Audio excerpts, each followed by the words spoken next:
Good morning and welcome from sunny Romania, and we are here for day 2 of PGL Wallachia, and it is going to be fantastic, joined by fantastic people as well.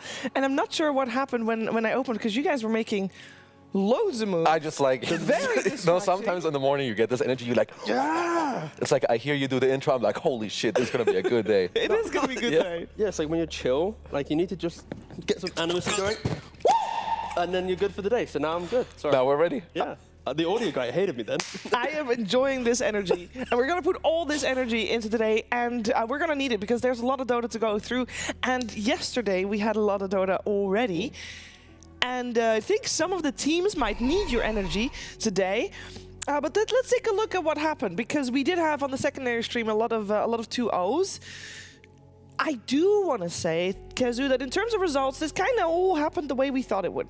Almost. Not the first ones. Okay, I think we exclude the first one for now, because that is definitely... Okay, the other one... talk about that. Okay, but the rest is like... The other ones, yeah, it's like 2-0, 2-0, 2-0, you know, Xtreme, Liquid, Gaimin, they were all favored in their series. They all played well. You know, the Liquid G2IG series was still very close, but the first one, you know, the 2-1 between Nouns and Azure Ray, I didn't expect it, and I think Nouns haters, they're in shambles. Especially because it was a 94-minute game to get to that position, right? Like it wasn't just a quick win or something like that. It was a, you know, Techie's holding the high ground. The Drow has the X marks on her, and she gets like raw. Manta's it. Thank God we just start with the game 3 highlights actually, because if we did game 1, 2, and then did 3, we'd be here for. We'd be late for the game. Show. Yeah, we'd be late for the first game, but like just this game is like the like if you want to show someone Dota and like, hey, you want to play this new game, this is the game you show them. You show them just the crazy shit that happens here, like the Techies holding everything. Again, it's like this entire moment, it all comes down to the fact that Drow got X'd by her teammate, hitting the bot racks just to progress the game whilst they're stuck in their own base. She then Manta dodged the X, got picked off, had to then use buyback, and she dies here without buyback, game practically over. If she had buyback here, it was a pretty close ending that the game could have lasted like another 10-15 minutes potentially, but yeah, it's the joy of the late game. I'm happy we got a big game like this, and maybe we have some more down the line, but yeah, it was a fucking great game. And for people who want to flame low, it was not his fault. No. Nothing to say. He manually pulled him back the moment he didn't just let it run out, bro. But yeah, you know, they messed up, and Sag. Yeah, and I remember that I shouted out Lelis yesterday for a 94-minute game, and he only died twice. Yeah. I did get some flack because apparently I should have also given love to the Crystal Main. Fly was playing CM, a 94-minute game, and he died 4 times, which is still very impressive. Very commendable. Very commendable. Crystal Main as well. So giving him some love as well for the support. But that was a crazy game. I think that was the craziest game that we had.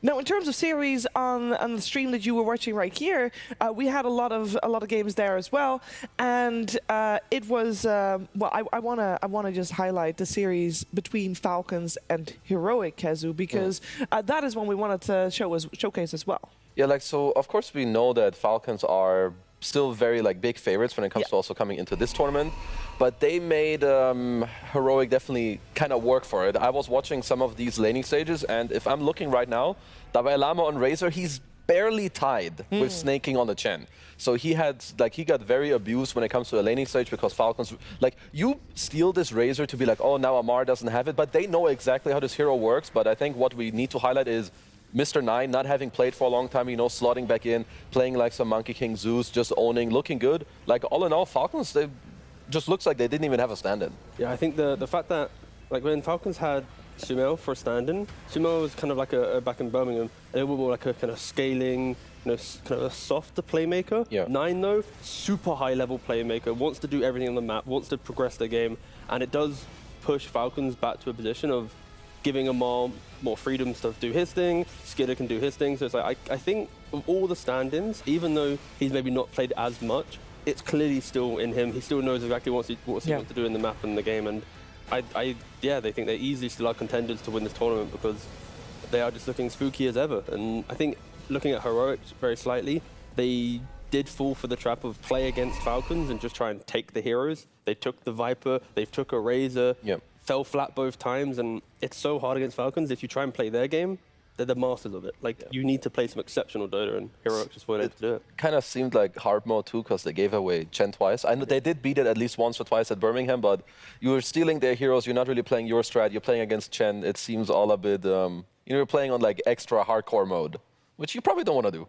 You have so much time to prep for the series as well, right? Like that's again the Swiss format that we spoke about. Yeah. You have one best of 3. The teams found out last night, or what, maybe like 10 o'clock or something, about today's series. I think it was actually 9. It's even better. So I think I'd like to not have those type of drafts coming into day 2. We like good drafts. Polished out. Yeah, we just like good drafts. Yeah, we do like good drafts.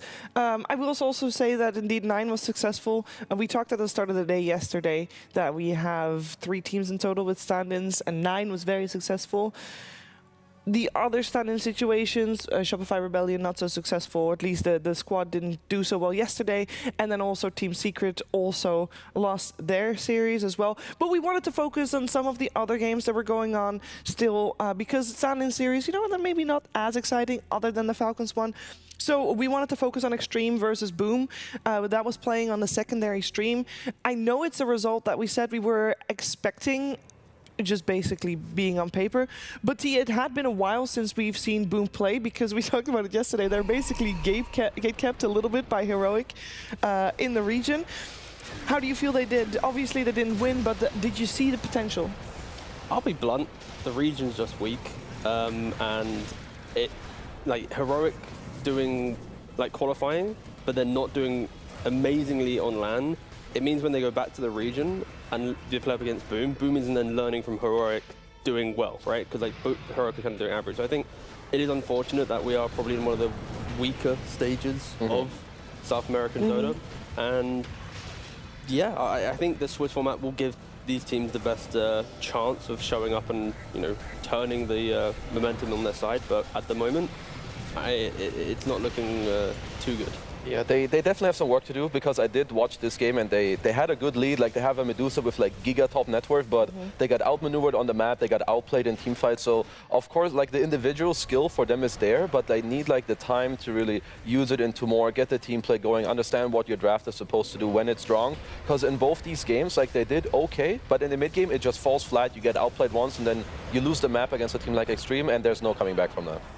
So our hope for them is to see this tournament as a big, I don't know, maybe like a jumping block to get better, because it is going to be very high contested for the region in terms of also thinking about qualifiers for not just TI, any event basically. Yeah, for Boom, this is utilize your chance of getting international experience. Sure, depending on their location, they might get some scrims from South America that feel good, but like, realistically, like, this is their time to get as much information as possible, understand the pacing without having to, like, playing, you learn so much more than just watching a game, right? Like, it's Dota. And they're going to have to use that, because most likely the qualifiers are going to be the beast that they have to deal with. And yeah, we'll see what they can do. They have, what, potentially 3 or 4 more series so far in this group stage, and maybe they can bounce back, but who knows? Yeah, there's a minimum of 3 series to play. I had to do it quickly in my head. I was like, 3 wins and yeah. 3 wins or 3 losses. It's either you're in or you're out. That was really hard math. 3 plus 3, yeah. And your most amount of games that you could play is 5. Yep. You're making me feel dumb now that I think about that. Thanks. It's going We got there at the end, so it's good. We got there. No, there was another series. So we had only 2 series that went the full distance yesterday. The rest was all 2-0s. And there was one series, as this one, Liquid versus G2IG, which was probably, of all our 2-0s, this was the most even one. Yeah, I think that at least in game 2, when I looked at the draft, I was like, G2IG, they got some gusto in them. Of course, we're looking at game 1 right now, so me talking about game 2 is kind of pointless. But I think at least for Liquid, they showed us a new love for a hero that has been unloved for so long, which is the Ember Spirit. I know we want to talk about that a little bit later on, but yeah, I think just having Nisha being on some big playmaker, 33 Doom, should he ever get to play it? Yeah, on it, he's the best Doom in the game. This hero still, like, I watched some of these games and it's just like, in the mid game he has BKB, he gets ganked, he dooms someone, mans up for 2 seconds, TP's out with his BKB, so he's fine. But the guy just ticks out because it's just like over 1,000 damage. So this hero in a player who plays it very well is very annoying. But what I saw Liquid do very well is like a lot of like small combos. They did like some Mirana arrow into Rubik lift, lifting the guy into the arrow. Nisha playing his Ember on just high range long team fights. So they looked looked very nice and like very free in terms of what they were doing. Also Boxy like running around alone on the corner of the map and like juking them and just like everyone's just being free, you know, free little dogs running around here and just doing good. That's what we want. Yeah, and then that is what they did in G2IG. They did have some hope, I think, in game number 2 when they had the CK. It looked for a little bit as if there could be a third game. Didn't end up happening, and that's where we are now. So we've had 8 series yesterday, and just to give a quick recap, we just said it already, the thing that needs to happen if you want to move through the group stages, you have to get 3 wins. Doesn't matter how, as long as you don't get 3 losses before you get 3 wins. And today, everybody's going up. Oh, sorry, team. Everybody's going up against someone that has the exact same scoreline. So that means that if you 1-0'd your opponent yesterday, you will go up against another team that has 1-0'd. And that means, you know, we got a little bit more even games. Yesterday, there were a lot of 2-0s, but that's, you know, that is actually intended. In a way, that's just the way seeding works, T. Yeah, I think like we said earlier, the only upset realistically was Nouns beating Azure Ray. Yeah. So I'm hoping in day 2 we get to see at least a couple more upsets to then start shifting this bracket in a way that we haven't really seen before. Because I think with Swiss, it just takes that one team who had a lower seeding to beat a higher seed team that will completely skew the entire trajectory of the Swiss format. We're yet to see it right now, but I just want to see some chaos. I want to see some. I want to have like wait, this team made it always happens. Yeah. It does. Even at TI, like you have some team that instantly drops off from top to bottom. Now suddenly you're this lower bracket team. You're like, why am I facing Team Spirit or Gaimin Gladiators in like round 1 or 2? So. Well, good luck, guys. Good luck indeed. For now, though, everything is somewhat as expected. The secondary stream will show our matches that have a 0-1. Any match in particular? Sorry, any Mr. match T, in particular Governor? that stands out? Oh, I just realized it's Heroic versus Boom. It is. The South America versus South America. It's always at some point in a Dota competition that the region has to fight itself, and yeah, it's going to happen again. Maybe this time Boom can best Heroic, but that's probably. I think that if anything, that entire schedule looked relatively even. Yeah. There wasn't like crazy favorites. I think that's a lot of like the middle pack teams. Yeah, it is. Well, they're all the teams that lost. Yeah. Yeah, middle pack teams. Yeah. You're just saying the truth. Don't feel bad about it. I mean, I could have been more blunt. Okay, there's some real shit teams. You don't have to go that far. You know, factually, they're currently the bottom 8. Yeah. And that's just facts. The worst 8 teams. You can say that if you want. Yeah, no, there are. They are, guys. It is, I think this series in particular for the teams, obviously we mentioned that you have to get 3 wins or 3 losses. I think being 0-2 obviously puts you in a very scary position. And it will really show, I think, from yesterday to today, teams that have the capability to adjust enough, but maybe not too much, going in from day 1 to day 2 and actually use the time that they have to prepare, which is unique for this format in a good way. So we're expecting high quality Dota to come out today. But obviously, we're also looking forward to seeing the games on the mainstream today, because that is where the best 8 teams are at, T. These are the ones that they could win it, couldn't they? No. 100% win rate right here. Imagine being Nouns. You're day 1. Epic 90-minute game, you win. Yeah. Congratulations, guys. You're going to game day 2. Falcons. Hello. Play boss music. Like, this is actually such a hype series because, like, Nouns at TI, it was like kind of, they had some momentum and eventually they started getting to like the teams that really were like the contenders and they got knocked down. Like, this is for me like that moment for Nouns. Like, if they win this, that's when we can start singing their praises. But that will be like, this is like the perfect test. Yeah. Like, Nouns versus like Aurora could have been a little bit more like ambiguous. Like, oh, are they good? Are they not? But like making the statement series straight away day 2, that is so pivotal for this team, and I'm excited to see the how that one goes. They did beat Azure Ray pretty damn hard in like game 1, some 27-4 score. But Falcons are not a team that will underestimate anyone. Like, they treat everyone the same. You know, they have AY 2000. He's a great coach. He'll do all the prep. So Nouns, they've got their work cut out for them. Yeah, and they take every game really seriously and they try really hard every game. Unlike. Well, okay, so my attention was drawn to the first series of the day. Segue. Yeah. Which is Aurora versus BetBoom. And Aurora yesterday, they scraped by against MOUZ. And BetBoom, I mean, they 2-0'd Shopify, but it wasn't easy, but it wasn't hard either. It was more like they were their own worst enemies. Save said so in his winner's interview as well. And I think that they do sometimes think, oh, you know what, guys, it's in the bag. We don't need to try as hard. Eventually, during the game, they'll realize they do, and then they still ended up winning. But it kind of different from Falcons' team.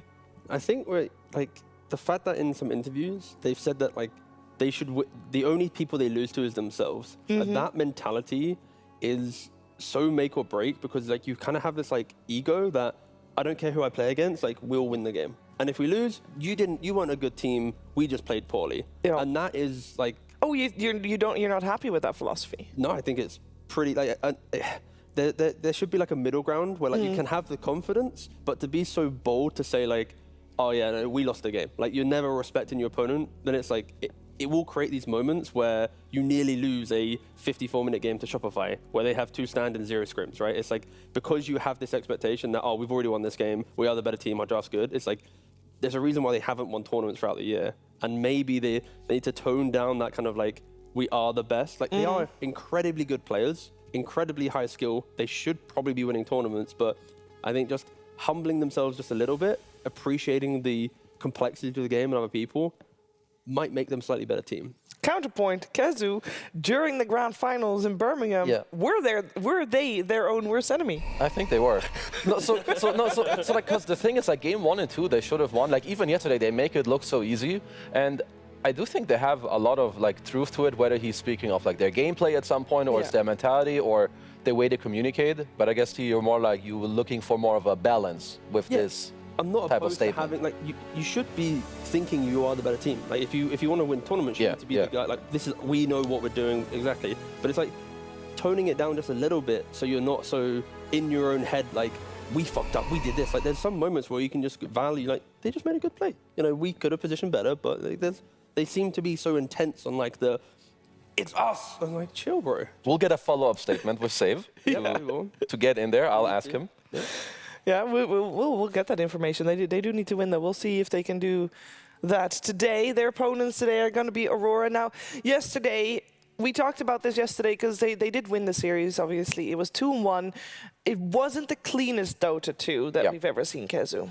No, it definitely wasn't. And I feel like that is one of the things that Aurora just struggle with overall. They are inconsistent. They say it themselves. I don't know exactly who it was yesterday, maybe Laurinov or 23 Savage in an interview, that, you know, sometimes their lanes fall a bit flat. They don't really know where to go from there. But I think even yesterday, their mid-game, it wasn't really as clean as I would like it to be. I think Laurinov was my big takeaway for the series. Like game 1, game 3, he's got, I think it was like 0 deaths game 1, 1 death game 3. He's got like double-digit kills and assists. He's playing timber saws and pucks, and he's got a great jacket. He does. He's rizzed. Yeah, I really like the jacket. Very cool. Please continue. Sorry. Sorry. But the side lanes, Aurora need to step it up. In interviews, they spoke about the fact that they aren't very strong in laning phase, and I think that is true. I think in mid lane, they are decent. They win the lanes. That's a check.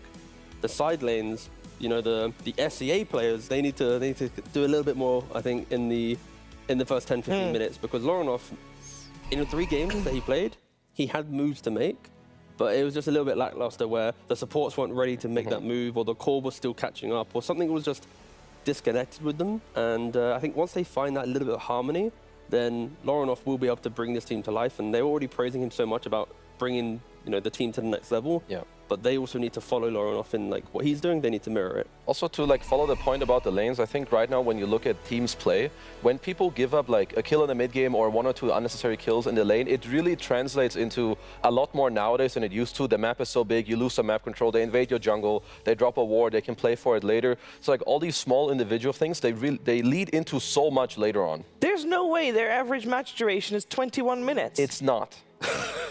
Sorry, I can't really. Unless they play turbo mode, that seems about maybe it's their turbo stats.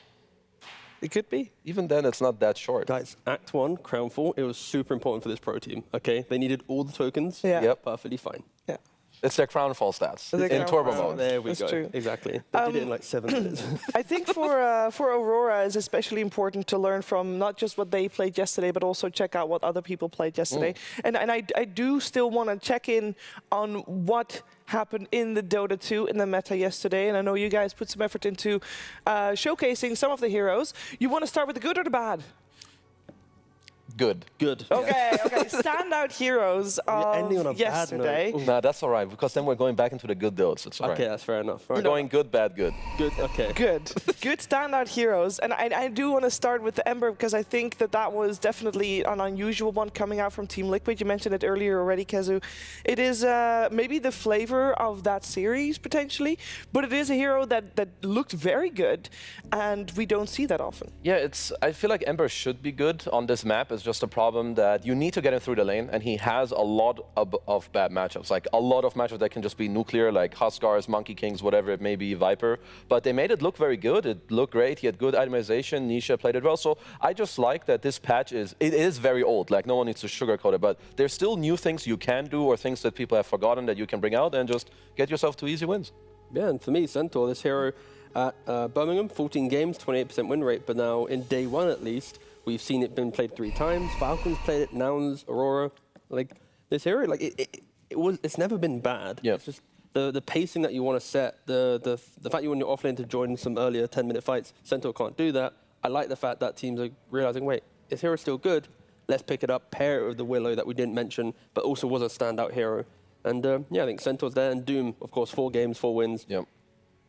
It's going to be one of those respect ban it or just consider it, because it is, I think, one of the best heroes. It's right a now. very good hero. Yeah. Let's quickly touch on the losers of the day. We don't have to linger on it too long. Look at this, But Pango. Pango 6 games, 0 wins. Kunkka also 0 wins with 4 games. Techie 6 games, 1 win. And the Dragon Knight, I think, for me, is the most surprising one, because that is a very comfortable hero for a lot of teams. Yeah, very quickly, I think DK at least is everyone saw Falcons do well, so now teams are trying to integrate it into their lineup. I don't think Falcons even played it out of those 4 games, so it's just one of those the copy the good team meta. Yeah. Teams aren't doing well with it, and I think Pango losing is, again, it's one of those default heroes that is so good that everyone wants to play it. People are picking Bane against it to grip him as well. Like, there's a lot of counters in play, and it's nice to see teams just going, well, the hero's good, but we can draft against it now. Like, we're not lost when we see the hero. Yeah. Anything to add, or you're like, those stats speak for themselves? He hit the point. I see the draft. I'm next step. I'm eyeing my Let's take a look Dota at that game. draft, because the draft has just kicked off, and we do have BetBoom starting on the Radiant side with Aurora on the Dire, and we're in the first banning phase. So, in terms of lessons yesterday, we do see the Bane ended up being banned out there. We did see Toronto Tokyo, I believe, play it as well. Had some great positioning with that. Had also Treads and Maelstrom. He did, You don't usually see, so just an added point, guys, if you want to learn how to play carry Bane. I don't know if that was a real lesson that we should all learn from. He didn't level in Feeble. He knew that the game was going to get difficult, so he preemptively leveled his stats. Went for BKB, not actually. He knew that his team was going to try and sabotage the game in some capacity. I did get some DMs from Fog, so if people want to have a longer discussion about that Bane build, feel free to add Fog Dota on Twitter. Oh, was he happy with it or unhappy? He seemed rather unhappy. He's like, my pub. He's like, well, what the hell? But, they learn some stuff. Razor gets taken out. They prepare their gyro. And T also mentioned yesterday, there's a few teams that do play a lot of gyro carry. Let's say it's like mostly Falcons and BetBoom. So they can flex it, but they're also happy playing it carry. So overall, just a solid first pick. Yeah, the thing with Gyrocopter is anytime we see the hero, you need to respect the fact that it takes some time to get online.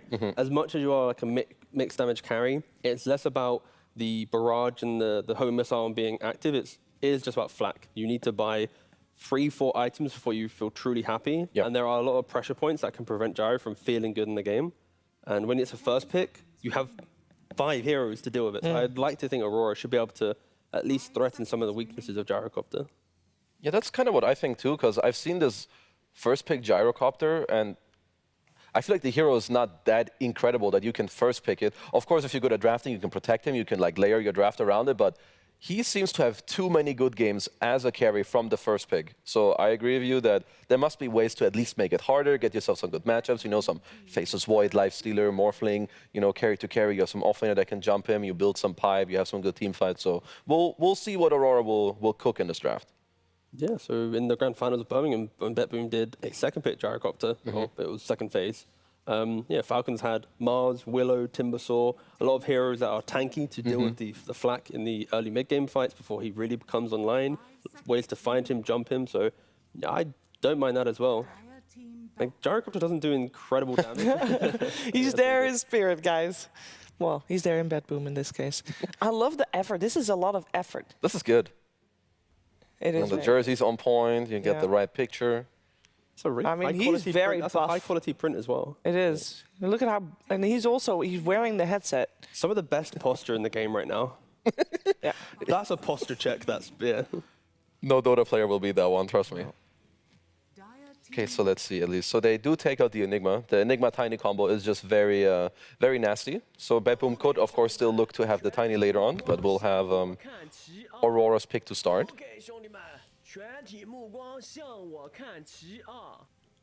Do you think Bulk gave them a strong talking to after yesterday's series? Or I don't know what type of coach he is. So it's really hard to say. it's really hard to judge, yeah. I've heard a lot of good points about him, but because he does do draft for them, but also to like make sure that they're on the same page and they don't like overthink stuff. So it's probably like, guys, when you have a good position, let's think about the fundamentals. Just clean it out, you know. Don't do this throwing around the fountain. Yeah. Okay, Bad Rider SD. I mean, it's at least one of the things, because I wouldn't consider SD to be like incredible against Gyro. Like, it's kind of whatever matchup, but Gyro can stand his ground. On the other hand, though, heroes that can dislocate like this position Gyro, always very good. So the Bad Rider, I am on board with this pick. Yeah, I like Bat Rider. Most likely a support position for Aurora. I think with when you go for the Gyrocopter, complementing it with just cheap, aggressive supports helps. Already the Tiny pick, I wouldn't mind if Toronto Tokyo on the 5 position also was able to play a support that wanted to move around the map, make some kills. If Tiny uses Twin Gate, you have kills. If the Pos 5 wants to Twin Gate at the top, you get kills. And then every time it's happening and you're forcing TPs, Gyrocopter is just passively farming up, doing what he wants to do to then get to his peak timing. Like, you need to create small pockets of engagements, I think, to give Gyrocopter life. So I would be a little, like, maybe not afraid, but one thing I need to look at already, if I want my Gyro to be a core here, I would either look at a potential save later down the line or just like a lot of team fight help. Like when this bat goes in, I have a lot of jumps. So they will go with the Sniper. They have played a lot of these heroes before, like both Gyro, Sniper, Core together. They can play kind of high range. I wasn't as much of a fan until I saw it, but it works out. I think the Sniper bat matchup, though, is very, very volatile. Yeah, you do have high range, but if you get caught by a bat, you are, I mean, you're supposed to be dead on the spot. There has to be more jump from Aurora. Like, Bat Rider by himself can't do it. Like, that's the reason why the Sniper pick feels very good here, because like before, okay, so but when I saw this draft, they did it against Falcons, right, in Birmingham. Yeah. And the draft looked very weak because they had no frontlining hero. It was Sniper, Enigma, Gyrocopter. There was an Oracle to help them. I think this is the same type of logic where I like the concept of the eventual late game of these heroes. You jump on, the other does all the damage. But the journey there, they need some type of frontline to protect. The Oracle in the last time we saw this draft was the reason why the draft becomes so strong. Might not happen here, but Aurora, now they got the Timbersaw, potentially Lauren off mid Timbersaw. I think if they continue finding jumps, there will be Aurora's ability to dictate some game, but whenever you see BetBoom, you expect them to be the eventual scaling heroes or teams, sorry.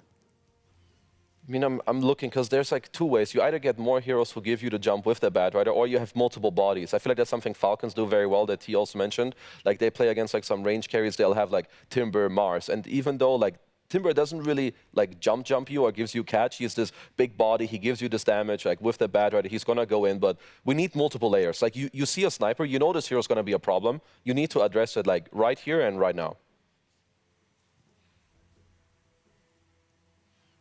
Well, Aurora has taken their time to think about their next pick. Ticking into their bonus time quite heavily. I mean, before I saw the Timber, I was thinking of maybe like even some, some Centaurs, you do that. Here, the most valuable pick is if they could find a hero that allows like a flex to be open still until the last pick of where the Timber will go. Even though now, like when you pick Timber, I feel like if I'm BetBoom, I wouldn't be super opposed as to like having my Gyro just be the carry. So they'll do it They'll anyway. still go for the Centaur, yeah. They did need bodies, and it's now triple jump and an SD for a save. Yeah. They will have last pick as well for 23 Savage to understand everything. It does look like this game is, I think Faces Void will be a ban for BetBoom, right? preventing the just eventual, hey, we found you with our Timber and Centaur, and then we can kill you with this. What is the pick here, though? Position 5 or offlane. Of course, you can protect this pick with a couple bans, so it can easily be the core here. I mean, if you want to put your gyro carry, which I don't really see anything being majorly wrong with it, I know that generally teams don't like this hero too much, but I wouldn't be opposed to like a potential Venge. I think Venge with 2 range carries, you lane it into Centaur, you have Wave, you have Flag. You have it against Bad Lasso. There aren't any offlaners that super stand out to me at this point that I would want BetBoom to like really eye. But you're picking it blind as well. Like you know you're playing into a BAT or SD support with this eventual carry. And I mean, you'll blind pick both of them, right? Because overall last pick goes the way of Aurora. In this case, if we're looking at Toronto Tokyo's hero pool, he's still very comparable to Snaking's hero pool. So I'm thinking still Crystal Main and Moran is still in, so he might just go for one of those two. Anything that makes the Centaur's lane hard, I feel like could just be a good 5. Like Gyro into these heroes is pretty good. Oh, or they go Gyro support and they go lifesteal. they've misclicked again, guys. Oh, no. Now they still had 22 seconds left. It's all good. I do at least like the idea of, I think lifestealer carry works really well. Well, first of all, when it's a good lifestealer game, you play against these tanky heroes, you do well against Centaur and lane, but when you have these range heroes mid that you can like easily rotate to because you're self-sustainable, which means your supports can move mid. If they ever dive mid on your sniper, on your Lina, you TP, you infest, you give them HP, so I'm quite on board with this pick. Yeah, it's the Tiny and Gyro, like, because of the Tiny, the Gyrocops are going to support will feel nice. There's also a world where they can be quirky if they really want to, but I expect it to be Tiny Gyro as your support duo.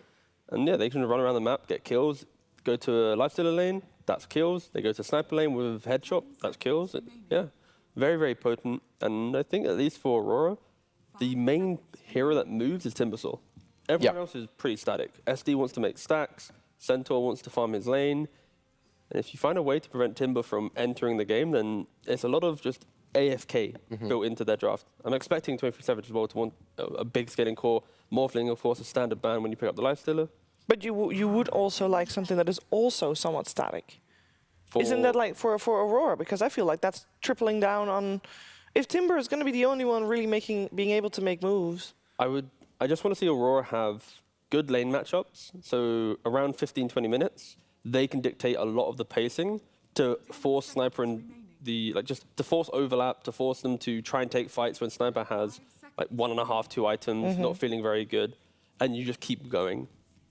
They do need a definite carry that gives them a matchup into the lifestealer. Like, right, I would say they have dealt with the sniper pick earlier. With the Stampede, you have the Timber body, but like T is saying, I feel like they need, I mean, they already need to think about if Void gets banned, like what's kind of like our backup carry? Because they need a game-to-game matchup against the lifestealer. Because right now, this hero, with a good lane, he's gonna go ham in this game.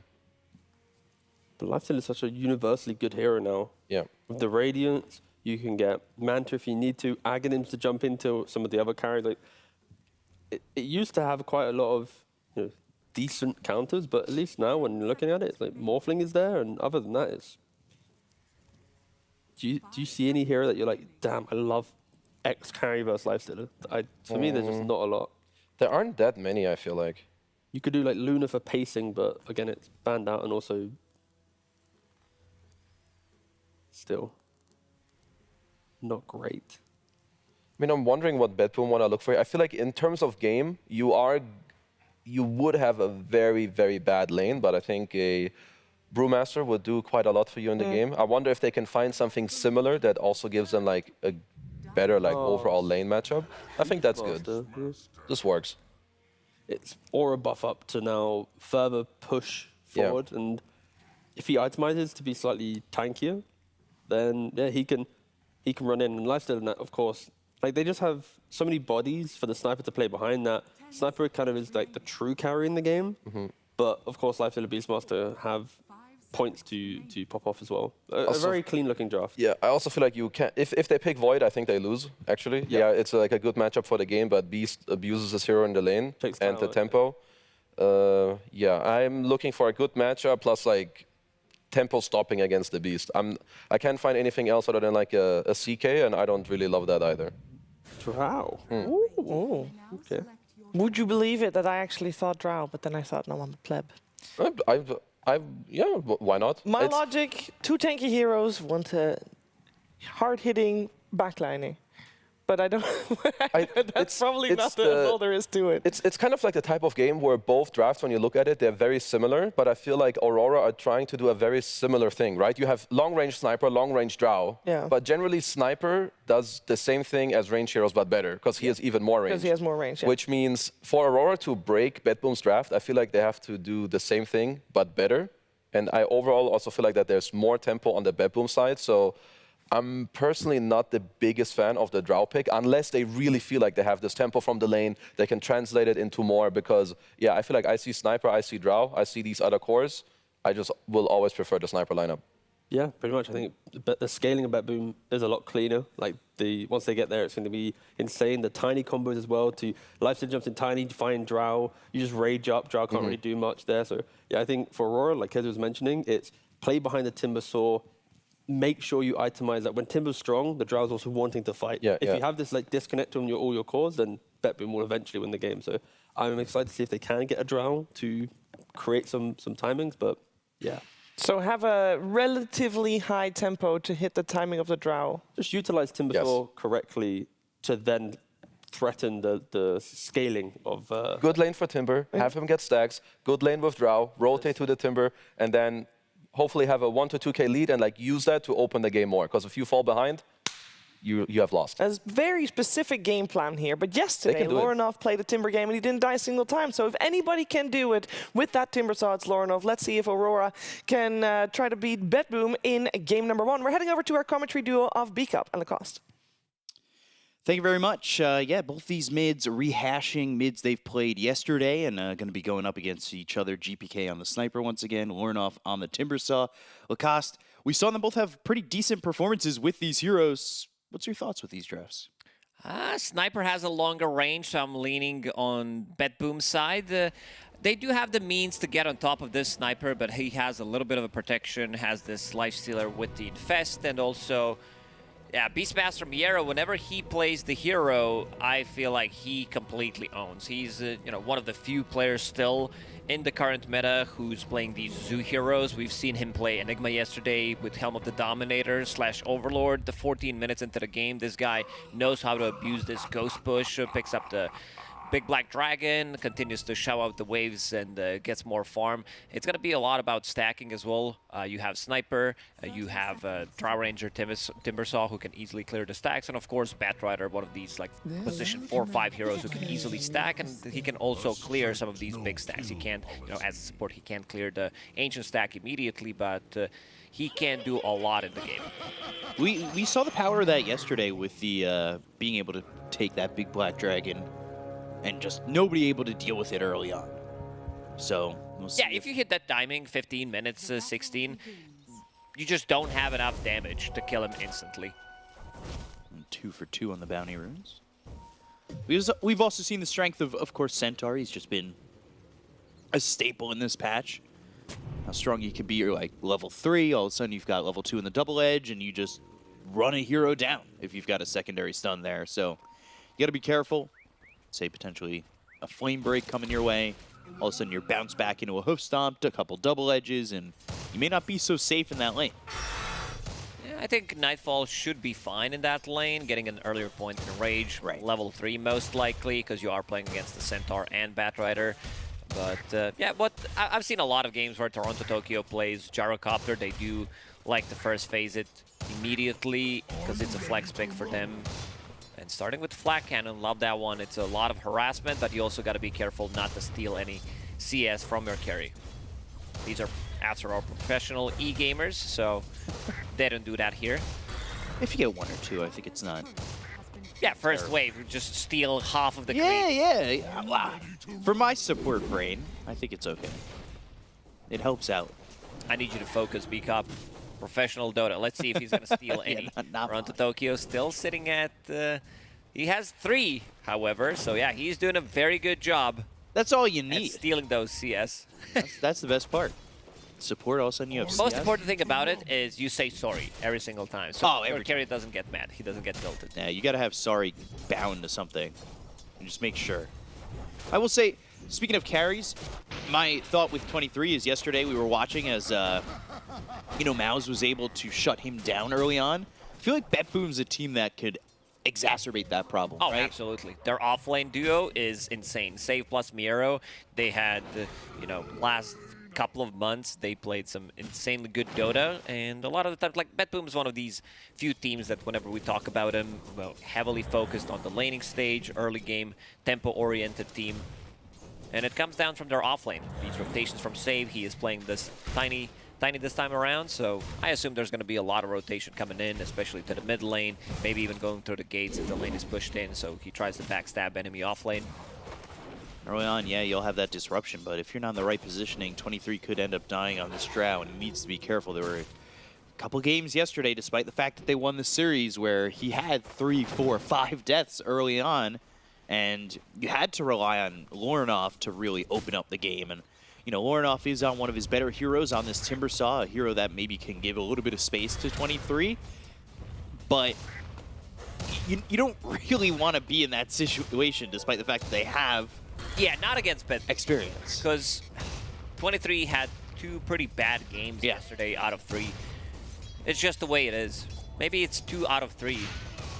Maybe it's not 23. Just needs to add the slash. So GPK, he's back on the sniper. That space sniper set. I like that one. It's a Space Creator set. Yeah. From the mid lane. Pretty standard in terms of skill build, 2 points in headshot. Level 2, you get extra 30 damage, so that's nice. And then you start to max out the shrapnel because you can farm. We talked about the importance of blocking the camp whenever there's sniper/coddle in the mid lane on Radiant, and they did block it, so eventually GPK will realize that the camp is blocked. Try to get those stacks, try to get that extra injection of gold where you can, and another hero here with Miro on the Beastmaster. It's another hero that is going to do to 23 that I feel like every time he's been in the lane, his tower has died very quickly. Yeah. And this is something that they can do with Beastmaster and Tiny. And we can see Lornoff having Sage Mask as his first item, not the tech that I've seen so far, but this is also a bit of a new tech where he draws the creep wave into his big camp. Looking like he's dead on his screen already, but what damage can be done backwards towards 23? It's going to be a trade, most likely. They need to kill the board. There's Toronto Tokyo. Yeah, he's here to help out. They've got the Blood Grenade, and with the Gyro coming towards top, they're able to at least get 23, and this is exactly what we were talking about. Yeah, you get first blood, you get that kill on the Tiny, but you lose 23, and truthfully, his first one doesn't feel as much worth it when you lose your carry. Yeah, I think this is a good trade for BetBoom, killing 23 there, and also Nightfall survives. They wanted to play immediately aggressive in this bottom lane, understanding that, maybe Nightfall is going to be super greedy, not going to put a point in Rage, but he did have that valuable point. The Blood Grenade was thrown at him. They tried to slow him down, but level 3 point in Rage, just too good. And you can see the amount of pressure that GPK is putting onto Lornoff already. Not having much mana to work with, but Sniper early on does quite a lot. Ooh, God. That really hurt. His GPK needs to run. Lornoff trying to fight him face to face, and Lornoff will win with the help of Q. That is something that they really needed, because like you were saying, GPK was starting to dominate that lane, keeping Lornoff at about a sliver of health. Sniper with a lot of denies, 10 denies already, but same amount of CS. Lornoff. And look at where BetBoom are able to play now. They're cutting the wave. They're right outside of the range of the Tier 1. They have Toronto Tokyo available once again in the top lane, and the chase is on, looking for Ali or 23. But both kind of dealt a split out there and are safe for the moment. But already, this is a similar situation for 23, where his lane doesn't exist, and we're less than 6 minutes into the game. Yeah, level 3 already jungling. I wanted it to sound more dramatic. He was almost level 4, but when you say level 3 carry jungling, sounds pretty bad. He's still gonna come back to a lane. This is the observer ward in the top lane near the twin gates, near the outpost, that shows a lot of movement, and this is how they can pressure. Yeah. The Drow Ranger, now Timbersaw, has a lot of mana boots, bottle. A rough spot for Lornoff. Lornoff toss. He's gonna end up dropping here. GPK getting a little bit of revenge on Lornoff, and with that, now you're putting pressure on the Tier 1 over mid, and Toronto Tokyo moving a lot, making his presence felt all over the map. Yeah, this is something that panel did talk about. BetBoom having 2 supports who can rotate early on, and talking about stealing the stacks, Jabs, he's gonna want to go in and try to clear some of that. Toronto Tokyo. Good flame break. Right into the hoof stomp. They're going to get this kill on a Toronto Tokyo after some chase. We do have the sticky napalm and the right clicks. It's just a matter of time until he should fall. But I say that. Rocket Barrage is doing a lot of damage. They even go to the Stampede. Toronto Tokyo should be pretty happy about this one. Stampede stole some of the stacks. Bottom lane, Lifestealer, he continues to farm up. And while all this was happening, he stole the enemy XP rune. So Toronto Tokyo, did one hell of a job with that move into the enemy triangle. I like talking about weird things that happened. Yesterday we talked about Roshan spawning at 50 minutes, right at that exact time where it went from day to night. How often do you see a position 1 steal the first Wisdom Rune? It does happen from time to time. Sometimes when something's happening on the map, and if you're playing, you push the lane, so you're already there near the bridge, you go over the bridge. Especially if you have some kind of a stun, some kind of a control that you can secure it. Yeah. And another rotation to the mid lane. GPK really feeling himself. Double rate band, power treads, makes Sniper super tanky. Save. Up against 3, but it's 3v3. Trying to Timber Chain away, but the disruption, that'll save this Timbersaw for a moment. The Shrapnel is down. They're looking to get the kill on a Q. They'll take out one. They'll look for more. Toronto Tokyo with the Rocket Barrage and the Flat Cannon. Ooh, that was close. Close to getting that kill, but ends up dying. Jab's even moving over if they needed a little bit more help. They have a lot of magic damage to deal with the Timbersaw early on. He has point and reactive armor. Level 1, just a casual. Doesn't do that much. But they have the burst damage early on. And Save still sticking around the mid lane. Trying to maybe get another kill. Ornov showing back up. Forced him all the way back. He had to heal up. He's under the shroud of a smoke right now. Oh, look at that Sniper. With this set, it looks insane. Silver Sniper, Surfer. Look at him. Yeah, Silver Surfer was pretty cool in the second Fantastic Four movie. Cool villain. Save. From behind the tower, Avalanche toss into the Rocket Barrage. Homing missile avoided with a disruption, but you're under the Shrapnel. So eventually, Ollie will die. Look at Toronto Tokyo. He wanted to give him a kill, and they're like, oh, maybe you're not going to be able to get it. And now Assassinate is online. So GPK is not too happy about that. CS, you get a kill. Yeah. You know, it adds up. I think that 3 CS early, it helped Toronto Tokyo move around the map.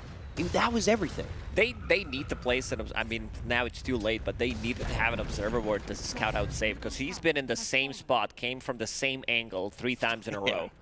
Feels like 3 or 4 times he's just been able to disrupt the mid lane, and it's put GPK in a spot where he's top of the net worth and certainly happy, that's for sure. Shadow Demon, level 6, pre-10 minutes. Ollie, even though his XP rune got stolen, he is level 6, and so is Batrider. It comes down to them stacking, stealing some of the stacks as well. Q did manage to farm 1 wave. Is with the dunk of a homing missile. Yeah, a lot of stacks being made here in the jungle for the Radiant side. As GPK just gonna farm them up. Happy to get all that gold. And picks up Pigpole. Meanwhile, 23 is back in his own jungle. He's been here already for a while. He's level 7. Compare that to the Lifestealer, who's just about level 9, and they are doing some damage on the Jab's bottom, but it's not big much. Stacks. I want to see the number of stacks that they made. Ooh, show me my favorite grab. Yeah. 10 on side of BetBoom and 14 for Aurora. How do you do that math so quickly? You just do it. Maybe it's incorrect. That's how I do it. But yeah, having a Stack Demon in your team does help a lot. And I'm getting a word from production that I was actually correct. So this time, fast and correct. What are you going to do about it, B-Cop? Be sad in NA. try my hardest not to be upset. This guy's showing me up in math. 2,000 net worth lead for BetBoom. A lot of stacks. I mean, we already just saw the graphic, but like they're everywhere. And it's not just your basic spots that you see the stacks normally made. Like they're throughout the jungle. Yeah, they're stacking 4 or 5 camps. Yeah. Pretty much. every minute. So they know how to come back into the game. We've seen it yesterday from Aurora, but BetBoom, they're also a team. When they stay ahead, they know how to use that advantage. And Sacred Relic already up on Nightfall. They're going to hit a big timing, having Sniper with like Dragonlance Maelstrom probably, and then you're going to have Lifestealer with Radiance plus Helm of the Overlord on Beastmaster. That's going to be their big timing, where they're going to look for a kill and try to go for Roche. Things are looking really good for BetBoom right now. Here's save at this Blink Dagger. There's still some time. He's only got 930 gold.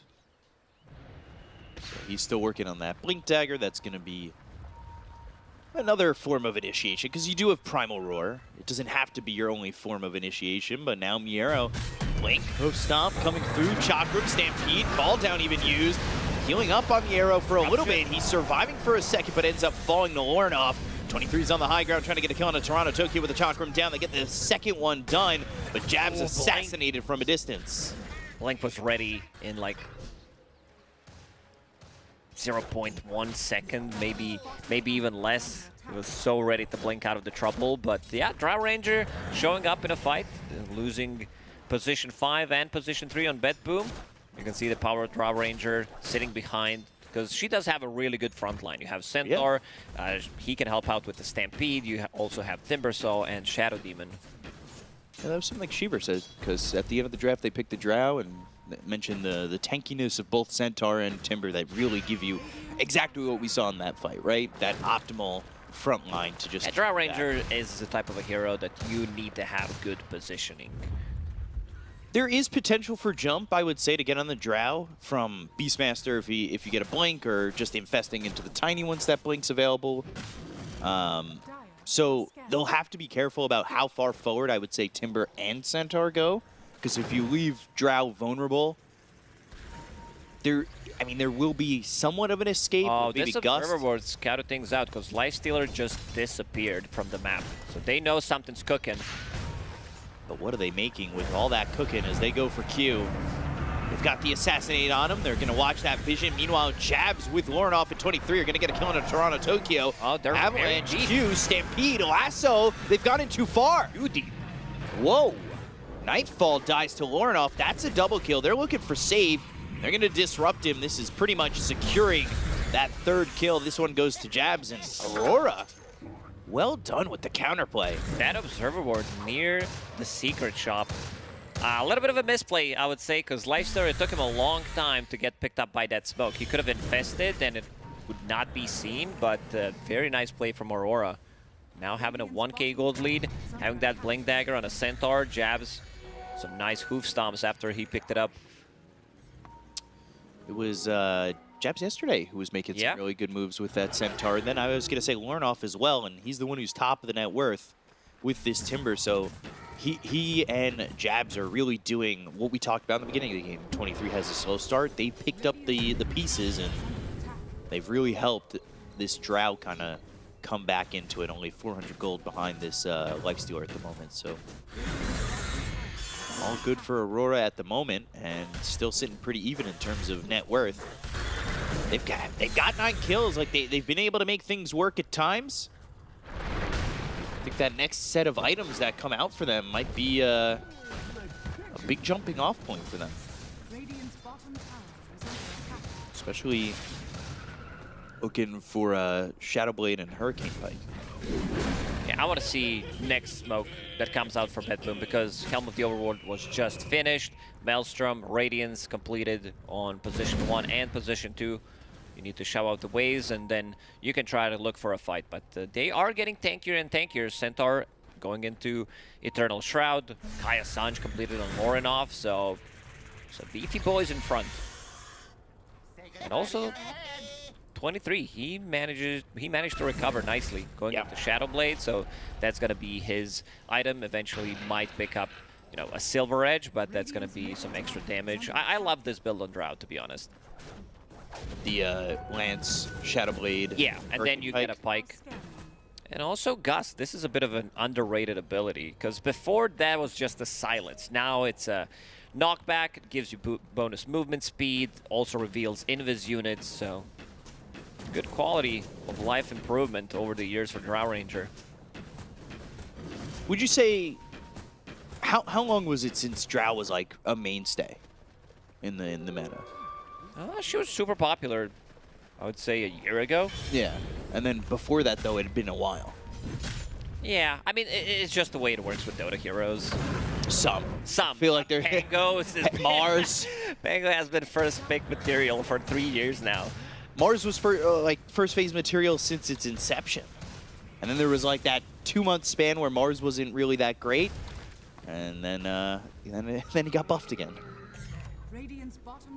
There's some heroes that really stick in the meta.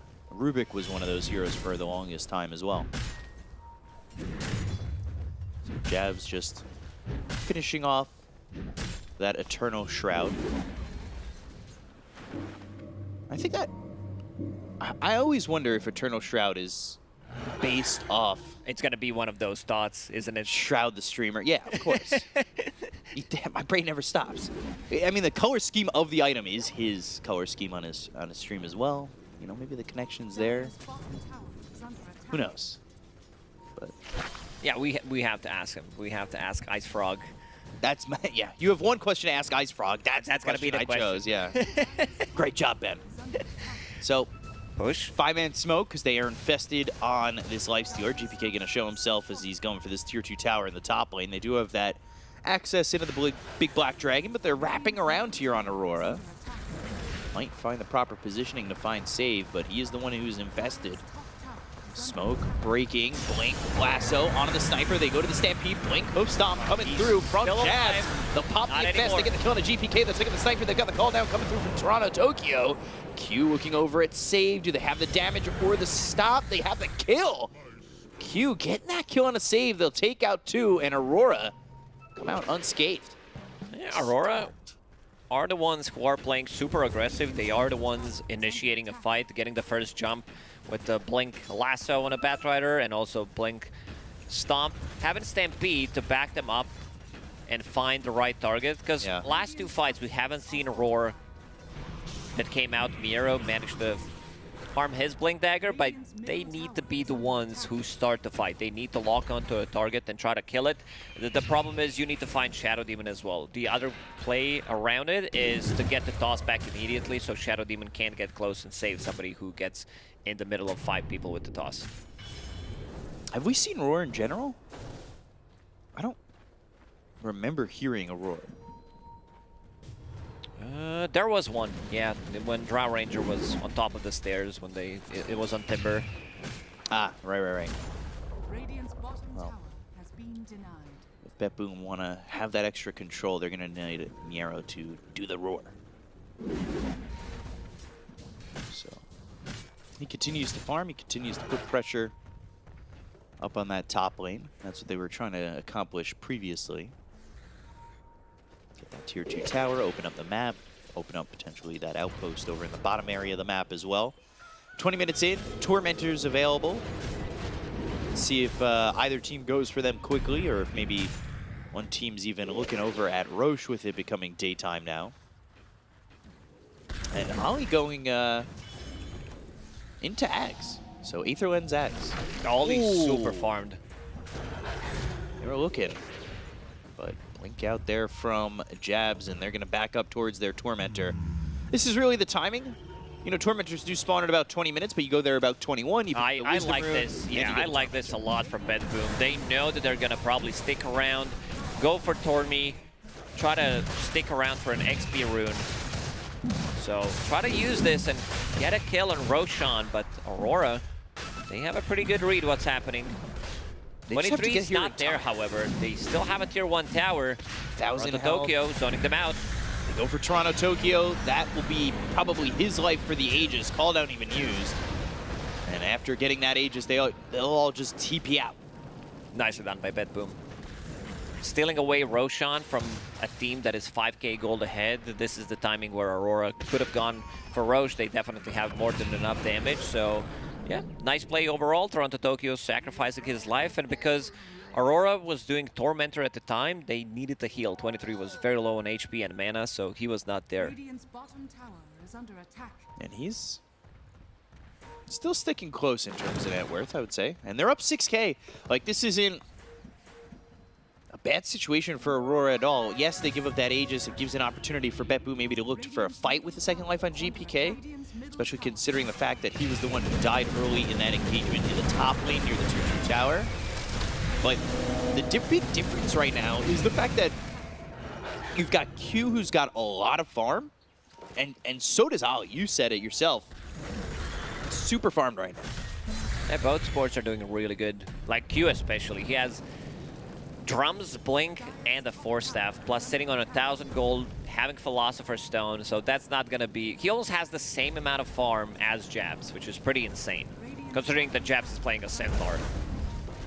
And also Jabs being one of the greedier ones from the offlane. Level 15. Jesus. He's higher level than Sniper. Yeah. Oh my gosh. And GPK had a good start. Like he had one death early, just had that death top, but he is behind the Batrider. How many stacks did Batrider make? It must have been like 7, 8, go with it. probably. I'm gonna go with none. That's my guess. But they were looking, I believe, Silver Edge for Drow and Lincolns, and I think the Silver Edge is what's being finished. But they've got the lasso, get a kill on a Toronto Tokyo, and Aurora continue to get kills on this gyrocopter, but is it going to be enough? They are up 5,000, like we said. That's a lot of support gold that's there. But BetBoom is... They've been in this situation before. Yeah, they need to prolong Still have the to play game. perfect. Pretty much, and a little bit of a push coming out into top lane. Miero manages to take down the tower, getting closer to his BKB. They have abilities that go through debuff immunity, so not gonna feel super safe, but needs a little bit of protection.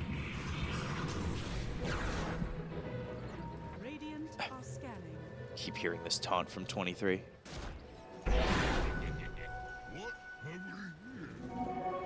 Let's see, we've got Miero, like you said, BKB still is Aegis for 1:47. It's a lot of time for BetBoom if they want to fight. Not necessarily. But yeah, they don't have to. I think they want to delay, get another round of items. Yeah. You did mention some of the Lincoln Spheres. There is Lifestealer going for 1, because they have no protection whatsoever in terms of skills. Gyrocopter doesn't provide you with much. He can pop a mech, but that's about it. Maybe some tossback from Tiny.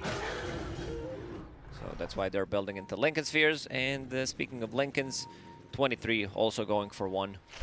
Yep. He's going for that Lincoln's, picked up that ulti orb. And I believe they infested in a save again, so maybe they find Q. Avalanche toss with the infest popping. Save gets the kill. They pop the Stampede. They'll try to run the call down coming out from Toronto Tokyo. Timber chain away from Lornoff, and that will be enough distance for Aurora to disengage.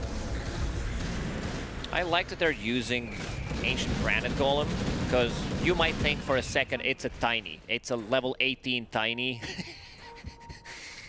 Yeah, these are professional e-gamers after all. They're not going to fall for that. But let's see if they can find something else here. I almost fell for it. See, Lornoff thought it was... Tiny with Giants, right? Yeah. If he just holds a tree, I'd be convinced. 23, taking out that Ancient Granite Golem.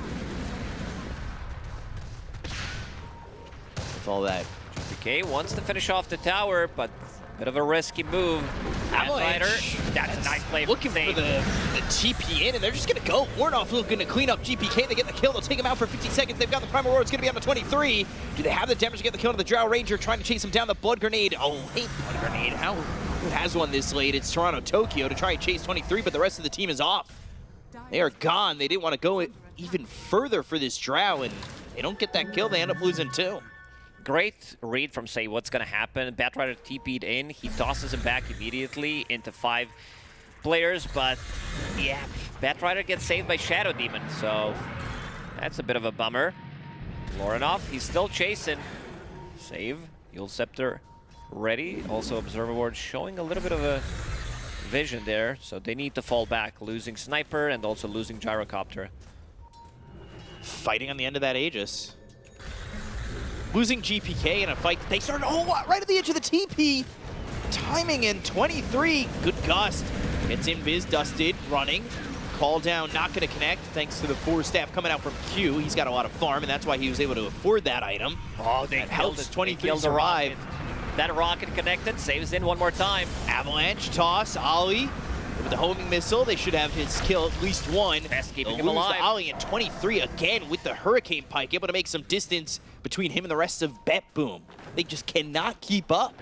He's so slippery on Drow Ranger. This 4 staff plus Hurricane Pike that came into play, Shadow Blade, you lose vision, you get gusted. And they just have so much insane that movement on him, man, too. Yeah, it's because they focused everything on him and still didn't manage to kill him.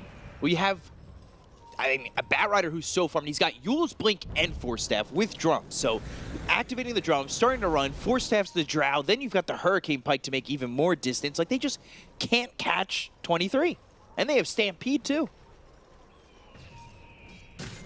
Just so many ways to make distance between Drow and pretty much anything, truthfully. Double scan play, 28 minutes. They knew that something was cooking. Miero will pick up that XP rune. Bottom tier 2. Still gonna face destruction. Toronto Tokyo will pick up that wisdom rune. He's only level 13 at the moment. Surprised he didn't buy another blood grenade. I feel like he's always had one in his inventory. He's ready to chase. Yeah, he's one of the players that keeps Blood Grenade for a really long time. Like He used one in that fight over mid. I was shocked. like, It's 26 minutes. He's 40 minutes, I'll throw down a Blood Grenade. Back when Blood Grenade was introduced, it was solo. 9 Pandas solo, he was buying all of them, and then they got nerfed. Every single time, goes through the gates as an Undying, throws a Blood Grenade. Yeah. You should be able to charge blood grenades, which each death, the blood radius gets stronger. I'm down for that, that's not a bad idea. Slightly, you know, not by 100. Yeah. It's just like, you know, you're adding a little bit of blood into the grenade, and it gets a little bit stronger with each kill that you've held it for. GPK continues to farm up, going into Silver Edge as his next item. Even though Reddit doesn't love Silver Edge, sometimes, you know, we see it. Yeah, I have to agree with that one, that the build-up is pretty mediocre, even though we did buff it like 2 times in a row in terms of Shadow Walk duration, but the item still doesn't feel as good. There are some good things to break in this game. Drow Ranger, Centaur, Timbersaw. Shard is flying out for 23. He'll have that Glacier. Roshan respawning in a minute. There Gonna it be is. on Radiant's side. I think Glacier is an underrated Shard. Yeah, it's so good because your ulti doesn't get broken if you're on top of Glacier. Not only that, but Glaciers took out the Titanic. They've got the Infest. They'll go to the hoof stop. They're going to pop that Infest, and Lornov's going to be in there with the Lincolns on him to try and defend himself. They get the kill to save. The look over is the last one's going to be out of Toronto Tokyo.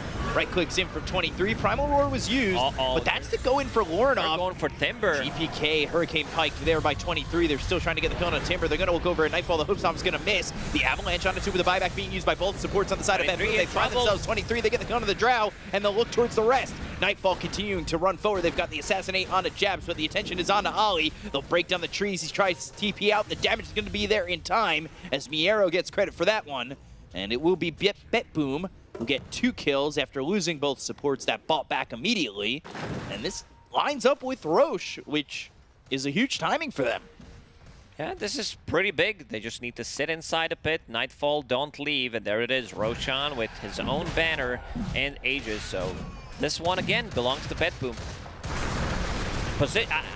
For a second, I thought that it's going to be pretty bad considering that they focused down Timbersaw, full HP, but they also forced out Disruption from Shadow Demon, and then he did not have it to save 23. I thought 23 might be able to put some more damage on GPK because he Hurricane Piked him, but he only threw 1 right click after that. GPK was sitting at like half health, I want to say, in that fight. They just couldn't get to the backlines for him. Primal Aurora used onto the Batrider of Q. Ooh, even a BKB. Miero with a little bit of a misclick there. Definitely didn't need it. Making sure it works. Yeah, it was his 9-second BKB, testing it out.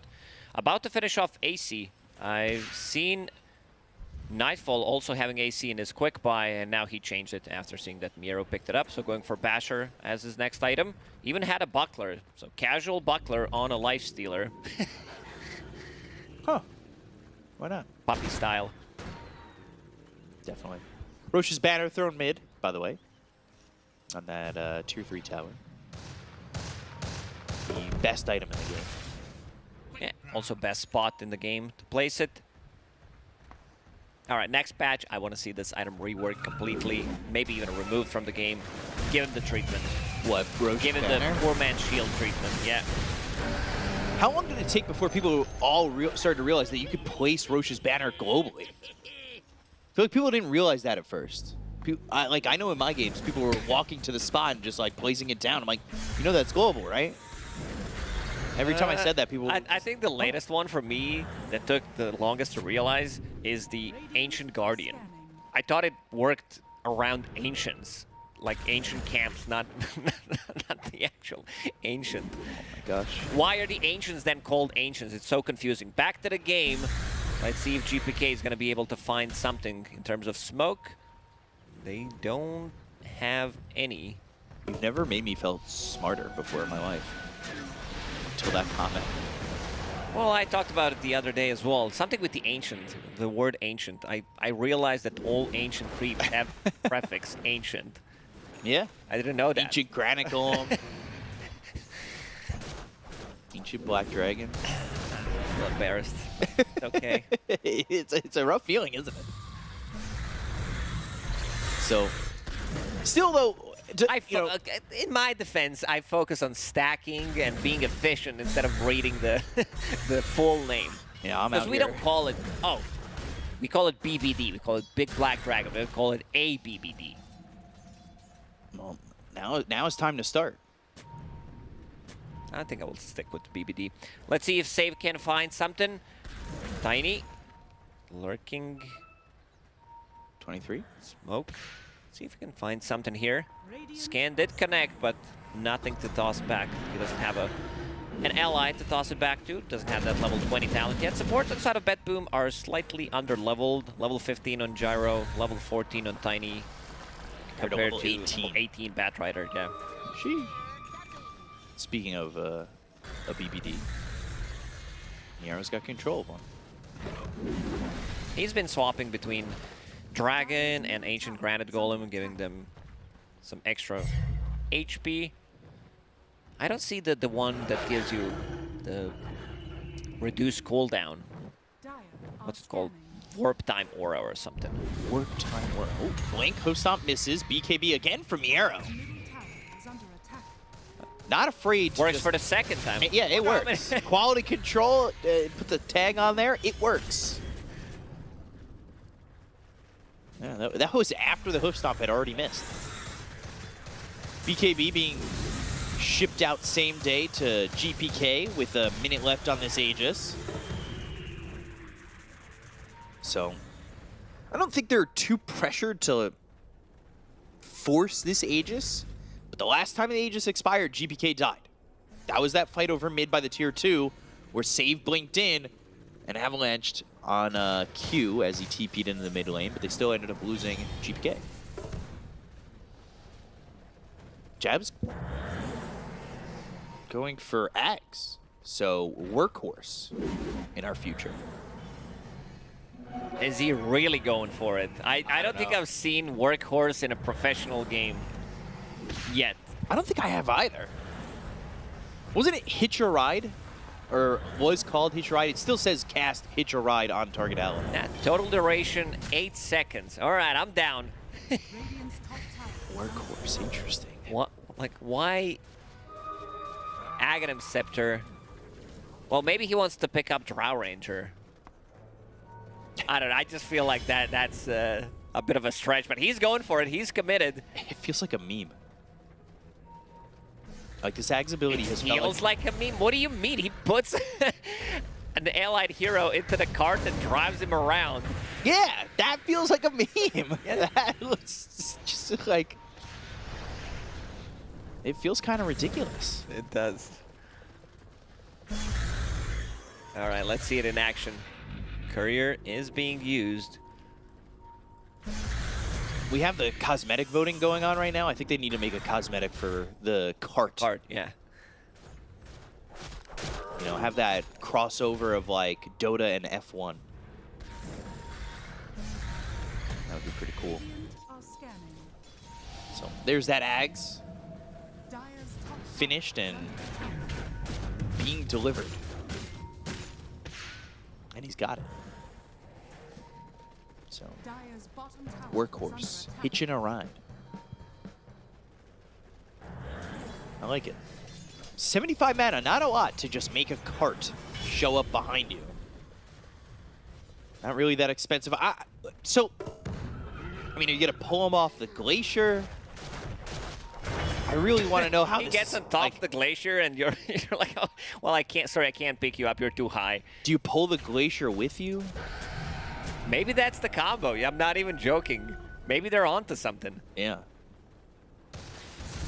I'm excited to see how this ends up playing out. Because that's a lot of gold investment. I feel like you have to have a plan when you do something like this. 38 minutes into the game. We've been sitting at like the same net worth deficit for a while. That's a small graph. Yeah, up and down. Now, I was trying to figure out if it gives you something else other than just movement card. like that? Yeah. So it gives 200 gold. extra attack range to melee heroes, which is pretty nice. Good thing. Good they're thing gonna be Drow pulling Rangers- Drow. Yeah. Yeah. And can cast Hitch a Ride on an ally. Is it No, for weird real. that That's gotta be great if he can pull the glacier. Yeah. Yeah. I have no other word than yeah. Because I'm envisioning in my mind just a glacier being pulled with this Drow, but I don't think that's how the interaction works. Because you're not attached to the glacier. It's Dota 2. Anything can happen. That is true. Okay. Or he'll just use There it. it is. He's hitching a ride with nobody. 4,000 gold. Look at him go. Really doing a lot of work here. Primal Roar is going to be used onto the Shadow Demon. He already hitched a ride. They'll go to the host on BKB. He's going to be popped by Miero. They're trying to get the kill on Ollie. They'll take out one. That's going to be the Shadow Demon dead with the lasso being used here by Q. Arrow's tanky. Arrow's tanky, but not Best. tanky enough at the moment as Nightfall walks over and gets a bash onto Jabs, but uses that rage and starts to back away as they find themselves the Bat Rider once again. GPK from a distance doing a lot of damage with the shrapnel down. Right clicks are in. 23 on top of the Glacier trying to do some damage on a Nightfall. No right clicks, the five. damage, the hoof stomp, the control, the kill. Toronto Tokyo's right on top of 23. Pop the BKB. They'll take out this Gyrocopter. And Aurora, they're starting to clean up. GPK just not doing enough damage in a fight like that. It felt like 23 was doing way more. Oh, BetBoom was all over the Save. place in that previous fight. I want to see damage that came out from Timbersaw because Lorinov has a pretty free reign. If he's not focused down, holding onto Stormcrafter, if you have Stormcrafter on a hero that is like super tanky, that doesn't die, you're sticking onto a target and now has level 25, so double chakra is available. This guy is going to be a menace to deal with. There's the replay, of course. Hitch a ride. Yeah. Did absolutely nothing. Yeah, that was a weird one. But GPK, you're not really going to see him completely on your screen, but he's over here by the secret shop at some point doing some right clicks, but 23 is just doing way more damage, and they ripped through Miero. I thought you were going to be right here, that Nightfall was going to infest him and try and pop out, but was unable to do so quickly enough. And Yeah, 23 had a really good positioning yeah. in that fight. Radiant's bottom You can see tower the is power of under attack. Drow Ranger. Against Lifestealer, he does have Rage, he does have Manta Style, but if that's on cooldown, you get gusted, you get stunned by a Centaur, you're gonna die from 100 to 0. So tier 2 bottom. Radiant's 23 gets that. bottom tower All eyes on Centaur. I want to see Hitch a Ride actually do something. Do you think he panicked? And just Panicked and like, oh, Well, I've got to spread- buy some, got to spend the gold. No. Panic impressed Workhorse, and I mean nobody was on the cart. it still gives him Stampede, so that's something. Okay. Fair enough. Are scanning. So, Next Roche. Roche respawning on Radiant side. No vision from both teams. There is a Watcher available for Aurora. Full backstab coming out from BetBoom. Let's see what they're gonna find. Smoke's used, infested in a save.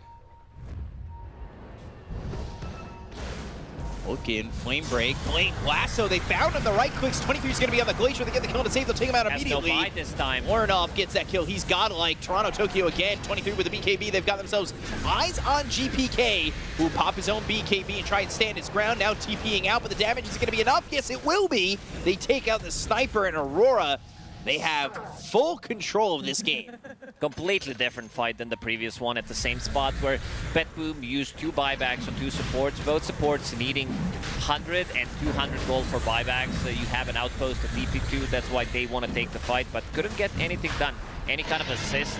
If you use the spell, you kill the hero, you would have enough for a buyback, but that didn't happen. And now we're getting to that 25 territory. Drow Ranger did pick up, of course, the marksmanship chance, so brings it down to 51%, I believe. 52. So every second hit does proc it. Radiant's bottom tower is under attack. Tier 3. Gonna take some damage here. Arcane Blink on Warrenov, who's godlike. Radiant's bottom Buybacks available on Sniper and Gyro. Lorinov didn't die for good 35, 36 minutes. They killed him, what, 6-7 minutes into the game, and ever since then, he became too tanky. And this just might be it. If BetBoom, if they can't find an opening, if they can't find a good toss back into like tier 4 towers, Tiny, he also needs a little bit of extra XP to get that level 20 no toss, no target required for a toss. It's still a little bit tough though, right? Like if Sniper's alive, it's one of the hardest high grounds to break. But obviously right there he was dead, so they were able to get themselves the tier 3 bot. But maybe next time BetBoom are in that situation, it may not be the same. With Sniper alive. So infested again. Let's go to this replay. Eyes on hitching a ride here. But immediately killing it. Save. And then GPK. Yeah, that fight's over immediately. Yeah. Lorinov gets on top of Sniper, forces them to use a BKB. If you don't pop it, you're gonna get double chakram in your face. There's a toss back, so gem on the ground. Good kill. Let's see if they can find more. You've got time to kind of wait. You have this Aegis in the pockets of 23, so you could wait for Q to be back alive, or start a fight he buys back and you go. But it would have to be near a TP point for sure, which not many of those available for Aurora are scanning. with no towers outside of their base. I'm just thinking, seeing Centaur has a refresher shard. Double hitch a ride. Yeah, can you pull 2 people at once? All of a sudden you've got a train car behind you with 2 cattle. Choo-choo. Oh my gosh. Daedalus The now tank engine completed. starts playing. Yeah. Drow Ranger is massive. BKB in the backpack. She can still become... She still needs like 10,000 plus gold to be 6 slotted. If you want to eat your eggs, buy a blink. Radiant's middle tower is under attack. GPK only level 22. He's got that Daedalus. Shard flying out for Miero. No axe for him yet. No drums of Slom. It's not a build anymore. It's not just straight Slomming anymore. Because for a while it was first item axe for a couple Radiant's middle of tower is months. It was Ags, Kaya Sanj be super annoying, unkillable, but Beastmaster hasn't been seen much in competitive play. As we said, you know, a couple of players only play this hero. Zoo meta has not been a thing. Good obs there. Same Linked thing. Avalanche. Assassinate's going to be out of the Shadow Team, and they pop the Infesto go, and they get the kill to Ollie. Primal Roar is going to be used here by Miero. Pops the BKB very early. They're focusing their attention on 23. They might be able to get the kill. onto this Drow, but they'll take out Save instead. Down goes Q. They're both going to buy back on the supports on the side of Aurora. 23 standing his ground, going after GPK as they've got Nightfall. They've got the Gust onto the Lifestealer. Right clicks come out from 23 again, but he goes into the Shadow Blade and looks back over at Nightfall. That's one click that hits, but they've got the Hex. It's on to GPK with a double Chakram on him, and Lorinoff now beyond godlike as he's got a triple kill and takes out GPK with no buyback. Two supports from Aurora did use a buyback, so they can go in and try to look for something, because Q does have Lasso available, and they're still holding on to that Aegis for 50 seconds. Lorinoff is just a menace. They don't have enough to deal with him. Nightfall damage output in the fights is not enough. He's walking around, he's getting stunned, he's getting controlled by the Hex, getting gusted away, and this just might be it. 50 seconds, no buy on GPK. Still need to take a tier 2 tower top. They could just go and end. Gonna try. Realizing that GPK doesn't have buyback. He's 1,000 gold short. Avalanche from the back. They've got the Infest popping. They'll buy back on Toronto, Tokyo. They've got the Lasso coming through from Q. That's going to be able to get the kill on a save. They've got the right click coming up for 23. He's on the Glacier, on the high ground of the Radiant base. He's doing so much damage. Miero ends up falling. Down goes Nightfall. GG is called, and Aurora take game 1 from BetBoom. Yeah, really strong showing from Aurora in this first game. Both supports did pop off. Lorinoff with only one death. 23, he was pushed out of the lane relatively early on, but the rest of the team, they continued to play 4v5. He joined in some of these like 10, 15-minute engagements, continues to farm up, and it's all about the stacking, because their heroes are very good at clearing those stacks. So Aurora, they slowed the game down, and then also some really nice initiations coming out from Jabs. And that Aghanim Scepter, still shitty, but got the job done. Yeah, we really didn't see the power of Hit to Ride. No, did absolutely nothing. The entire time I was expecting 23 to wake up on the cart and, oh, you're finally awake. Well, Skyrim action coming out from him, but nobody was ever really hitched on a ride.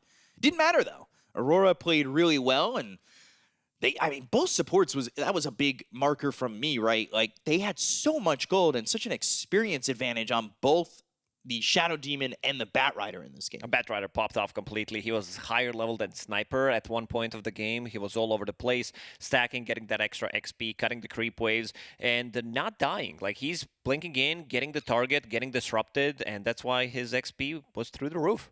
Yeah, so Aurora take game number 1. We're going to throw back to the panel and hear what they have to say. Take it away.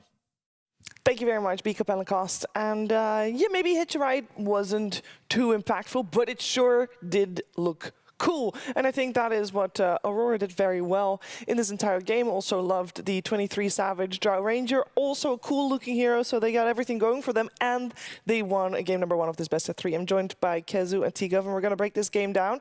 I think this game, Kezu, played out a little bit differently from what we were expecting. Yeah, honestly, I wasn't sure if Aurora really had it in them with both the draft, but I feel like they made it look good. They played a lot better than I expected as well. I think especially like their laning stage looked very good. I was very impressed with their 2 supports, the way they played, the way they itemized. Also early on with like this early invasion from Mr. BB squad, I feel like they went a little deep. They gave him like 2-3 kills, and from then on, I really like what Aurora were doing, apart from the first Roche. I feel like they should have contested that, but overall, played well, made it look good. Honestly, clean start to the day. Yeah. This is the type of draft from Aurora that it requires always knowing where everyone's positioned. If at any minute Drow is out of position, unable to be supported by the SD saves or the 4-star from Batrider, then it can fall apart. You've got the initiations of Tiny with the blink, Beast with the blink, Lifestealer. Like, it's so easy to catch her out of position. The card looks so nice. But it didn't do anything. He never took anyone in. Maybe I missed it, but I saw You didn't. it 3 or 4 times with no one in it. I've never seen someone spend in-game gold just on cosmetics. It's a new feature. It's a new type of BM. Yeah, Jab is just dunking on him. I can waste gold and still beat you. But no, I think this was a game that really showcased like the team fight ability of this team. Because like if they falter one time with a bad 4-star or by not allowing Drow to position correctly, this is a completely different story. But there are so many highlights throughout that game where they just enabled each other so well. And Lorinoff again on his Timbersaw now. 15, 1, and 13. Like every game he's won so far, or Aurora's won so far, he's either had 0-1 deaths and insane kills and assists. Yeah, it actually makes me a little bit worried for other teams, because this is the second time we've seen him do it on the Timbersaw. And I feel like at some point, maybe this is too high of a comfort, Kazu, because he was was fantastic. Yeah, it's also that a lot of teams can potentially flex it. He has a 93% kill participation. Like, he had one death, and I think that was early when he got roamed down. After that, he didn't die a single time. I think his items are near perfect, like flawless, the way he was fighting and going in. So all in all, I think to what he was saying, Aurora, they played really well. Their positioning was great. They knew what they all had to do to like really make it work. Whereas BetBoom, I feel like they were very quiet this game on a lot of their players, actually. Yeah, I think it doesn't help though with Toronto Tokyo. Like I think he was trying to set a lot of pace in this game. Like even when you go back to the point where they're contesting the stacks, right? Like he walks up there, GPK goes for a shrapnel, he kind of misses it, then Toronto Tokyo's like aggroing it, and then he's trying to farm it, then he dies. And it's like you watch like 4 fights in a row where like he's running in, but then his team's getting caught behind him, so now he's dying. Like Toronto Tokyo likes to lead his team forward, and he had what 12 deaths in that game, 3 kills. It was pretty average game on a gyrocopter that can often be quite a nuisance. Yeah, it just felt very disconnected from them. When we talked about the draft, we said that coming out from Aurora, we needed a lot of tempo from them to be able to provide the right timing for the Drow Ranger to come online. But we didn't really focus too much on what type of pressure and tempo BetBoom should have set on the game. Now, on hindsight, Kezu, now that we obviously know how it played out, do we feel like they had the draft to set the tempo that Toronto Tokyo, for example, was going for? I do think so. I feel like in the mid game, like they did this really deep play where they invaded the enemy triangle, then they fell behind and they still got the first roach. I feel like if they do that, you know, without feeding a little bit earlier and then taking more clean fights, they could have been okay. But Aurora also took like a really clutch fight around their tier 2 where the Aegis just expired. They got like a 2-man hoof stomp. They go in with the Timber and they kind of get back in the game. So they had all the tools to make it work, but I don't think the gameplay really matched their draft all that well. You know what also helps, guys? What helps? If your carry gets a kill. No, he didn't. Nightfall got 0 kills. He was Yeah, it was not great. No. But he had all the items. He had the Abyssal Blades, the Blood Thorns. He had all the stuff to get there. But he couldn't do it. And He's waiting for the perfect moment. Also, if you look at the heroes on the side of Aurora, who is he going to kill? I feel like they had a lot, other than Drow, who was heavily protected. And I will say, I want to commend 23 again on his positioning, because I think that was top tier. We talked about how maybe flimsy that would be, like, so well. So yeah, the hero versus hero, we're showing 2 heroes on the same team here, because the way in which Lorenov was playing, 93% kill participation, we saw it on the previous graphic, like the fact that he is so at the front, he was able to kind of tank up a couple key spells, so when they were eventually able to maybe find 23 Savage with the Hurricane Pike, with the Silver Edge and the Lincolns, he didn't have to think about 5 heroes of the entire toolkit. It's maybe like say 3 heroes with half their toolkit, which simplifies 23 Savage's ability to position. So I think because of the Timber Saw and of course everyone else, 23 Savage was able to pull off. But again, I love the items from 23 Savage. Don't go for like insane damage. Just go for survivability, and eventually with your shard, which he purchased, incredibly good shard. I think not many people respect this. It is very good. That allowed him to just be the carry of the game. The Elven Tunic as well, actually helping out a bunch potentially there with the evasion chance. No, we all know how it works. Like, you have this body in the front, your Timber, he's very tanky. Like, he's like 23 Savage, he doesn't need to be the killer with like some data list. As long as they stay alive, they take long fights, he has high range, they have multiple 4-stars, Glacier with more range and everything. It works out well, and honestly, yeah, they made it look better than I thought it would be. Yeah, I think that this is exactly what we wanted to see. Yesterday we had a very scrappy game from Aurora, and we heavily criticized them because it wasn't the best Dota we've ever seen. And it's very fun to watch, don't get me wrong.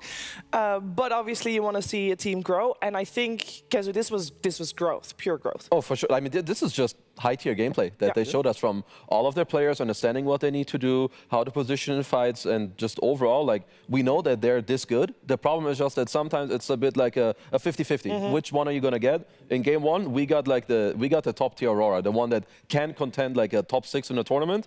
Now just, can they do it again in game 2? Yeah, and we heard from a lot of players yesterday mentioning the key word, consistency. Now the question is, will Aurora be consistent and take this series 2-0, or will BetBoom strike back? We're finding out after a break.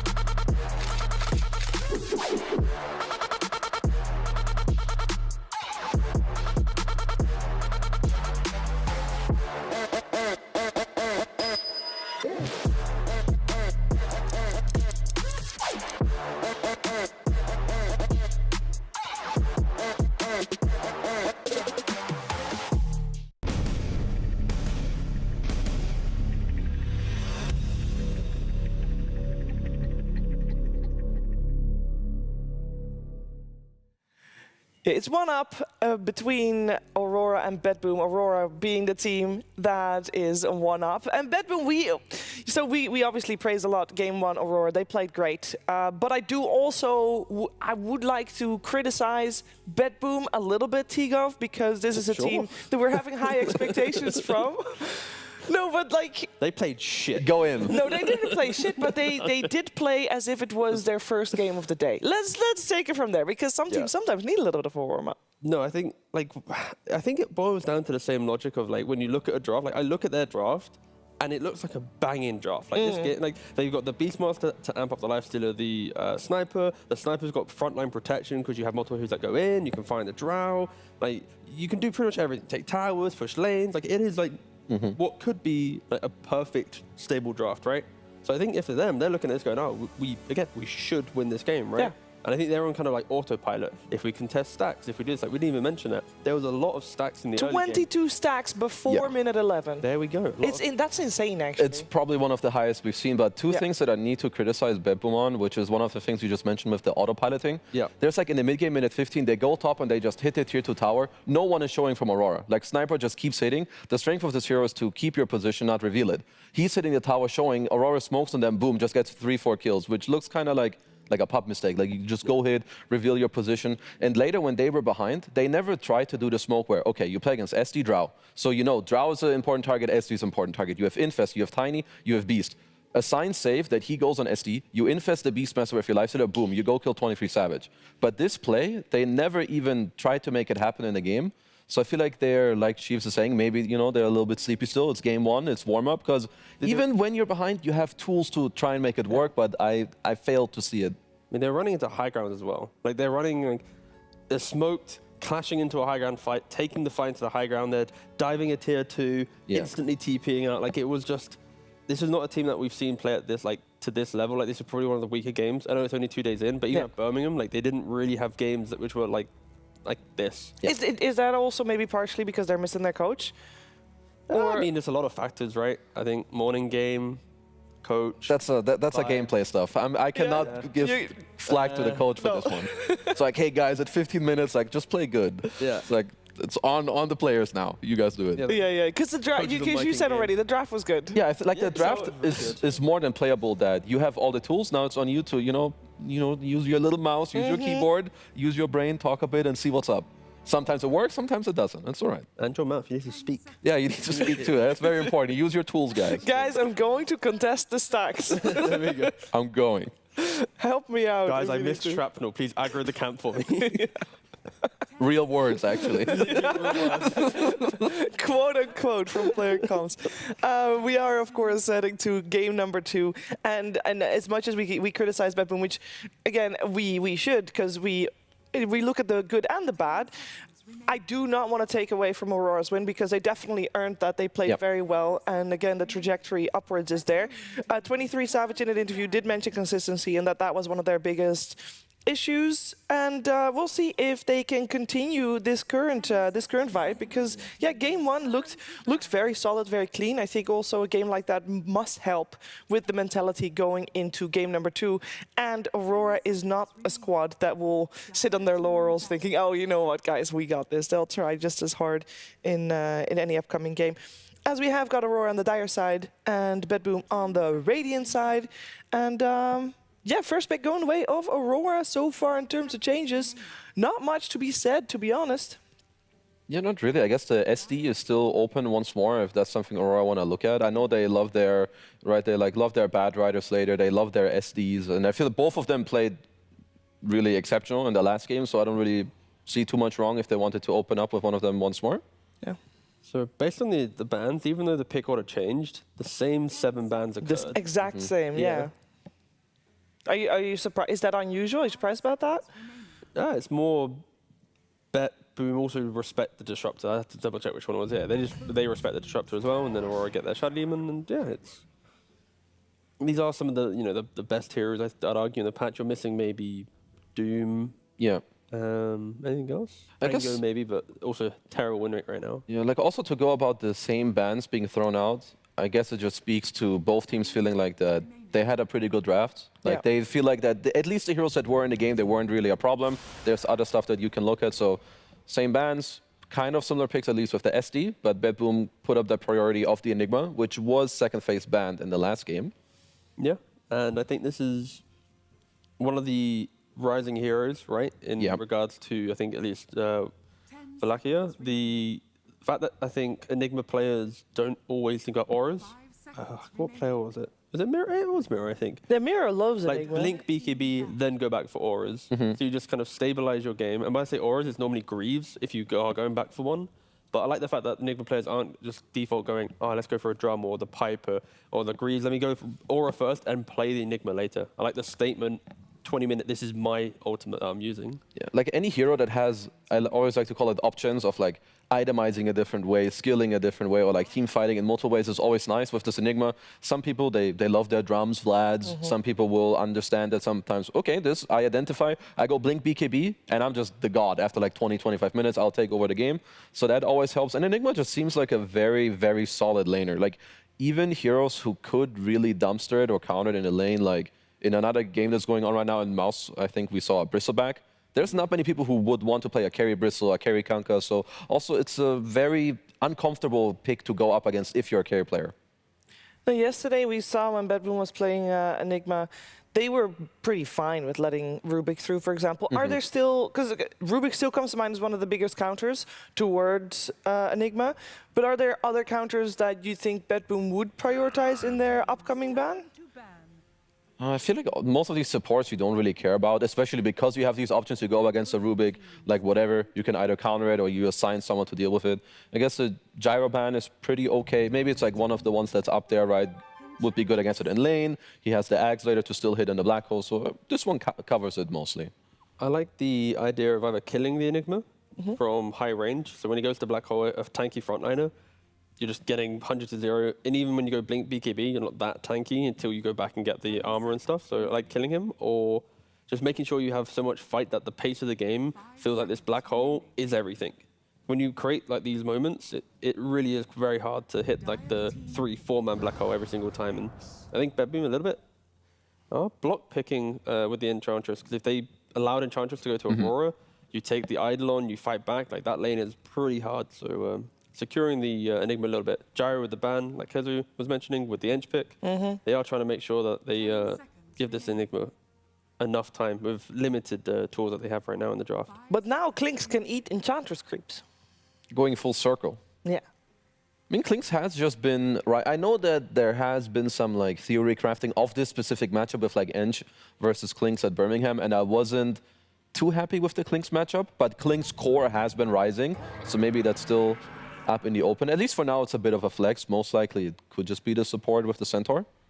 We have to also give Jabs a little bit of respect here. He played a very good Centaur game. Other than Absolutely. Other than the meme Ags, which did nothing. No, it gives stats, and it did look cool. We talked about this. It's not the cart that is important, it's the threat of the cart. Imagine if it like actually body blocked. So when Centaur turns around, you just kind of whip people around. You're just very wide. No, but I think this hero is potentially still undefeated. Yeah, unless it was in the other series. Yeah, exactly. Yeah. But in our world, where we haven't seen the other series right He's now. 4-0. He's doing great, and I think at least right now Aurora is playing a very pick-off, play the map.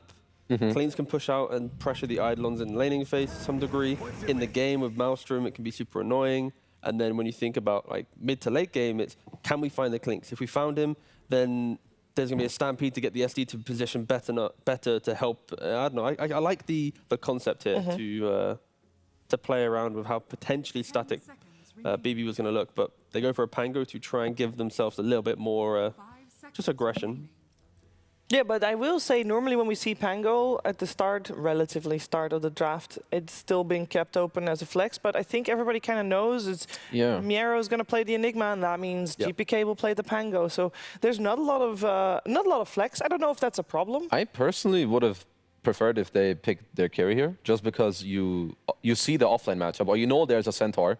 You have last pick to like later on keep it open. I would also say that Lorinov has been somewhat of the standout player, so giving him a counter matchup is maybe not really what you should be looking to do. Do you have a preference? Because Pango is cool here. Like, he's good. He answers a team fight. He's good against SD. But I feel like you make it easier had you picked your carry. Don't they just like Timber again for Aurora? This is a Nyx Assassin, by the way. Can we talk about that one? We Because can. we Hold. have not seen Hold. Nyx Assassin for a very, very long time, I feel. Yeah, because the way in which we are seeing pro plays occur is the need to be ready to fight a lot together. There is not punishment for grouping up and getting kills. Assist gold feels good. Map play feels nice. Even though the map's big and you expect people to get lost on it when the patch maybe first originally dropped all that time ago in, what, 3.3? That isn't to be the case anymore. So competitively, allowing a Nyx with a Dagon and a Shard to hunt around the map to get kills, you're often running through sentries and just getting picked off. So that's why it's hard to get into a pro game. But Yeah. I like both these picks. So I think Nyx, first of all, we also need to know that Tusk and Tiny were banned out, were like the best combos with Enigma. So naturally, you'll have to look at like, right, the replacements. You can pick off a Centaur pretty easily later with Retaliate. Like, you can always just hit him with your Carapace, get him out. But this TA pick is honestly very nasty. Like, you have super high damage. You're super good against Enigma in the lane. You also do what T wanted, where you can kill the Enigma if you're not in the black hole. And having more traps, like just random vision around the map that sees the Nyx, or you can catch him where he doesn't just keep running around and annoys you, is really good. one big problem, though, I see for Aurora is What's the how problem? static all three heroes are. Klinx wants to farm top. TA wants to push up mid, go to jungle. Centaur wants to farm bottom. But Klinx might still be a support. Yeah, you don't think Klinx would be a support? Maybe it's like some All right. Klinx Centaur I'll lane. get I to don't the know. second part of the point, and then we can talk about Klinx support. Continuing. So then, with BetBoom, Enigma and happily want to move to towers with the Rolling Thunder. So like the early tier 1 tower threats, a TA is not going to TP to help them out. A Yeah. Klinx support or core is not going to TP and go, ha, this is my tower defending. You're going to deal with Ench creeps, Eidolons, Swashes, maybe a Nyx Vendetta. Like the ability for BB to actually make Yeah. team play early on is far superior. I would prefer the TA to be carry. I feel like if it's mid, with what we're saying right now, like, yeah, you do fine against the Pango mid, but then exactly what you're talking about is going to happen where, what if they just sync up top? Like, you're a TA mid, you're just going to stay there, hit creeps. Now your map suddenly starts bleeding. Yeah, At least that's what I would say. You take some last pick for Lorinov that, like, answers the Pango and his tempo in some way. Is that still a Timber to come to circle back, you know? Or is that one out of the question? Because they remove out the Naga Siren for BetBoom, so they are definitely having in their heads that, well, a core still needs to be picked anyway. The reason I said Timber was because I was already thinking of the early grouping, and a Timber Sword can at least body enough to maybe not protect the tower for its entirety, but just whittle down the resources that a tower doesn't fall in, let's say, 40 seconds of aggression. It's now 2 waves of aggression, and that gives time. But I think even if TA goes to say, like, Lorinov is the TA player, by the way. It's one of his specialties. So that's why I look at it now, it's like I expect it to be mid, as much as carry could be cool. But even if, I think, I am intrigued to know if they can put Klinx elsewhere. But no matter what, Klinx support, Klinx core, TA mid, center offlane, Yeah. the heroes will never change what they do. Like they inherently will not be able to deal with the first 10 to 15 minutes of what BB can bring. Yeah, basically what I'm looking for, whether the TA is mid or carry, is a hero that gives you like tempo control or like tempo defense at like minute 6 to 10. So if the TA goes mid, I would like them to have a carry that when this Ench goes top with the Enigma and the Nyx, that they just don't have to forfeit the lane. Like anything that allows you to stand your ground and fight back, which is why maybe also, you know, the Sven being banned out, he's more tanky, he can shove the wave, is pretty good. And finding this pick, I don't think is that easy. And they are banning out carries because they think the Klinx could be support. Yeah. Yeah, and in this position, I think I would prefer the Klinx not be going into a core role. Especially with the last pick going the way of BB. Yeah, because from BetBoom's logic, it seems like they are expecting the Klinx to be support, and that means that you got a Klinx in a center lane. Which carries would BetBoom still consider to go for here, now that Morphling is also banned out? Using the theme of the bans from Aurora, just like the big scaling Nightfall carries, right? Like these two are like some of his specialties, but there's so much aggression and map play installed in the first 4 picks that you expect that hero behind to be the 1v9 big carry. Trying to think what else there really is. I mean, we saw him play Lifestealer previous game. Is that still a hero that should be on our radar? Like Lifestealer, Terrorblade, like any of these. I am the carry heroes, I think, feel quite nice. Could even go for the Faceless Void if you want to. I think Void works. Like Void, TV, Lifestealer, I think are three heroes that come to mind at least. I'm having a hard time finding the perfect pick for Aurora, so I'm... Like, if Lorinov is the TA player, then okay, so they will do the other thing, which I personally prefer at least, with the TA being the carry, which I feel like made it a bit easier to open up more heroes, and they'll get the Timber that T mentioned. Okay, so you need to pick Mr. Carry. You don't have much time. 10 seconds remaining. Give me a Monkey King. 5 seconds remaining. I wouldn't be opposed to... Okay, it will be the Void. The faces. I literally, yeah, we literally, okay, I just listed another carry for no reason. Should have just trusted, alas. What are we thinking? Because you guys are seeming very pensive about this. Well, both drafts.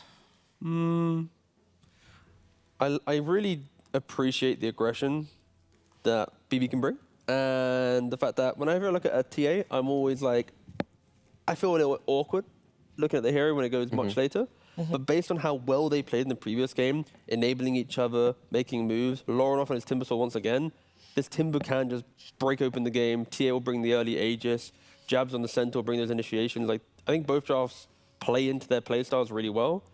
Clinks is a question mark for me, but I think both teams should be very happy with what they got, and it really leans on the play in the game rather than us trying to pick a better draft or whatnot. Yeah, I fully agree. I do think, though, on Aurora's side, that they need to be playing with the kind of tempo that like they need to get through this early game and get the first Aegis with 23 Savage and the TA, which they can. But if they falter and fall behind after like 25 plus minus minutes, we can see a very similar scenario to yesterday where BB had Faceless Void, Enigma. It's like the best scaling duo in all of Dota with like maybe some Doom in the mix. So Aurora need to play very clean, because I feel like this time around, like BetBoom really have the type of draft that they know that they can execute, and this Nyx Assassin, I feel like, is quite a trump card in this game. Like, he could pop off if he finds 1-2 kills. This hero becomes very nasty to play against. We have a Clink support versus a Nyx support. Like, But I will say, in the Chronosphere, Lorinov is not going to die, Jab's not going to die. You got Shadow Demon to save TA if really needed, so I kind of... makes it easier then. Yeah. Just Chrono the TA then. Well, yeah, then he's going to get saved. But then he gets Black Holed. What now? in the Chronosphere. Well, Oh, after, you know, outside. he gets Chrono, then the Disruption comes up, he comes back out, Black Hole comes down. Okay, we got BetBoom fans on a couch right here. For now, we'll see if they can force out game number 3 here in the series, or if Aurora can take this one 2 over. Heading over to B-Cup on the cost. Thank you very much. I could really use a Kezu T-Gov sound pack based on the black hole sounds that they were making, the right? Yeah, make it happen, guys.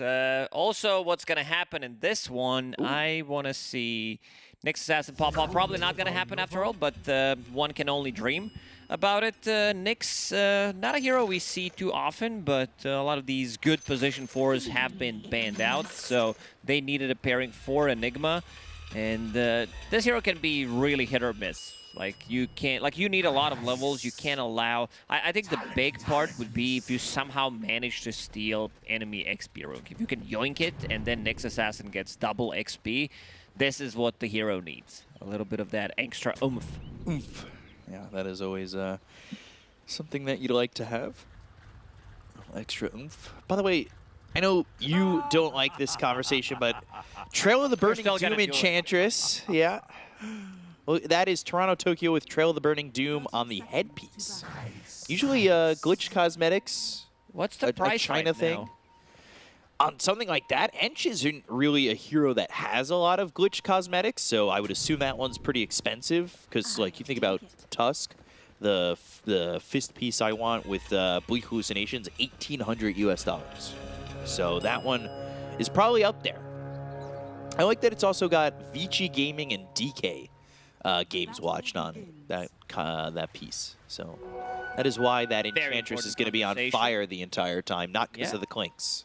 I want to see, like, in terms of damage, they have some pure damage. They have something to deal with Timber, so it's overall a really good game, unless you're getting hit by Impetus, Swashbuckle burning your mana, and also pure damage from Vendetta. So that's going to be good, but I still feel Lorinov is going to have a good time in this game. It was, after all, the last pick for their team, Timber, and also want to see what Clinks is going to be able to achieve. I know FY, speaking of glitch cosmetics and everything, he does play position 4 Clinks. China started to do it.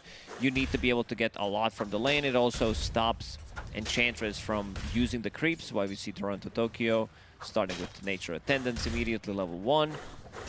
And maybe they don't put enough pressure. Maybe they can get away with this position for Clinks. Paired up with the Centaur, you have a lot of kill threat, so if you can get a couple of kills, you can set yourself up for a really good early game, because Faceless Void is very passive position 1 hero.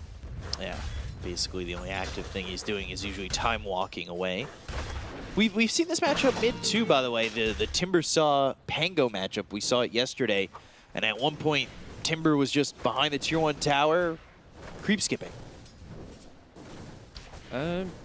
Yeah, because he was playing super aggressive, and we might see something similar. Not an easy matchup for Pango. He's still gonna have, you know, some CS, but you can't kill Timber. On the other hand, Timber can kill you, especially if he gets that level 6 slightly faster than you.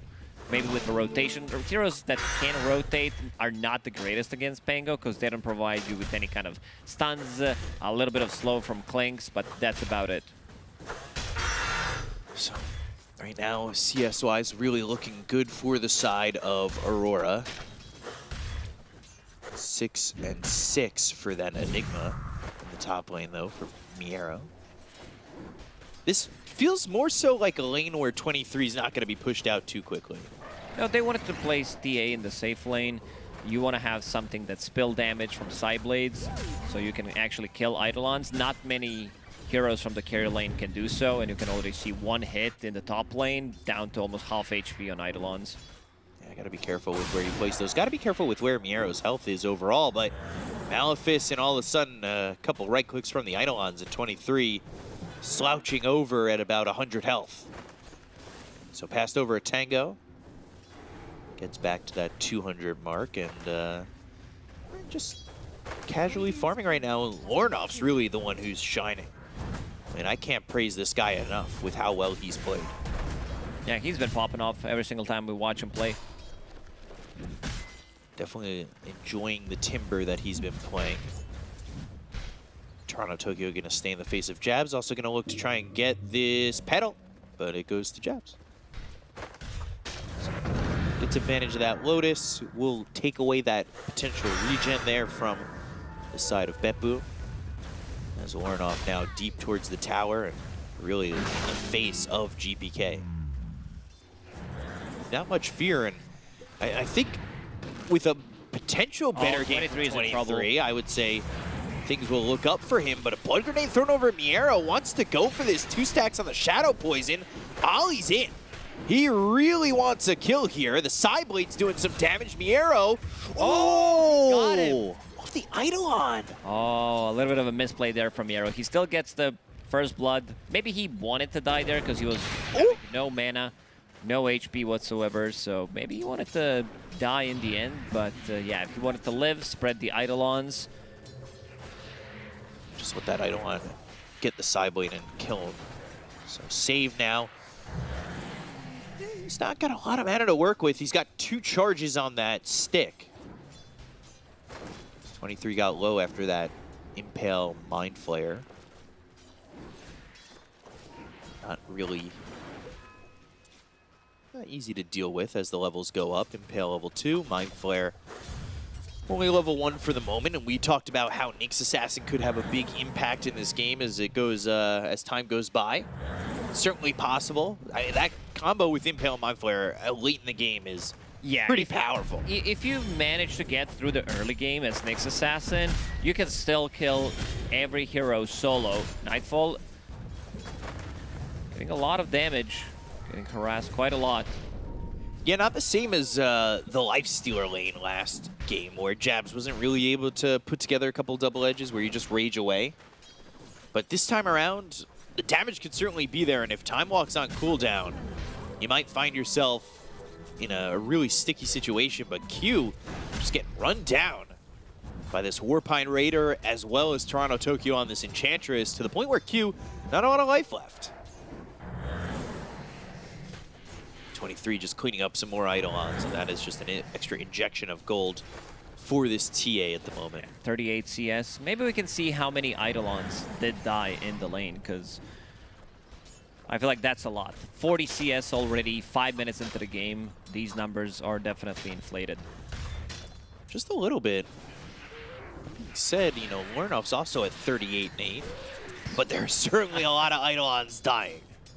He just killed 4 of them. 46 feels like a much more inflated number. Compared to 40. Now, compared to, like, what, 38 we were at just a second ago? Radiant are scanning. Save comes over, Arcane Rune. That will be picked up by Save. So now, Impale, Mind Flare. Has that Arcane Rune. You're gonna have that combo up in just a second, so you can't really stay too close if you're the Timber Save is for a still moment. chasing him. Ooh, misses the stun. Maybe this could have been a kill. Raindrop was available. Level 2 stun, 160 damage would not be enough. But would be close. He did the math. That courier going over towards the TA. Save was also trying to chase that, but won't catch up to it. They've also got the obs, so I think they got eyes on Save for a second. Miero really just dealing with no health at the moment. He has to be very careful about where he's standing, especially making more Eidolons like that. So, for now, I think Aurora out of the lanes, it looks a lot better than last game because 23 is getting low. Yeah, and also Jabs is free farming, so is Timbersaw. They're not really punishing Jabs. They don't have enough damage to kill him straight away. Stomp Shows up in the bottom lane. Nightfall thinking about using the Time Walk. Brings another. They've got Ollie here. Should be able to get a kill on a Toronto Tokyo. They will. Ollie gets credit for that one. So, able to take out that Enchantress, and this tower is going to be pressured with Jabs moving forward. 23 at level 6. He'll start placing down those traps, which later could be a problem, right? Shard, silence. If you I was get about to trapped with mention it. Faceless Void, you're silenced and could die right after.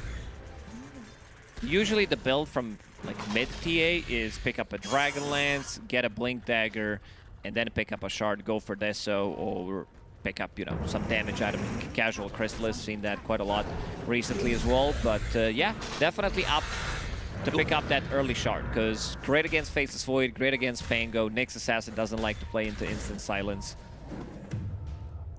Miero gonna take over some of the jungle, but they do have eyes on him with that ward as well. Dragonlance will be the first item, followed by Deso for 23. See how quickly he gets to that, and of course, how quickly he'll follow that up into getting charges on that Desolator. They have Stampede, so are able to close the distance if they want to work with Lauren off at 23, who are top of the net worth at about equal net worth between the two of them. Save just trying to clear up potential farm here, stopping him from respawning for 23 as he goes through this jungle. GPK with an amplified damage though. He's chasing. He's got help from this obs that was placed down by Save, so they know where he's at, but are they going to be able to go? Okay, bet Nightfall's here. They're definitely going to be able to get the kill. They've got the Rolling Thunder, and 23 going to be bounced up into the air, and he'll end up dying. This is something that benefits of that camp. BetBoom does really well. Going into like understanding when enemy carry goes to jungle, they know exactly where he's gonna farm. They play some deep vision and then go for a kill. First rotation from GPK, successful. Will get him closer to his Diffusal Blade. Just a recipe away. Aurora, no stranger to having 23 die a couple times early and still winning the game, as they saw in the first game. Especially when Lornoff continues to have great starts like he has. And throw that trap up there, take out that obs that was pretty obvious once he ended up getting ganked with precision.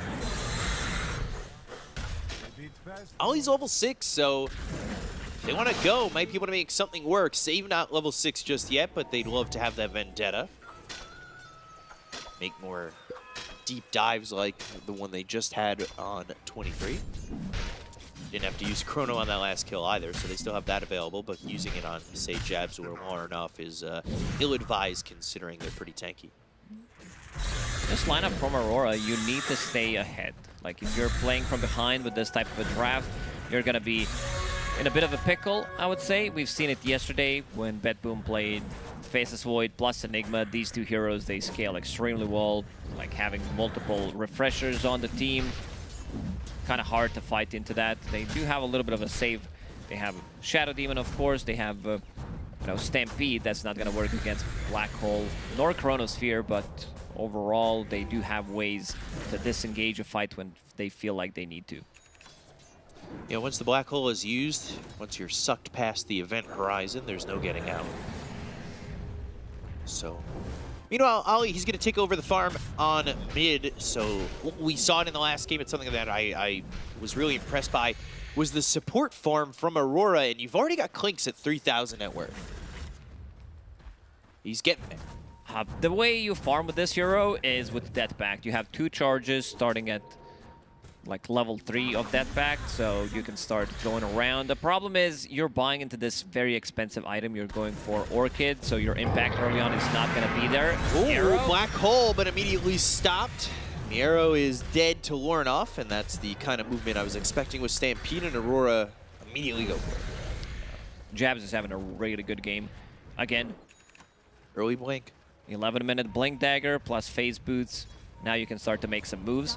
The problem is they don't have that like extra follow-up damage, something that Faceless Void is afraid of, so they can't really kill Nightfall unless he makes a mistake. You need Shadow Demon, maybe to set things up, Centaur with the stun plus Timbersaw that can burst him, because his spells are maxed out now. Or enough. Safety Bubble plus a Shield Rune. Yeah, this guy's not gonna die. Getting closer to that Orchid, needs the recipe in the Cornucopia. Not quite there just yet, but they were looking over at bottom to potentially get a kill. And she's in exactly the easiest kill immediately.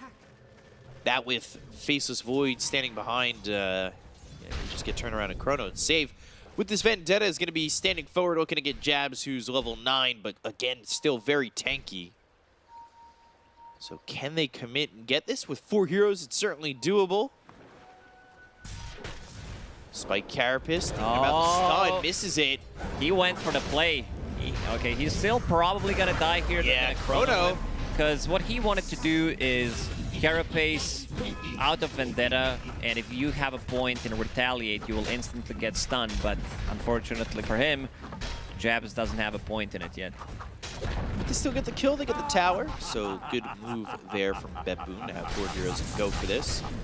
Nightfall with the early Maelstrom. Ollie going to show his face over bottom for a second. Miero only level 9 now, as his farm has been impacted by that last death, and he's pretty close to the Centaur, so it's not terrible. Got that first Mithril Hammer for 23 Savage. Flying out. As he's looking to get into that Deso and take this stack. Save again. This time Invis thanks to the smoke, but has Vendetta. This is going to be a big kill if they can get him. Again, Spike Carapace looking, and 23 up in the air with the impale, but the blink hoof stomp, they've got the disruption, they go to the Rolling Thunder. Can they get the kill to 23? Ooh, boy, he's getting low, but the Seeds of Serenity and the Refraction keep him alive. Save and Toronto, Tokyo end up dead. They really wanted 23, but his number's too high. BetBoom did the same exact move in the previous game. 14 minutes in, they thought that they're strong enough, diving slightly too deep. And Ollie has been on the money. Shadow Demon going into Ether Lens next.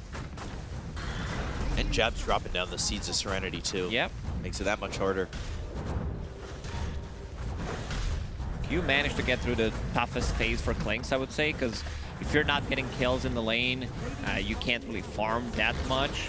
A lot of the times you will not get the lane for yourself, but getting closer to Cornucopia and then just a recipe for a 50 recipe away from that Orchid. That's going to be the big timing. One of the reasons why Nightfall is also going immediately into Manta style. No shenanigans. He picked up Maelstrom, knows that there's going to be silence coming out from TA Trap, and also Clinks already showed that he's going for Orchid. And there's that Deso, 15 minutes in. So Dragonlance, Deso, save. Again, just forward with GPK nearby, but I believe Q caught wind of at least GPK there. As an Nyx assassin, you feel like this hero can't farm. It's not Meteor Hammer meta where you can buy these small components, one-shot the creep wave, so you need to get stuff done with Vendetta, otherwise you're useless on the map. would it have been worth to try and go for Meteor Hammer at all? Like, it just, I feel like you're right. You just don't farm. Dagon is a much better choice overall. You can't clear the creep waves, but you can one-shot a creep. That's good. But you want to have that damage save. Let's see if they can Lorinov? kill Lorinov. Kaya Sanj running low on mana, though. Not the easiest 5 kill, heroes. but jeez, they bounced him up. He was unable to do anything. That's a good way to get to this Aurora team is by slowing down Lorinov, because when he's at the top of the net worth, he is a big problem, and that's where he sits right now. And you said it earlier, this is a lineup that has to stay ahead, right? Yeah, you gotta have this tempo with the lineup. I want to see them go for Roche, take one more fight, to maybe smoke up, play top part of the map, because Roshan is on dire side. You have Deso, so damage is not gonna lack. But yeah, I assume they want to go for a pick-off, show this new Orchid, try to grab a kill on Nightfall. Nightfall is in real danger right now. He is too far forward. This is a greedy spot. Blink, Hoof Stomp, Orchid, and the Shard on 23 as well.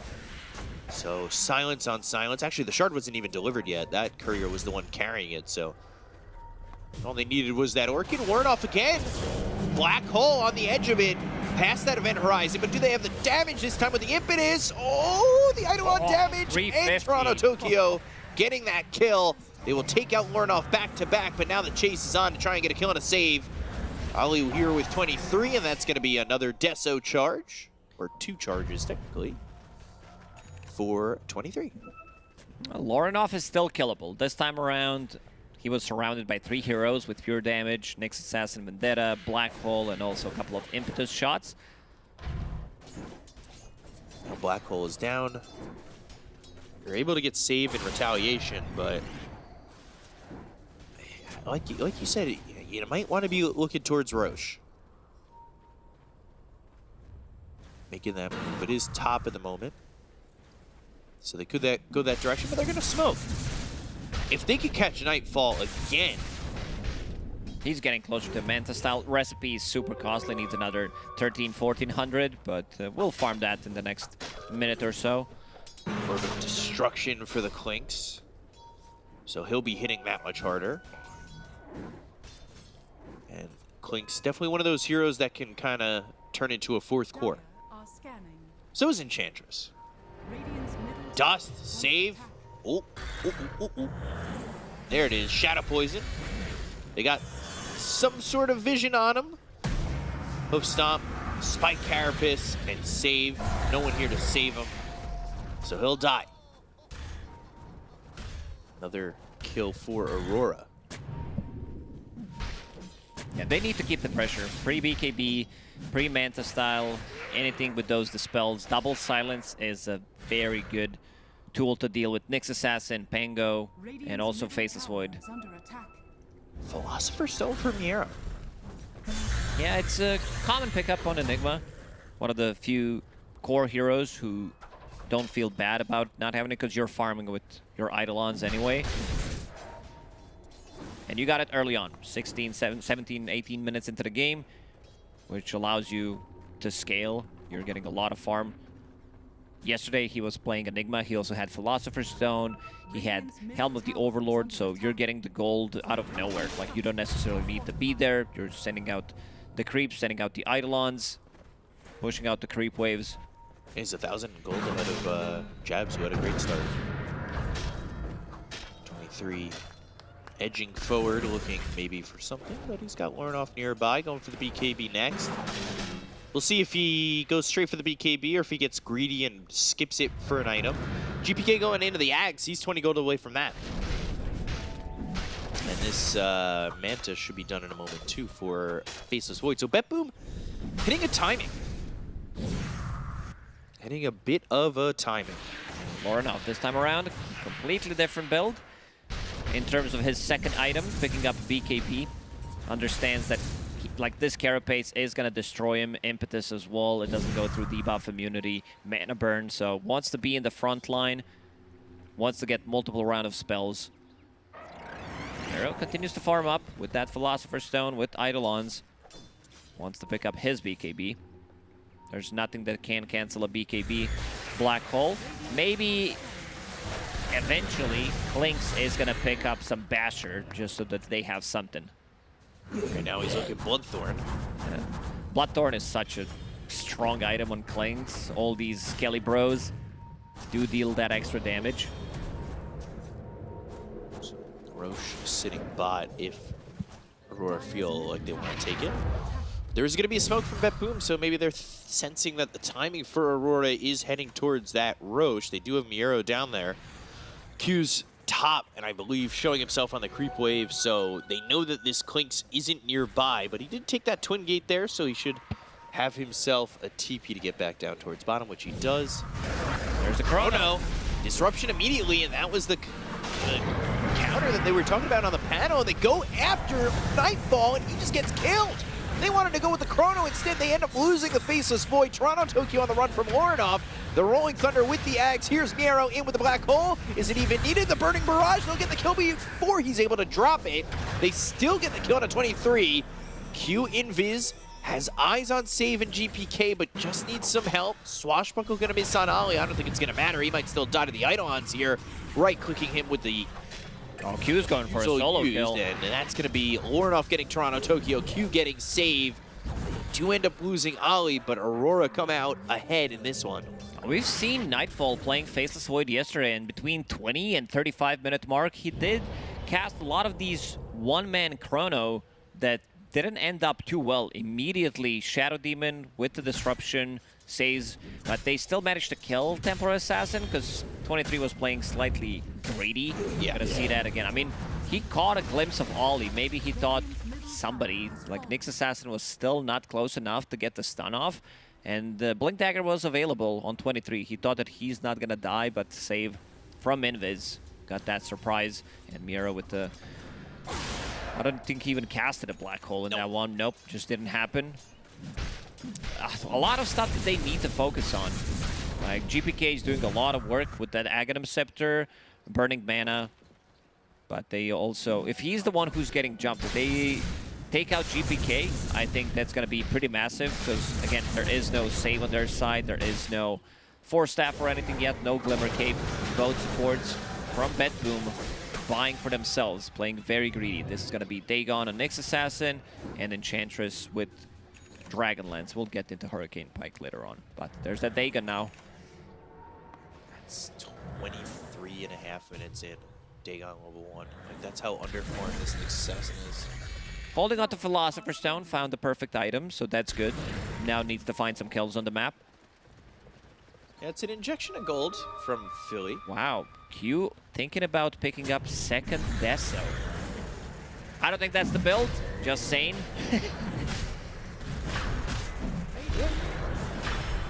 Second Deso. What? I remember we were covering a game where there was a second Deso in the game. Didn't end too well. No, they lost. And it always happened with TA in the team, because nobody, like a lot of times TA's played from the mid lane, and then you have another carry who's like, yeah, you know what? I also want a TA-PA, I think was the combo. I'm trying to remember. I just remembered. Yeah. Who the team is. Oh, stop. Arrow in. Silence, though. The trap is there. Black Hole's going to be used here on a Jeff. They get the kill on the Centaur, but their Rolling Thunder lands on a Q.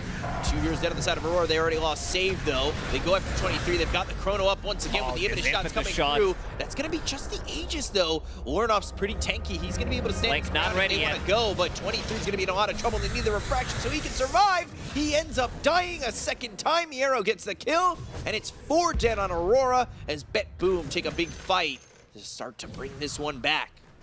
They need to be the one getting the first jump. They need to have a lot of vision. I would also, like, playing against Nyx Assassin is always going to be difficult. Ollie did buy gem, but you also need Lorinov to get the glimpse. He needs to see Nyx Assassin getting in, and then you need to silence him with Orchid or silence him with the trap from Templar Assassin. Otherwise, because, again, this was a one-man Chrono, one-man Black Hole, and things are not going to get easier for Aurora. They need to get stuff done right now, because BetBoom, they're going to outscale them. This is Templar Assassin we're talking about, even though you have Klinks, who is super farmed. He's more farmed than Jabs again. Seems like they had a little bit of a talk in terms of farm priority, who's going to get what.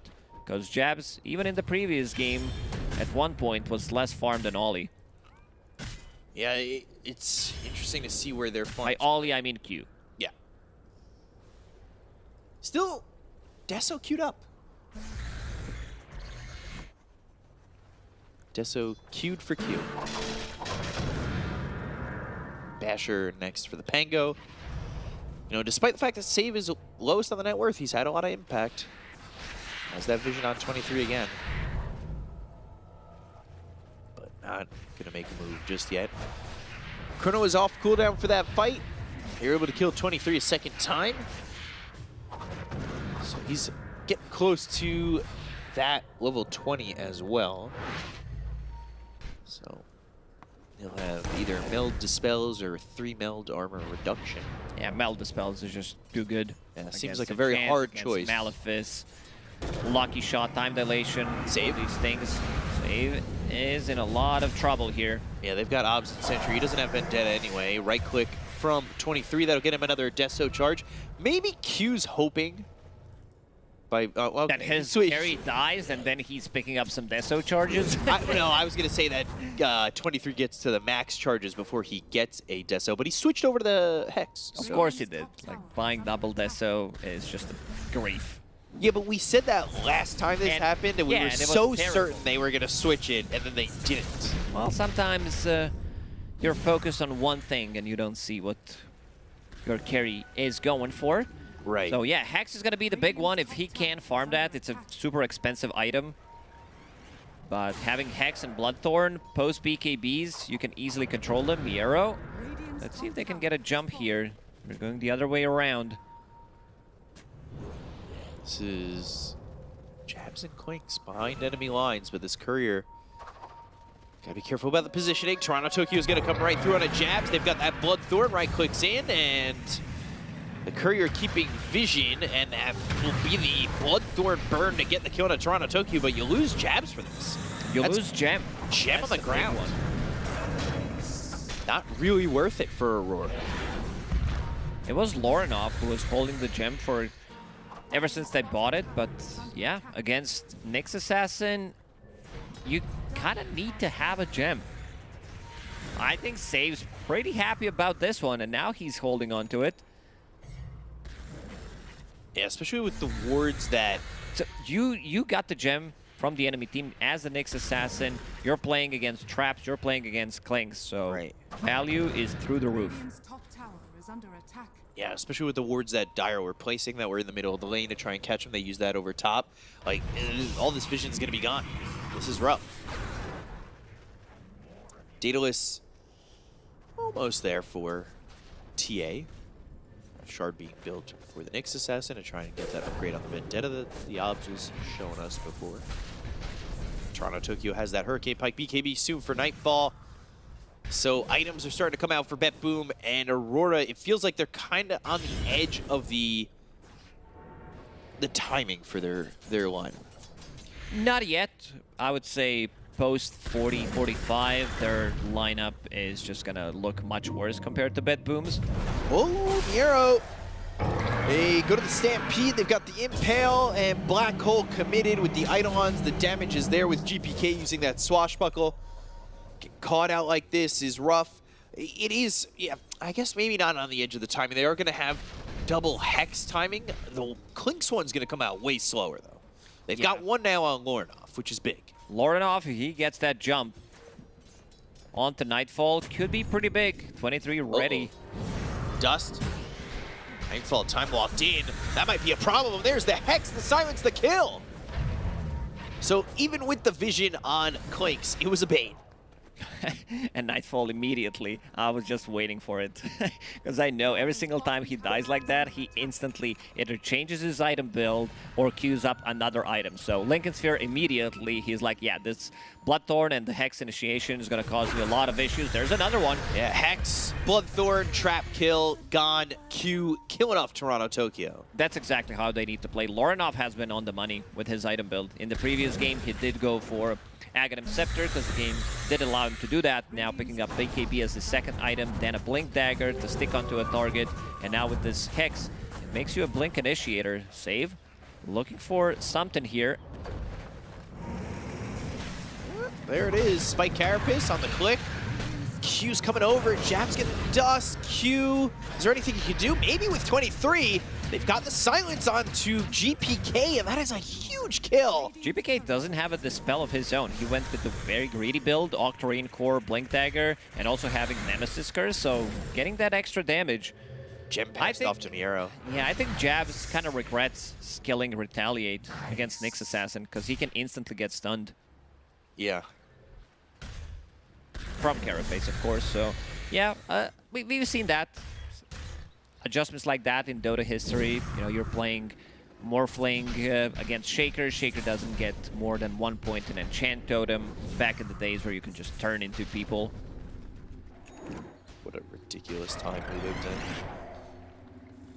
So actually, I thought that Hex was going to take a lot longer on Cube with those kills. Now he's got that Hex. So second Hex. BKB afterwards. We'll see. This Clinks is going to scale. Like, he has almost the same amount of farm as Nightfall. So, having Hex Bloodthorn, your solo kill potential, you can kill off anybody. Pretty much.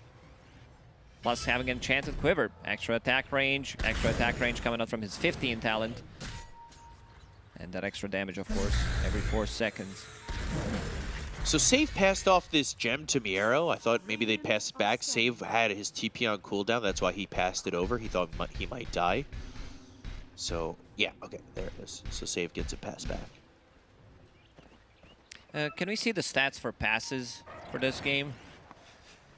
Yeah, you know, 2 for 2, no interceptions, 4 touchdowns. Sports ball. Roshan will respawn in 30 seconds on Radiant's side. So with this gem on BetBoom, they can make sure that there's no traps placed around. And in terms of buybacks, Lorinov does have one. No supports in Aurora. Problem is they already walked over the trap. So, I mean, Aurora pinged it out. Save is sitting a little bit too far from Roche. So the trap that's in there is working, at least for now. Save just trying to get in the right positioning to maybe catch Aurora as they come over. Trap right under Roche's feet. BetBoom not starting just yet. They're pinging Roche on BetBoom's side. With Save never bringing the gem over, they don't know that there is a trap on Roche.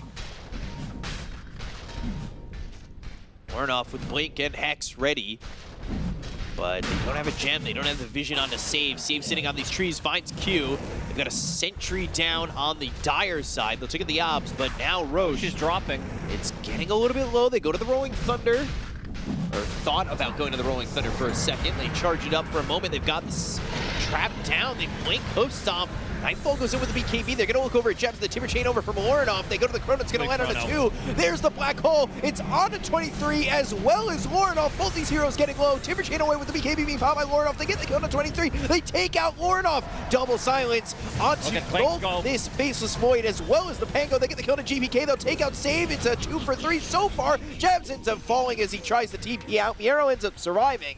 And a 2 for 4 with Aegis in the hands of BetBoom as Aurora, it felt like they knew what was going on, but they waited a little bit too long, and all of a sudden, a 10,000 net worth lead is down to 4. Taking a fight like that when you know that they already set up the vision, they place down Observer Ward, and also having an Nyx Assassin, so if you go for any type of a play, you could get stunned off by Carapace. But yeah, as you said, a little too slow. Chrono was on to 2 of them, I believe. And Black Hole on the 2 as well. It was a setup for a Black Hole, so things are only going to get difficult. It was a 9k gold lead for Aurora before that Roche fight, and Miero, man, he's on the money with his Enigma plays, level 20 right now. About to finish off Refresher. Oh, get that stretch in. Yeah, I did it all. That was all me. So Eidolon's pushing top. Save doing everything he needs to. Even from the bottom of the net worth. I've said that a couple times. He has been playing really well. 0-7 and 14. Ags for Lornoff soon. When they're able to take Lornoff out of the fight so quickly, that tanky hero, that space creator kind of is no longer there for you. And you can see here, Dota Plus win probability 56% for BetBoom. So Definitely expected that number to be higher. Really? Yeah, you're playing against two best late game heroes in the game. Faceless Void, we're getting there slowly. One chrono available now, but there is second black hole. Dire are scanning. Gem is not unsaved. There was a pass over to the Enchantress. Another pass for position 5. Will look good on his stats after the game. So many passes looking like Tom Brady.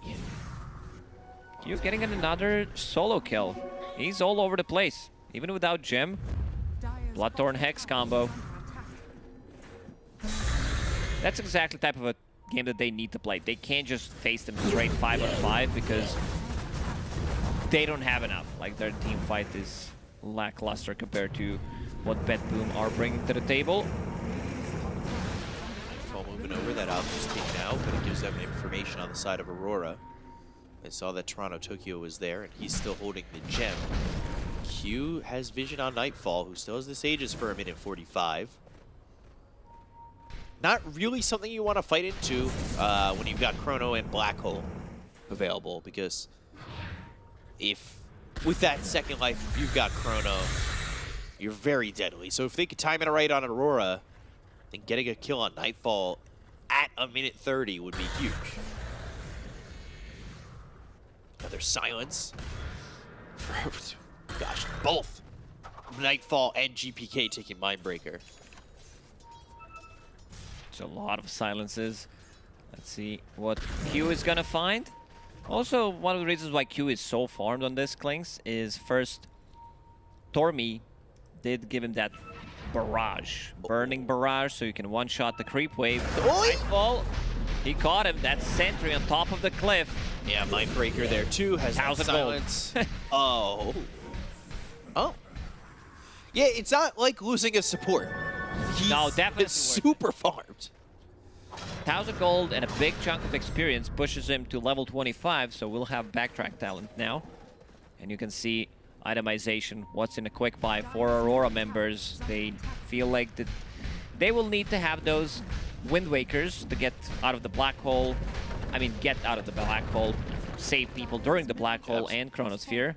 They've got a sentry down, BKB, hoof stomp, double edge. And with the Stampede, he should have another double edge. Gets the kill, but GPK is down here, rolling up.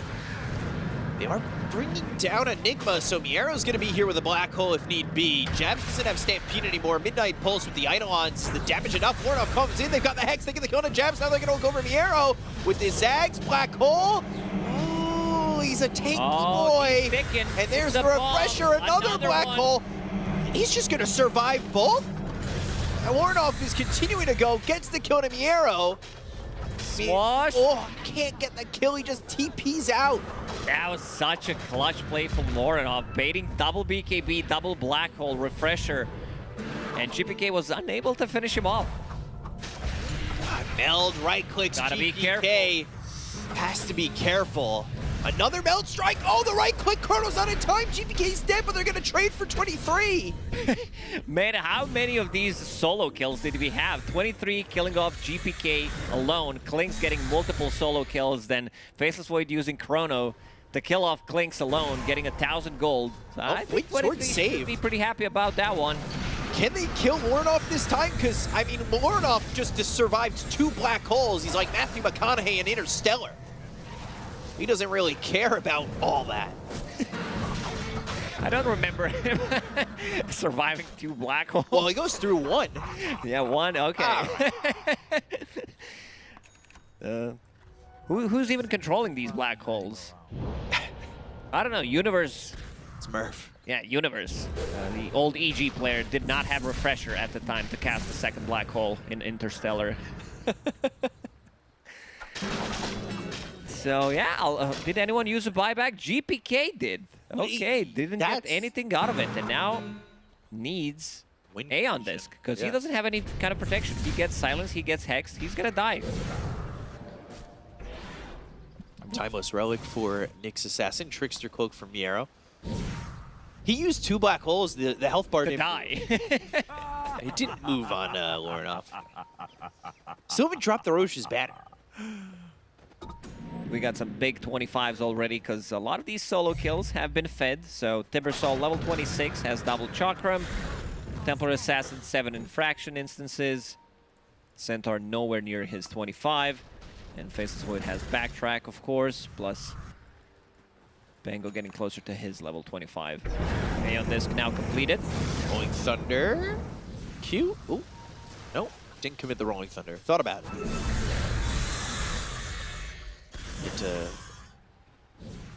Fake it. Feint the Rolling Thunder a couple times. Ags soon for Ollie. It was a lot quicker of an Ags previous game, right? He went early on the Ags, but this time it was more, especially with the Chrono, you don't want to get too close, so Blink Aether Lens was the call, which is the right call. Yeah, Stay he as far is away as you can. holding the Philosopher's Stone for the last almost 35 minutes, so that's going to give him some extra gold. Continues to farm up. Roche We'll another have hit 54. Demonic Cleanse charges and also Demonic Purge charges. Needs to keep the distance. I also wouldn't mind seeing him try to get a Wind Waker. I know it's a super expensive item. This game could go on for another 15, 20 minutes. Could be close to tier 5s.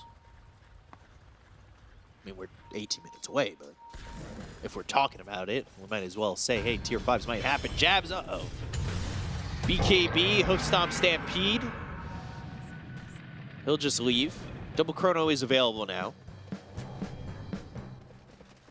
So maybe double Chrono is what's needed instead of double Black Hole to kill off Lorinov. Enigma going Ghost Scepter, or E-Blade Ags. Running out of slots. Yeah. He did go for E-Blade yesterday as well, amplifying that damage. And also a little bit of protection against TA, against Clinks. Uh-oh. Clinks, free to take this top tier 3? Yeah. Slowly. Oh. Yeah. The bros are doing it. There. Radiant's top tower They got it. are scanning. So Nightfall has to react. There's Roche's banner. Placed down. Finally comes through as they want to keep this lane from pushing. But Roche is up in 20 seconds.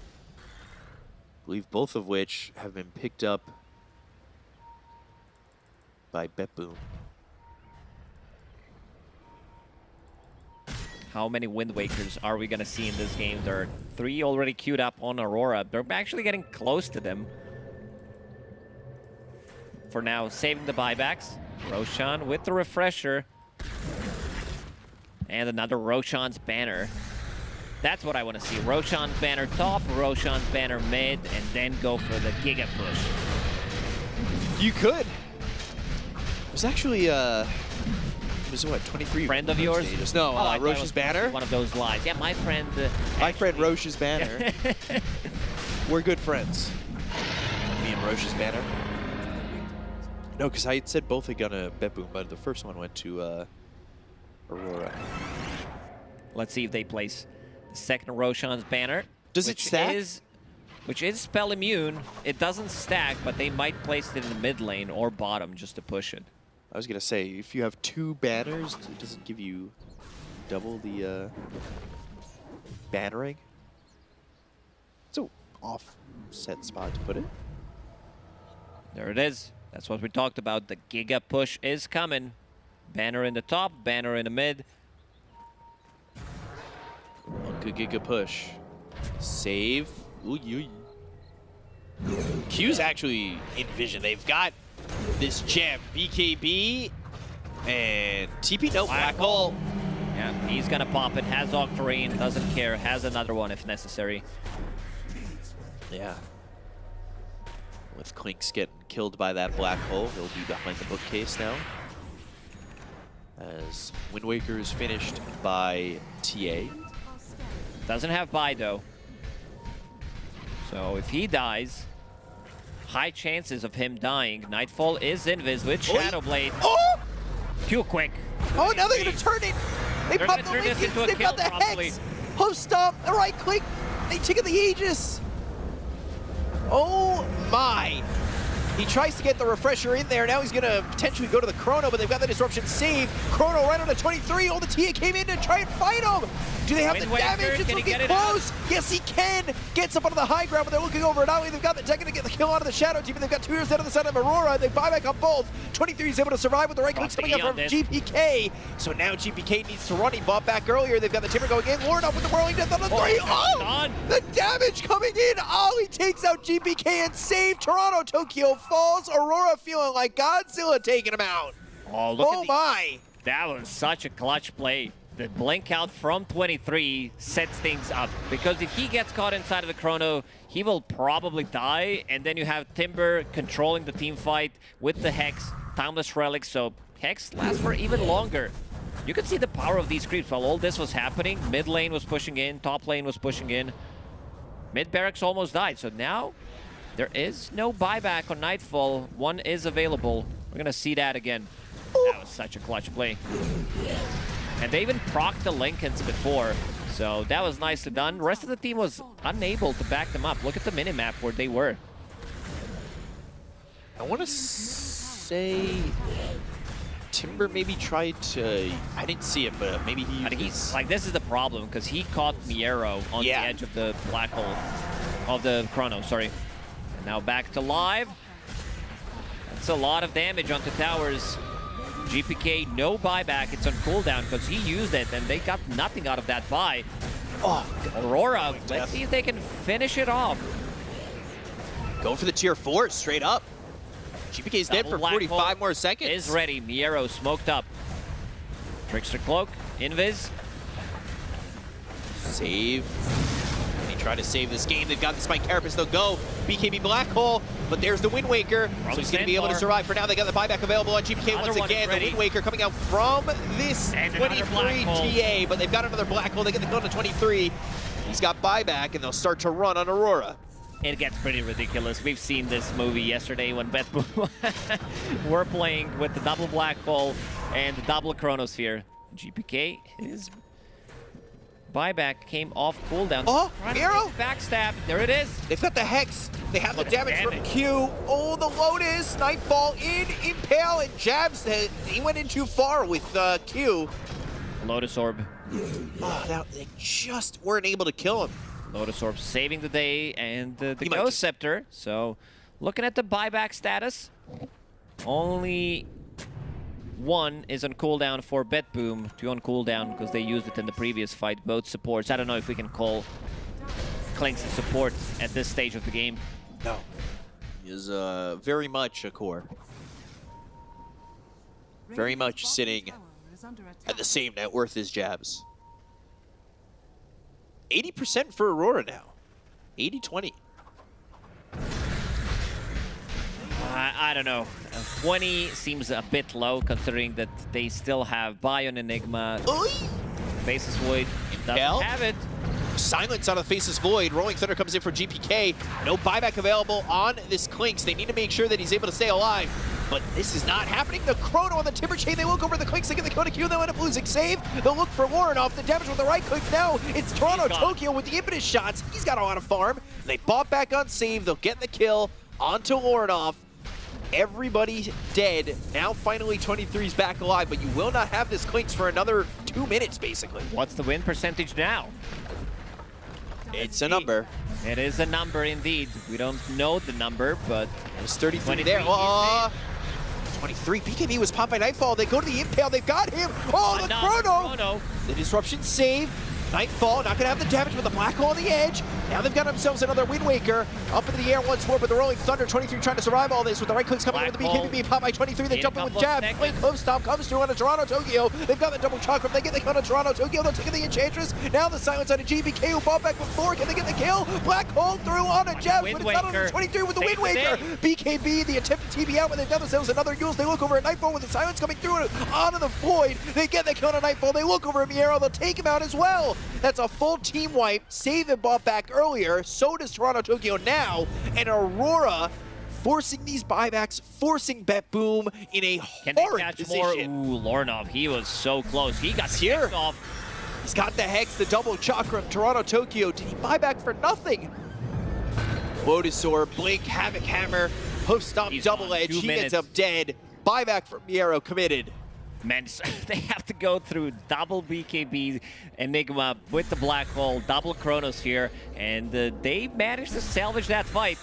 Lorinov completely popped off these Wind Wakers. Positioning has been top tier. Also coming out from Ollie, who's keeping the distance. And Jabs, he's got a Getting Wind those Waker as well. disruption saves, and he's about to crack level 25, so 2 disruption charges potentially could come out. So you can save multiple people inside of it. Aurora. There is no glyph available. Time walk in, silence there. Hex is used. Miero in trouble. The impale hits on a Miero's 3, gone. but it's not going to matter with the BKB being popped by Lorinov. They go in for save. They've got the right click kill on the Nix And that's assassin. Nightfall can only watch while his base will die. Aurora with a massive 2-0 win over BetBoom. Whew, what a performance, especially in this game too, when things didn't look too good for them. They were on the clock, but with these Hex pickups, double Hex pickup, I think Miero kind of salvaged the problems that they had with the Blink initiation. They were going for these pickoffs, and, you know, I got to give them a clap because this was a really, really good performance. The positioning from everybody in these, it gets really difficult. Dota late game post 40, 50 minutes when you're playing into double Chrono, double Black Hole. I think this is also going to give them a huge boost of confidence. Oh, for sure. And now they're 2-0. They're 1 win away from getting out of the Swiss group stage. This is just a huge win for them. A win where I would assume they were the underdog. Yeah, coming most into this. definitely. Considering BetBoom have been how well dominating. BetBoom were playing in the last couple of months, Aurora, you know, this is the team that on a good day, they can beat pretty much any team. And today, they're on fire. Yeah, they really are, and Aurora looks so good. And after this 2-0, we're going to have the panel break it down, so let's throw it their way. Take it away. Thank you very much, Bika Pelacost. And that was, I mean, that was quite the game. A very, very cool fight happening back and forth. A lot to break down, I'll say that. And of course, to do it here, got Tigav and Kezu. And Tio, I'll start with you. Obviously, it worked out for Aurora. They do manage to get the 2-0, even though we said they might run into some trouble. What do you feel that was the key factor for them to being able to pull through? Triple Wind Waker. Well, it was a treat to watch, was it not? Like, they had... Jabs had one, 23 Savage had one, who else had it? Lorinov had one. Like, they just had plenty of ways to kite out these big spells. Time and time again, the Chrono, the Black Hole, was really being a thorn in their side. Roshan's pretty much BB had the control the entire time. But no, I loved the kiting, but I will say, there was a lot of moves from BB where they were by themselves. A lot. Like, they were making these solo Chronos or this, let's take a fight as 3 and then 2 guys will join a little bit later. Like, sure, the trajectory looked like it was to be their game, but some of the big moves, it was a bit forced, it felt like. Yeah, because I feel like Aurora, they were very clutch in this game. Like, they did good stuff, right? We were talking about the clutch Wind Waker, saving each other, but like, here's going to be one of the clips where this is incredibly forced. You miss your first Chrono. Also, just before this clip, Miero used his Black Hole to kill the Klinks that's currently dead. Now you lose your Aegis, and then you keep moving forward, which is like, do you really, like, you have double Chrono, double Black Hole, like, later in the game if you just delay, but, you know, obviously, if you're Aurora, you're going to take this one. 23 Savage, he has this Wind Waker, we talked about it, the itemization, and most of the time, yeah, you have 2 drafts that can, like, take it in the late game, but Aurora, they, first of all, played better, and they just made more clutch decisions. So they just absolutely deserve to win this game. Yeah. No, And the big boom. I was going to say, I love that moment. A lot of smiles, I bet, on the side of Aurora. It was another game on the Timbersaw as well for Lorinov. Maybe not as clean on the deaths as he was previous games, because he was more targeted. You know what? I feel like at this point, teams are going to cater toward targeting him or being able to kill him a little bit more, but still having stellar performance. And I just feel like we saw Aurora being ahead most of the time, and then BetBoom had moments where they're like, okay, you know what, they're still gonna win. And then I don't want to say throw, but it kind of, sometimes they just made plays, and I'm like, we know you can do better. Like, maybe they just feel like, oh, we're going to have late game anyway because we have Enigma, we have Void, like, we can throw out a Chrono here, but suddenly, you know, you throw out your Chrono, the other guy throws his Black Hole, you miss the first one, you're like, whatever, I'll throw my second one. You lose the fight, and now suddenly you might just lose the game. Like, there's just too much kind of randomness going on that they need to scrap. You cannot do that against these teams. Yeah, like we saw the highlight of that final play, right, where the Void's going for the chrono. Like on the minimap, like you see there's 2 heroes. The rest of the guys are like the mid On the other side of the map. Like I'd love to break this down, but like, there's no point because like I would just show a minimap and it's like your game deciding refresher usage big spells. You don't have 5 heroes there. Like it was so. You have 2 heroes. You need 4 or 3. You have 2. Like just the way that they're approaching it, like maybe it's like a lack of respect or something, or they feel too confident. Again, like both drafts from BB, they look very strong. The Knicks was a bit of a question mark in reality, but like they were playing with so much more confidence than what they should have been doing. I feel like it wasn't correlating in the game. And with the Nyx Assassin and the Klings, that is a comparison because you wanted to focus on a little bit more. Yeah, because like we can just see it at the time. So it's 70 minutes in the game. One guy has boots and a diadem. Like he's still working on his Dagon, which is like really hard to kind of make use of. Whereas 17 minutes, you know, Q, he's already doing stuff on the map and he has this Orchid. And basically the moment where he has the Orchid, it already allows him to like play the map. Like he's basically skipping timings when it comes to the Nyx, who's just a lot harder. First of all, he's a worse laner and he has a harder time using it in the game as well. Whereas just here, he literally just got the Orchid on the map and it immediately turns like into a kill. And this is how these pro players are going to receive deaths, because the enemy players are going to instantly use their timing, do the stuff on the map and just set you back. Yeah, I also like the fact that we saw the Klinks flex, but because of the Centaur, it feels a little bit more natural. Like other offlaners wouldn't have enabled the Centaur and the Klinks in that way, but the aggression you can bring from lane, the fact they did get Orchid so quickly, it was just refreshing to see. Yeah, refreshing to see, and it was just a really fun game, I think, to watch. And one of the guys that was fun to watch, and maybe especially in game number 1, but both games on the Centaur, was Jabs, who's standing by with Tsunami for a winner's interview. Thank you very much, Shiver. Yes, I am joined by the Centaur of the hour, Jabs. Hell of a series. We'll start with game number 1. With your itemization, we saw the Hitcher Ride, the Centaur cart. This is not an item we see very often, and it's not one that we saw you use the way that it was intended. What was the idea behind such an early scepter? Just that I wanted to have like a stampede for myself, and I think I could save like draw, you know, like I watched some YouTube highlight, and you can put the draw on top and just kill everyone, but it's kind of hard to like place the hero, because like there's a lot of tiny toss on the air and I cannot click it, so I have to click on the hero icon. Okay, so you were using the top bar portraits. Okay, wait. So then you were trying to get Drow, you just couldn't get her. Yes, it's kind of hard to click. Okay, that makes sense then. But then ultimately, once you realized it was too difficult, then you were like, screw it, I'm just going to use it for myself as a low cooldown ultimate. I'm just gonna use it for my like own stampede. Okay, and it worked out well. Game number 2, that moment where you got the 3 hero stomp near the end of the game, that's going to be like the things that Centaur players live for. It's already, I think I don't know, like it just feel like we are in the control in the whole game. It's just that like suddenly Panko just buy back and they feel lush or something, we just play the game. And then whenever they started sieging your high ground, after you sieged their high ground, was there any part of you that was like, oh no, we're doing the classic Southeast Asian throw, or you were like, no, it's fine. Once Q respawns, we're going to be back and we're going to be able to take this fight? Oh, that moment, it was like, I think Q shouldn't die, but like it's happened, you know. And they try to go on 3 and we have like a lot of Wind Waker, and then it's like, yeah, we just need to win the fight. And it worked out very well. 23 was on point with those Wind Wakers. Jabs, congratulations on now being 2-0 so far. Hell of a performance right now for Aurora. Did you have expectations coming into this tournament? Because I know everyone is kind of picking when to put their most energy into the tournaments, like Birmingham, qualifiers, Riyadh, stuff like that. For coming into this tournament, what were your expectations? We're coming to this tournament and we don't really like expect much. We just like go with what we wanted to play, and you know that's it. Like what you wanted to play and just have to play well. Well, it sounds like you should be coming into tournaments with minimal expectations more, because so far it's working out great for you, Jabs. Congratulations on a great start in this tournament as we send it back to Shiver in the panel. Thank you very much, Tsunami, and of course, Jabs. And I think both games, Aurora getting the Timber and Centaur, I feel like that might be Kezu not gonna be.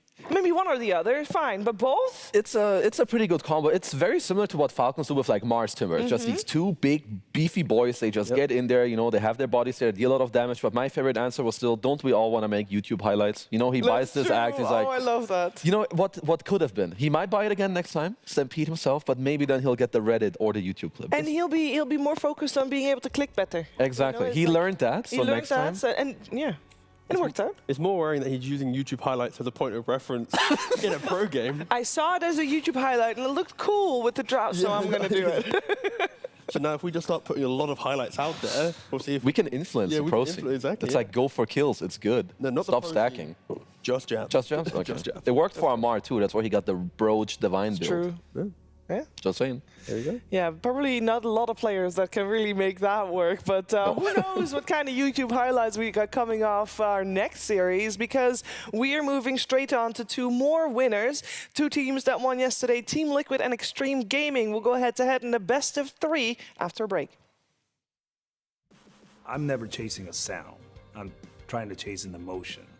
And it happens to be with sound. You know, when a chef cooks for you, he's trying to do it with obviously presentation and taste and all that. For me, it's really capturing an emotion with sound. And when you do it with the right equipment, then something special happens. We here at Verse, we want to be the best at everything. We have the best monitors, we have the best drum kits, the best amps, and naturally we had to have the best mics. And I remember walking around and thinking, man, I like this song. I wonder what it is, because I curate the playlist and I didn't remember putting the song on, right? And I look over and it's a band playing. I'm like, oh my God, it sounds like a record. And I go up to Steve and I'm like, man, that sounds so good. And I noticed that he was using Earthworks and I was like, oh, okay. Hearing those drums was incredible. I had never heard it in here. There's a spiritual thing that happens when you get a whole bunch of human beings together in one room. And the artist is using that energy, and that energy helps to inspire them to keep going. One of the first things I notice about these microphones is they're solid, they're rock solid. You can tell they're just high quality when you pick them up. And so then you plug them in and you throw up the channel and it's like, oh my God. Because the articulation is so consistent across the entire frequency range, it doesn't have to be loud to be in the mix. I have so much confidence in what I'm getting is accurate and what's happening is accurate. I don't have to use any of the RAM in my head up on, oh, do I have to compensate for this or compensate for that? No, I can put that energy to creativity. When Earthworks talk about a fast microphone, they're alluding to the capsule in the microphone moving really fast. How fast it reacts is going to determine just how accurate it is, how fast that capsule can move in response to the signal that it's presented with. So the faster the better. You know, the quality these microphones are putting out is something that, you know, needs to be heard. It's really great. Once you use these, you just simply can't go back to anything else. My name is Manny Mariquin. My name is Steve McGuire. My name's Kevin Madigan. And I'm here to talk about Earthworks.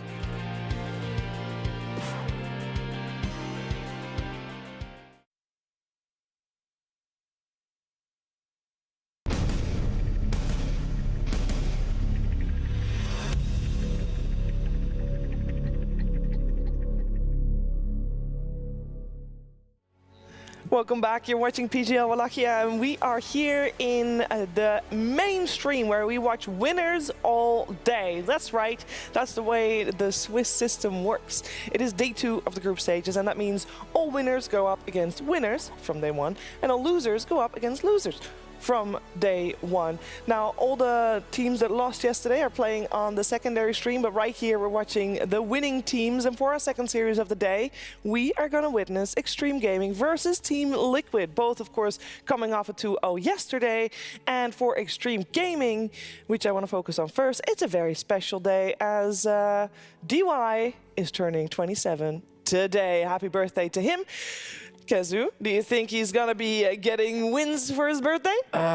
No. Happy birthday, DY, What? but you're going to get owned What? by Liquid. There's no... Okay.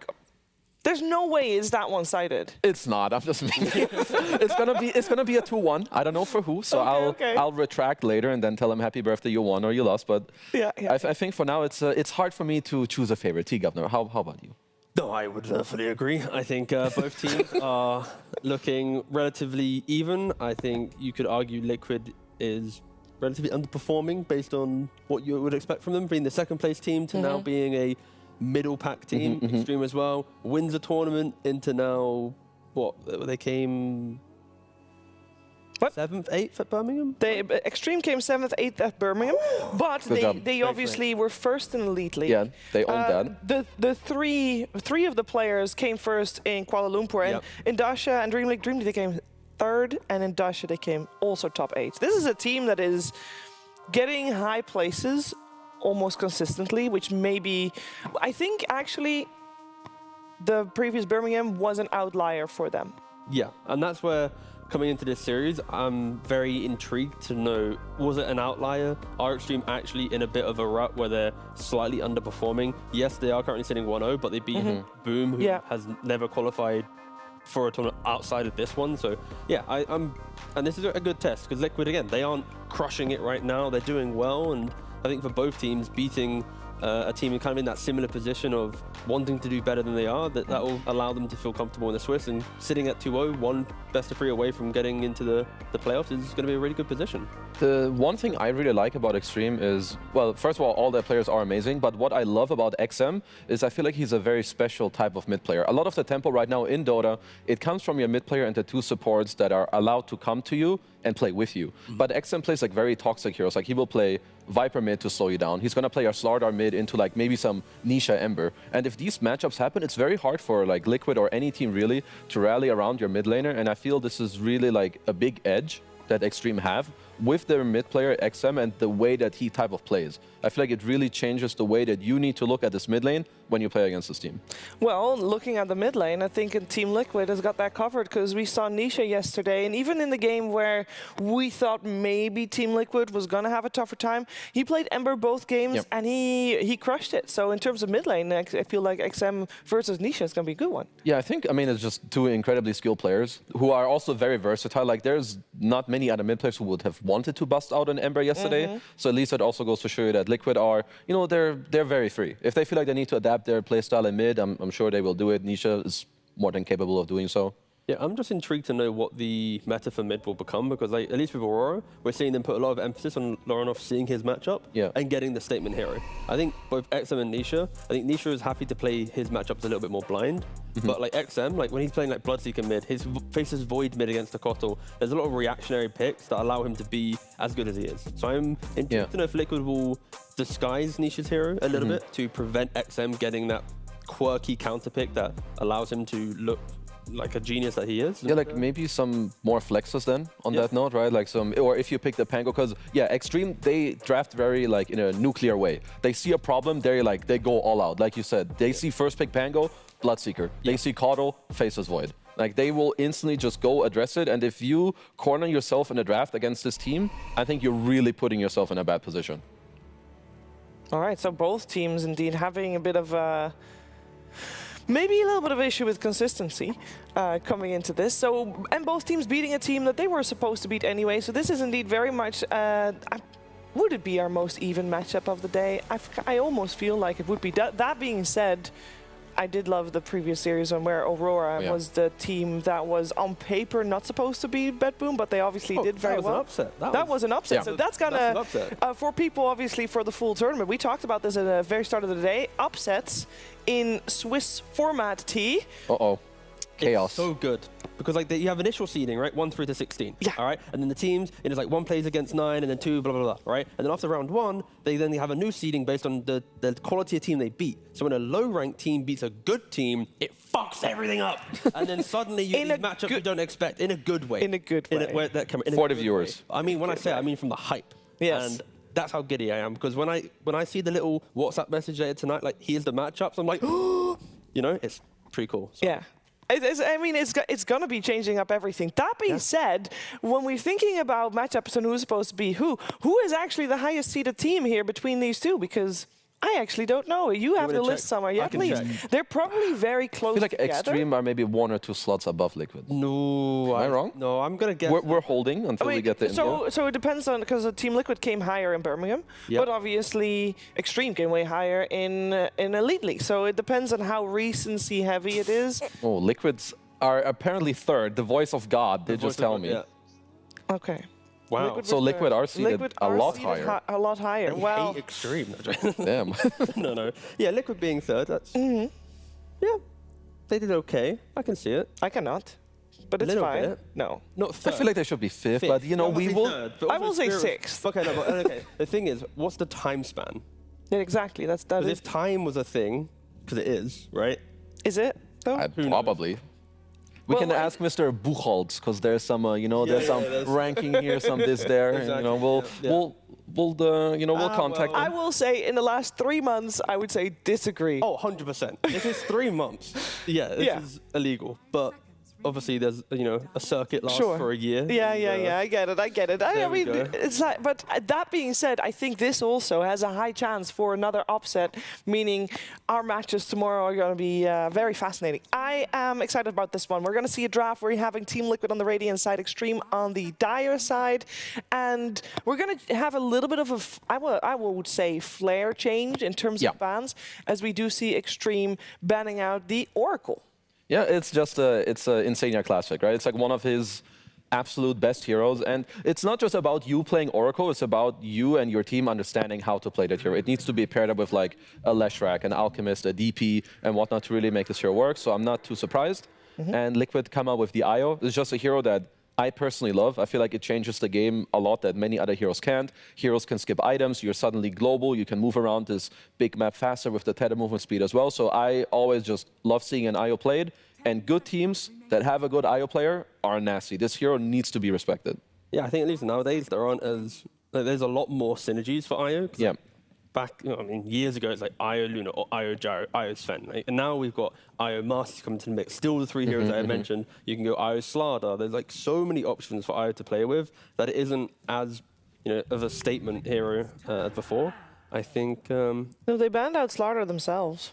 Yeah, moving on to that kind of thing, I think Xtreme in their series against Boom, they had incredible swarming abilities with their drafts. Like they had a Slardar, Marcy, Gyro, this loves to get into Miller fights. Another game they had Primal, Bloodseeker, Grimstroke, Marcy, even a Jug. Like these are all heroes that enable each other to get into the middle of the fight, and they don't really care about positioning because they are so strong once they get there. I also just want to say that in the games yesterday that Jinq played, he was Marcy twice. Yep. He destroyed. He ended up with like Daedalus, Disperser, BKB in some game. So we'll see. Like if they want to go a similar route where they also want to buff up their carry, it's very likely that we could see a Marcy, because I feel like you take it one of two ways now. You either build like a very big team fight lineup, like you go some Mars Snapfire next phase, you go for this like very big skirmish, reload comes in, you drop everything, or you try to match like the tempo of the carry later with like some, you go Marcy plus offlane Aura with like some Gyro carry or whatever it is yourself to try and match it. You know what Team Liquid proclaimed about themselves at some point? That they are the best team when given time to prepare for their opponent. Well, then they This can is show their it today. format. So I really hope that we are going to see them put that into practice. But that also makes me wonder, the Marcy that you mentioned, if they have something prepared for that. And they have second series advantage. They do. Because if you're first series, you have to wake up at, let's say, 7:45. And you instantly open Dota buff and your messages like, who am I playing? Who am I playing? Yeah. But if you're second series, you wake up at 9. But then you have 2-3 hours of prep. And then you play. So I think second series is like the creme de la creme. Well, and interesting point, maybe a little bit more motivation for Team Liquid if they like playing later on in the day. If you win, the Winner series, I believe, will be played later on in the day. Well, then that's tomorrow. number one on their list above Yeah. winning. Yes, I think. Because these guys in the morning, it's like the team that complains about it the most. I don't know how it's still possible in 2024, but here we are. I will say they complain about it a lot, but they still play, and obviously they don't. Their I hope they play. results don't That would be always- very helpful. No, but I mean, like their results don't always correlate with their complaining levels. It has gotten better. Yes. Good job, guys. But they still complain about it. Yeah. Has there ever been stats based on teams' win rate based on time? Like not game time, but like Like time. actual. Yeah. I want to know like the OG had this at Dream League, which is why they never put the games forward. When they played after 5 p.m., they had like 80% win Oh, rate, that's and right, I before remember. 5 p.m., there was like 15. No. I'm not even kidding. No, yeah, it was something like that, yeah. But yeah, moving on. We have the... You know how you please. said the reactionary aspect of Xtreme? I think they have reacted quite nicely because the Bane is a very classic counter to IO. With a relocate coming in, you can always nightmare the IO, as he won't be buying BKB, and then you can grip the target of the IO to then contain both of the pair. Also, they are block picking the Marcy for potentially. Good point. It could be Marcy IO. Liquid is a team that likes to sometimes go for these semi-carry heroes on Mickey to then bring life to the mid-game. So they are just preventing that potential route, and you've already praised the Marcy for Xtreme, so it makes sense. Yeah, honestly, there's actually a lot of, I would say, high-class stuff going on. First of all, Liquid take out the Mars, which could have been good for Xtreme. As T mentioned, the Marcy is not just good for them, it's a block pick. I would say similar, of course, Liquid are happy to take the Gyro with their own IO, but at the same time, in the next phase, Xtreme would have been very happy to also potentially take the Gyro with their Marcy. So it's like a lot of what's good for us, but at the same time, we're also taking it away from you. Which, honestly, it doesn't actually happen all that often in Pro Dota. And how nice is the Gyro, though, when you think about Marcy? Marcy in the 4 position loves playing against range carries. Like especially with no repositioning tool. Yes, there's a relocate in play, but if you take into account like the Bane, the stun, like the cancelling it, Marcy likes to put the ranged heroes to half HP. Sure, down the line, Satanic and stuff will be able to prevent that, but Marcy will be a thorn in the side of IO or Gyrocopter. Yeah, but if you pull, like, you grab the Gyro and you dispose him somewhere else, doesn't he just click Rocket Barrage and instead Marcy's the one that dies and has to run? I'm talking about like the BKB timing of Master Oh, Support, not necessarily like on the lane. Yeah, not the lane. Sorry, I mean like more in like when you enter the mid game. The Marcy BKB is like you find IO, he's dead. You put Gyro, half HP, and you have to think about it. IO's trying to amp him up. So it just Marcy is very good against ranged scores. Bane also, I would consider Bane a fairly good hero when it comes to Gyro. Like Enfeeble is actually giga annoying for you until later where you can look to dispel it. But both teams kind of like, I think their building blocks right now are very good. Take the Rubik, just overall high range. It can offset this whole matchup with the Bane. You can steal Grip, you can steal Nightmare, all very annoying. So now it's more like who will furthermore enable their carry to later on be the monster of the game. Because that's currently what I see both these teams are kind of gearing up to do, right? You have IO Gyro, you're going to have Marcy plus carry. So it's all about furthermore, like in building and empowering the picks that you're going for right now. I'm not opposed for the Primal Beast again that we saw from Xtreme. Like further, like backline getting heroes. Oh, there it is. Wish and you shall receive. Thank you. I also wish to see old techies returned, please. Okay, that you're reaching a bit hard right now. What the f you just told me? I could, one wish. One wish at a time. You got your Primal Beast. What more do you want? We have limits, bro. You know, fine. We've got limits here. Okay, so how about? Do you think there's any like flex hero they could keep open, or do you feel like they should just pick their carry here and then keep the Primal flex between mid off lane? That sounds the most logical in regards to you see the Gyro already. But not seeing the 33 off lane pick. You might just want to pick your mid hero. We already said in the pre-show about how we want to maybe keep XM open, but instead they just go straight for a Bristleback. And you know, I kind of touched on it, like the swarming desires of their previous drafts. They had so much like get into the middle of the fight. They don't care about each other. It's just everyone for themselves, murder, slay. That's pretty much what this draft is. How about a Viper pick here, a 3-3 Viper? Actually, I don't know if he loves it. Does anybody really love Viper? Yeah, Amar. Apart from a very Amar. toxic player. I was going to say, that's very specific. Because it does fit the 3-3 MO, like very annoying type heroes. I feel like that would kind of make sense. The attack speed reduction as well on his Toxin would be pretty good. Because I'm at least looking like Bane, Marcy, Bristleback, and Primal. Like T keeps saying like this type of swarming. I feel like you want someone that can put a stop when like, these 3-4 heroes run in, that you help your Gyro to stand his ground. You can do it maybe through breaking aggressively like a Viper. Maybe there's something else that gives you like team fight to like kind of stop them from coming in.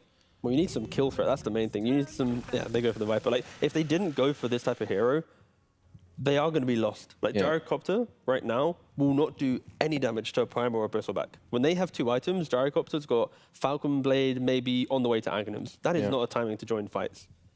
Okay, so I guess Bane, Bristle probably can stand their ground, but I feel like the top lane can get very out of hand potentially at like 4 or 5 minutes if you make some small mistakes as the Bristle lane against the Viper. So I'm not sure if there's much options for them to rotate that away. I could We've noticed it too Can they often, put it but- off lane and Primal goes mid, or But why not Bristle just start with Goo? Marcy Bane starts top. you Diva, go triple? try I'm down for that, like some deviation. You Yeah, do I'm down. deviation, You kill the Viper once or twice. You delay the inevitable timing that he pushes Bristle out. By that time, Bristle has levels to go jungle. We don't see the... And when we say tri-lane, I don't mean tri-lane for 7 minutes. It's Yeah, just tri-lane start. for 2-3 minutes, if that. Primal can just sacrifice himself. Io Gyro won't kill the Primal, but they'll tickle him, annoy him. But yeah, I think Primal in some worlds could just solo bottom. But you are preferring to have the Primal Off lane. off lane, the Because Bristle he- safe lane. Correct. Okay. There's a very high chance that They could also just put Bristle mid and then pick up a carry, right? They're yeah, ultimate they option in could. the draft. I think the middle, yeah, like putting the Bristle mid is an option, which will depend a lot more on like what, like if Liquid give them the option to do that, I think there's a very high chance Xtreme will end up doing it. I would like ultimately the last pick for Xtreme to end up being a range hero, like whether it's a range mid to like you use the two bodies in front of you plus then the sidekick later to try and outrange the gyro. For mid picks, I'm not too sure how many heroes I would love. Maybe an XM Lina if it were to be left in the pool later, or if they do put the Bristle mid, maybe some Weaver carry. I feel like Weaver Bane could heavily contest a Viper in the lane. So they ban out Puck and Kunkka. Does it tell us anything about if they might want to put one of those two mid instead? Are they setting up for a Kotl pick, potentially, for Xtreme? These feel like very anti-Kotl heroes. High damage, you've got enough beefy front line that... Actually, I like that. Sure, Works Viper has great good magic with resistance, Bristle. but... Oh, they banned the Kotl. There you go. Nice call. I think there was a very high chance they were going to go for it. Like just a fast vessel and like Viper needs to own the lane. He's going to play very far up. Kotl can go there offset it. So Is that DK can go offlane or mid? DK, I think the DK Viper will be It's like flexed until they see what's happening with the Bristle. So the DK pick's very smart because they don't truly know the Bristle could be mid or offlane. Yeah. And they're just keeping it open a bit. And also in gameplay-wise, Viper can set up the initiations by walking up to towers. If he gets his shard, he can progress. DK can reinitiate with Blink, setting up for the relocate. Like they have nice synergies to play with each other to just play the entire game out. But I mean, I'm very intrigued to know if Xtreme have some big flex to occur here. Or I feel like this DK pick is actually very nasty. He does all the things where you can flex. He sets up the map for your IO as well. I feel like the last two heroes that I was looking at for Xtreme, both Lina and Weaver, these heroes don't enjoy playing against DK. Like DK mid actually does incredibly well if you were to put a Lina there. So Xtreme need to find something right now that I'm not seeing. Because at Bounty least Hunter mid or Zeus? They're my dumb suggestions. There will be Shadow Fiend. What year is it? Excuse me. I know that people have started playing it. I actually think that this is a very good pick for them. I know people think that SF is a dead hero, but he can right-click, he can stand his ground. I don't think he's going to really get bursted in his game. And he's the type of range carry I was looking for from either safe lane or mid with the Marcy. So the fact that they found this pick is actually incredible. I love the fact that I got excited over a Shadow Fiend. I was like the most Bro, it's Bristle SF. What? I know. Some 2017 like CIS draft. Oh, it's great. No, I love the. I mean, Shadow Fiend's been lost pretty much in recent time, right? And Yeah, I think very lost. For a lost. good reason, I Yeah. thought. Yeah, and the reason why it looks okay here is because in lane against DK with the Razors will be good. You'll have so much front line with 3 melee heroes plus a Bane for control that the Shadow Fiend won't have weaknesses. I would expect him to go for a right-click build. Yeah. This isn't going to be some pub blink. Please don't. Yeah. Please don't do that. But no, yeah, I'm really excited to see Xtreme's draft. It is going to be super tanky, super aggressive, and Liquid, they have super high skill choices to make. Like if Viper's out of position, if they blink in but Gyro doesn't have the damage, then it could all be falling apart very quickly for them. So I honestly love. I think there's going to be a lot of fighting in this game because I love the draft and like the styles that are going up against each other. I give a slight edge to Xtreme, especially if XXS can rotate around. But damn, this is going to be a banger. Well, I'm happy to hear you guys' thoughts on the draft, but I am more interested at the moment to hear Blitz's thoughts on the draft. Well, I can make that happen, Shiver, because yes, I am joined by Blitz, coach of Team Liquid. Shadow Fiend in 2024. What is Xtreme cooking up over here? I mean, their cores were what? Primal, Bristle, and they took Marcy because obviously they want a block pick and they can only ban one. So they banned the TA instead. So they probably need some kind of like long range hero that just like hits buildings and stuff. So it was probably the only thing left because we banned Sniper second phase. Like, I don't mind sharing this because it's kind of straightforward and obvious. It's like... What about like a Lina, though? Lena's kind of bad in this game because she's pretty exposed and she's not that good against DK in lane, and she gets pushed out because DK has like high regen. So SF probably is like even though it looks the wonkiest because it's not that popular, it's probably not a bad setup for it because he has 2 frontline cores. He has a Marcy to like buff him up. It looks okay. Okay, that's compelling justification. And then my last question is, how do you feel about a Swiss system like this? Because you and Netta hit the books regularly, but not being able to know your opponent until basically the last minute, how does that affect your preparation? I mean, it's kind of interesting because I think we're a good enough team that we'll get out no matter what. You know, famous last words. I think it's been a while since we've lost in groups, so unless it's, you know, random online stuff. So I personally like it. I think it's more flavor and it's interesting. While it's fun to like prep and do like 3 hours of nerding for every match, it's kind of interesting to also kind of just see what happens. So I think our prep was pretty good based on our bans, but you know, you never really know what happens. Sometimes you should get 24 picked SF. Well, let's see if the improv works out in your favor or not. Blitz, good luck on game number 1 as we send it to our casters, Bcop and Lacoste. Thank you very much, Tsunami. And yeah, coming into game number 1 between Liquid and Xtreme Gaming. SF, I know we were watching this hero in a pub like together when we were first year the other day. I'll give you something. Offlane Pango, the biggest hater. I started a club. By the way, you can join me on Twitter. I'm also one of the biggest haters of Shadowfiend mid, but this time around, I think Shadowfiend's got this one. I feel like it's a good game for it because he has 2 big bodies in front. He has a little bit of a, you know, extra flavor coming out from the sidekick, has a little bit of a save coming out from the Nightmare, so I feel like this could be the game. And also, this is the hero that builds into Silver Edge later on, so having a break mechanic against Dragonite, against Viper as well, so feels like it should be good on paper, in theory, and I believe in Shadowfiend for once. That's shocking words coming from you. Yeah, I know.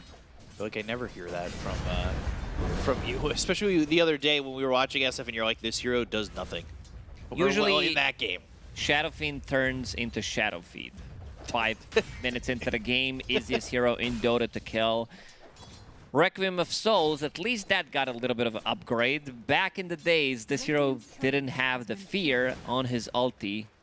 Still one of the worst heroes to like buy back into the game with because of his Necromastery. I also think that Presence of the Dark Lord, it's like not that good of an ability. Difficult hero to balance overall. I think the hero was very one-dimensional when we were playing it with some Arcane Blink plus Yule Scepter. And there's the first blood, Jin Q. You do not want to give this guy a first blood because so far he only played Marcy 2 times and he really knows how to scale. Will bring a Bracer, sometimes even picking up a second Bracer, Marcy being a universal hero. Also ZinQ loves to just build like a core. He's not afraid to build core-y items where he just is, you know, he had that one game as a Weaver where he built Desolator, or he just builds straight core items on these heroes. But Marcy, you know, you do have strength, so once you just hit that level 6, you can really unleash and blow some heroes up. Yeah, the thing about Marcy as a support, you don't build it as a support. There's no point in it. You want to scale because your toolkit is all about, as you said, blowing people up. Punching hard. It's usually the way to do it. How do you feel about the shard on SF? Like, is this something worth buying, or is it just one of those that you want to fall into on the tournament? I feel like you want to spend gold on other items. Right. And now with Tormies available, let's see, Marcy's not going to buy a Tormy, buy a shard, neither will Bane. So yeah, I think if you want to have it in this game, you will need to buy it. Mate, getting harassed a lot in this top lane. Yeah, at least for now. Yeah, just suppressed. Sitting at 300 health, has that wand. They'll go for Mickey. They've got the trample on top of him, but it's really tough to get kills when you leave the IO alive, and then the Rocket Barrage and the Flat Cannon just turning around a lot of damage onto both ZinQ and Lotus. SS. Lotus picked up by ZinQ, and he's run down by Rocket Barrage, killed off by Mickey. I think it's important. I don't think it's that bad of a death, because if you allow IO to pick up Lotus or Gyro, you're in a lot of trouble. You can easily turn the fight around. He pops a stick, pops a Lotus, you get that big heal. continuing to look over mid, and XM doing a really good job in the CS department over this DK. Yeah, it's a SF favorite matchup, of course. That's why they picked it. Shadowfiend into melee hero. This hero consumes a lot of mana. And there's a rotation from Jin-Q after dying. Over, but DY will fall, and now 33 to stand his ground. Boxy's here. Ame trying to quill spray his way to a couple of kills. Gets 33, takes out Insania, still trying to survive, but Boxy finally gets the trade, or it's 33 technically who gets the kill, but Ame at least gets 2 out of it. He's also getting the XP, not the most XP, you know, it's been shared between 2 heroes. They started with 3, but Ame stands his ground, gets a kill, gets the most out of it. Really love that Boxy's playing, you know, this type of a movement oriented. He's copying what Jin-Q's doing, deeping to the top lane immediately and leaving Mickey alone in the bottom lane. And now Insania will come to the bottom lane. Now they'll have that Rubik there, trying to keep alive the Viper of 33. 3 heroes still sit top for the side of Xtreme Gaming. If they're able to make a move here, it's really not that easy to make a move, but we'll see if they can with this Marcy Bane combo on the supports. Have to be careful, and I feel like you definitely want to focus your attention on the IO. As Boxy comes over, and we'll throw some sentries down. But for the moment, Nisha will stack a little bit. You've got SF still now 33 and 10s, and Q looking to maybe come on over and get a kill here early on Tanisha. The chase is on, but through the trees he goes and avoids this Marcy. I don't know if they would be able to get the kill. No blood grenade. Nisha, 13 magic wand charges. Insania came back top, so both supports now sit here for Liquid. As Insania's just trying to disrupt what Ame's getting from these stacks. Steal some of the experience if he can. DY did catch Insania, but there's no real follow-up, and also Boxy's close to Insania. Even Mickey comes through the gates. He's going to try and kill himself to Roche now, but they threw him out of the pit, making sure Roche couldn't steal a kill. And then right through the twin gate, back over bottom. Panel did mention potential tri-lane early on. This was a quad lane from Team Liquid, 6 minutes into the game. Outnumbering Xtreme Gaming, and back to the top lane they go, through the gates. Pretty standard stuff coming out from Mickey. Falcon Blade, Power Treads, pick up a Crystallis, go for Aghanim Scepter. They're going to go for Mickey again. DY is here. DY going to try and help out. XM with the joins haste through. He's got the haste. They have the onslaught. They'll get the kill and look over towards Boxy. Think you can get there. Well, they'll have a way to kill him, and actually Boxy will come to them with that tether. Oh, still alive. They gave up on him, thinking that they had the kill with the right click. There's one more, and XM will finally. Not a clean execution by any means. He did miss 2 raises, but in the end, it gets the job done. Jin-Q starting to put more points into Sidekick. You have one hero who's going to utilize that. That's going to be XM's Shadowfiend going into Dragonlance. I think this is pretty standard nowadays, even though we don't see too much of a Shadowfiend. I did check Dota.pro tracker to see what people have been playing, and Dragonlance, sometimes you'll see Mask of Madness just for that extra farm, which you can later, of course, turn into Satanic, and yep, pick up Shadowblade. You need the damage, need a little bit of survivability. Nisha going into a Null Talisman. I know that's one of your favorite items, Null Talisman. It is. Looks weird on most of the heroes, on the Strength and Agi cores, but gets the job done. That's what matters. It's not about aesthetics. A little risky there from Nisha to take that Watcher. Thought they might want to jump, but he's still a very tanky hero to kill in that situation. So Team Liquid, they're one of the teams that do stack a lot every single time, you know, they're playing. It's between like them and Falcons always being on the top. But this time around, I don't think they made any stacks because they had pretty musical lanes. They were going from top to bottom, TPing in, and also maybe being afraid that the stacks would be taken. If Gyro's not there to take them, you have Shadowfiend and you also have Bristleback. So maybe that's one of the reasons why they're not stacking. Stacking in a safe spot, so that's good, instead of stacking the triangle. Yeah, so I believe Mickey was using Flat Cannon as well as Boxy stacking these two camps here. And the only other camp was Nisha on that. But there's nothing in the triangle right now, so you're right with the normal stack spots. And they haven't really been getting those just yet. And I would say probably like 2 or 3 stacks for Gyro IO, and then a couple for Nisha. Nothing crazy. Marcy level 5. Bane level 4. As a Bane, you need to make something happen on the map. This hero can't really do much. The other way of getting XP is to try to stack. 3-3 is underneath the observer ward. DY coming from behind. Nightmare under the tower. They're going to bring in the SF. Viper Strike, though, onto this Bristleback. Requiem from the side. No, there's a stun there. Trying to finally get it off with the call down. That's going to land onto this Gyrocopter as well as the IO, but is it enough damage? Is it enough here for XM to do anything? The Rocket Barrage on XM. DY is low. Mickey under the tower. Now they're going to try and trample down this Gyro. A Requiem in death. DY falls as well. Mickey finally dies. The onslaught onto 33.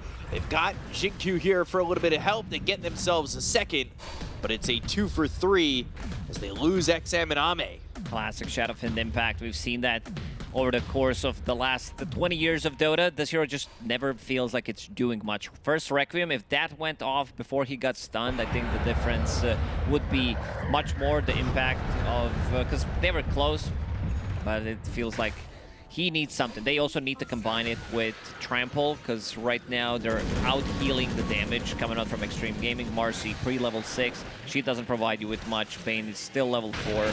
And also Bristleback, he's not tanky enough to sustain through all that damage. If he gets hit by Viper Strike, will be broken. You also have Dragon Knight, so yeah. Not the easiest one, but I think overall a good trade for Xtreme Gaming. Not terrible, but let's see if they can try and make a little bit more happen. And right now 33, he's almost at that Mage Slayer. Not like the old days where Mage Slayer was in everybody's item. But right now, just for the Viper. Well, they're making a move on to 33 top. And they'll get this kill on a 33, but it's a trade to XXS. Zinkyu looking to get Insania. Kick him. Oh. DY's here. Mickey and Boxy show up with the relocate. DY, you're in the wrong area.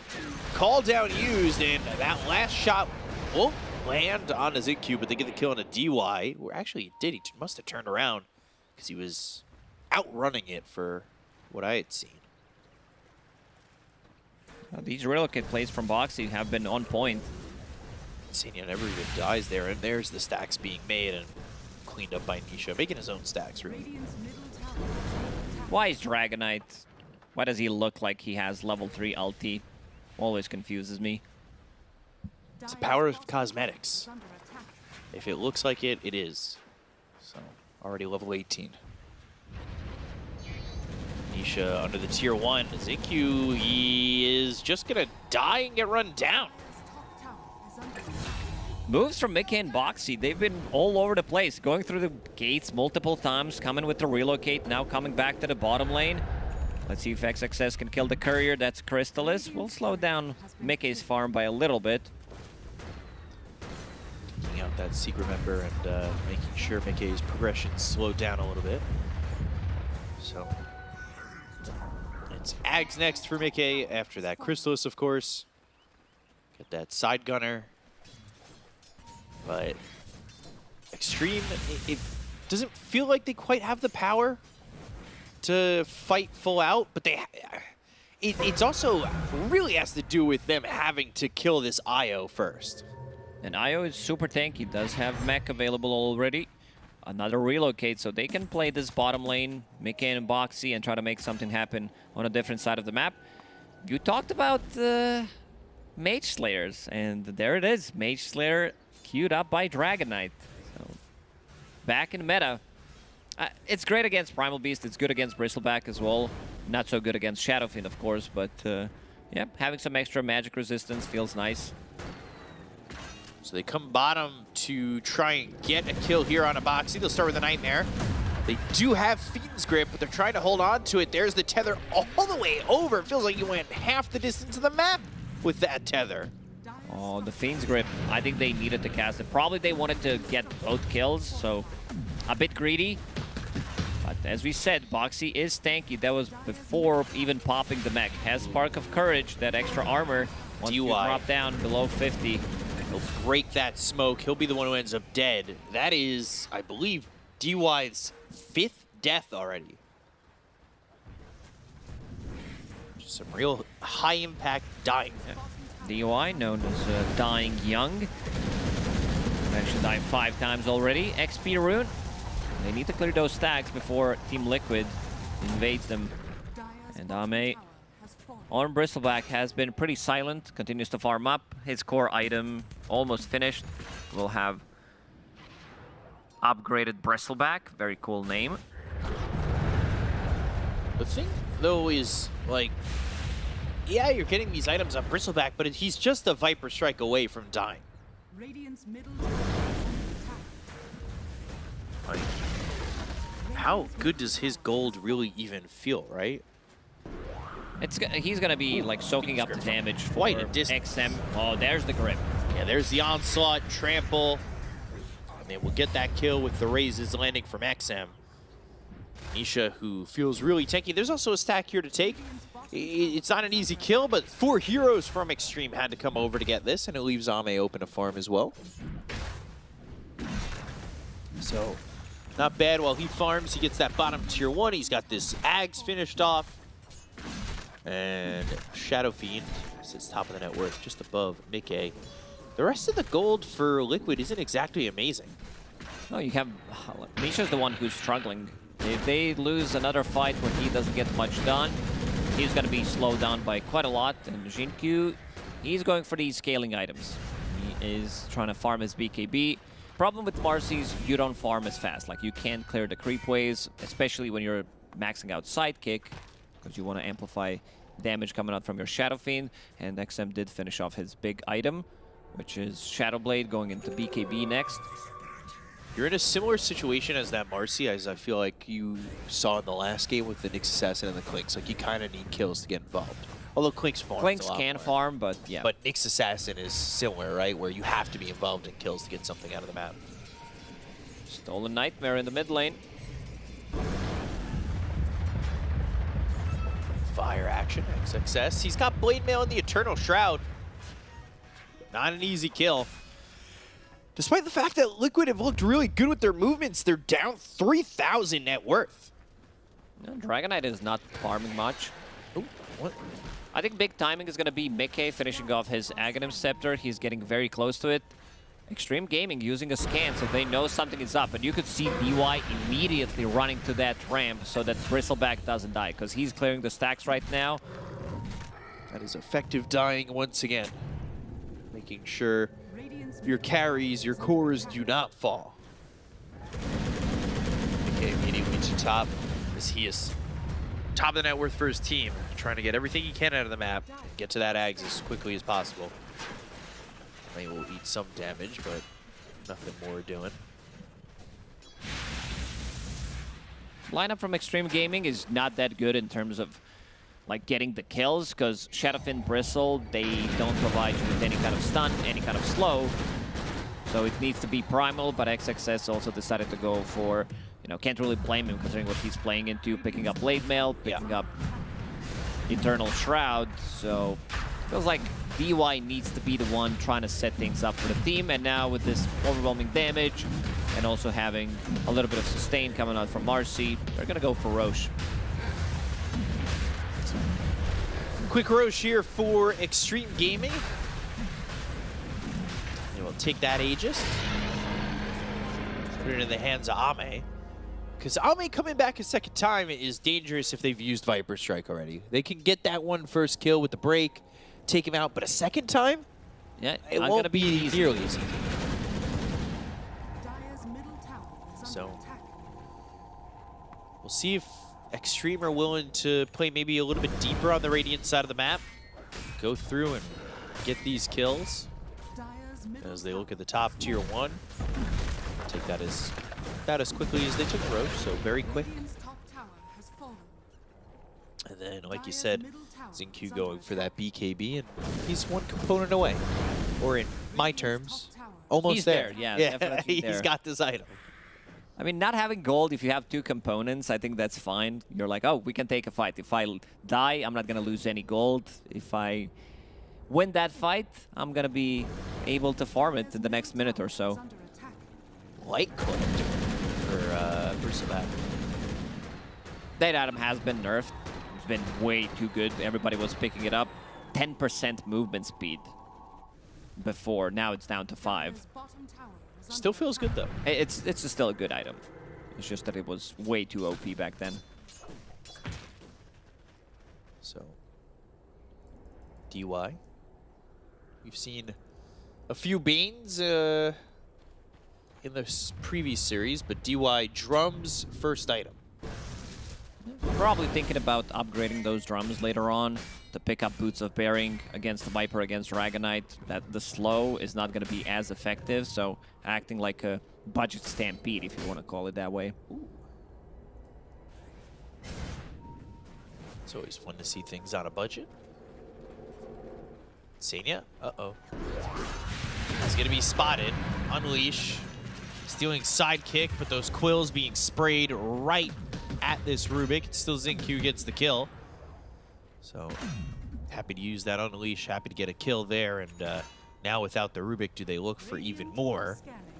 Mickey and Boxy. This is going to be a big timing for Xtreme Gaming. Shadow Fiend about to hit level 15. Presence Aura affects buildings. It is about to be maxed out as well. So -6 armor on buildings makes a lot of difference when you're pushing high ground. And overall, it's going to be a lot of minus armor. Having Shadow Fiend and also Bristleback, who is clearing some of the stacks in the enemy triangle. They know this flat cannon's going out towards the creep wave, so they know generally where Mickey is at. They were in the triangle when they got that Tormentor, but didn't decide to make the move there, as they have XM and XXS. The Triple X club of the two of them going down towards bot for a second, with DY nearby. Amplify damage will run out. BKB is finished now for the Marcy. Things looking good. You can BKB jump in, and this is where Marcy's going to start to feel some major impact. Scan comes out from the Radiant. Maybe just they were thinking about expecting that they're going for potentially stealing the enemy Tormentor. XP rune, coming in with the relocate. Maybe even Tormi, but that would take a while, and now Ame is going to solo it.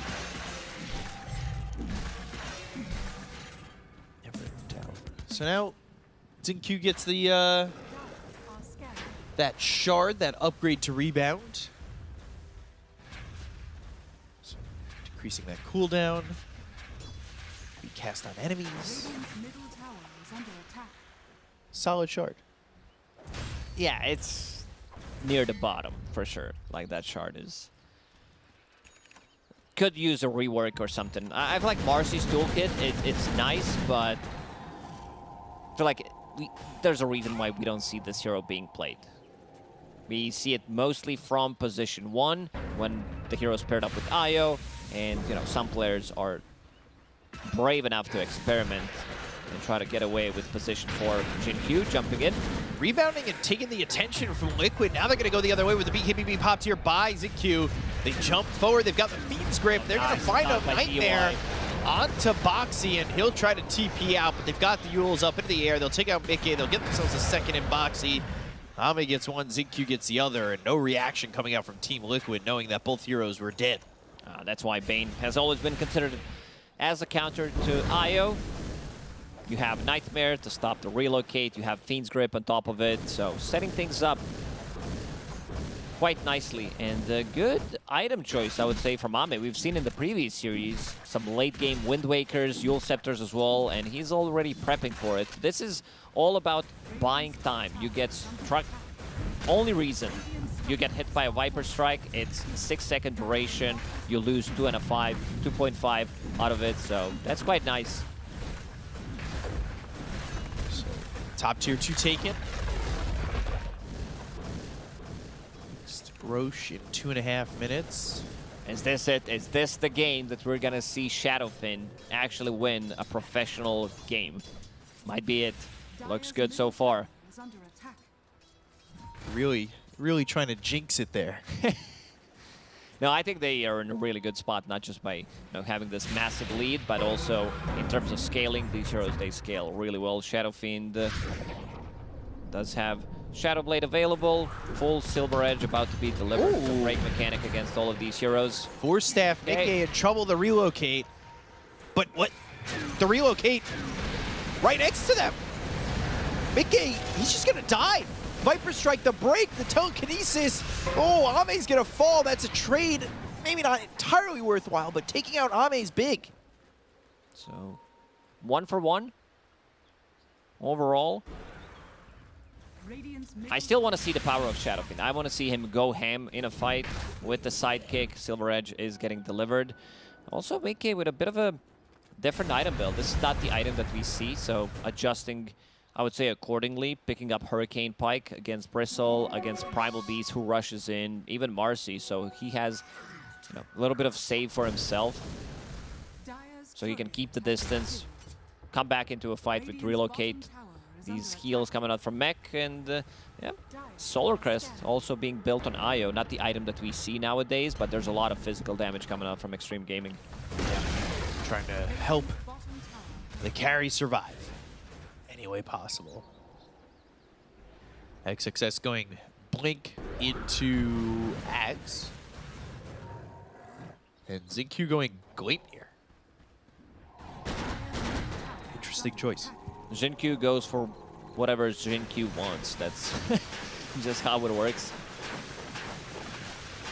You think he just spins a wheel of items?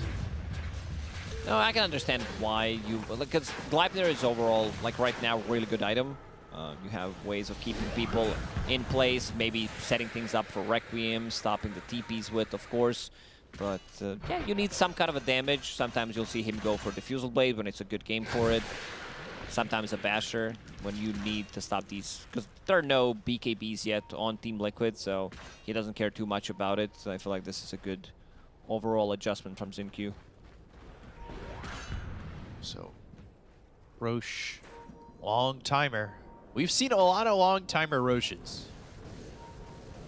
This one, 2.5 minutes when it had started. So, now down at 2:05. We'll see how long before Xtreme think about setting up, as they're the ones controlling the majority of the map.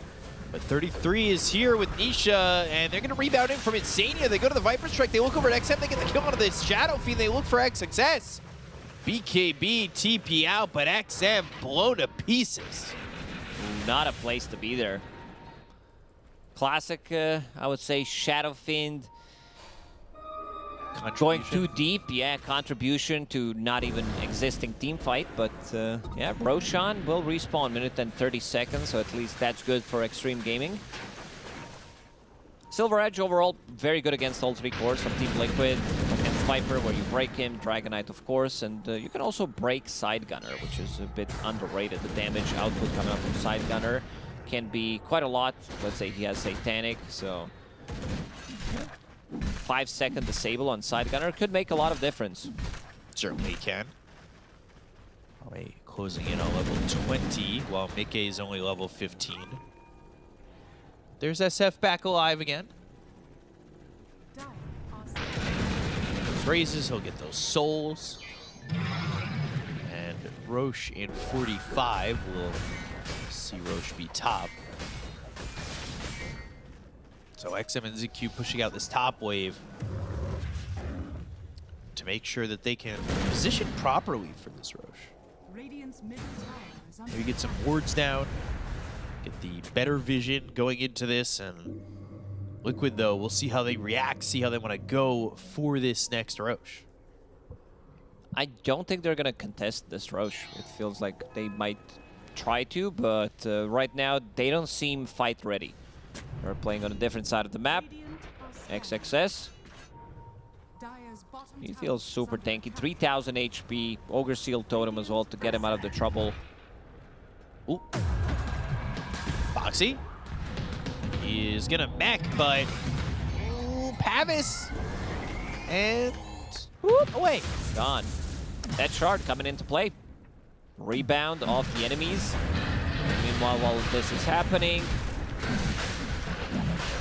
rest of Xtreme Gaming will go for Roche. So Dire side Roche, much better, because it does have cheese, has a real item compared to Roshan's banner on Radiant side. Sensing some hate for Roche's banner. Yeah, nobody likes that item. We saw Giga Creeps, though. Yeah, we did. We did. It did. Didn't help them out. It works. BKB, it works again. That This time is, around, it was an 8-second BKB. Who was it in the last game? Who played the last series, BCom? It was Jebs. No, it was not him. Who was the one just popping BKB? All willy-nilly. It was Timbersaw, I believe. Yeah. I don't think so. I'm being told it was Miera. Well, so it was the Beastmaster in that game. yeah, production. Better memories than us. We have gold. Yeah, they have the over here. technology. They have all this stuff written down, all these Excel sheets. You don't make Excel sheets? Yeah, about people using BKBs for no reason. But he tested it out. It works. It's on cooldown for another 40 seconds. We added extra 5 on BKB in the previous patch. Can make a lot of difference. Amplify damage on XM in the bottle. Hurricane Pike. This guy's massive if he can hit people without dying immediately. It's a big if. I'm gonna hit that level 20. By the way, 33 getting that amplify or getting that Scotty. So that amplifying his own damage. I was gonna. I saw the amplify damage on Xtreme and I just completely blanked. But yeah, he's got that Scotty. He'll amplify himself, and they're up here is 5. Another damage, very important. Late null talisman there. Well, the minute 30 null coming in for Boxy. It's now an upgraded null talisman post 25 minutes. Feels great, right? I don't think I've seen that one before. Usually, this is something that Tundra abused at TI, buying these raid bands, and everybody start to pick it up. But yeah, maybe it's worth it. Doubling XM. mana regen. Also, Link telekinesis BKB. Call down used. Relocate off to the side, but they've got the feet grip. The right clicks are in. Boxy, can he help? Not really. Viper Strike, Mickey turning, going. Usto and Requiem. That's going to hit onto the Bane. They get the kill on Mickey. They end up losing DY. Here's the second life from XM. Ooh, Onslaught actually hit XM. Popped him in the air for a second. They've got Ninja coming off towards the Shadow Fiend. They get the kill there. The Pulverize throwing down 33, but do they have the damage? They've got Ame coming off to the side with Insidious stealing the Pulverize. He hits the Primal with it.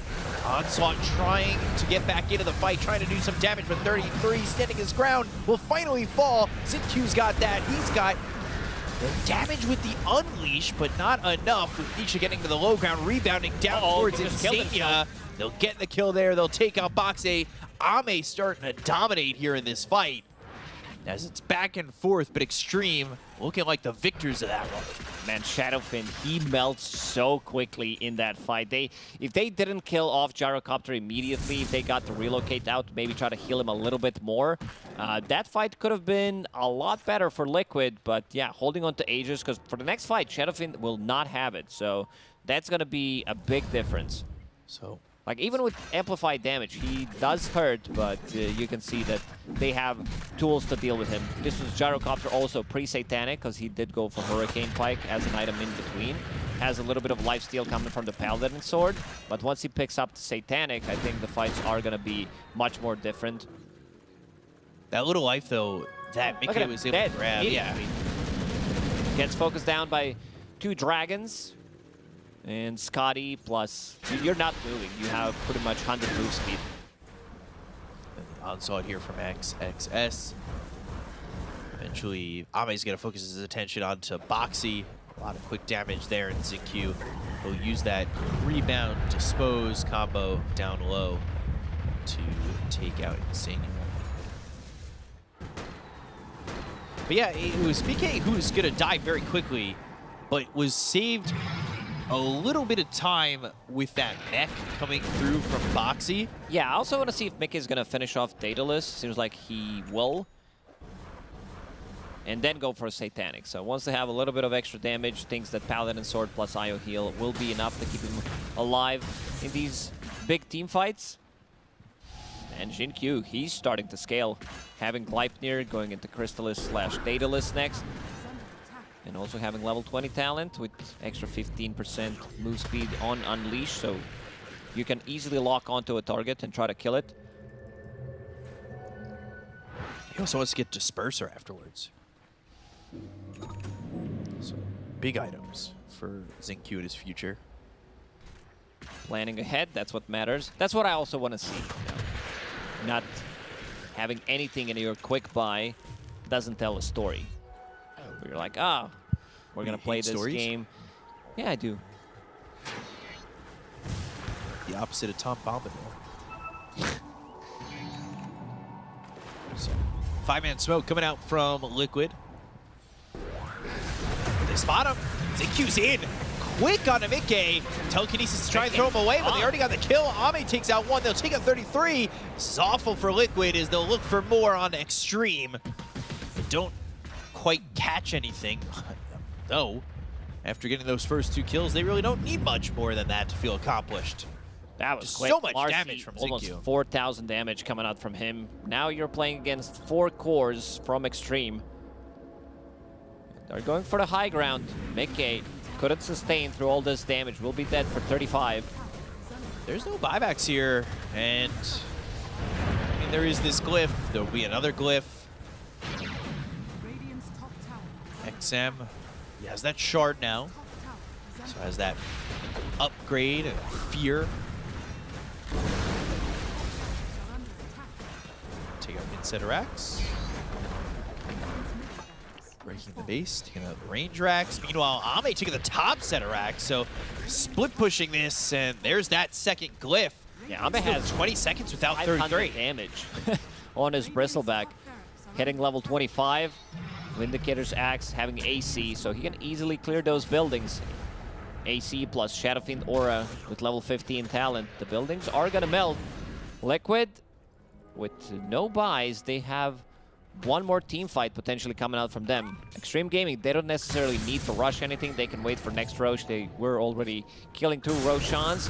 And Roshan will most likely, yeah, he will definitely spawn on Dire's side. So that's going to be Aghanim Scepter. Here. So, level 22 for Xingqiu. Liquid really trying to hold on here, but they are down a lot of gold. A lot of damage from Xingqiu. It's from 400. Wind Waker for Ame, so he will be able to survive and move. They are in their jungle, but Liquid being here may not be the best move. Smokes break, blink in, Dragon Tail on Xingqiu. I believe there's a Yules there that came out from Ame that was going to be through into Xingqiu. Xingqiu's got the damage with the Unleash. They get the kill into Insidia. They'll take out DY. It's a 1-for-1 shoot with the buyback. BQ's here by the Bane, but they take out 33. The BK is going to run out on Mickey. Xingqiu still with the Unleash, trying to get some damage out, looking for anybody. He's going to rebound up, looks over at Boxy, disposes him. They got the kill. Ame's got that beach grip on Anisha. They'll take the Dragon Knight. Buyback for 33, but nobody else is alive. Triple kill for Ame. They've surrounded 33, and they will take him out as well. It's just a matter of time, and they'll call GG. Xtreme will take game 1. Ooh, these break mechanics. Silver Edge, Aghanim Scepter, on Primal Beast, the AoE break onto 3 heroes. No side gunner. Viper is not as tanky, neither is Dragon Knight, and the fights looked relatively easy in the last couple of engagements. And B-Cup, we were right. Shadow Fiend, after seeing it... Real hero. Actually a real hero when he has heroes in front of him that can actually do stuff, you know, that can soak up a little bit of damage. But yeah, the Xtreme Gaming, they are very greedy, very aggressive team. They can play anything. Bristleback plus Shadow Fiend and Marcy position 4, winning a game against Team Liquid. Not too bad, huh? Yeah, it looked pretty good. Shadow Fiend a real hero now. Now we're going to see his pick rate and pubs go back up. And Xingqiu, again, just gets to buy and do whatever he wants, whatever he pleases. And we saw he got the BKB, and he's able to just jump in and unleash and slap some heroes down. Especially in that last fight, it was really disgusting how quickly he was able to get those kills, right? Yeah, he just jumped onto Gyrocopter and he was not tanky enough. Like Mickey desperately needed that Satanic, but he was focused down with in every single team fight. Grip or Marcy on top of him, and he couldn't sustain through all the damage. Yeah, so Xtreme Gaming take game number 1. We're going to send it back over to the panel to hear their thoughts. Take it away. Thank you very much, Speak Up and Lacoste. Yeah, Xtreme Gaming took this first game. The GG kind of, for some people, came fairly abruptly because it felt like for a while this game was just continuing on with a fight going one way, then a fight going a little bit more Xtreme's way, and then maybe a little bit Liquid's way, but then definitely Xtreme's way again. And no racks were taken. Kazu? It was a bit of a perhaps a strange game, like you were saying, but I feel like actually the longer the game was going to go, eventually it became like Jin-Q on this Marcy, he just becomes like Exodia. Like, he deals so much damage with the type of items he has, and I think Marcy's maybe a bit deceptive. Like, when it comes to this mid-late game, this hero's damage to like net worth ratio, like how much she can do because of her like toolkit with her ult, is honestly pretty insane, because I feel like Liquid actually played incredibly well in this game as well. Like, both teams played very nicely, but eventually I feel like Xtreme's draft and gameplay just came together a little more nicely. Like, even what we see here, Liquid are doing nice stuff. They're stealing Requiem, they're stealing good spells, they're like trying to outplay them, but even then it's against Aegis, Cheese, so they're like trying to claw back, but Xtreme, I feel like they had a lead, played well, and just kind of kept it fairly clean. The key thing is that every fight Liquid looked like they were doing like relatively promising. They never had enough to convert on win a fight or take enough kills to then progress the map. It was always, we're going even, or Xtreme is so tanky that we now have to retreat back, and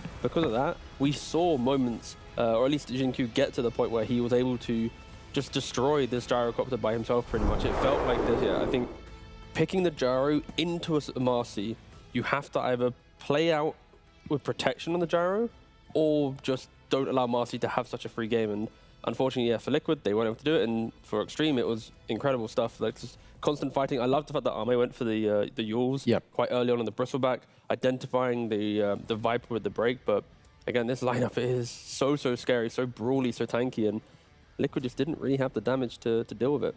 They did not. I will say that we know, I mean, Jin-Q has played fantastic Marcy yesterday as well, Kazu. Yep, 3 games in a row now. Yeah, and he makes it look fantastic. Yeah, like if we just look, so this is a support inventory at minute 35. So his hero damage is like 18k. Like at the start, it's not so much, but the problem is like later in the fight when he gets to hit, honestly, they made this hero universal. He was hitting for like 380 at minute 30 plus minus around here with these items. And honestly, it doesn't look okay. You need someone that can man fight her, which is very hard, or BKB piercing disables, which generally you need to be throwing at the other core. So I think the Jin-Q Marcy, especially with how he's playing and the heroes they combine it with, people need to put more respect on it. I don't think it's going to be given away that easily in the upcoming games. I mean, just ban it at this point. Yeah, honestly, you need to spare it, I think. Like at this point, if you don't have a clear set idea, I'm not sure if you feel like there's something really cool, I will ban it. I think it's difficult because you first pick Io, they go Bane, you then have a ban, and then they pick Marcy, right? So it's like, are you really replacing your 1 or 2 second phase bans with a Marcy? I think you can play into it, but just don't pick a ranged core that is so vulnerable. It puts your entire game on this like weird, awkward timer. I never felt like Gyrocopter should be the carry of the game because I knew that the support Marcy would be able to do it, and then you have to deal with the Bristle or someone else. So I think, yeah, just the Gyrocopter pick felt a little bit lackluster, and Marcy too good against ranged cores. Comes back to the draft a little bit then here for my panel. We're finding out what happens in the draft of game number 2 after a break. Hi, I'm standing by with Boxy from Team Liquid. Boxy, there was an interesting statistic that was shared recently, which maybe you were aware of passively but didn't know the actual numbers behind, but since TI11, if a team beats Team Liquid in playoffs, they have a 100% chance of making it to Grand Finals, and an 85% chance on top of that of winning the whole event. Had you ever considered that this is like a thing that your team has been a part of? A lot of the time, I guess we've realized that the team we lost to went pretty far, which feels good. But I wonder, since we always make it to the Grand Finals, or not always, a lot of the time, and then we lose, doesn't that technically mean that all the teams that we've reached in the Grand Finals, they like earn this statistic? They beat us in the Grand Finals. That is knock us out of the playoffs. true. But there are sometimes And then where they you win. don't make it to grand finals. Yeah, that's the 15%. That's the 15% right there. No, I don't know. I mean, it's kind of fun in a way. I think it feels better to lose to somebody who wins the tournament than somebody who gets knocked out in the next round. I guess that would have been my follow-up question: is do you look at it as like a sense of pride or frustration? No, I mean, there's no pride in losing, but I think there is a sense of stability, I guess, at least, that you're only losing to teams that you maybe feel are like equal footing, and not some teams that like maybe get last place and then they randomly beat you. Right, because you don't really lose to like edge case teams. Usually you're losing to... I feel like we could. Has that ever happened in the past 2 years though? Because I remember in your alliance days but that used to happen regularly. So maybe it doesn't happen anymore, but I feel like it could happen. You know, usually our start to tournaments can be a little rocky, and maybe it's just the group stage. And once you get to the playoffs, we're more stable. But I think in groups, you know, anything can happen to us at least. How about the trade-off between your team in online tournaments versus your team in LAN tournaments? We would go to a LAN and we would get nervous or something, you know, and play worse, and we would lose. Because this was like in the days of the DPC, you guys would crush the DPC leagues and then go to the major and... Yeah, and get succumb to the pressure. But now it's like, you know, we're all boomers, we're washed, and we're like, the LAN excites us. Okay. So the fire ignites and we get stronger. We, of course, try, but it's more fun to play LANs and more fun to be there in person, and you get it's a different vibe and feeling, yeah. So which part of the atmosphere would carry over to an event like this? Because there's no crowd, but at the same time, it's all you guys playing in the same room, the enemy team in the other booth. Yeah, I mean, it's different, I would say. It's more fun still to be at LAN, but I guess the special feeling of like the live crowd and people like sharing and roaring when something cool happens, I'm not sure how it will be. I think in some tournaments we've played like LANs with no crowd, and some of them have been pretty cool. Some of them have been a bit, I don't know, it depends like on what kind of venue you have and what kind of like feeling you get and stuff. So we need like the fake claps they had at TI10. So I don't know, yeah, I'll see, I guess. Boxy, thanks so much for joining me, and enjoy PGL Wallachia. Yeah, I'll have fun in Wallachia.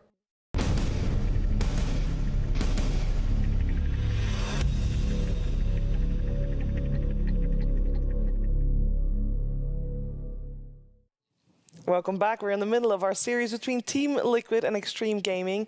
And Xtreme Gaming took game one in a very stable fashion. I'll say they had a very stable gameplay, and the game wasn't as flashy as we've seen some other games be, but it therefore just looked very sturdy, very good. It does mean that we need to reach deep into the toolkit of Team Liquid, Kezu, to be able to claw themselves out to force a tie here, because I kind of felt like, I don't know if it was the draft or if it was the gameplay, but it felt like moves could not be made by Team Liquid. Like, honestly, they didn't even, like, I don't think they played poorly. I think they made decent moves. Like, even they go to the top tier one, but the Xtreme go there, defend is kind of like a wash. It goes even. Like, a lot of the things, it just turns out to, like, be a wash. But T already said it, that Liquid never, like, won a fight to then really translate it into anything on the map. Like, they didn't really get the Roche or open up the map. I do feel like going to the next game, like, Xtreme had a really cool second phase of, like, this Bristle Primal.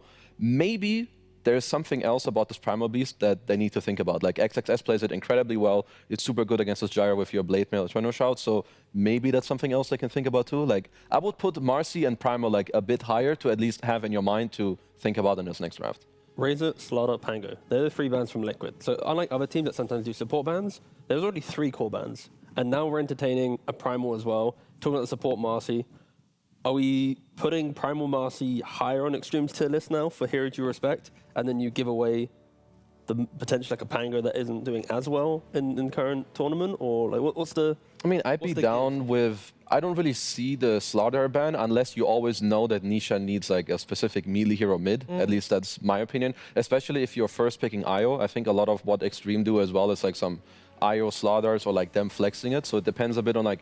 Maybe they need a bit more of an idea of what they want to then tailor their first phase bans already into that. Because I think now there's new problems on the menu and you have to dabble around with, okay, do we keep it the same or do we need to adjust? I will say that personally, and like I just don't like seeing Boxy on IO. I think he plays it well, don't get me wrong. That's not the problem. The problem is, I really enjoy looking at Boxy in terms of being the playmaker, playing some Tusk, or going everywhere, doing stuff on the map. And I feel like he can't really do that as IO. And it just felt like that was part that they were lacking, that they were missing, just purely based on draft. So they have played Boxy IO before, Yeah. and they beat Falcons at Birmingham Yeah. in a game. But they had like Cottle mid, Luna. Like the game was naturally moving forward, so the IO felt good. I think in this game, it's like when you look at a DK, you can't really hit a tower on DK because a Primal or a Marcy or someone's going to jump you, and then your IO Gyro needs to farm jungle, and your Viper got tri-laned a little bit, very even. So it's like the entire game plan's just lost a little bit. So I think I don't mind Boxy and IO, but the draft needs to be where like it just naturally has just timings like 5, 10, 20 minutes. Like this game, there wasn't really timings to play on. It just felt like an inevitable loss unless they make some like liquid magic happen, which they just couldn't happen. Something else also maybe that I touched on in the pregame is XM is just a bit of a different mid laner. Yeah, he mentioned. stops your tempo a lot. I feel like something similar happened this game. Like Nisha didn't really, he was very quiet, which is not his fault. He's DK into SF. There's a Primal, there's a Marshall, like you mentioned, that will slow him down. So maybe you could look for a second pick, or maybe a more open hero that's harder to get countered, or maybe you feel like if you have Ember or some other hero who will get dumpstered in lane, he will still do more in the game. Like just, because they just need a small tweak. Like if they had a bit more tempo, maybe that draft can work. So it's something small in between that they need to figure out. Yeah, somewhere they need to find a hero that gives that tempo, makes the plays. Is that? Yeah, like either that, Like, it or doesn't matter from who it comes from, just that it's it could be anyone, or you Yeah. remove this one tool that you feel like is the tipping point where Xtreme get to fight back into you, where you in other games, you go to this top tier 1, you take this fight, and the enemy team is either not coming or they're losing because they don't have the right heroes, or you have something different. So it's just, they need to find this little, the magic sauce. Yeah, not picking Jara into Marcy is my magic sauce. Yeah. That's all I got. Would you have been fine with this one if they just banned out Marcy instead? When the second phase bans, again, they were very core-centric with their bans. Yeah. It was Razor, Slardar, Pango opening. They then pick IO to then ban Centaur Mars. Yeah. Centaur's very good against IO. When he relocates in, you stampede away. Mars contains the IO +1. So it's like they were going for good anti-IO bans. And I just, maybe, at least from OG, Xtreme, so Jin-Q, Ari showing Marcy as well, like, if you pick IO, maybe Marcy is just one of the best heroes supporting against it, right? Because no matter what, you just jump in, you either kill the IO, even if there's I say IO Sven as Warcry, you're still going to put heroes to half HP. Like, maybe Marcy is just a default ban, potentially. I will say, with all the bans you mention, Yeah. and then they still have Primal Beast and Bristle. There's a lot like, of frontline. It's not like they were lacking options. Yeah, I think there's something else that you can take out. I mean, we will see it soon, Yeah, because we'll no see it soon. spoilers. A draft will be there. You just spoiled it.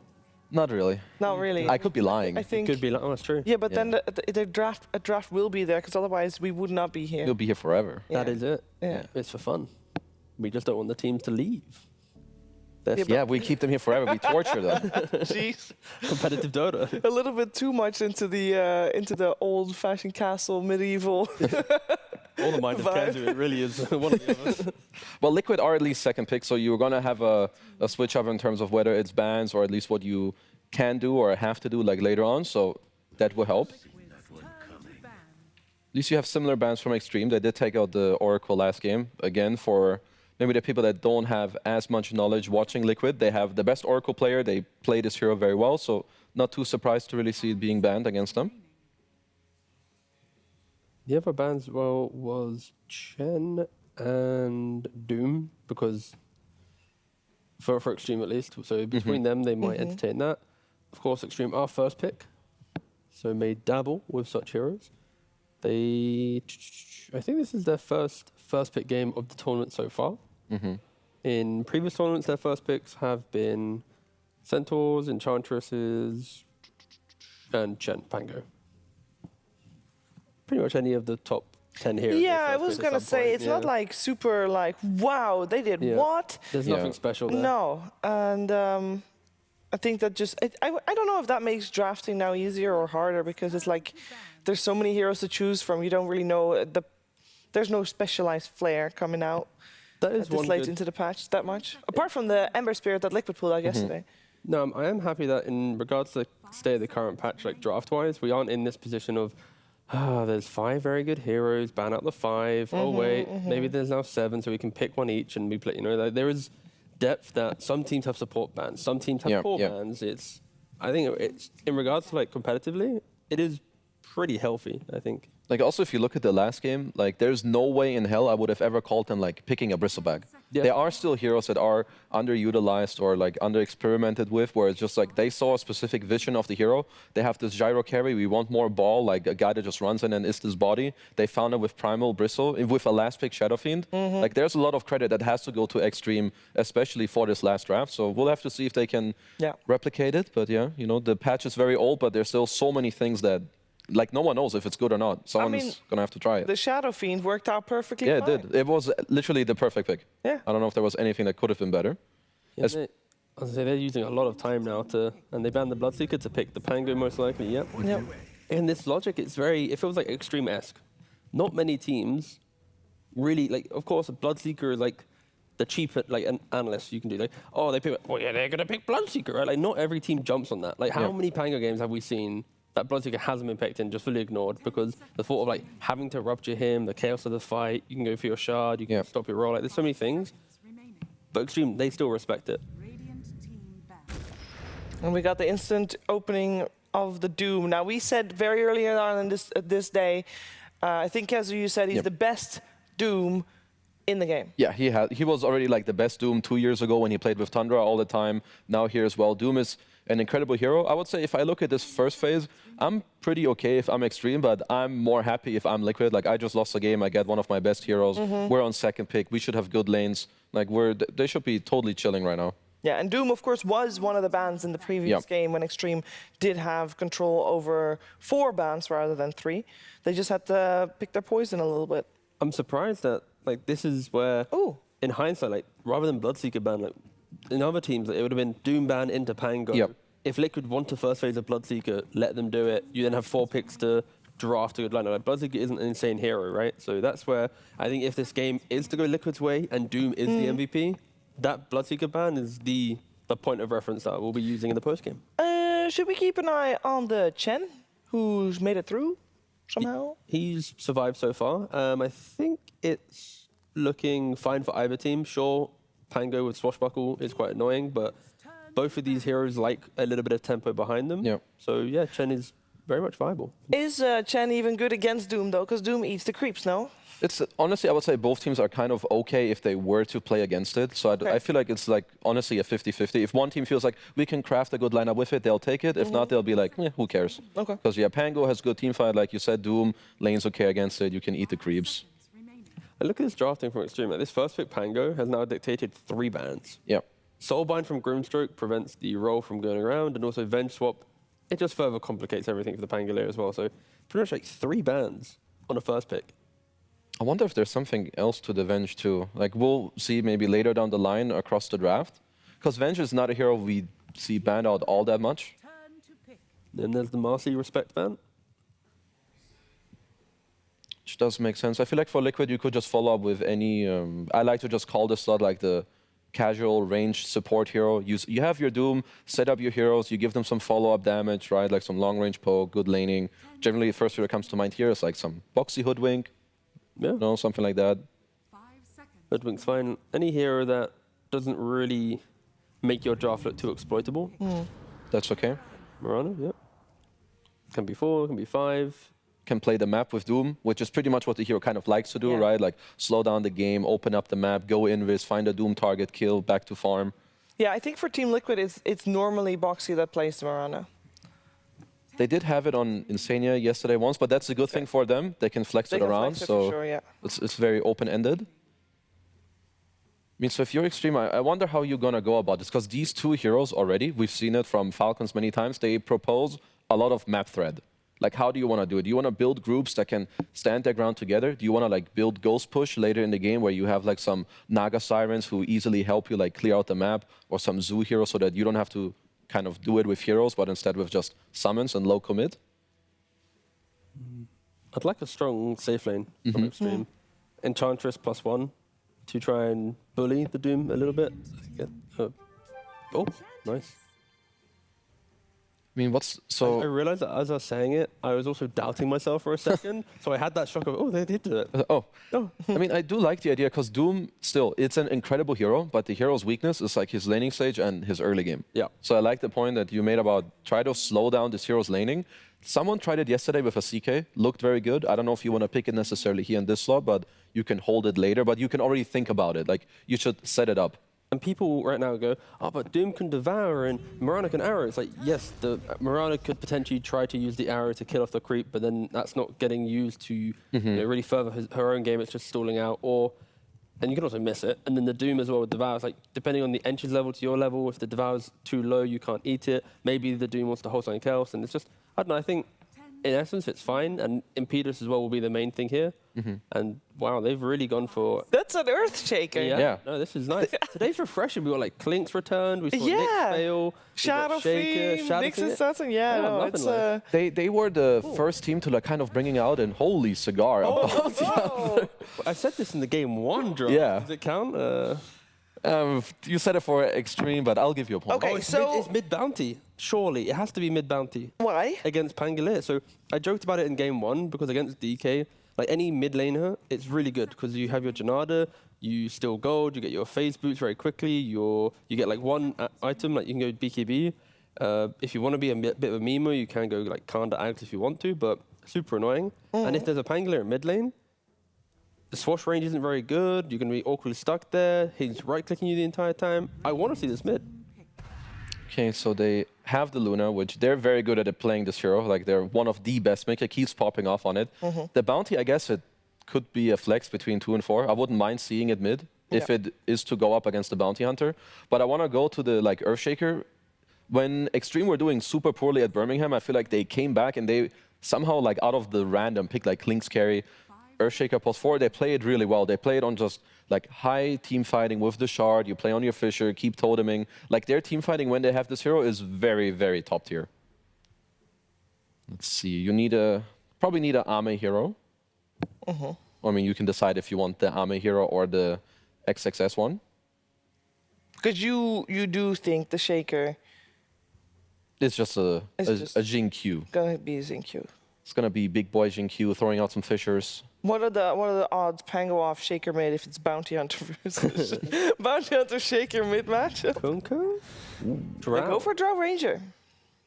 Okay, a bit of a resurgence of Drow as well. I mean, it is a good matchup, right, against Luna. You outrange her. You have some decent team fighting around you. Very, very strong lane with Ench and Drow. Lots of poke, lots of damage. 10 seconds remaining. I guess Xtreme will... They'll have to think. Like, there's also a chance that they want to make sure that the bounty can't go mid by putting the Pango offlane. But in my opinion, if you're laning Pango Earthshaker offlane, you deserve to lose hard. That sounds like a very close to illegal offlane in a pro game. No, that's why I said Shaker mid. I wouldn't put them on the same. I think for Xtreme though, right now, they lack that body up front to enable the Pango to initiate. The Shaker as well, the Drow to understand if she's entering the fight or not. And Liquid, of course, banning out the Primal Beast to cover that. I'm trying to think of other XSS heroes. I like Centaur if you feel like you can get it through the lane. Yeah, Centaur's good here. There's no major stun for Liquid. Like, their team fight in game 1 was relatively okay with some stun and tankiness. This time around, they've got Doom, Arrow, Lucent Beam. They're not really team fighting. They're just kind of balling up and hoping for a fight. And that's why I think Xtreme with the puck ban, they might even ban maybe a Kunkka or something. The Bounty Hunter, as much as I said it's mid, it is, like Jesus mentioned, it is just getting flexed into the very end. It could easily be the support. It could easily be the mid. I think there's warrant for both depending on what Xtreme go for. And 10 seconds remaining. I mean, I feel like maybe there's even a world where you can play some Luna bounty lane and he just mirrors the Earthshaker. But I think before I keep talking about bounty, I'll try to... Still as well, right, for Xtreme? Yeah, I think more, like, because now, like, you're presented with some Luna +1 lane and your 4 is Earthshaker. I think they should not be picking to win the lane, but rather get through the lane, get something for the game. So you mentioned Mars, I think Centaur, both these heroes, you know, they're going to give you something good in the game, going to have some Arena, some Stampede from Doom, you get tanky, you build BKBs, whatever it is. You should be pretty happy with those. Am I missing anything with some auras? Because that's kind of the trend that Liquid went on here with like one of the Darkseer bans at least. have people live through the fight. Well, in terms of where Xtreme thinks that Bounty is going, they think it's a support because they ban out mids. They do pick up the Zeus. Holy damn. You're going to talk about this illegal offlane that you're talking about, huh? Let's see what they do with it. It is an illegal offlane. It is. All right, Bounty, go to support now, please. Do not go mid. Maybe some Kanka mid, maybe? I feel like Kanka would be a pretty chill pick. It's good against Eng. You have X-Mark into Arrow against Zeus. You get team fight. Kunkka is the hero that often you pick to fix the lack of control in your team. Yeah. And this is right now one of the biggest problems for Liquid. Where sure, they might have some damage down the line with Luna. Doom, of course, is extremely potent, but they do need that, hey, this is our fight location. We're going to win it. Because like right now, like Zeus answers the Luna. In order to help your Luna carry the game, you now need to pick a hero that at least covers the Zeus in some way. So any form of catch, my money would be on Kanka, but any hero who lanes well, gives you like a semi-catch in the game would be pretty good. Yeah. Ember Mage Slayer, that's right. Bringing it back. He likes to go for Mage Slayer, and so support Bounty, support Shaker. Yeah, everything is, I mean, you know, once the Zeus was picked up, everything is kind of working out the way you guys said, right? I mean, yeah, it's the prison draft for Xtreme. Kazu hates it. Okay, so at least the Pango... at least... No. So Pango Shaker is a horrendous lane. If they do well, I will be incredibly impressed. But the Zeus ult can make a difference there later. Nevertheless, I feel like this game will come down to like the mid-game team fighting. If Drow and Zeus can keep their range, because they do it similarly, just with auto attacks and range, they'll be fine. But I will have to go with Liquid to back up my claim that this duel offlane is unplayable and illegal. Easy game for Liquid. Wow. T-Governor, please take it away. Yeah. No, I think there's something about Xtreme's lineup which is really nice, but they scale into being tanky, and they are not really helping each other out. So there's a lot of pressure on Shaker and Pango. I think Liquid's draft is a little bit nicer to play for the swarming ability, but I can see Xtreme winning this. So, like game one, I like both drafts. I don't really want to sway either way, so I'm going to sit on the fence and cop out and not give you an answer. Well, maybe there's a guy that can talk you off that fence, because right now we're heading over to Tsunami, who's getting some final words in from Coach Blitz. Greetings. I'm here with Coach Blitz. Coach Blitz, Doom, you are very good on Doom. Do you know your current Doom win streak right now? Is it like 8 or 9? Very close. You're 8. And cumulatively, you've won 12 out of your last 13 games on Doom, and you always first phase it. Yeah, that sounds about right. Neta really likes the hero. Skeeter's about to walk by, and he knows for sure. Let him in real fast. Taylor Swift sucks. Okay, thank you for that. That was helpful. That was a bad move. That was a bad move, Skeeter. So, Doom's successful. Bounty Hunter, on the other hand, though, do you know how many times you've drafted Bounty Hunter since you started coaching Team Liquid? I don't know, like 4 times? Very close. 3 times. And you've lost 2 out of those 3 games. Yeah, but that's such a small sample size. You know, sample sizes matter.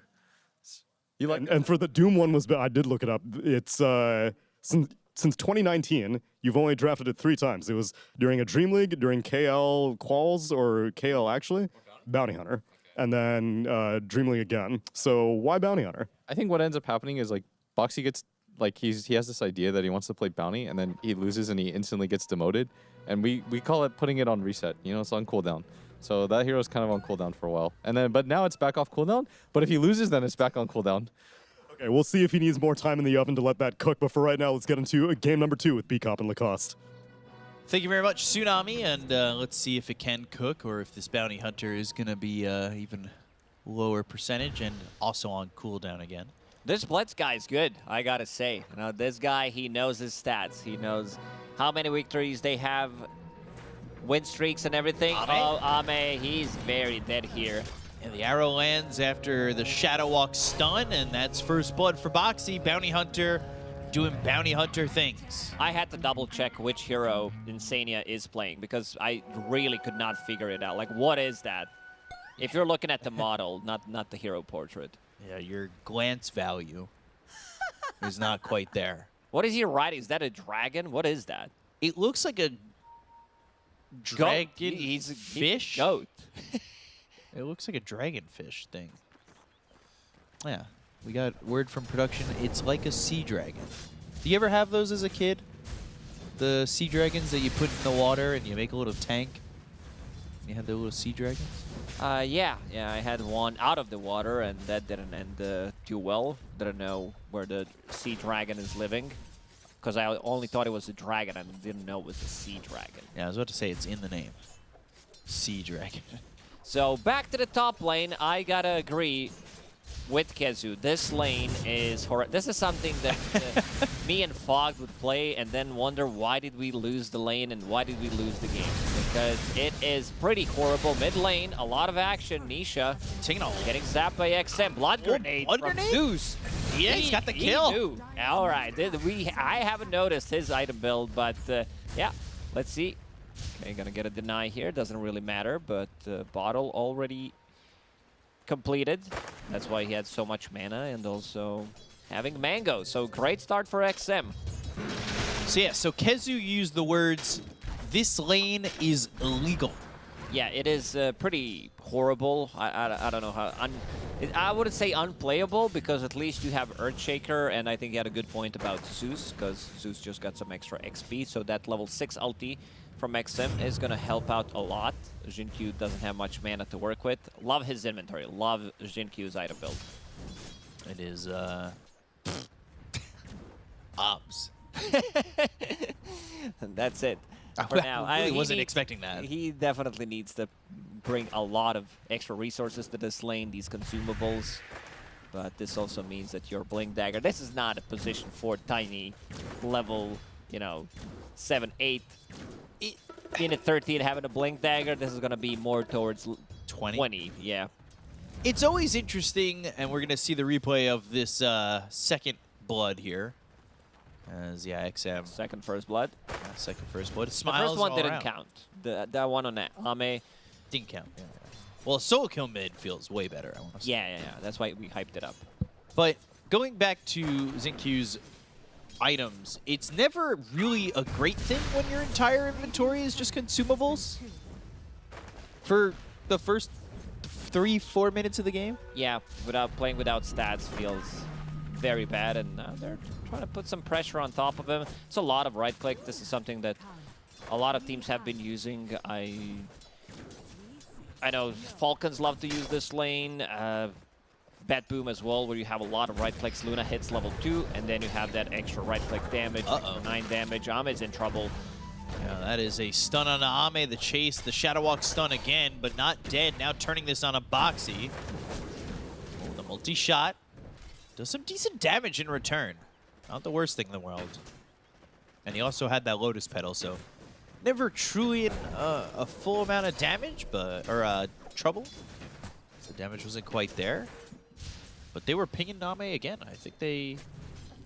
Boxy killed his courier, so Ame will not have boots.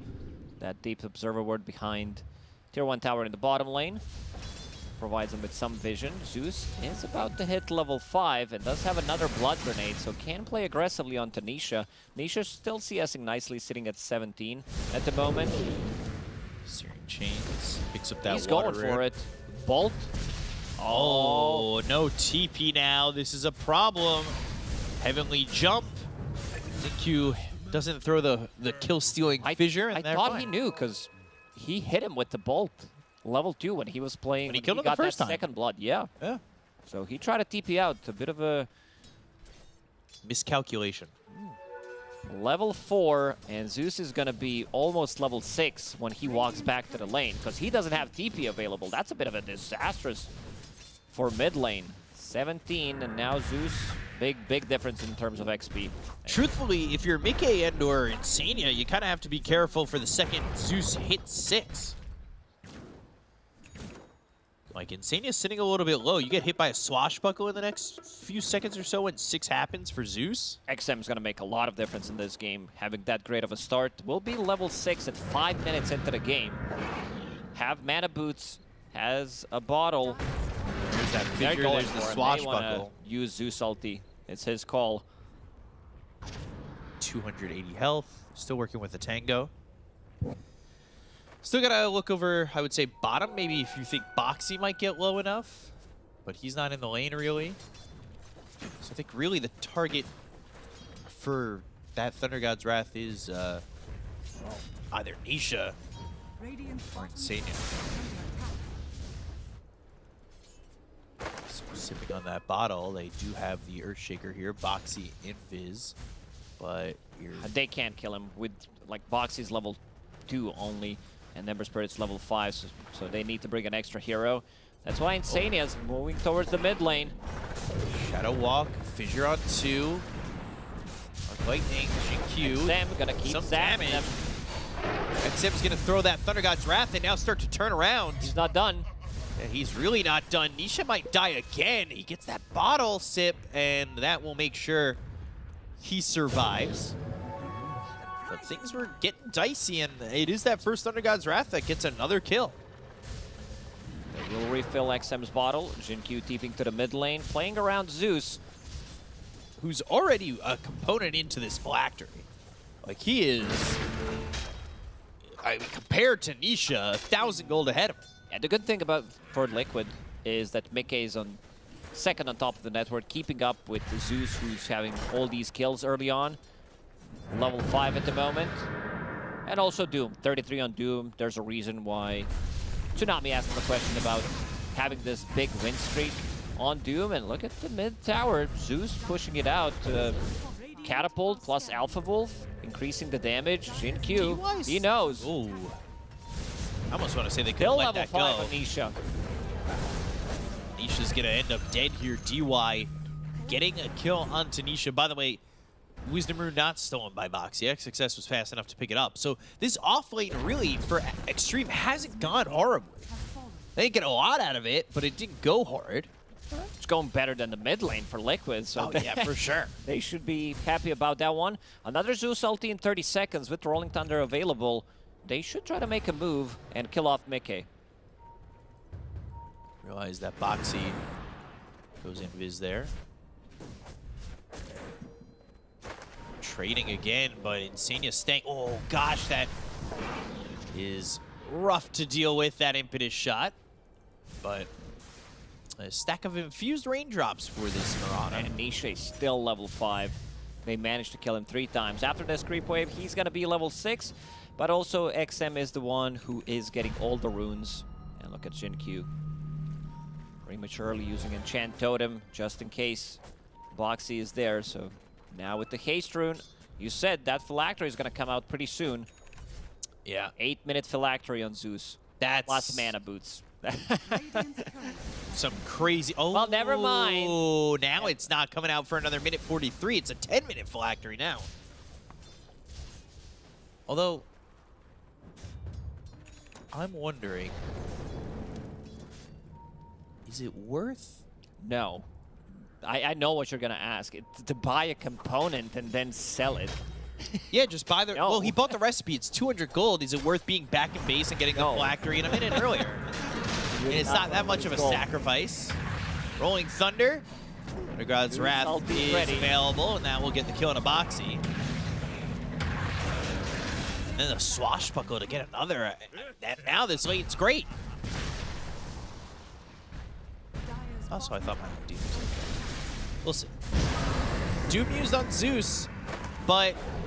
It was more to stop the aggression. Yeah, he's not going to die. So this is a Doom wasted multi-shot. Gust, Dust, and it's a must. That Boxy should get away, even with that Dust on him. And another tower. XM, he's all over the place, involved in all 6 kills. Gets the last hit on the tower, sitting on extra 900 gold again. Like, this is gonna be... This might be one of the most farmed Zeuses I've ever seen. They still Boxy. Has to make sure that that courier that respawns doesn't die with that recipe on it. Arcane Boots soon for Xingqiu, who's more farmed than the Bounty after starting the game with all consumables and then some. Bounty, he's level 3. Junada, nada. 0 points in it. Doesn't have anything, so can't steal the gold. This is going to be a huge issue. I mean, all the supports in the game are kind of under level. It's not like the XP runes got denied or anything. First big move. Trying that blood grenade. XXS, Remnant over to the side. Mickey was there. Insania will die. The good thing is Nisha gets that kill. That's exactly what he needed. Boxy here under the nose of Xingqiu if they want to maybe turn and go for more. Boxy's a walk-in observer ward at this point, trying to set things up for his own team. So Zeus got that phylactery, and he's got another diadem. That's for Manta style. Yep. We've got multiple diadems, it becomes diadem. Damn. That's That was a good one. Thank you. We're going to see that joke again. Oh, it's a replay. It's a replay of Insania dying. It's like tower aggro. What happened there? Usually pretty composed when we see him on camera Yep. like that. But ends up dying, and maybe not what he wanted. Well, not maybe. It's definitely not what he wanted. That by the way, catching the smoke, but it's still phylactery Zeus. You find someone, they might die really quickly. Insania, does he still have... He still has 4 infused raindrops. Oh, Remnant over. Nisha takes a lot of damage. There's Avoids the Thunder God's Wrath, though. Fisher They've onto got 4. XM in trouble. Heavenly Jump, Arc Lightning, No Remnant Salami over. available. They've got Drow coming in, multi-shot, but not enough damage still. Oh, they were so afraid. You could feel the Team Liquid. They got stunned by Fisher, or 4 of them, and then you see Earthshaker walking in. You're like, uh-oh, this could be a disaster, but... level 5. Yeah, level 5, and also having only 1 point in Aftershock wouldn't do that much. Although it might have been what put him over the edge if he was level 6. Diffusal for XXS, so you'll have that inhibit now, which is good. Especially for that chase, take that mana away. And now Doom used. Another zoning Go for Doom. 33. Yeah, this is a zoning Doom, rolling Thunder, Fissure blocking, 33 in trouble. And he will die to Xingqiu, who is now working on that Blink Dagger. So that's good. Really needs that Blink Dagger to make sure that he can start landing some good fissures, get in there with Echo Slam if need be, but it's still a while out. It's not going to happen, immediately. That's for sure. Oxy's still level 5 on Bounty, trying to collect some XP in the mid lane. As Blitz said, they might put Bounty Hunter on cooldown again after this game, because it's not looking too good. Dude, XXS, whose lane wasn't like overwhelming or anything like that, is now 4-1 and 2. Like, he's getting solo kills. I've been praising XXS for quite some time. I think he's definitely a top 3 offlaner in the world, and this guy always delivers. No matter what happens, you can rely on XXS having a good game. Even when he doesn't have a good lane, his impact is still going to be massive. 33. Thinking about maybe even picking up Hand of Midas. 2 zoning Dooms, and they just scouted things out. They saw there's been Moonlight Shadow used. Boxy trying to be sneaky. This time around, he might actually get it. DY will not be fast enough. I was going to say, is he quick enough this time? And there's no way to stop that TPI there.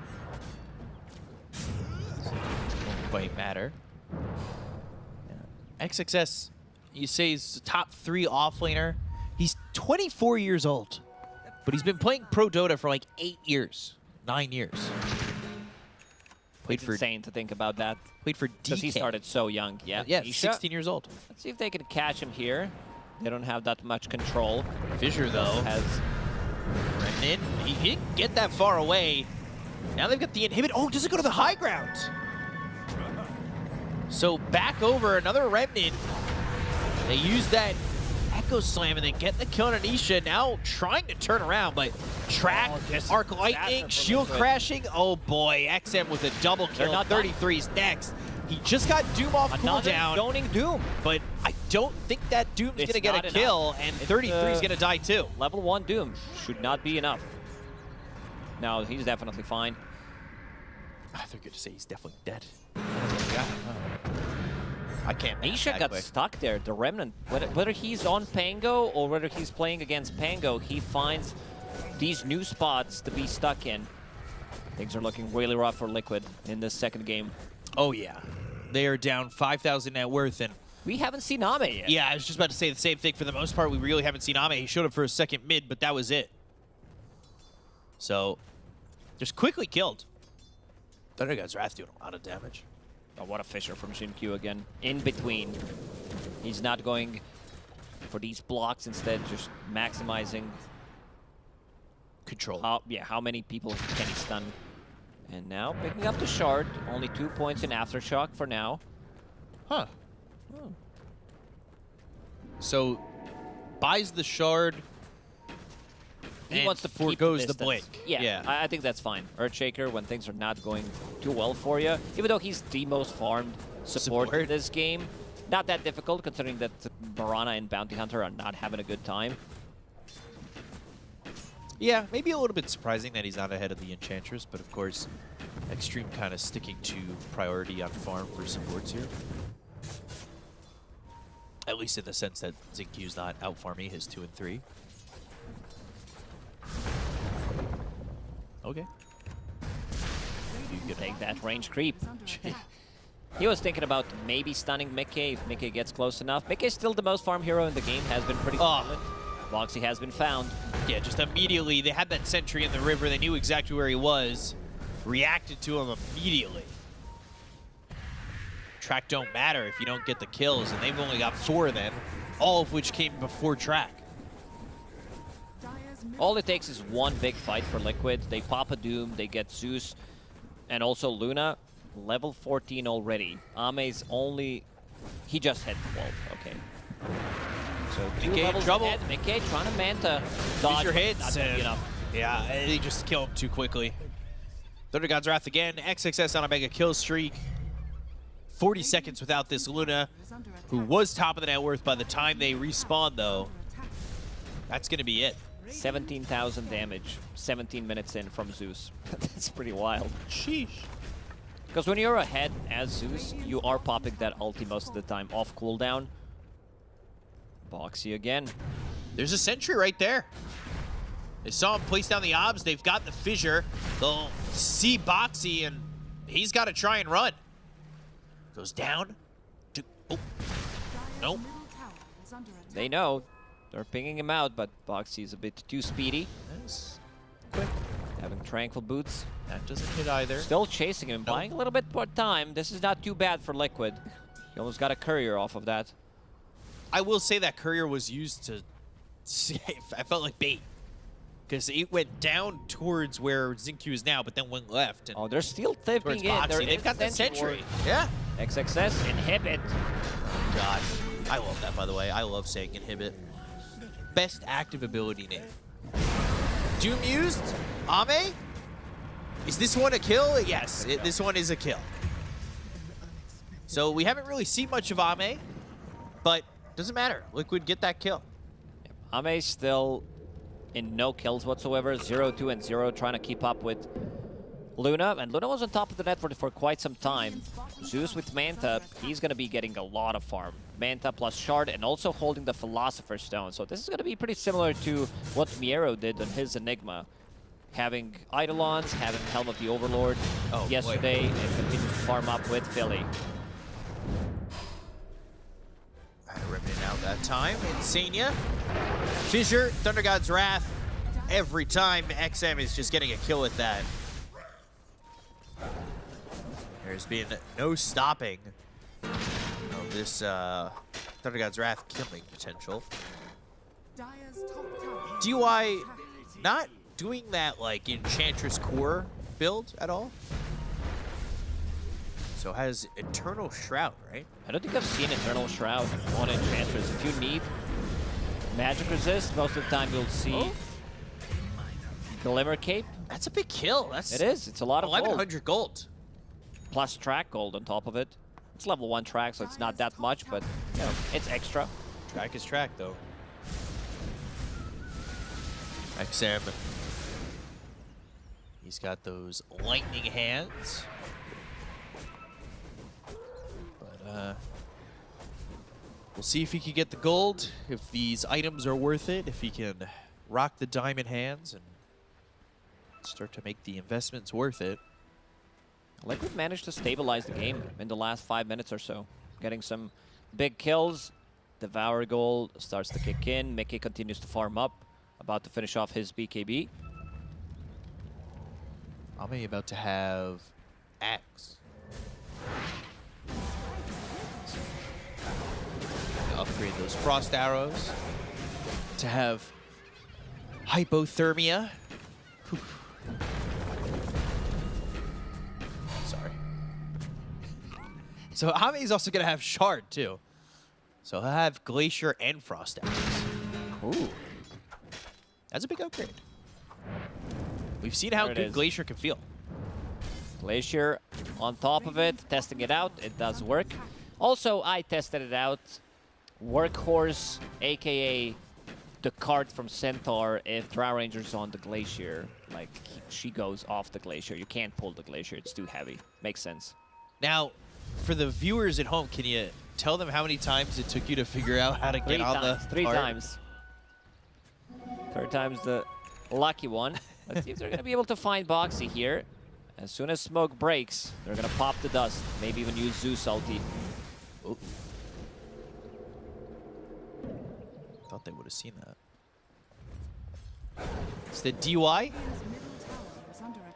The Moonlight, Shadow, and Smoke. I think DY's kind of happy here to be the sacrificial lamb, but they had a sentry in the trees, so DY now knows this is coming. DY is very difficult to kill. He's sitting on 2,000 HP. They finally got Boxy. There it is. Doom. Doom used on Enchantress. Yeah, otherwise they can't kill her. She pops Nature Attendance, Magic Wand, and she's going to be alive. This is the build. Pupil's Gift, Ogre Axe, Vitality Booster, XXS. Get something. Just, but now Yule. Sir will connect. Yeah, bounces off the crystals, rolls up, swashbuckle, Ame. XXS. It looks like when you're able to pull that off and do like the roll up and the jump with the swashbuckle at the same time, it looks like you're in the X Games. No, this is some XXS is playing out of his mind.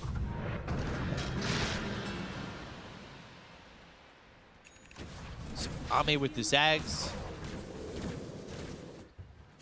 That'll help him boost that farm, output some more damage in these fights.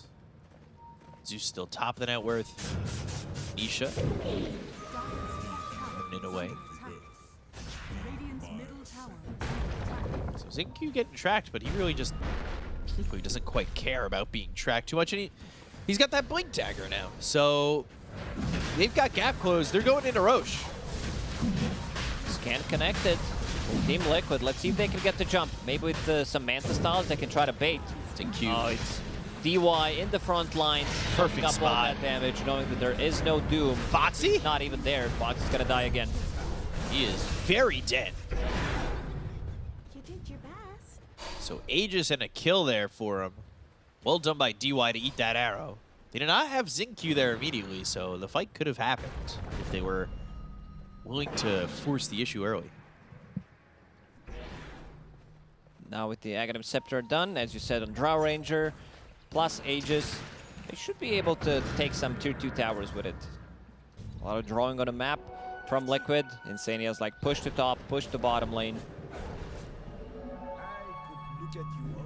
Try and push these outer lanes out a little bit. We still haven't seen damage coming out from Mickey. Mickey continues to farm up. We'll get his shard, we'll get Kanda, level 20 talent soon. No Eclipse yet, that's for sure. Yeah, 2 glaives on Lucent Beam. That's what he's playing for. So Nisha smoking, coming over. Who's there with the Mirana? They've got the root. Do they have the extra follow-up damage with the Doom and the Heavenly Jump? He's pretty speedy, but it's not looking like he's gonna get out of this one. As they get a kill on Insania, maybe with the tower. He's definitely dead. So they get XM. It's another big spree and a lot of gold from XM's death. That was Sans track, but worth about 1,300 gold, which is an absurd amount. That is Team Liquid. They're getting the kills in the last couple of minutes with a Doom.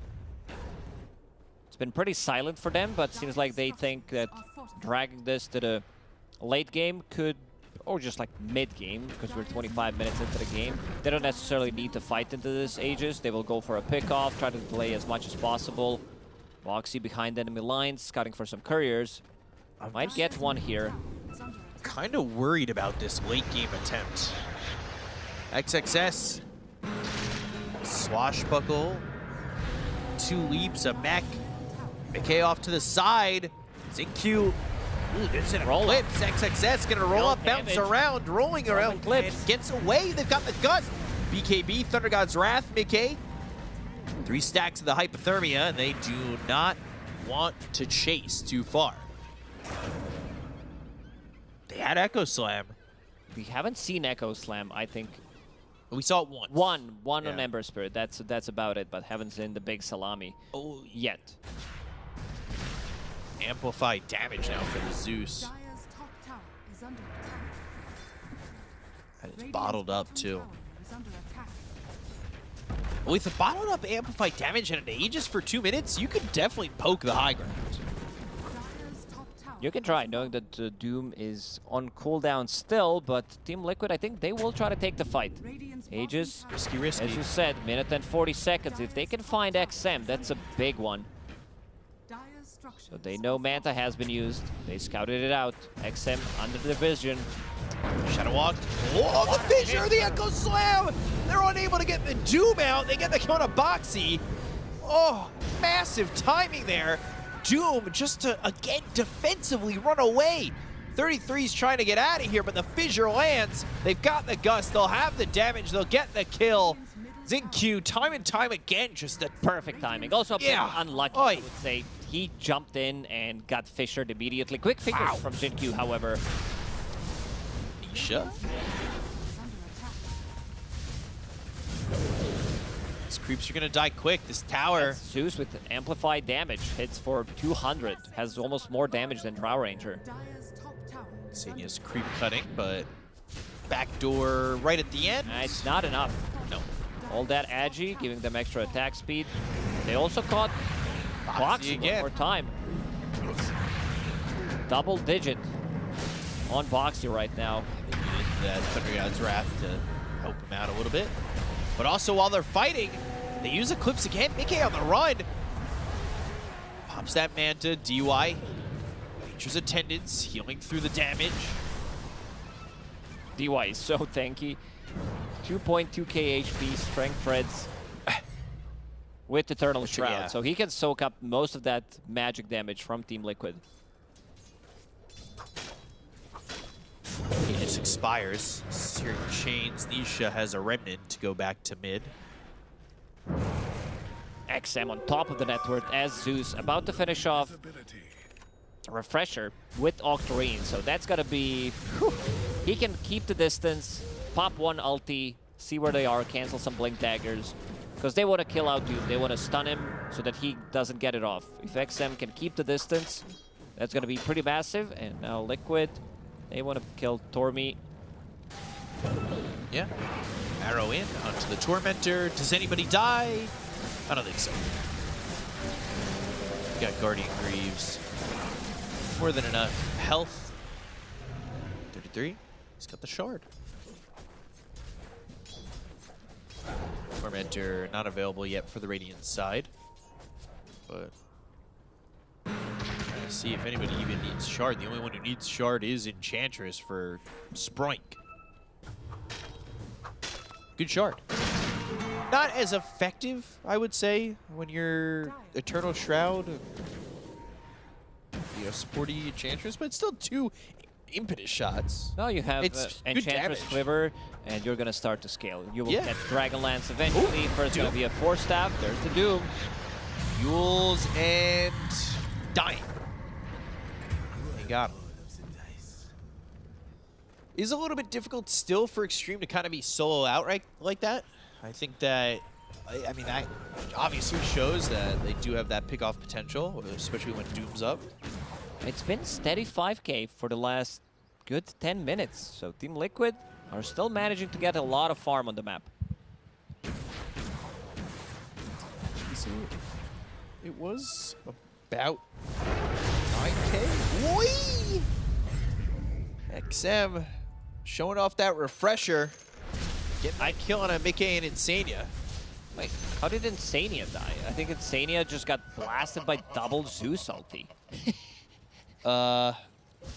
Yeah. Did anyone else deal damage? Because they were making a move just onto Mickey. 462 damage twice after... And that's it? While he was farming a camp, yeah. That's why XXS dipped him. Because oh yeah, the Mirage, there it is. It was that 462 twice and just damage coming in from the Wool Assassin. Oh, Wool Assassin, okay. Couldn't heal.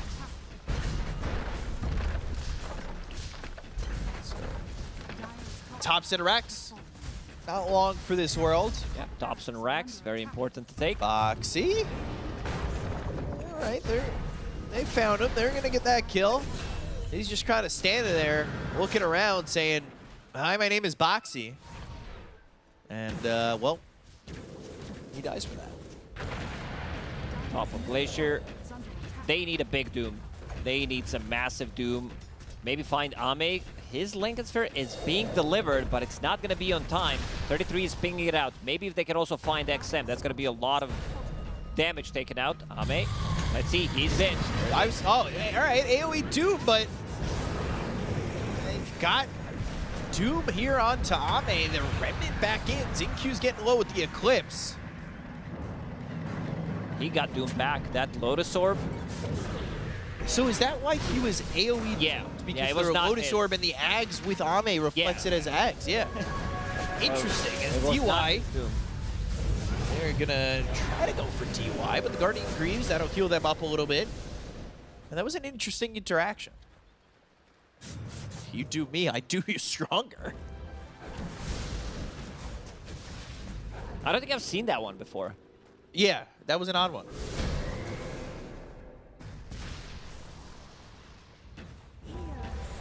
Good, because usually Aghanim Scepter is on yourself, right? Yeah. Excuse me a little bit. Oh, Jesus! Damage there on XXS, but he's got the Wind Waker. And XM's got the Thunder God's Wrath, but he's kind of sitting low. They finally get XXS. It's Boxy who gets it. 33 ends up falling, and Senia has to back up. So they do see Boxy for now. They don't have to force this. Roche is up in 10 seconds. Kept the barracks alive. I mean, Aghanim Scepter Doom, you can use it on yourself or you can use it on allies. So, yeah, looks weird because it still deals damage in AoE around the Doom target. And Boxy again playing behind enemy lines. That's a 4-staff. Dead in the grave. Imagine any items you lose on your career were permanently gone. Yeah, back in good old days. How old? Lose a rapier. ZSMJ farms another rapier. Still wins the game. ZSMJ was on one of my favorite teams, Hyper Glory team. Who else was on that team? I don't remember even the team name. Hyper Glory team? Oh, God. It was your favorite team? No, 1 out of 5 players. It was my favorite team to watch back when I was like... Oh, God. I'm trying to guess, because there's a lot. I mean, that was like one of those teams. It was almost like the Power Rangers of China. Like, a lot of players came in through there. And ZSMJ is the one name I know. Favorite team? Yes, sir. Roshan with Roshan's banner and Aegis. Another Alpha Bolt. Doom is in. Ooh, he's in. He's dooming. He's trying to get a kill here. But now out of the Glacier, the Gust, the right clicks, the Hypothermia, it's chilling. No, go to the Thunder God's Wrath, they're right on the X if they get the kill into him, and Xinq ends up taking out for the Doom.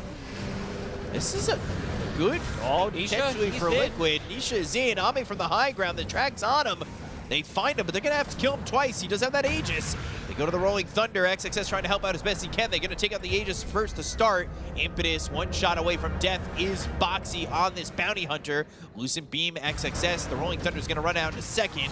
but he's able to make it away. Boxy ends up getting killed by Ame. Ame still has Ame in the trees, and he's got the BKB, goes into the Glacier. They pop the link, the Manta's going to be popped. The arrow's going to come in, but the BKB's still there. The damage from making the right clicks from Ame is going to be enough with the elusive being thrown the hypothermia. If he ends up cracking him, it might do a lot more damage, but no, he'll fall to Nisha as he takes out Mickey. They lost the gem. The way this fight started, it looked like 33 is kind of alone there. He goes in, gets Earthshaker out completely, doesn't get the Lotus Orb immediately out, still gets the kill, dies, doesn't steal the Aegis, and then Team Liquid, you know, it was a bit of a slow start. They had to recover throughout the whole game, and Nisha managed to recover. Like, he deals a lot of damage. This mage there, Kaya Sanj, very annoying, gets on top of people, also having a Nemesis curse, so yeah, gotta focus him down, because Nisha is in a really good spot right now. He had got that Ags a while back, and was feeling pretty good with it. You can take a look at the last hits. GPM higher for XM, but they were able to solo him out. This is Zeus we're talking about, so every single time you pop an ulti, it's gonna count ×5. Yeah. But Nisha damage has been, you know, he's been recovering quite nicely. So, I got a little update for you. Hyper Glory team.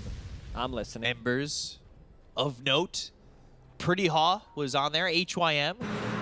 You had Kaka, who made a short stint, Icy and CTY. Yeah, I remember a couple of those. Yeah, it was a solid squad. Big Guy was another solid team that was there for China, but we'll talk about that another time. Hex being built for XM after this Kaya. There's Ame. As far as these Ancients, picks up the neutral token. Gets Mindbreaker. Okay. So another silence.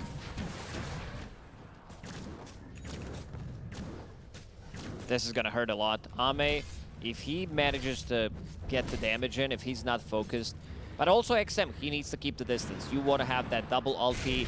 Every single time somebody gets doomed, things are looking pretty rough for Xtreme Gaming. That one guy is immediately out. You're playing the fight 4v5 unless the guy has a buyback. The tough thing is, like, what they're dealing with in that last fight is that Boxy gets the track on XM. They know exactly where he is, and you've got this Ember who just puts a Remnant on top of him, and he can't get away. So they need to be very careful because, truthfully, it's 8,000 net worth lead, but it feels like an even game. That being said, though, Thunder God's Wrath, they look over at Mickey, they've got themselves the refresher, the Echo Slam, and they get the kill. Mickey. He's got no buyback. He had Blink, probably thought, oh, I can creep skip, try to buy a little bit more time, Blink out of the trouble, but got blasted. And now with that Blink pickup, he does not have buyback, so the next fight's going to be 4v5 for more than a minute. Anybody to cut these creeps? No, not at the moment. So backdoor is going to be gone in a second. They have Doom if they want to try and make a defense here, but it looks like it's going to be 2 sets of racks down. They have a tier 2 bottom. The question is, do Xtreme push for the tier 4s? Or are they going to respect the possible buyback? It's hard to tell whether Luna or she does or she doesn't have buyback at this stage of the game because this hero farms so quickly. They should also have time to finish off tier 2 tower in the bottom lane. Even XXS bought that Eternal Shroud. Timeless Relic for both Q and XM. Oh, these are the big ones. Longer duration stuns, more damage coming out from Zeus. This Ags on XM, that Nimby. That tier 2 falls fast. Another Tormentor, if they want the gold. I think everybody on their team has a shard, so. Yep. 280 each. Another smoke from Liquid. They want to backstab. If they can find the back lines, Boxy is going to be used as a tool to scout. Remnant forward, going and looking. There's the Doom. But they've got the Wind Waker, so he's going to get some distance. But they look over at Xingqiu. They should be able to get the kill, but he gets over into the trees. No, the Remnant over, and they got him. But a right click following this Ember. It's not going to be enough. BK's going in. He's taking a lot of damage from Ame. They've got the BKB. Xingqiu comes back to the fight. He's got the Totem and the Echo Slam, the Fissure, the damage, the kill. BK's gone. Ame moving forward. The 4 staff trying to take out this Doom as they look over at Insania. Light Shadow, not gonna help initially, but they got him. They'll spot him and they'll kill him. It's time to go for the high ground. Boxy will try to maybe, hold the creep wave, try to do something, buy a little bit more time because, again, Mickey doesn't have buyback. There is another Doom available. A refresher hasn't been used. So he'll go. The damage. Oh, Nisha? He has no mana. Dead. He fought back, and now Doom's gone. 33 falls. Nisha, he needs to try and survive. He just bought back. He'll remnant back and forth. But I don't know how much this is going to work out for him. XXS, they've got the Nimbus down. They'll have the Gust. They'll get the kill. They'll take him out.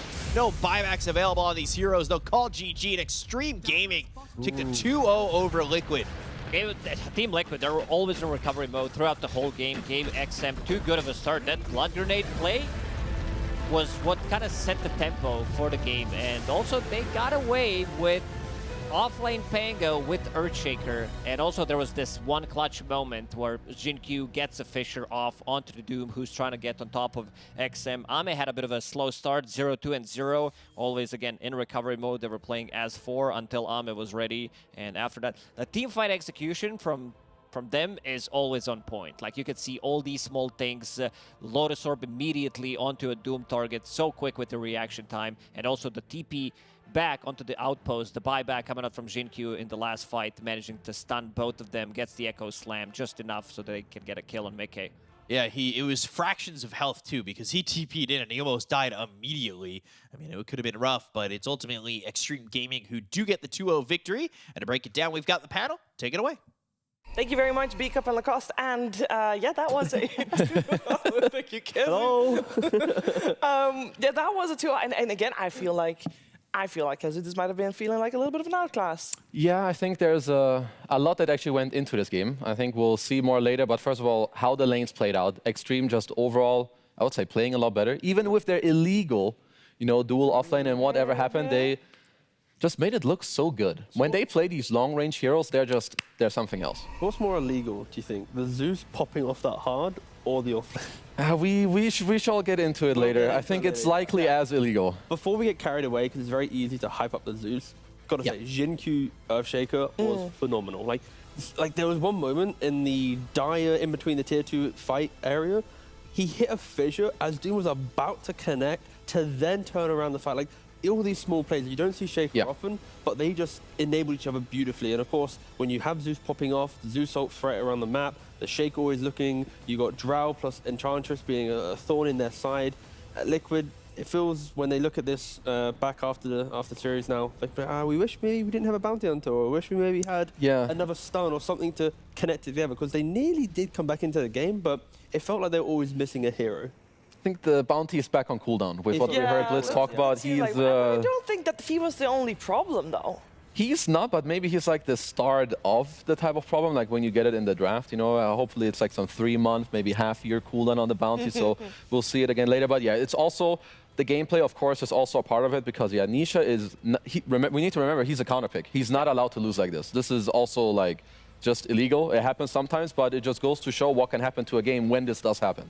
And Xtreme was very quick to capitalize on it as well. Like, when they saw how well mid was going, they rotate in some additional heroes, they make sure they just make all these moves, and it's just an incredible game from Xtreme. Like, this type of lineup, it takes a lot of skill to enable it, because you need to succeed in laning phase, keep progressing it. If you ever get behind, there's no natural front line, it can be a bit awkward, they're jumping a Zeus or a Drow, it can be awkward, but they were just, it was a really, really good game. Yeah, a great birthday present for DY. Good job, DY. Yeah, turning 27 today, indeed. And it felt smooth. It felt like they were back on track to be the team. I know that they didn't perform too well in Birmingham, but the tournament before that, they were the champions. They did win, and it felt like they are continuing at that level, Kazu. Yeah, I feel like I couldn't fault them. No, absolutely, because they're doing their own thing, and they're doing it really well, right? You don't see many people like bust out some random Marcy or pulling off some offlane Pango this well, or making sure that you have some Earthshaker. Even there's not many people who play this hero. No. But when they play their stuff, they do it really well, and that's just the sign of a good team where they can pull out the things that they're good at instead of copying too much around, what is Falcons doing, what are they doing? Stay true to yourself, and it works out. Let's get into it, because we have to talk about that mid lane. And Tigov, you want to take the lead on this one right here? Yeah, sure, of course, as you see the two lads about to try and punch each other. Yeah, it starts the game. As they walk to lane, you've got Zeus starting with a blood grenade, which you don't see too often, but XM was able to utilize that very quickly. As soon as he hit level 2, it just broke open the lane. It got him the first kill, and then not only that, when you think about like minutes later, Nisha's also TPing out by himself, allowing the Zeus to get a solo kill with the bolt to stop the TP. So it's like you have all these little things, the blood grenade for the kill, XM getting 2 solo kills on Nisha. Like, you just rarely see this. For a player of Nisha's caliber, dying to a Zeus level 1, or level 2, sorry, shouldn't really happen. Dying again, level 4, level 5, because you're just TPing, not respecting the cancel, shouldn't really happen. And it was, yeah, really quite intriguing stuff. But the blood grenade from the Zeus, which is the rare pickup, as you see here between the two, was able to completely swing the favor of what should just normally be quite an even matchup. And luckily, of course, we do have additional highlights to further cement this point, because me just narrating is not going to be that fun, is it? And that's why big man Kezu, It's me. Yeah. I have the clips. I need to show the blood grenade that he did just mention. Thanks, mate. Which is why exactly what we have here is the clip. So what's going to happen is at 53 seconds, you see already he has a blood grenade. And I want to also highlight the moment he gets the bottle, which is right about now. The moment he gets this, like, just pay attention. He's very low HP, but he also has the blood grenade. The way he plays this continuing, like, you can tell that Nisha, he has no idea what the hell is actually going on. He keeps bottling, keeps running after him. Because of the bottle charges, he gets enough mana, enough HP, blood grenade, boom. First kill, and this is already not supposed to happen. He is counterpicked in this matchup, but he still makes it happen. Now, because of all of this, let's check the time in the game. It is minute 7. But XM is already super far ahead, 1300 net worth. They go mid a second time. They kill Nisha. He's level 5, while the Zeus is level 7. Once more, not supposed to happen. Absolutely brutal gameplay. They also lose their mid-tier 1 tower just in the first 7 minutes of the game. Now, let's look. What time is it now? It is minute 9. No, nothing too crazy. It's all right. But look at the net worth of the game. Freehand, look, 4.8k net worth on the Zeus. Where's Ember? 3.2k. He is already 1600 net worth down, 2 levels down. And the worst of it all, if we keep looking at this clip, mid-tier 1 has already fallen. And now it's only 2 minutes later, they're losing their bottom tier 1 tower as well. So you're playing in this game where your mid laner last picked into Zeus, but at 9 minutes of the game, you've lost your mid-tier 1 and you've lost your bottom tier 1. Honestly, I'm not sure how Liquid are supposed to play from this game, and that's why, Nisha, you're not allowed to do this again. Big no-no. That was the X for XM, who, oh, what up? You're back. No, I'm back. But no, that was just incredible Zeus play, and that's one of the things where it's like, because Zeus does so well, it gives life to the Pangolier. Like, Pango, 1v3, turns it around, gets 2 kills, but the Zeus, I don't know, it was just one of the nicest early game Zeus I've seen. He had, what, 16,900 damage at like the 17-minute mark. He's basically doing 1,000 damage per minute in the first 17 minutes. Banger game, he's the MVP. Didn't give it to him, but I'm not saying it now. He deserves it. He wins his lane. I will say this is also one of the rare occasions that Pango did win. I want to emphasize that because good job. They made Pango win. I blame you. That's a rough pass. And again, they do it on DY's birthday, so the perfect present to be 2-0 right now in our Swiss group stage. And to celebrate even further, it is Tsunami who gets a chance to talk to the birthday boy. Thank you very much, Shiver. Yes, I am joined by DY and Lillian, a manager of XM, who will be helping me translate. Xtreme, rather, that will be helping me translate. I was wondering about your team's performance over, I guess, the past month, because winning Elite League was an amazing result, but then going to Birmingham was a little bit of a downturn. And now, here in Wallachia, things are going great. So I just want to know what the energy is like for the team. 就是你好 DY 选手，然后就是我们 XG 队伍嘛，就是之前在 Elite Game 上，就是精英联赛上获得了冠军，然后在伯明翰上表现却不是尽如人意，然后到了这个 PGL 的这个比赛，我们就是收获2连胜，是一个非常好的势头。然后你对于我们队伍这样的成绩的变化有什么心情，有什么感想吗？ 我相信所有队伍都是以那个 TI 和利雅得为最终目标去努力的，所以在此之前，我们队基本上都是一个相互了解和探索的过程，所以不管最后结果怎样的话，我相信我们都会欣然接受。I think it's the same for all the team.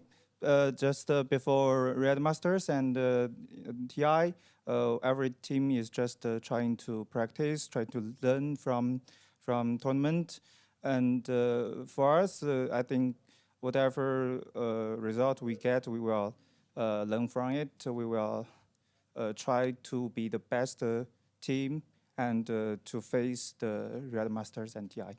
That's all. Perfect. Well, so far it's looking out great. And then I won't take any more of your time because you've got a birthday to celebrate, but I'm sure there are other plans. But me, myself, I wanted to get a gift for DY. I went into catering. I took a slice of cheesecake. Please enjoy for, what, this is, you're 26 now? Is he 26?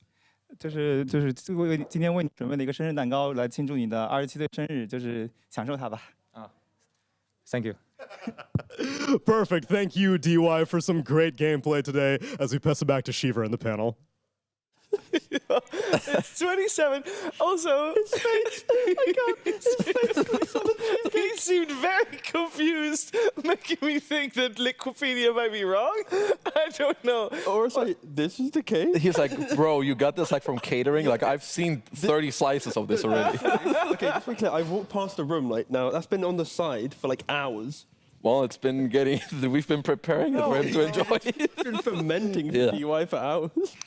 Well, happy birthday, hopefully. Happy birthday, indeed. Or not, if it's not, I don't know anymore. No, I mean, it definitely is a happy birthday because Xtreme is now one win away from moving forward out of the group stage, which is obviously fantastic. We'll see them play again tomorrow. Team Liquid is joining the 1-1 pool. Just to reiterate, if you get 3 wins, you may move out of the group stage. If you get 3 losses, you are out of the tournament. So a lot at stake, especially tomorrow for some teams. And obviously in the next 3 days, we'll get everything sorted out with all 16 teams that are here on LAN. I know, it's been a long time since we had 16 teams on LAN. It also means that we have a lot of games to go through. It also means that this is only halfway through the day. So we're going to have another half of the day for myself and Tigov, myself, Tigov again. Yeah, I'm also here, thank you. My bad. We're going to be saying goodbye to you, but you will be taken through the second half of the day together with Nati and her panel. So stick around, especially also for the Dota 2, which is upcoming Falcons versus Nouns. I'm never chasing a sound. I'm trying to chase an emotion. And it happens to be with sound. You know, when a chef cooks for you, he's trying to do it with obviously presentation and taste and all that. For me, it's really capturing an emotion with sound. And when you do it with the right equipment, then something special happens. We here at Verse, we want to be the best at everything. We have the best monitors, we have the best drum kits, the best amps, and naturally we had to have the best mics. And I remember walking around and thinking, man, I like this song. I wonder what it is, because I curate the playlist and I didn't remember putting the song on, right? And I look over and it's a band playing. I'm like, oh my God, it sounds like a record. And I go up to Steve and I'm like, man, that sounds so good. And I noticed that he was using Earthworks and I was like, oh, okay. Hearing those drums was incredible. I had never heard it in here. There's a spiritual thing that happens when you get a whole bunch of human beings together in one room. And the artist is using that energy, and that energy helps to inspire them to keep going. One of the first things I notice about these microphones is they're solid, they're rock solid. You can tell they're just high quality when you pick them up. And so then you plug them in and you throw up the channel and it's like, oh my God. Because the articulation is so consistent across the entire frequency range, it doesn't have to be loud to be in the mix. I have so much confidence in what I'm getting is accurate and what's happening is accurate. I don't have to use any of the RAM in my head up on, oh, do I have to compensate for this or compensate for that? No, I can put that energy to creativity. When Earthworks talk about a fast microphone, they're alluding to the capsule in the microphone moving really fast. How fast it reacts is going to determine just how accurate it is, how fast that capsule can move in response to the signal that it's presented with. So the faster the better. You know, the quality these microphones are putting out is something that, you know, needs to be heard. It's really great. Once you use these, you just simply can't go back to anything else. My name is Manny Mariquin. My name is Steve McGuire. My name is Kevin Madigan. And I'm here to talk about Earthworks.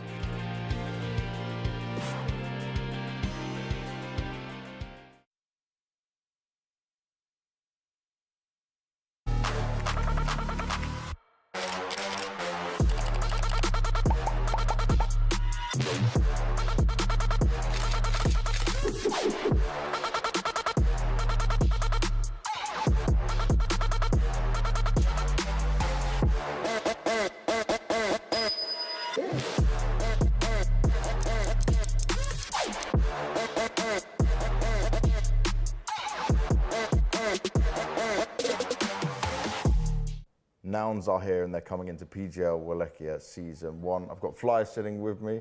First of all, you're looking good, you're looking well rested, so how are you feeling? I'm doing good. You know, I was able to, sleep off the jet lag a little bit and feeling good. And you even went gym this morning as well, so positive routine. Yes. Everything's all looking very nice. Yeah, it's a good way to get over jet lag as well. Make yourself tired, start your day right. I'm definitely a routine kind of guy. Nice, and that experience is shining through.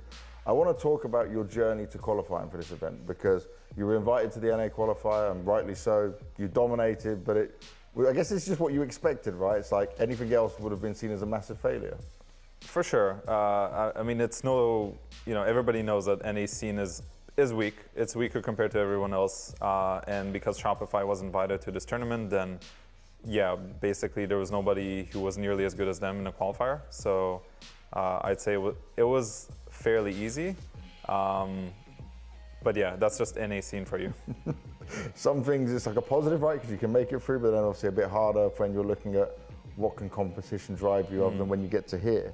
And for you guys, you mentioned already about what happens in North America, and it's been a story for quite some time now in terms of what you guys can look at in achievements and what you want to do. How do you look at it right now in terms of what you can achieve here and kind of what goals you set? So obviously we're not under any illusions. We're coming in as underdogs to this tournament. We haven't had the best results, and that's all fine. I think the biggest thing for us is to show some kind of progression. Okay. So we recently picked up a new coach, and we've been working with him a little bit before this event. So we just want to do it one step at a time. Ideally, we want to be able to get out of the groups because last tournament we lost some groups. So that will be the first step, and if we manage to do that, then we'll take it further. So yeah, just take it as it goes. And in terms of looking at you as an individual, you have experience, right? But would you still feel pressure given the situation you're in right now? Do you still feel like, okay, look, we need to have the success? I'd say I don't really feel that way. At least I don't want to project that onto anybody else because I think that will put you in like a bad mental space. Like I said, the key here is to have realistic goals. And we're all aware of where we're at as a team. We're not nearly as good as the top teams like whatever Falcons or something. We are aware that we're not at that level, but if we can just make ourselves 1% better every day, we might be able to get there. Yeah. So Dota is a game about learning constantly. Like you learn or you die, and we're pretty much at the stage in Dota where every single role has to be very good individually at what they need to do. So, years ago it would be like position 5, you would just run around with boots and wards, and hopefully you get your ward out before you die. We're no longer like that anymore. Every single role needs to sort of scale into the game and be able to use their abilities, use their timings, and I'm a key part of that. So I'm able to focus on myself more, for sure. Perfect. Thank you very much, man. Yeah. Good luck. Thank you, thank you.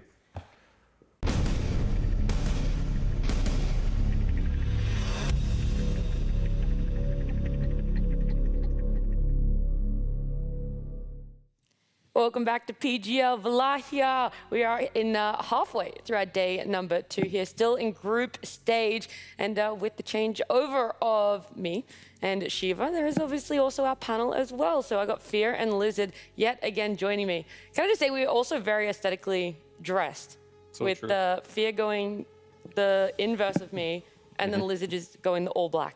That's what the true panel is all about. We think about all these. Uncommunicated outfits. We think about all these little things. We are on the same wavelength, all our 3 neurons combined, and this is what we came up with. All right, well, if we're on the same wavelength, what's going to happen right now, Lizard? What are we going to talk about? We're going to talk about some Dota, I think. Wow. But I was thinking the same thing. Me too. Me too. That's crazy. In fact, there's very specific Dota that we're going to talk about. It is the matchups that have already been over on Stream B. So these are the teams that yesterday lost their first round of matches. It was a little bit of a dicey situation for some of them, but even more so now, especially for Azure Ray and Virtus.pro, who lost yesterday. They lose again today. MOUZ and Shopify in a bit of a better situation for themselves. 1-1 in terms of Swiss stage record. And Heroic, Boom, G2, IG, and Secret still left to have that fate decided for them. That's insane, by the way. Azure Ray losing yesterday and then losing today as well to MOUZ. Like MOUZ, probably a team that no one expected to be doing as well as they have. The first series was a little bit rough for them. They lost it 1-2, right? But the second one versus Azure Ray, taking them down without even losing a map. Nice job. Look, sometimes when people don't know much about you, that is a bit of a positive. You're able to catch them off guard. But here on the mainstream, no one really got caught off guard, except for maybe BetBoom actually looking at these results. Getting 2-0'd by Aurora. People would not expect this, considering BetBoom having pretty good results so far, making it to the finals twice already throughout the year. And then XG taking down Liquid, which you thought might have actually gone Liquid's way because they faced a China team yesterday. Maybe G2 IG yesterday, today Xtreme Gaming, but Xtreme Gaming, of course, in the recent couple of tournaments have been really strong, specifically in Elite League. They're the only team that managed to win in the grand finals against Falcons, so obviously they are cooking some good stuff up in this patch, and they demonstrated it once again with a couple of different heroes, this time around versus Liquid, something that isn't really conventional, but they managed to 2-0 them, right? Like not a single map was taken by Liquid.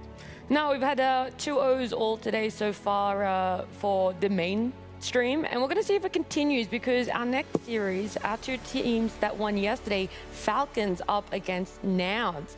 I think a lot of people not really expecting Nouns to be on that, winning stream, which is stream A today, and it's tough. You win your opening series, you're like, yes, we got it. And then you're like, okay, but you have to go up against Falcons, who have won 3 out of 4 of the tournaments so far this year, Fia. I mean, it's definitely going to be a challenge for Nouns going into this one. They're facing, well, day one, they faced a team that isn't doing so hot, already 0-2 now, and they took that to 3 games. Now they're going against the best team in the world, so kind of be a much different opponent here, and it's going to be a big test for them, and we saw Fly talk about it in the interview too. They're under no delusion. They know they're the underdogs, and they're going to probably have to do some extra studying, whatever it might be, and play their best games if they want to take this series. There has been a change-up for them, though, Nouns already this year. They're bringing in the new mid laner for themselves, but most recently the change-up being a new coach. So they've brought in Milan. They have him on his side. So that's also something that's a little bit unexpected. I think when you change a coach, it's not as straightforward as, okay, when you change a player, we know their style. Maybe you're going to change how you draft for yourselves. But with a coach, you don't know exactly what they're going to be bringing in, Lizard. Well, he's been coaching a couple of teams before. Like, I think I played with him for like 2 years in the same team. I think he brings a lot to the table, and we'll see what they can cook up together. Like, it's a very skilled player. He played mid, position 4 or 5 as well, so has a bunch of good ideas. When it comes to the mid laner, though, they replaced one German with another, so nothing really changed. Same thing, same haircut even. Almost. Almost. They're going for familiarity, Yeah. It worked for them yesterday. He's not as new. That was back in March that changeover happened for them for their mid laner. It was only April 25th, I think, in which they got their new coach. So that one's significantly more recent. And this is going to be a true testament to see what they're able to change up for themselves. On the side of Falcons, though, they also have had a change up. Nothing as permanent, though, but they also have a new mid laner. So 9 coming in to stand in for themselves while Malorine is not able to join them, and slotted in flawlessly yesterday, Fia. Yeah, it seems like every once in a while they'll replace their mid and still look really good. But like, it's only for a couple days that has happened so far. Can 9 suit in to win the tournament with the team? That's what we're going to have to see, because it's been a while since 9 even played competitively. So he's getting back into the groove of things. But the team as a whole, they're very solid. I think they can easily just put them into place pretty easily, because I don't think this team has any real weaknesses right now outside of potentially having a stand-in. Yeah, and it's what he said as well in the interview yesterday post-game. He's like, yeah, mechanically I'm feeling as strong as ever. And that was so impressive when he said that. I was like, wow. It's crazy, right? Like, it's insane, because you don't play competitively and you still stay on top of your game. I mean, you either have it or you don't, I guess, and that's how it is. You know, meta-wise, of course, he said it himself. He's a little bit out of the loop, but he's surrounded by so many big-brain players that I'm sure it's going to take a day or two and he'll be back. What interests me are his heroes, though. He played yesterday Zeus, then they picked up the Monkey King for him. I've scouted him out a little bit on his pub games to see what he's playing. Fear mentioned it yesterday as well, Skyrat. Like, he's been spamming that hero as well a little bit in pubs, around 70% win rate, so maybe something that we'll see. We'll see. Definitely going to be interesting. But I do want to mention as well, like, we're talking about Nine a lot. He's a German mid player as well, like, very talented. He's won a TI, and going against Copy, this is like, I think, his first real LAN as a player. He's also a German mid player, and so we have like a TI winner going against like some of the new blood here. So it'll be a very interesting matchup in that regard. I do wonder how Copy is going to manage his energy levels, I want to say, because yesterday it was a really draining series for them. It also went to 3 games, and they played earlier in the day yesterday compared to where they're playing now. So there's a lot of different changes, something that you have to get used to on LAN as well. I'm not really sure where it's going to fall. He has a team full of veterans surrounding him, though. These guys also over on Nouns aren't, you know, new to LANs by any means. It's because it was his first LAN, so they made sure that he has as much time as possible in the first series. Oh, that's why they went to game 3. So that he gets the experience. Not only game 3, it lasted like 94 minutes, right? Like, was that the game? I believe Yes. it was. Yeah. So 94 minutes, and they still won in the end. This man has nerves, if nothing else, nerves of steel. Like, first LAN, you're playing 94 minutes, and you're still taking the match. In the end, in a game such as that one, it's who makes the last mistake, right? So overall, Copy seems good so far. Late game Dota does feel like a different beast altogether. But the draft, I was going to say with the Nouns, with 9 coming into Falcons, I think Owie probably has one of the tougher jobs. I don't think it's necessarily team comms or how they execute team fights that's going to be a big change up. It's how do we draft? Because we're so used to Amar and Malrine having quite some crossovers, a Venn diagram of heroes that they do share. I'm not really sure it's the same when it comes to 9 and Amar, or even 9 and Skitter. So it is going to be a different way of what can you really flex for Falcons? How are you going to open, and how are you going to adapt to what has already been discovered in the meta as strong heroes? Yeah, I mean, I definitely think 9 and Amar don't really cross over too much of the hero pool, but luckily Amar doesn't really mind first picking his hero and just playing whatever it is given to them. They probably even argue on that team, Malrine and Amar, on who gets to play like the Razor, who gets to play the Huskar. They all just want to play these heroes, so maybe for Amar, it's like, finally, I get to play my hero on the first pick this game. He doesn't have to worry about arguing with someone else over getting it. By the way, it's wonderful having these players that want to play these annoying heroes, because it is like, there is something about players hating to play Vipers, Razors. There's just a certain kind of players that wants to play these heroes. Most players don't want like that, don't want that. You want to be flashy, you want to have something that I don't know how to put it exactly. Like, playing Viper is some players feel it's a little bit below them, you know? Like, I don't want to play Viper. Like, come on, give me something. Hey, if it's going to get the win, is anything really below you? For some people. For some people, yeah. And we heard in the interview yesterday, I forgot who's doing it, like, they didn't want to play the Zeus. Yeah. Too low skill. That was Laurel. Laurel, yeah. It was, yes. It's like, do you want to play a position forward that wins the game, or do you want to play Rubik? You know? But you could still win the game, potentially. Potentially. But have fun. Well, I mean, look, one that we're not so sure is going to win you the game is the Pango, which Falcons actually pick up for themselves. Yesterday when we saw it, it had that 0% win rate. It got picked up, and the 0% win rate continued for itself. So Pango right now in this tournament, definitely a miss, and yet Falcons have been confident enough to pick it up first pick for themselves. Maybe they're watching the Xtreme game. They just won with Pango against like... Yeah, but that's like 1 in 8 games or whatever, 1 in 7 games. But it can win. It can win. There's a chance. Anything can win, fun. Guys. Come on. Pango's one of those fun mid-heroes that I think there's a lot of players that don't mind just playing Pango or Ember every single game, just because they're fun to play. And also on the topic of like playing these Vipers, having a player on your team that doesn't mind early picking and not needing last pick is also really valuable. A lot of people, like, they want to see more. They want the perfect pick for a game, but having some player that'll be like, you know, just give me this hero first pick. I'll find a way to make it work is super valuable. I think that's what also Amar gives to the team. Let me hit you with some stats. Like, out of the 3 most played heroes for 9 pubs right now, the first one is Skyrat. In the last, I don't know, couple of days with 6 matches, and the second one is Pango. and he's got 80% win rate with the Pangolier. So I guess it's just like he feels comfortable on the hero. He didn't play for a really long time in competitive. Let's at least put him on his best stuff at the moment. So it does make a lot of sense. On the other side, though, Primal Beast. Did they pick it yesterday? I feel like not in the. Have they? Maybe. Not entirely sure, but this is just a hero that every team knows how to play at this point. You can bust it out. When you're playing versus the Pangolier, it's still in the game. If you ever pulverize them in roll, it just cancels the roll immediately. And so it's one of those hard counters to Pangolier in that regard. By the way, Nouns did pick it up yesterday, but it was the game they lost. The game they lost, yeah. Because they won with the Doom and the Centaur, I believe, on offlane.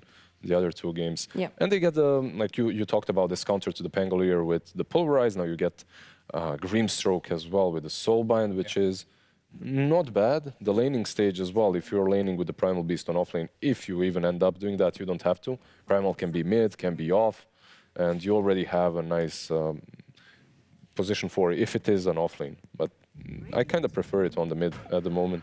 So I will say, all the Pango games that they lost, they were playing against like a Bane, they were playing against a Bloodseeker, these type of heroes. And you're playing versus Pulverize and Soulbind now, so it feels like if it's a kind of a hard Pango game, this hero doesn't succeed very well. But if it's not a hard Pango game, maybe this hero is just meant to be picked a little bit later in the draft, because there are some clear-cut counters. We'll see after this game if they can make it work or not, but there's definitely answers to this Pango, and as you were mentioning that as well, not a really high win rate hero right now when it's playing, especially against the counters. Oracle. There we go. Like I was listening to Kezu and Tigav earlier, and they were talking about Oracle and Liquid, right? Like Insania loves picking Oracle. He is just constantly one of those guys that picked it in the past. But yeah, I feel like there is a place for the hero currently in the meta if you combo well with him. Now my question is, what are they comboing with this Oracle? As they have a pick right countering, like the Ink. Yeah, it is. A Dispel, that's the only thing I can think of right now. Exactly, you have Purge, but for me that was only if you are, like back in the day, if you're playing into Bat and you're purging the Bats, like, right? Like you're ruining his lane or a Darkseer, it makes sense. But versus a Grimstroke, I feel like you need something more. It's definitely an old counter. I think they plan on playing their safe lane very defensively, because they probably believe this Grimstroke plus, I'm assuming the Primal is going to be in the offlane, is going to be the duo there, and they're just going to hold the Q on Oracle to just kind of make sure the carry can't die to the Grimstroke combination. And also you can just press your W on whoever's getting trampled. I believe that just stops all the damage as well. So really good defensive capabilities there. And they picked Gyro. This is the hero they had on their carry role in the 90+ minute game. So no big combos with it, but overall it looks like a solid game already for the Gyro. Like you have this Primal Beast in front. You don't know your matchup though. Like you don't know who you're playing against. You don't know the position one on the other side. This is also what they ran with it in the... What happened to Morphling? I'm sorry, Nat. Like, is that cool, hero? Is that hero dead? Like, no, I mean Morph is still a good hero in Dota. It's just there are times where you can't really get to the items you need fast enough. And if you do have a bad laning stage, like Morph used to be a super strong laner when the W was like really good. Yeah. But now it's just like it's average. So you kind of just get out of the laning stage. You farm one item. You feel like you need another item. Then at some point, the hero is like the god of the game in the late game. But getting there sometimes can be a little bit difficult. There's this kid that standed in for Aurora. Like I believe he's still signed with Team Spirit's academy team, so no one can buy him out. They put some like insane buyout clause on him, like $1 million plus. Satanic is his nickname. This dude on Morphling, he standed in for Aurora. He would own every single game. It was insane how well he performed. And that was recently, like a couple of weeks ago. And for me, versus Gyro, that's like a clear-cut counter. I don't think that's something that maybe they want for Skitter. But yeah, maybe in the future. We'll see. It's definitely going to be a lot of hard matchups for the Gyro picking it like this. It is a very strong lane, though. CM Gyro, incredibly strong lane. And also the Primal Beast plus Grimstroke. These are two really, really strong side lanes here that you're going to have to deal with. But no joke as well, playing versus Hoodwink and Mars, a very strong dual lane on offlane there as well. And as far as the carries go, I mean, Morph could be fine this game. I'm looking at heroes like Drow Ranger too, could be really good. It's really hard for Gyro to play into a Drow. You also have, like, if you're fast enough, you can use the Gust to cancel the onslaught and keep your distance in a game like this.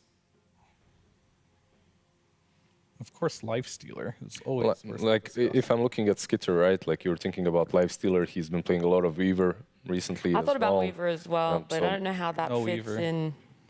Not this game. Yeah, just the lane you think is going to be way too. It's just there's so much control. Like you get a rocket on you on Weaver, that feels really bad. Yeah, it follows. True. Yeah, and if you Pulverize, you get the silence. Yeah, Frostbite, from Grim. silence. There's a lot of stuff. Yeah, no, to you're control. right. Sorry, Fia. Sorry. It's okay. It's okay. Nice try. That was actually Lizards. Mine. try Lizard. Yeah, mine. Yeah, it was me. It was yeah, me. yeah, mine was Chaos Knight. Yeah, yep. Yeah, that was the one. That's what I said. I don't know what you thought I said. It's actually never a bad CK game. The hero's just pretty solid, so that could work potentially. They have a lot of AoE damage though, right? It's like never a with bad CM. Chaos Knight game. Yeah. Fia will stand by that one. It's not always a good Chaos Knight game. But it's not bad. It's never bad. There's a difference there. And they banned it, so. Yep. That was great timing. It's never a bad CK game. And you just got to preemptively ban it, you know, in case. I'm not even joking. That's never a bad CK game. Even against the counters, like it's always okay. Yeah. You'll be able to have some amount of impact with the Chaos Knight. I actually still want to talk about bans, though, even though they took out the Chaos Knight, knowing that Falcons need to carry for themselves. Falcons actually banned out the Brew, maybe insinuating that this Primal is going to go mid, that the matchup is going to be Pango Primal. They are expecting the Primal mid. Yeah? Exactly, yeah. Wait, is that where you guys would put it, though? Like, what exactly would Gunnar feel more comfortable on? I'm not sure what he'd be more comfortable on, but you do have the Primal mid versus Pango's fine. I think it's like 50-50, right? But you could potentially crush the mid lane if you really wanted to. I've seen Sniper being one of the answers to the Pango layer if you really want to win the lane. Other than that, they're going to pick some melee guy in the off lane that plays a Grimstroke. But I feel like it's kind of a waste because you already have that one hero, which is Primal, that can run around the map with the two supports and make things happen. If you pick another one, I feel like it's just a lot of overlap, and Gyro isn't one of those carries that is going to hard carry the game while you have like 4 supports running around trying to help you out. And the Lifestealer did get banned, which means there is a Morph, there is a Drow. Those are all pretty good options, I'd say. What is it about the Drow that you like, potentially, for Falcons? It's just, you're a hero like Gyro. Oftentimes you want to buy Satanic. Your agility heroes, you have high armor. You just stay long range away. Get rid of the Satanic with the Hypothermia, and you pierce his armor very easily. It just can never get on top of the Drow either as the Gyrocopter. Just a really tough matchup. Sounds pretty good. I'm curious if Falcons do just go for both the off-lane ban, or if it's going to be one off-lane, one mid-lane. Like, they're not actually really sure, even though we're feeling. Yeah, what else would you ban here? Like maybe a Centaur? Okay, Slardar is the one they ban. And, okay, completely in the different direction from what we've called so far from the Drow and Morphling, but it does make sense in a way that you will scale as fast as the Gyro, right? Like you can farm up the stacks very easily.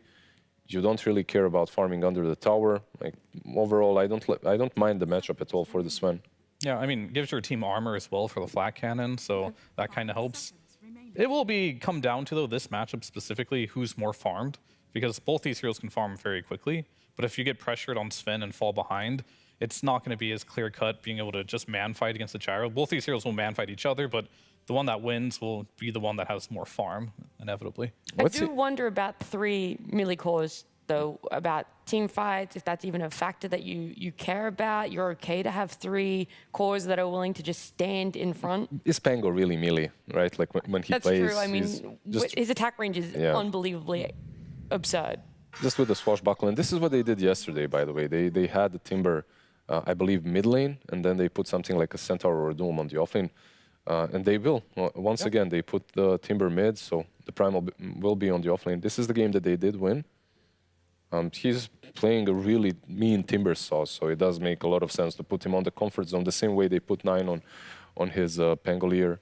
Plus, you're playing into, like you mentioned, you have this Sven, you have this Mars as well. As Timber, you don't really care about them early on. You can pressure the map. Later on, maybe when the Sven gets a lot of damage, he can deal with the Timber Saw. But in the beginning, it looks like a free game for him. Yeah, I like that they put the Primal in the offlane as well, because if they would have taken a Centaur or something in that offlane, I think they had a lot of overlap. They needed more damage, and they definitely got it. And I thought maybe the Sniper would come out, but this is the same thing. It does tons of damage, and that's exactly what they need. All right, well Nouns kind of going back to that game, that 95-minute game that they did inevitably win for themselves. Does it really work this way? Is it going to be as clear-cut as it? And is it enough for you to go, okay, Nouns know what worked, they know how to execute that, and that's what's going to give them the advantage? I feel like if it does go that late, it can be anyone's game, right? Like it's crazy. Sure. But are they able to like clean it up now, you know? But overall, I feel like it's easier for Nouns to clean it up now and to have a much stronger performance early on and to close it out, because their lanes look incredibly strong. Mm-hmm. I mean, Falcons are known for having good lanes, even if the matchups aren't supposed to go their way. So where exactly do you sit with it, Fia? I mean, I think Falcons right now, they're the better team, but I like what Nouns put together here. I think their draft looks very solid. It looks a little better. I would rather be playing Nouns' draft than Falcons here, but we'll see if Nouns... You're going to go with Falcons, probably. I mean, I would... Yes, I would have to go with Falcons because I think they're just mechanically better. You're going to hype everything up about Nouns and their draft, but at the end of the day, you pick Falcons. It's like they have such good draft when it comes to the laning stage, but Falcons are the best team at the moment in the laning stage. So can you actually perform that well? Can you crush the lanes? I feel like even out of lanes, though, do you not think that there's a way that Nouns can make movements that... Oh, no, you're both just going to double down on Falcons. All right, you're both going to double down on Falcons. But as we do head into game number 1 of this best of 3, we're going to swing by Tsunami, who does have a coach interview for us. Thank you very much. Yes, I am joined by Milan of Nouns, who people may not know how you ended up on this team. I myself don't know, so I was curious. What was the chain of events? Because I've seen you. You've been doing some casting. You've been talking on Twitter and stuff like that. So how'd you end up on Nouns? I mean, I just try to have a little bit of fun. I think it's good for the scene to just have some traction. I feel like considering to traditional sports, like our scene just has no fucking traction. Sorry, I dropped the F-bomb in my first interview. I apologize. I mean, me and Copy played on a team before together, and we got really along. Like our philosophies are in a line. We talked a lot. Then Nouns picked him up from that team, and then they need a coach. He suggested me. We talked more, me and Fly, and now I'm on Nouns. Fly and me, I think we got really well together for the starters. Like he's a very experienced player, like one of the guys in Dota, and he's very formidable, and like it's so easy to work with. And now that's it. Nice. Well, the compatibility has worked out so far. You got that 2-0 against Azure Ray. 2-1, correct. Thank you. That 80-minute game, you know, it threw my mind for a loop. But let's see how this goes down in this game against Falcons. Best of luck. Thank you. Just like that, hearing from Milan himself, we're ready to get into this game. Falcons facing off against Nouns. Trent, I gotta say, you know, the panel, it disgusts me when I hear the bias for, you know, against the North American region from Fear himself. Unbelievable. Oh, I see. It can't just be that Falcons are like one of the best teams in Dota right now, if not the best teams in Dota. It's, no, that would be crazy. No, definitely not. It must just be the bias here. But we got ourselves an interesting one. Timbersaw going to be running here into the mid lane, facing off against Pango. Get to see Copy, how he's able to do. The young German player, indeed, coming in and with a little bit of connection with Milan, which I didn't know about, actually, so that's pretty cool. Yeah, and then, I mean, speaking of Copy, we had this discussion where, you know, Gunnar was mentioning in the interview where, you know, he was a little bit nervous, first time playing on LAN and stuff. What a series to get you started, right? You know, you come into this big, nice, long series here. It's also a LAN where you're doing this classic thing like most group stages where you get to start without the crowds. That's a nice way to kind of ease it on in, and hopefully he's feeling pretty comfortable here because even though 9's been off for a while, it's going to be the 9 Pango here, of course, and very, very comfortable on this hero. Totally. Well, we'll see how that one goes out. Mid lane going to be one to watch, but then off on the other sides, we also get to see the Oracle, a hero that I haven't seen in a while. Snake King getting a run at it, facing off against Lelis. And what could be a pretty scary lane for either of those supports, honestly. If Skitter finds a nice stun, they get a root down, that Grim could be in trouble. But of course, Gunnar, you run in and just start rolling over this Oracle. It could be a problem. Yeah, it's a nice pick too, right? Because they're trying to rely on this Inkswell. We saw quite a bit of Grimstroke earlier today as well on some of the other streams, I think, is where it was being picked the most. But the Dispel versus the Inkswell going to be super important, because that's kind of how you're hoping to utilize the most on this hero. So Snake King going to be in charge of keeping his core safe. He's up top. Fear mentioned, very formidable lane here. Crystal Maiden and Gyrocopter, 2 heroes that they're just going to do the absolute most that they can at level 1 and level 2 to just try and bully you, right? They're flat cannoning, rocket barraging. You're going to hear that classic mango sound just popping every 3 seconds from the Crystal Maiden as she tries to beat you up a little bit.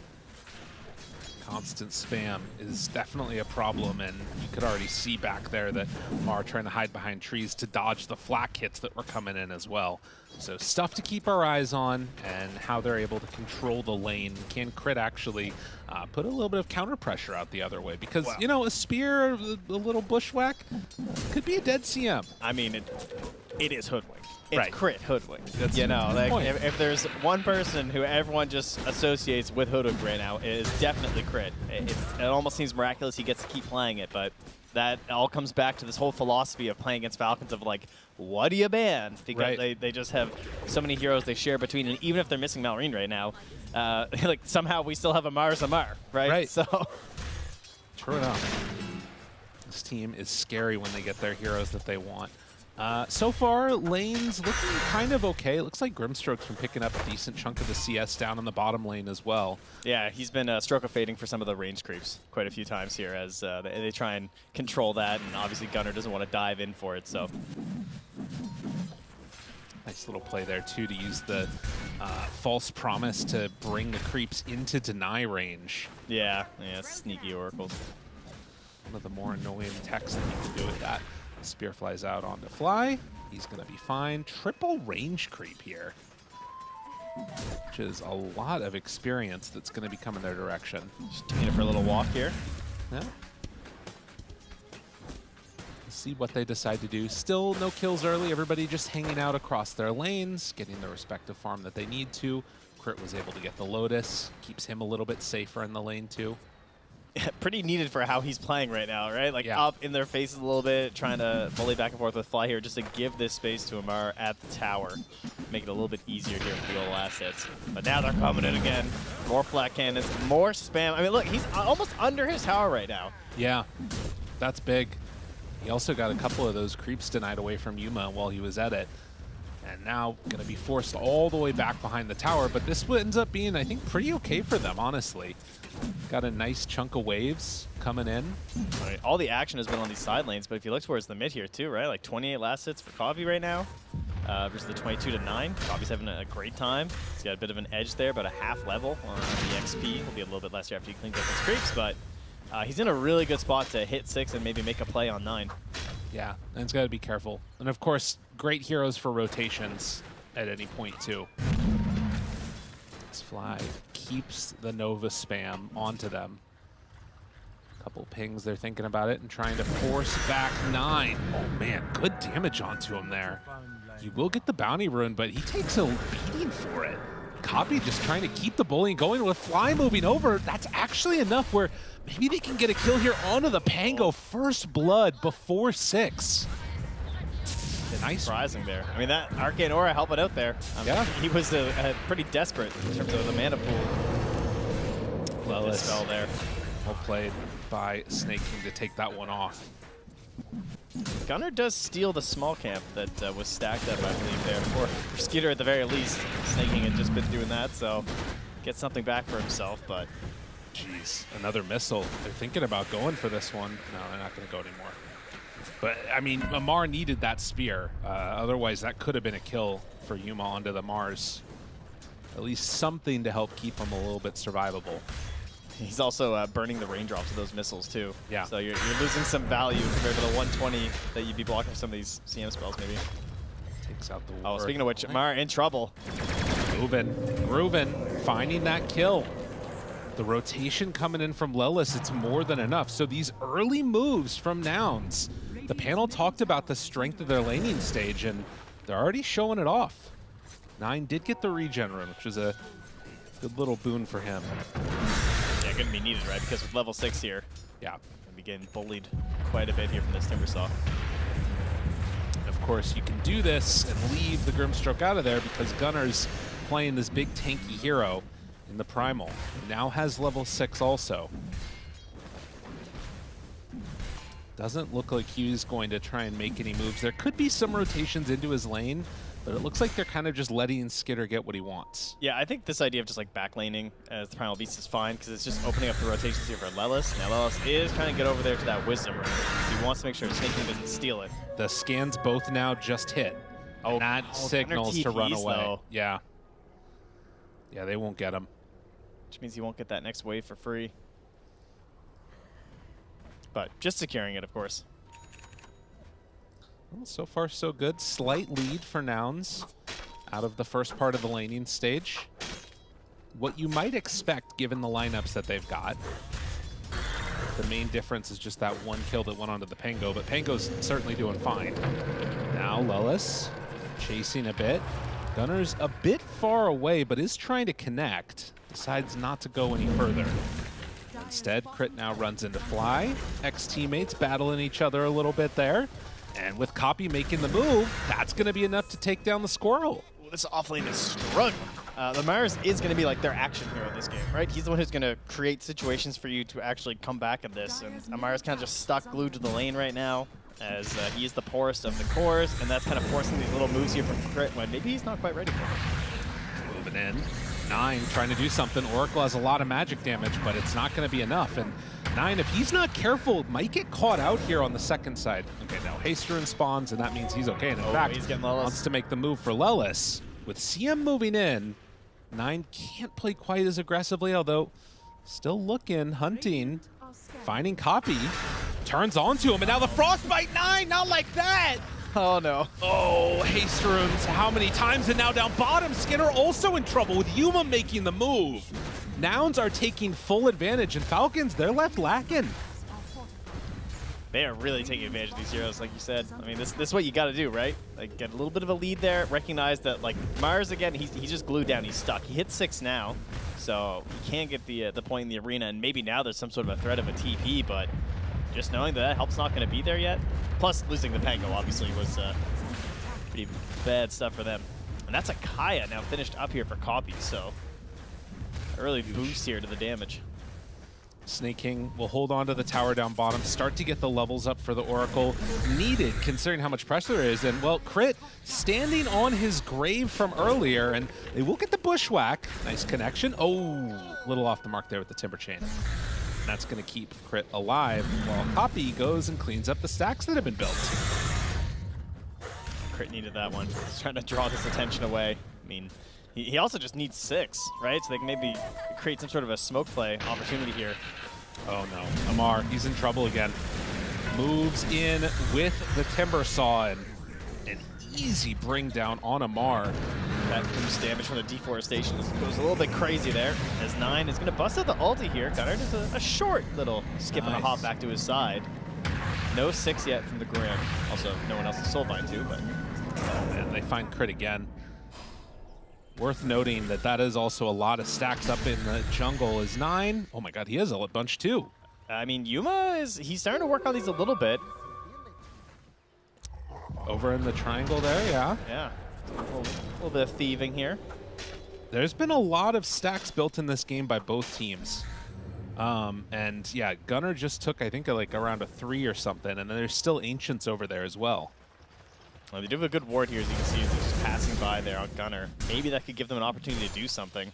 Amara's going to see that his camp's gone, rotate back towards his lane. Crit's here as well. He's moving in. They wanted to get a catch there off the scurry, but can't get it.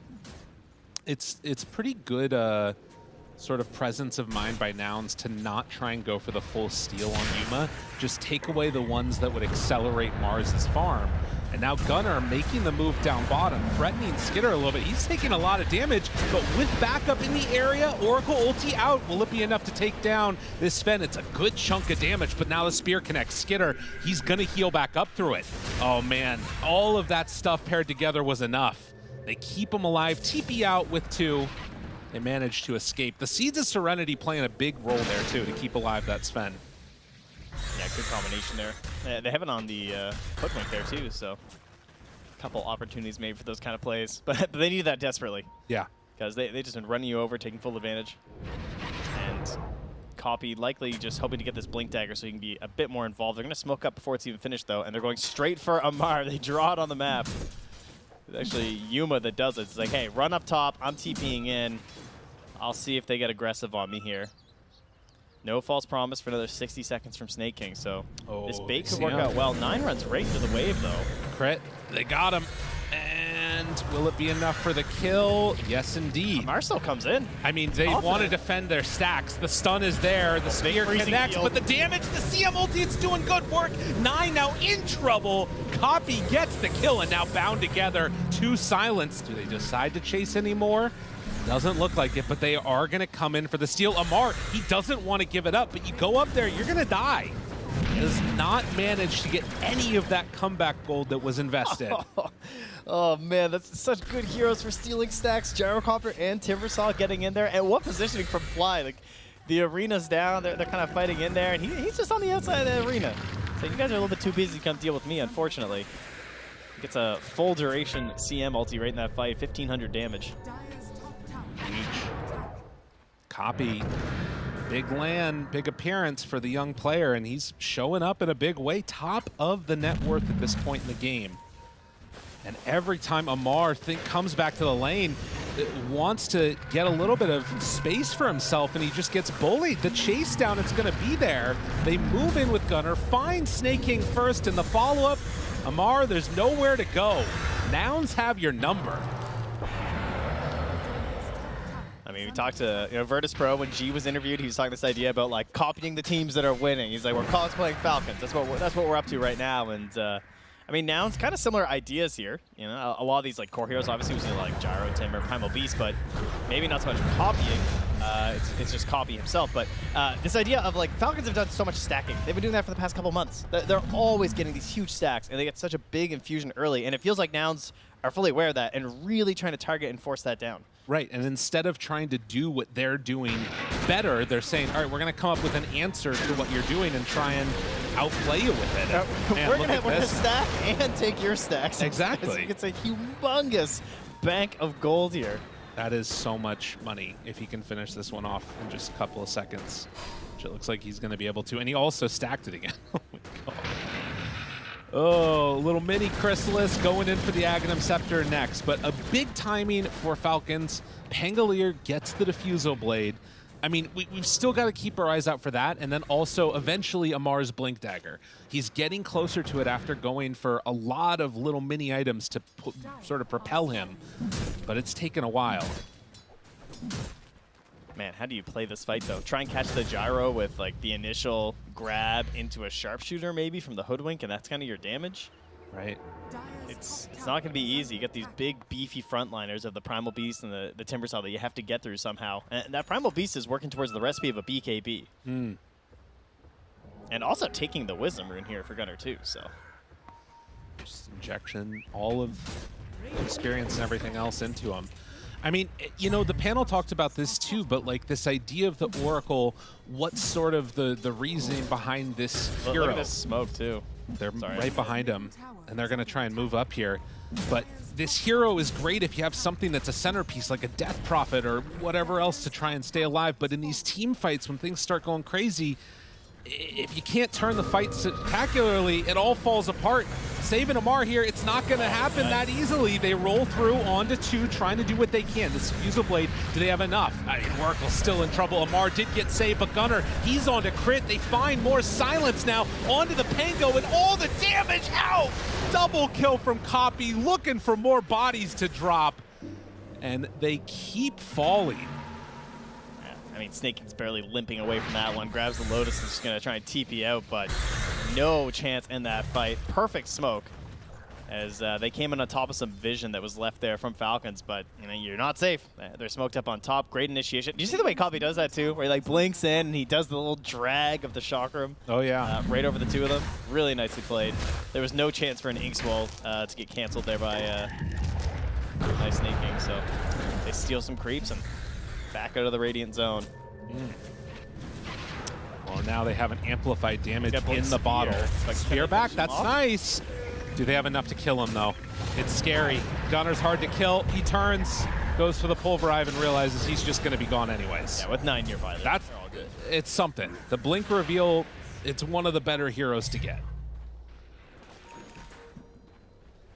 Well, does manage to still finish his BKB here, though, so next fight's going to be difficult. Skitter just gonna pop the ulti, beat into that tower a little bit here. Coming back for round 2. Scurrying around, gets some good vision in the area that Nouns is trying to set up on. Now realizing this, they find Copy for a moment. I thought about going, but they're just defending Skitter and making sure he gets that tower down. What can they do? Amar, Blink Dagger. They need to be making moves with him when they have their abilities on cooldown or off cooldown. Yuma closing in on that Aghanim Scepter here for the Gyrocopter, the big boost in damage. Decide to go in with the amp damage. Gunnar, thinking about it. Has his BKB, can play aggressive, but not quite online to connect onto Snake King there. Yeah, they're doing a good job of dodging. I mean, it's a 6,000 gold lead at just under 18 minutes, but it does feel like Falcons have stopped the bleeding a little bit. See if they can find a pickoff. Oh, Snake King. All right, he walked into the wrong neighborhood. All right. I was not expecting that very optimistic ward mid to do much, but it does help them get that kill. Maybe it'll last a little bit longer. 9? He's in pretty far. Does he have a way to get out of here? Looks like he will. The rest of the team not collapsing on this area. Gunnar had already TP'd up top. Copy. Sees one. Jumps in. Finds him. Crit. Stunned. Oh, man. Just right on top of him. Needs to find a Timber Chain. It's enough. Dude. This guy's good. I mean, he's not only good, he's godlike. Gunnar, he's in some trouble, though. BKB, not going to save him. They get 9 mid, looking for him. Hard kill to find. But yeah, that kill onto Gunnar is important. Anything that you can do to try and slow down this fast tempo that we're foreseeing from Nouns.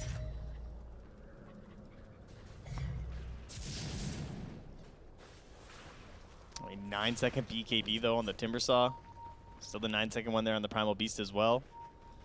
Certainly looking like that Roche fight that's likely coming relatively soon is going to go quite well for them. Really just missing the BKB after all this damage that's been built up on the Gyrocopter. Crit getting out of there. They got a ward down, which scouted the movements for those heroes. They're doing a good job of slowing this down, like I said. Oh my god. Yeah, run away, buddy. So close. Gunnar goes in, though. He finds 9. The rest of the team trying to connect. They're finding Amar on the other side, too. Timber Chain, the spear to slow and to stop and to try and get out. Amar will escape. Looks like 9 also gets out of there and fly. He's in a bit too far. No help for him. He was trying to play super aggressive because of that ward in the mid. He was just kind of like camping up on this high ground, but got a bit caught out there. Another rune, this time a haste. And Falcons, with the good dodging they've been doing, have been able to build up a little bit of momentum for themselves as Amar tries to get towards that BKB. Skitter also eyeing up his. It's also difficult with this Nouns lineup in terms of like getting comfortable, because if you try and just do like a slow siege of like a tier 2 or something and put your gyro up front, there is this worry of just like the rolling Pango just coming in, but more importantly just like Blink Spear. And it's not like the fight gets repositioned to an awkward spot. So they're kind of doing these like big initiations where Copy just blinks forward and hops in the middle of things. And that's been working well, but the question is, will the damage build up enough to Falcons where they can chain stun you and damage you all the way through on that Timber, because they don't have the same saving options, right? Yeah. The shard is there from the Grimstroke though, so that'll be the best bet. 9, Skitter turns BKBs, grabs the ball, wants to play around with it for a second. 9. I mean, it was just Gunnar down there, and now they're instead chasing Amar, who is TPing out, and they'll be able to get away from him, but it looks like it's Nouns' decision to go on in towards the Roche pit. Yeah, Gyro created this, right? You have this Aghanim Scepter, makes it pretty quick. Difficult for them to contest, and Gunnar's just happy surviving up top. Even if he wastes his BKB, he knows that because of how much they expended on him up top and the general positioning of the enemy heroes, then this is going to be a pretty free Roche for the team. And they're just kind of checking off all the boxes. Everything looks good for Nouns. All according to plan. Now, we did see in their series versus Azure Ray, there were situations where this did start to happen, where they like built up this lead. But thankfully, the struggle to go high ground shouldn't be quite as terrifying as an entire minefield provided by techies. And to be fair, they did end up winning that game as well. Oh, yeah. Yep. It took them a while, but they got there. Oh, it was 90 minutes. I mean, Radiant's bottom tower is under attack. Well, we'll see if they're able to keep up that same type of pressure, Nouns, on Falcons. But it does feel like, you know, you're starting to get to a couple of these items that enable Falcons to take the fight the way that they want. Pango is getting closer to an active Scepter, about 1,000 gold away from finishing that one. And Amar just has that BKB flying out to him right now. So smoke up, take the fight. Maybe find a pick-off with this Aegis going on.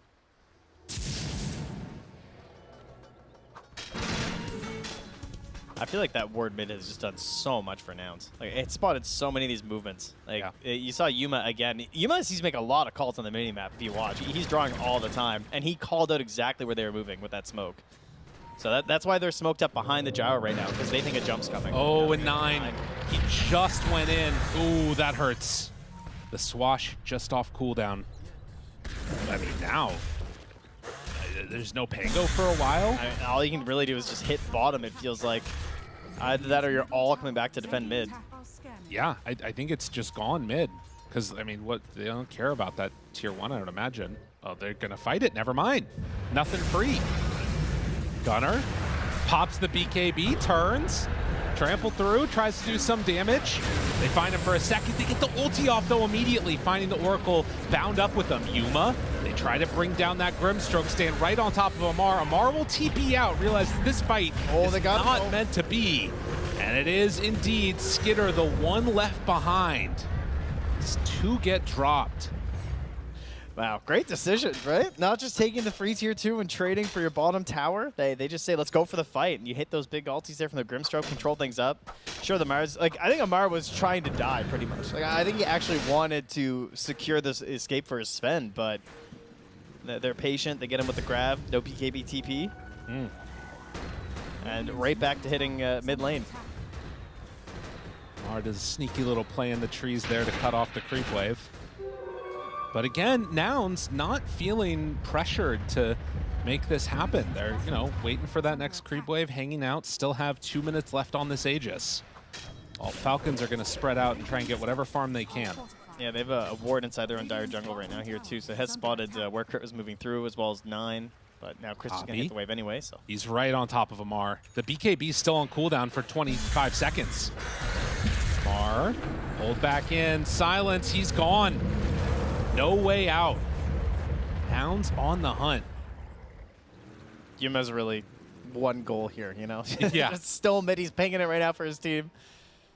Dire's top tower. And Crit banished off to the wilds here to just farm up the top part of the map.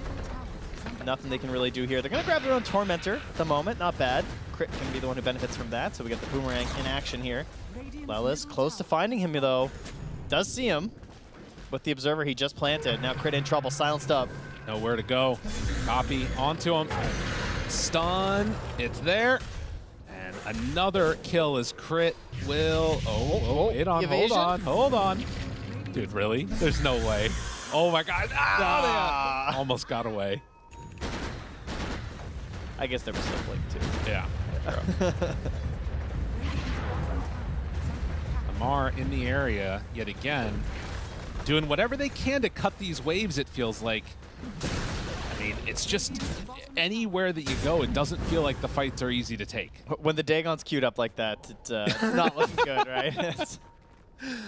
Usually you get the Wind Waker there. Like, what are we doing? Well, 9, he gets saved by Snake King, goes for the rollout to try and get away. The chase is still on.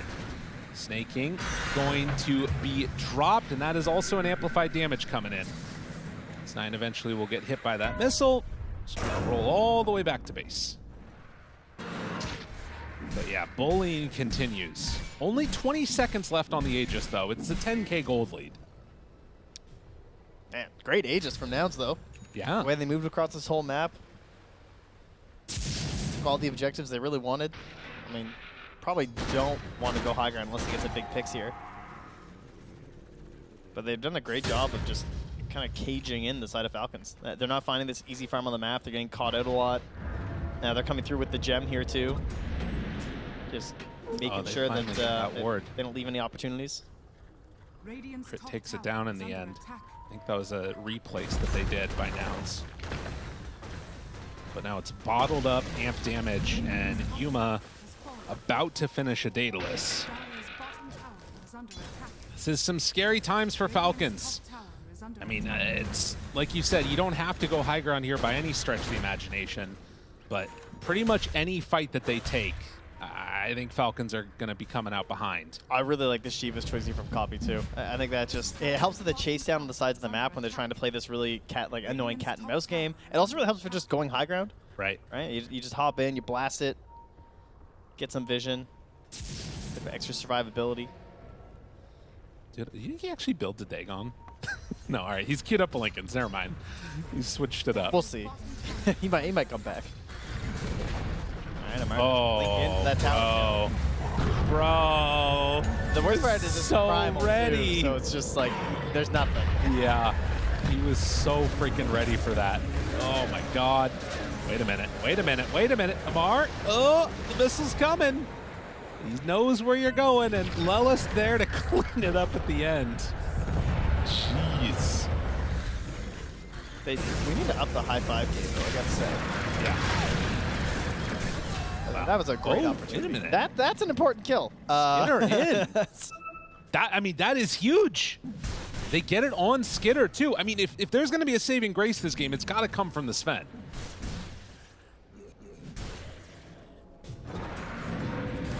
It is a Sven. He can still do that.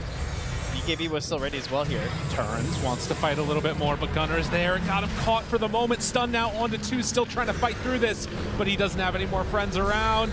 Snake King has to run away. Does manage to get the blink out, which is nice. It's going to save his life as Snake King dies. And even a buyback from the Oracle. Was worried they might just chase him all the way back there. Yeah, they do have quite a bit of chase. Blink on Primal, blink on Grimstroke, so just in case. But, I mean, going high ground, that's one of the reasons why it can be scary. You see that blow up onto the gyro just immediately if he ever is just the tiniest bit out of position. The bad news is that it didn't happen when there was a Roche spawn. That would have been great. Yeah. That would have been like the situation that really helps get them back in this game. But now you can just imagine that now we're going to look for that. Probably just end the game off of it. And you know what? It's not a Lincoln's. He goes for the Deso. So I like that play. That's playing to win. You know, it's not this idea of just like, oh, I'll get a Lincoln's and try and play to not lose, but too defensive. Like if he gets this Deso and they create these opportunities near the high ground, maybe that's the damage boost that they just need on Skidder to just win this game.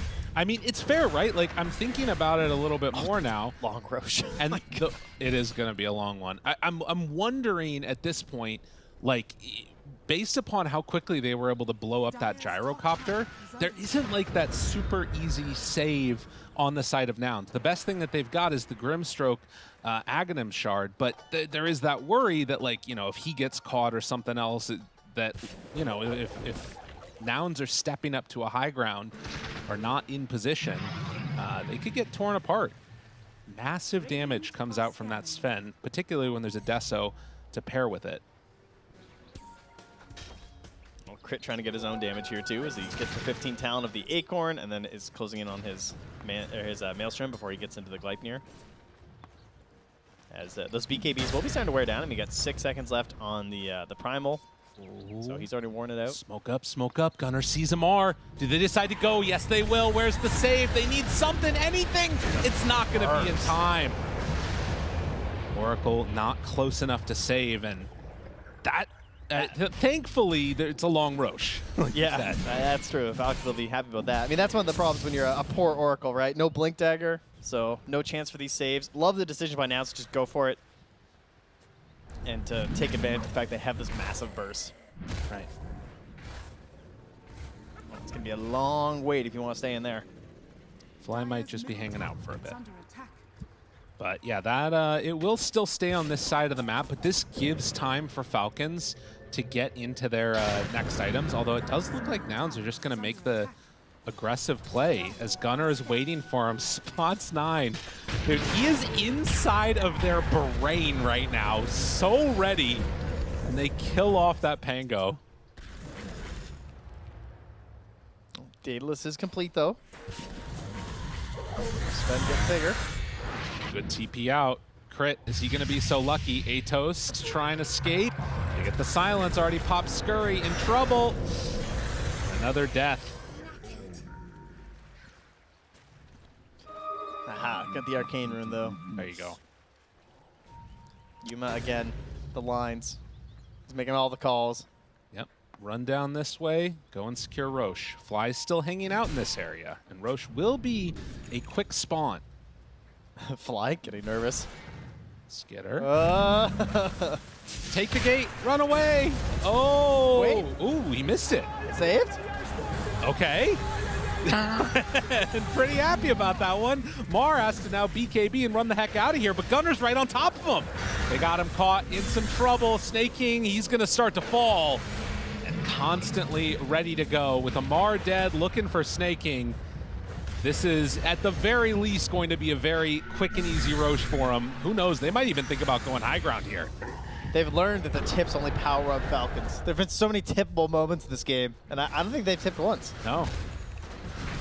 I mean, and yeah, going high ground. They saw that the Oracle bought back in the last fight. They know that they can't be here. This is at least one set. Yeah, then how do you play this fight as a Sven with no Oracle, right? Right. I mean, it's an impossibility, it feels like. Still sitting up here, some push West to try and slow it down. But Sven is not here. You can knock on the door all you want, but he's not home. Right. Not interested. Crit get back to the well. Now he's going to TP here, 9. Rolling out. Looks for it. Gunnar decides, all right, I'll grab you. Comes on over. They get him linked up on both. Oh, it's not enough damage. Skitter can't stand toe-to-toe against that. Amar is going to fall. 5 dead. GG. Let it go. Call it quits. Holy moly, they smacked him. That was evisceration. I mean, they really just took everything straight from the early game from Falcons.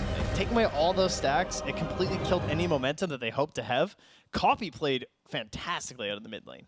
Right, and look at this. I mean, a very composed team at the end of that game. It's not one of those, like, you know, big pop-off moments. Oh, we just took down Falcons, we're Grace or whatever. It's like, it feels like they're in their bag. They're feeling good.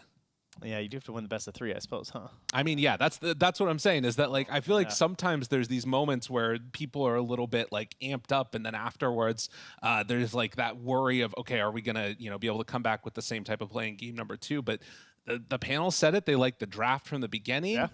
They just need to keep that snowball going. It was awesome. Yeah, and that's one of those drafts you can tune into, right? If you just like, put on the stream, you see Falcons playing, you see those heroes, you go, oh, okay, well, I'm going to tab over to there because I know they're going to win this one, right? I mean, they got themselves the MOUZ, they got the Hoodwink. Easy game, but not able to get it this time. No, and I think that one of the things I want to watch for, too, is what type of changes are we going to see? Because it was a primal, like, really early on, and it felt like that was so much of what allowed the, like, mid-game dominance to really occur, right? Like, Gunnar was able to find those pickoffs on the side lanes, blinking in, and then connecting with the rest of their heroes. That's something that I want to watch for, at least, if they feel like the Primal's the problem or if there's other heroes that fill that role. Because, you know, other BKB Pearson stuff, Doom, something else could have worked in that role, too. Yeah, it's way harder to play that cat and mouse game when you have these BKB Piercers. And there's just not that many left in the game, right? We remove so many of them, or the heroes are bad, like Legion. Right. So, yeah, there you go. Yeah, I think Primal, Timber, big heroes to contest, right, into this next one. So we'll see if it ends up happening. For now, let's head on back to the panel, let them break it down. Thank you guys so much. Look, we talked about it. You might tune in, you might see that Hoodwink, you might see the Sven, you might see the MOUZ and go, okay, Falcons, they got a lot of comfort for themselves. We've seen them win on these heroes so many times. But not even those 3 heroes are enough to carry a Pengo to a win. All right? I'm going to harp on about this. I'm sorry, but this hero is performing abysmally at this tournament. I know it's only day number 2, but it's already gotten itself 11 games. This is its 12th one, and that was its 9th loss in 12 games in 2 days. At some point, you have to realize maybe not the hero we want to be picking up, and especially not first phasing it for you. Yeah, I mean, it's definitely was a typical bad Pango game. You had a bad laning stage, right? So that's number one. So you're laning versus the Timber gets out of control. Number two is you can't really get roll off in this game. We saw it time and time again. The Pulverize just kept pulling him out of it. I didn't really see too many soul binds on it, but that was another tool that just means so you can't really do much on this Pango layer here. So I think you just got to reevaluate, is Pango a first pick hero if there's still all these heroes in the pool that can counter you? And yeah, you did get rid of the Bloodseeker in the first phase, but there's still Bane, there's still Primal, there's still Grimstroke, and there's tons of heroes that can exploit it in the laning stage too. It's also the way, though, that Nouns played. So you already mentioned, you know, Copy doing well in the mid lane there to shut down that Pango. He had a fantastic game all around, but the way that Nouns were moving out of the laning phase, they get these great lanes, but what a lot of teams have fallen short at before against Falcons is what do they do afterwards? Maybe you feel a little bit lost, maybe you're not sure where to go, but they just started contesting Falcons Triangle, taking their stacks, finding them time and time again on the map, Lizard. No, I was waiting for the team to start actually doing this. Just pick heroes that are strong enough to invade the triangle and do it. And this is probably the best hero for that. You get the Timber who has a good lane, and then you just invade the triangle together with him. Your carry can take the stacks. Yuma on the Gyrocopter just connects with your team. He's very close. He uses his ulti and everything, and they take the stacks. So overall, when it comes to the early game movements, they were really on point. Post early game, like after the lane completed, like the lanes were done, they were lost a little bit on Nouns. They, like some moves, Falcons, they still did the Falcons magic. Sure, it wasn't flawless, but I still was very impressed with how they were moving. 100%. They got stretched on the map, but one thing that this draft has got in comparison to Falcons is it's much easier for them to get these instant pick-offs without committing way too much. On one side you have your, I don't know, Sven that needs to pop the God's Strength to get a pick off, and on the other hand, any duo and you get a pick off. Like Primal, Timber, like you can get so many things done, and this is the triangle. This is pretty much the fight where Nouns secured their early to mid game. Like they invaded the triangle, they killed off 9 immediately, the Hoodwink as well. Like look at Pango, like he doesn't even get to roll because of the, what is it, Phantom's Embrace that got him. Then you use the ulti as well, the arena isn't that effective, the Crystal Maiden farms gets a little bit of that damage into the camps. Like just perfect early game from them. Yeah, we'll say great positioning for the Crystal Maiden from Fly, not being afraid to stay up there, even though they didn't have vision on the other side of the cliff of the triangle. I don't know if what I'm saying makes sense. Yeah. But he's still willing to stand up there. You see the arena and you see the stun come out from Skitter as well, and you're like, all right, this is it. There's nothing left to interrupt my ultimate, and he has a fantastic ult and fantastic Frostbite as well. So big props to him for that fight. The mid lane, though, you wanted to look at a little bit more fear because we're going to harp on it more. I mean, Copy went 15-0 in his mid on this Timbersaw. He did not die at all. It was closest you can ever get to a flawless mid game. Yeah, I mean, Copy, we were just his first LAN, popping off already, beating his fellow German brother in the mid lane here, player versus player, and just looking at their items here at 25 minutes and their scores. 9 on the Pangolier, he got his essentials, but Copy, he was unkillable this game. They couldn't find a single way to like deal with this Timbersaw, and even just looking at the stats alone, the damage, like you only did 11k damage as a Pango this game, where Copy was able to output 30,000 damage, and 9 had such a rough game that he didn't even hit a tower once. He had 0 building damage this game. I feel like the biggest difference here as well is the nature of the heroes. If you're this Timber in this game, you're just running into enemy jungle head first. Like you don't even care if you're running uphill, if you're running in somewhere where there's no vision. On the other side, as 9, you have to be sneaky. You have to be hiding behind the trees. You have to really take care of how you initiate and where you are positioning yourself, and most of the time 9, even if he positions himself well, all they need is a little clip of him and they get on top with the Primal Beast and kill him off.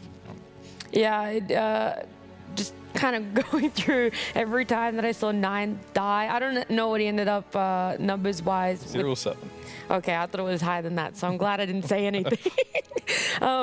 But a lot of it was that position that you talked about, Liz. Like he needed to try and hide himself, but props to Nouns, they were able to seek him out. They were able to find him quite a lot. I mean, he would be in the trees, and yet still somehow Nouns would be like, okay, we know where he is, and he kind of gets caught off time and time again. So again, not so much detriment to Nine and how he was playing, but this hero, I just don't think you could do anything with it. That's probably the best thing about it, right? It's a hero. Like, just blame it on the hero. Yeah. I'm going to. I mean, it's only his second series Fair. coming back Exactly. after 7 months. Like, sure, you can say there's some part to that too, but ultimately, this hero, I'm going to say it again. Stop picking it, please. Please. First pick.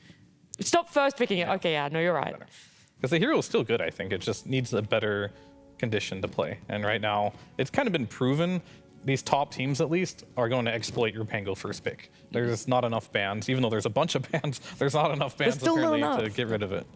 Another hero that really didn't have an easy game was the Hoodwink. Like Crit, he plays a mean Hoodwink, but there's just so many things that go through trees and give vision. Like you have Phantom's Embrace, you have Magic Missile, not Magic Missile, the Homing Missile. On top of that, you have Primal Beast that can cut through the trees and Timber And Timbersaw, yeah. So it's not really an easy game for Hoodwink as well. Yeah, well, look, massive props to Nouns. Fantastic draft for themselves, and also just the way that they're able to execute it. So game one in this best of 3 does go towards them.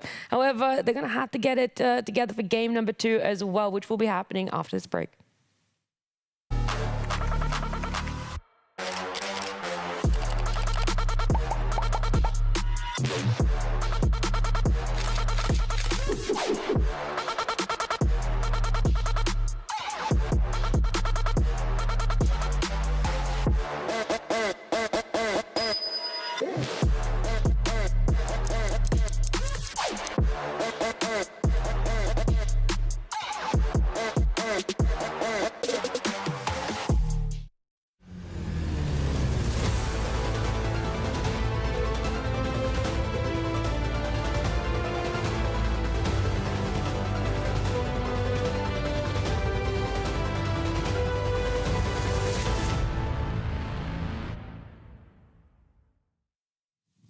It was a pretty short break. I mean, these players, they want to jump back into game number 2. And obviously, we want to talk about Dota as much as possible. What we haven't yet touched on is what changes are going to happen. We've talked about Nouns, how they executed great. They had a fantastic draft for themselves, even gave Falcons a couple of comfort picks. So where does your confidence, wane as a Falcons player when you get your MOUZ and your Sven and your Hood that has done so well in the past? And what do you hope to be able to get in game 2? I think it's very obvious after game 1 that's either save 9 for a little bit later on, because in the first series that they played, they did pick him in one of the last 2 picks. I believe Monkey King that he played was also the last pick or something like that. Yeah. It was Zeus and Monkey King, and they were both last picks in their series yesterday. And make sure that if you aren't last picking him, at least he has a good matchup. Like ban out some of these heroes that Nouns are playing that are incredibly strong. Timbersaw probably one of those. Yeah, I mean, it depends because, like, at least if you're going to pick your hero early, make sure it's a hero that isn't easily exploitable, which these Ember Pangos seem to be quite exploitable right now. So stay away from that. And I think the second thing is laning stage as well. I think a Fly, historically, has been really strong in the laning stage as a player. Even when he played back on Shopify Rebellion, him and RTZ always won their lanes. I feel like he's kind of transitioning that into this team too. So try to draft stronger lanes against Nouns because you're probably a better team overall. As long as you don't get ran over in 3 lanes, you have a much better chance as Falcons. I would like to think that as most teams would have a better chance if they don't get run over in all 3 lanes. True. If there's a team out there that's is the type of team that is heavily invested in the laning stage, I think. So you need to think about it more when you play against Nouns specifically. Okay, all right. Well, look, they're all back at the computers there. I know draft will be coming up very soon for us. I'm trying to think through. So we said the Primal, the Timber, probably 2 big ones to look at banning there. We know things like the Disruptor and the Chen and the Doom. They're all first phase bans that we see consistently. Are you willing to hide that score. Oh, no one wants to see that one. No one wants to see that No one. one wants to see their scores from the last game, yeah. Luckily, he's not seeing it, though. But yeah, are there any of those bans ones that you're willing to waver on and let through and go, okay, maybe we can try and have 2 of these heroes that are classified as OP in this meta go through and we can just trade them? I've seen teams let Chen go through, but seeing these 2 teams, you probably don't want to do that. Like, Nouns probably want to ban it, same as Falcons. Disruptor as well is just way too damn broken at the moment. Auto-banned hero, like Disruptor, does not get to see the day of light. Was Coddle banned early in the last game? No. Is that something that you could even go back to 9? Like, he's a mean call player, so maybe something that you can... He could, yeah. I mean, I think there's 3 heroes right now that you can just put mid, and they'll be fine. And Coddle's one of them. Zeus is another one. Super hard to exploit, so... Yeah, I do want to very quickly, though, is Falcons had the priority coming into this, and they don't pick first pick for themselves. I don't know where you sit with that information, if you're like, oh, most teams would prefer the first pick for themselves, or if you see Falcons as being a team that are okay to take second pick, and they can have a strength on both those draft orders. I mean, if you're a good second pick team, it typically means you're good at flexing heroes. And Falcons historically, between Amar and Malrine, they shared their hero pool, like you mentioned, so they could oftentimes get a really good last pick. With this iteration, I think it'll be a little more difficult to exploit second pick, but they probably have something cooked up for sure. Just have to see. I hope so. It'd be a bit of a shame if they gave away first pick and have nothing for themselves. Well, look, right now the bans are what you expected. Being, in the first stage now as well. Yep. Look, both the Primal and the Timber are big enough issues from game number 1 that they get bumped up all the way to a first phase ban. They're like, look, if we're going to give Nouns first pick, we can't let either of those 2 through. Yeah, when I looked at Nouns, what other offlaners they gave Gunner, it was like some Doom and Centaur as well, so maybe that's an option. Just when it comes to the meta, right? Timber saw No, wait, Primal. did they pick Pango? Surely not. It is in the pool. I just, like, if you're going to ban a Bloodseeker, if you have the last ban into pick, I feel like a Bloodseeker kind of does allude to a potential Pango pick. Yeah, I mean, it's also Primal's banned. So you pick Bloodseeker, and I think the typical response here is Bane. That's another hero that's incredibly good versus it. So we'll see if Nouns can make do this what work. Falcons couldn't? Yeah, pretty much, or most of the other teams wasn't able to do. So we'll have to see here. Pango is a hero that these teams obviously have scrimmed with and had success, but it hasn't been super successful here, at least in this tournament. But we'll see. It's definitely going to go against some counters right away. They get the Doom instead. But this one isn't the same type of counter to Pango, I feel. No, I think this is just more what Falcons really want. They're like, okay, we know that this is something that even if Amal loses the lane... It's a counter to everything, I guess. Doom is a counter to almost any hero, right? True, like but if you get your roll off, you're kind of happy before the Doom. The problem is, at least in the last game and in most of these games with the Pangolier, they're not even getting the roll off, right? Like that's the issue. So if you can get on top of him, Doom, I'm sure it can work. But by the way, Fear, what kind of a carry player are you? If you lose game 1 in a best of 3 with a certain carry, you know the carry is broken. Do you want to play him again? Depends on the game. If I feel like laning stage is a big thing for me. Like if the lane goes really poorly, I'll be like, no, I don't want to play this. Let me get it later. Or in that particular last game, I would not blame it on the Sven, right? I'll be like, we picked Pango, it didn't really work out. You were about to say I'd blame my mid laner, weren't you? Yeah, I would. The pick, not the player. Like, of course. This is the issue here, and I need more space, and that's what Skeeter needed that game. He just needed more space to farm. It's very obvious, and sometimes as a carry player as well, and you're on a new team, you'll lose a bunch, and it's not really your fault because you're just farming. You can't even get to 20 minutes.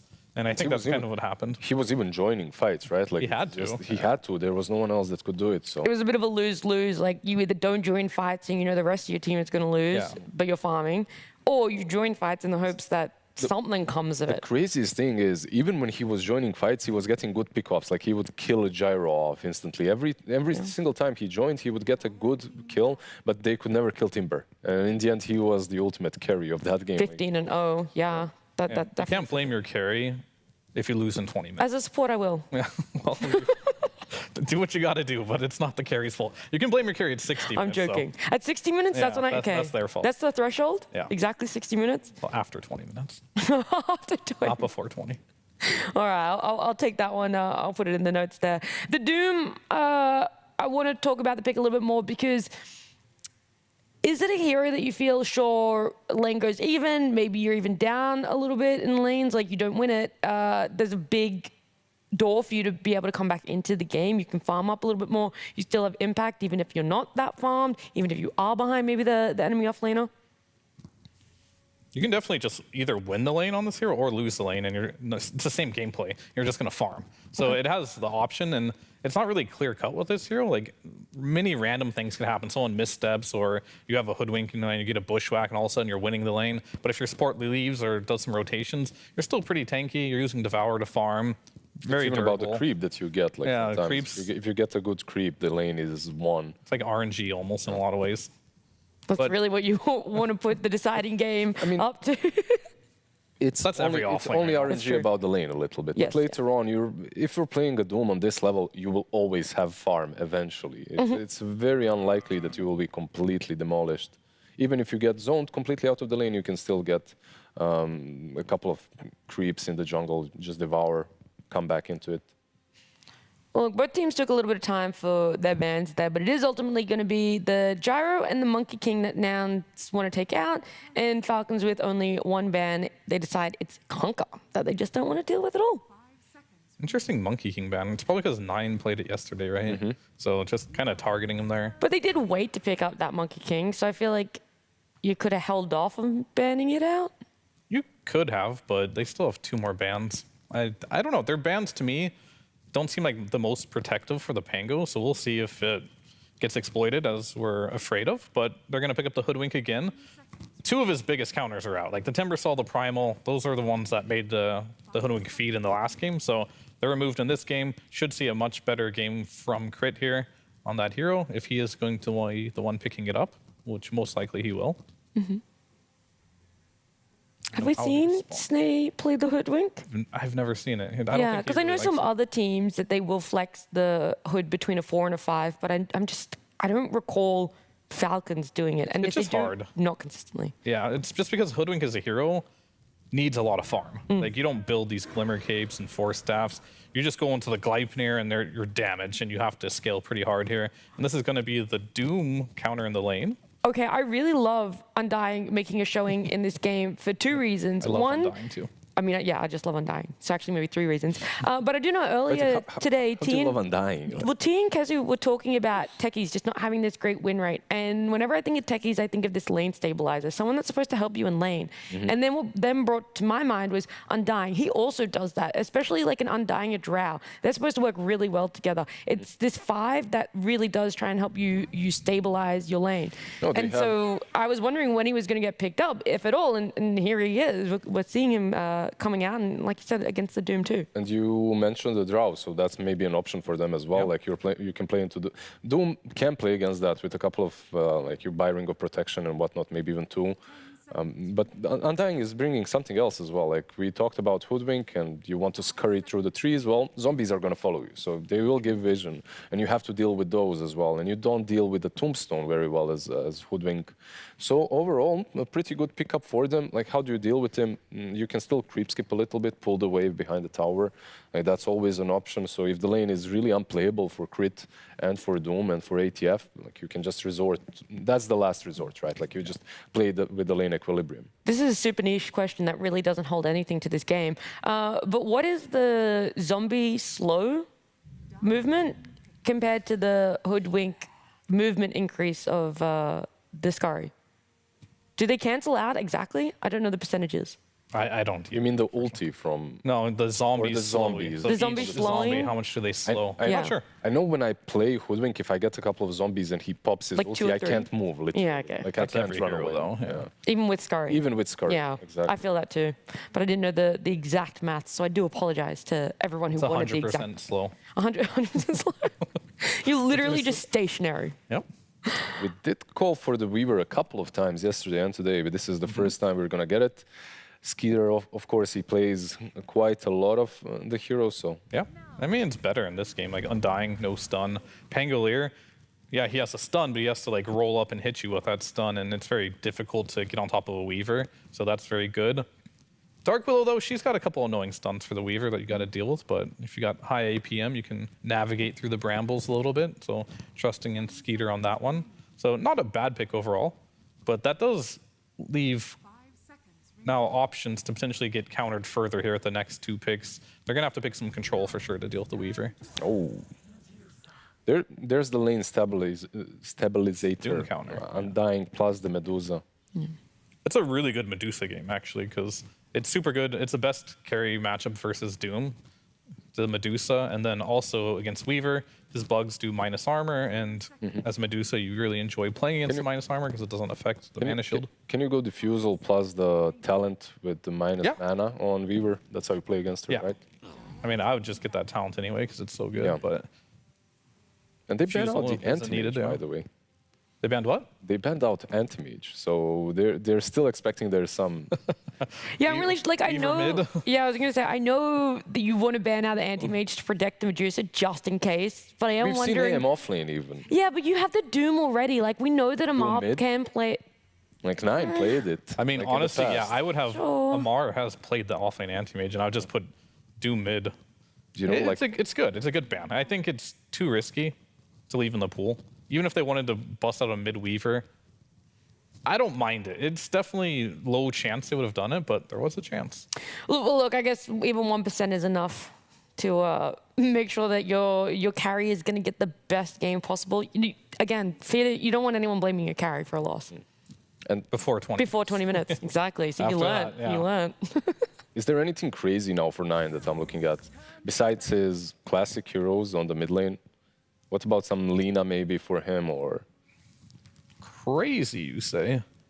Maybe About some Bottle. Bane mid. Bane That's mid? crazy. I've seen it a couple of times recently. It owns Pango for sure. But does it own the Medusa later in the game? Pretty good. Okay. Mana burn on the ult, enfeeble, reduce your attack damage. Before I'm she selling gets the myself shard, here. right? Yeah. Anything else crazy? I don't know. That's what I should be asking you guys. Anything else crazy? Skywrath. I gave my one option. Skywrath. All right, now it's done. Skywrath is your. Skywrath crazy? against Medusa. I Let's don't go. know.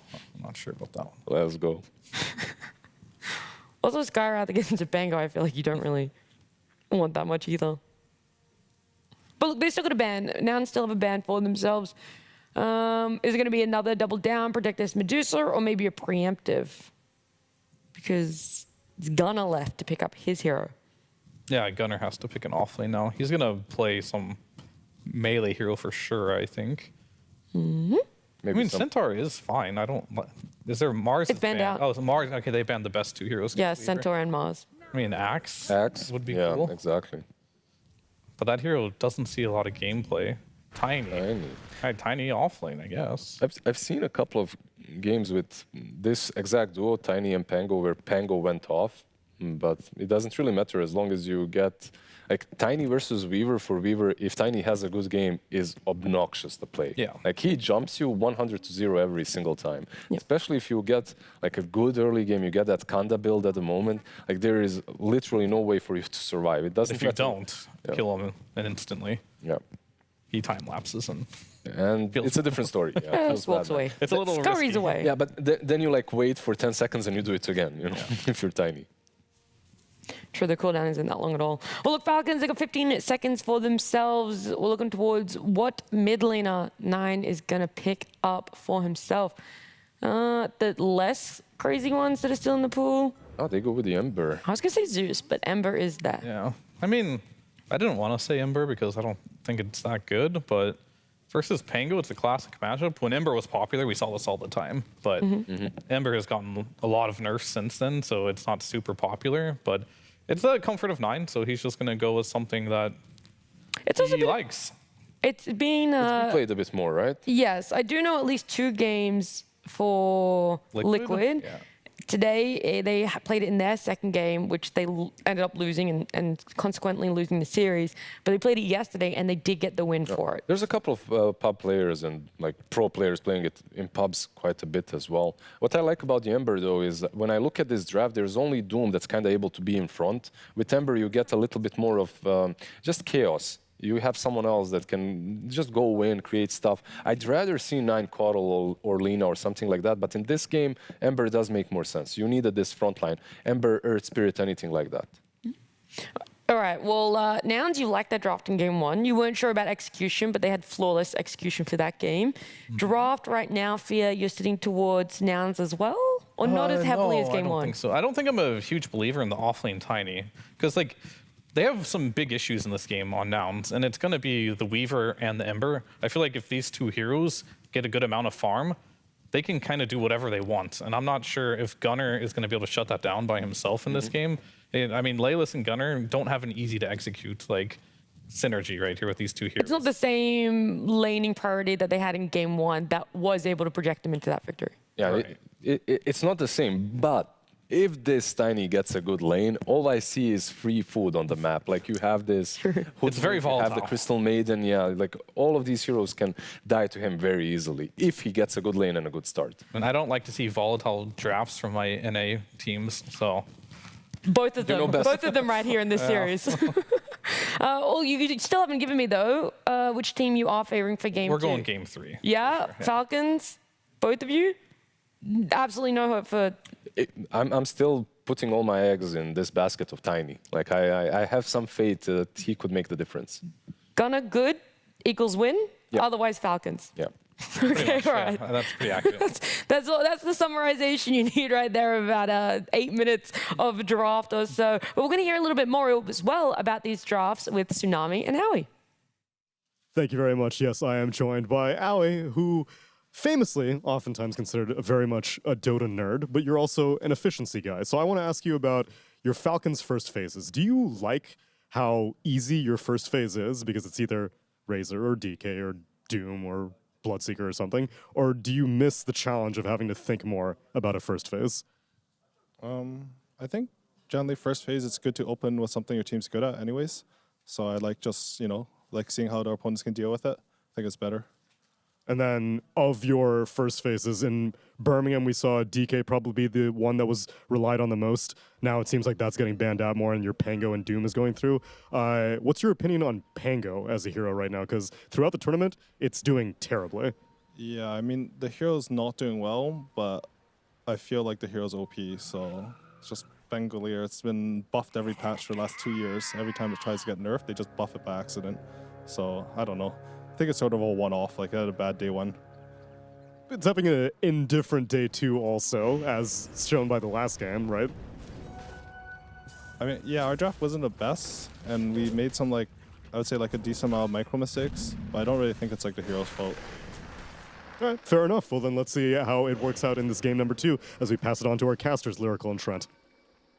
Thank you so much, Tsunami and Aoi, for the thoughts about the Pangolier, the hero that I feel like, if there's one hero that I think has been talked about the most in Dota over the past year and a half, it's been Pango.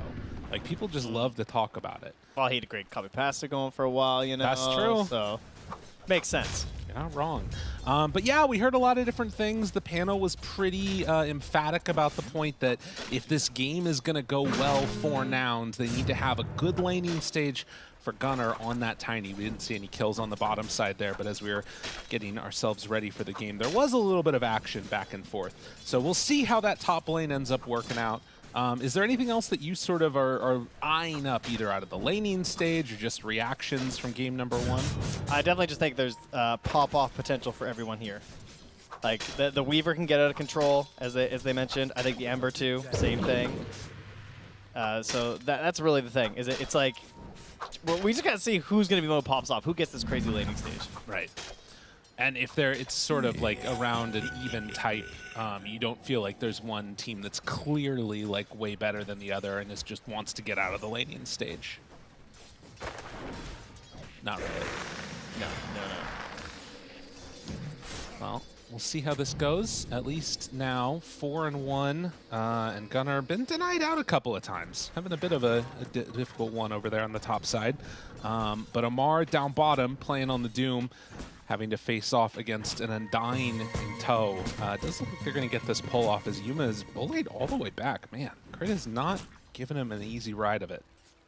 That's what you gotta do, right? Dusa and Undying, a time-honored tradition when it comes to laning, right? Undying Spectre, Undying Medusa, always trying to help secure these later game heroes, have themselves a good time. It looks like a pretty solid start so far. Not the most CS, but of course, what do you expect when a Medusa's only at level 2, right? True. Should note, by the way, that at this point in Dota, at this tournament, Pangolier 11 picks, the second most, only behind Hoodwink, but a 27% win rate. It's been pretty rough for the old Pango. That's not good. No. We're calling it pretty low. But yeah, sample size still kind of small. The decision's not quite out yet. Maybe it's the Pango pickers. Wait, we just need some different pickers here. What's interesting is that a lot of the most picked heroes at this tournament are the ones that tend to have the lowest win rate, it seems like. Whether it's, you know, Hoodwink or, you know, something along the lines of either Bat Riders or Zeus's. A lot of picks, not a ton of success. Snake King, he is getting body blocked down. The toss back, they have enough damage to take him down, not quite. In fact, with the bug on him, Gunnar underneath the tower. Oh, wait, he walked back into the root, doesn't matter. Snake King did go down to Gunnar first, though, so he got first blood with the tree toss. That was a good decision. I think with the bug on him there, he didn't really have many choices. It was pretty likely he was going to fall. So grab that first blood for yourself, get back into it. And again, this idea of being this off-lane Tiny, right? Like, he has the no Agi, so he said to pick up the Wraith Band. Oh, right. Deal with this Weaver. It's going to be something to keep our eyes on if he's able to, because like where the lane is at, I feel like is going to become super important. If they can keep it there right by the tower, it feels like you can probably have an okay time, but you can see even in that last little fight that happened as Yuma takes some hits. Oh my god, that was a lot of damage there by Crit. And it's going to take a second just to reach that all the way up for the poor old Medusa. But yeah, they could still dive underneath the tower. It's just that dangerous. Man, look at how fast the Tango reach just kicks in for this Medusa, too. It looks insane. Crit just having none of it, though. Oh, yeah. Keeping up the harassment. What a weird hero. Every time I see it still, it just, like, it boggles my mind. The mana shields. Yeah, it was a fun rework, I think. It is. It's been pretty enjoyable. It just feels so strange. It is wild when you have these hard counters, though. And the Weaver, it's a pretty good option, right? This idea of the mana break talent and already a decent Diffusal hero, so it's very likely that we're going to see that build come out. And again, the most important thing is this inability to really target with the minus armor that's so important here. We need a TP mid to help out 9. Copies on him. Goes in. Solo kills. Oh, man. I mean, Crit will gladly take that experience on the backside of it, but that was huge. So at the same time, Gunnar, toss back here. On the Snake King, doing some damage. Still in trouble, though. To pop that stick, trying to stay alive. Not doing it. Yeah, that's the danger.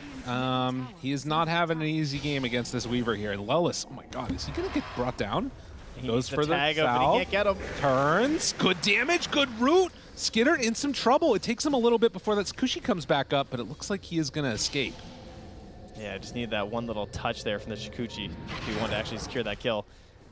Gunnar needs the greatest tree throw of all time here. He's not going to find Skidder. He's getting all the way back. Yeah. Wise decision. Lelis will just pop that big stick that he had going. Oh, but he can't get it. I mean, it's that early toss, right? It's so short.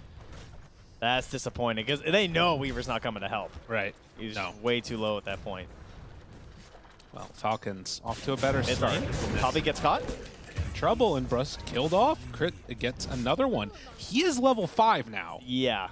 That is a scary sight to see this early on for that. Oh, but meanwhile, Lelis actually finds 9 in the river. And Amar, he's running away. He gets away. Tries to bring him down. No, Lelis won't be able to do it.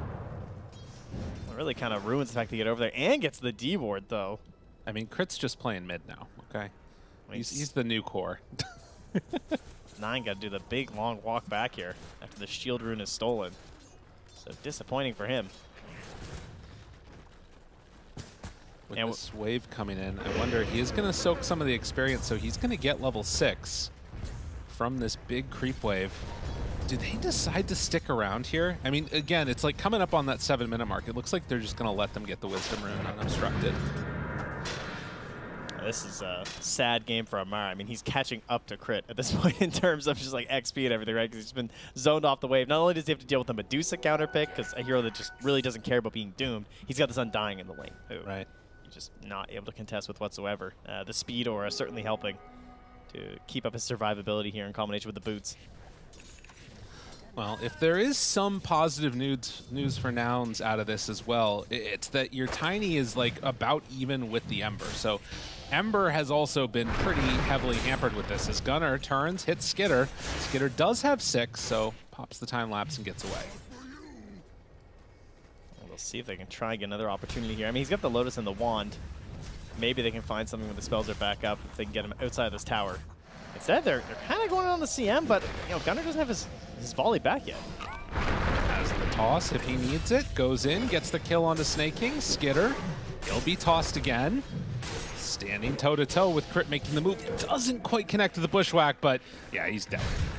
Gunnar knows what's coming and ends up going down. Lillis will TP out. Oh, that's so painful, man. To die again at level 5 before you maybe just get the bonus from the armor. Right. Maybe you'd have an opportunity there, but that's kind of greedy, I think, going for that kill onto the CM. It just seemed like that was the guaranteed result. If you go for that kill, I don't think there's any way you're surviving against that Weaver.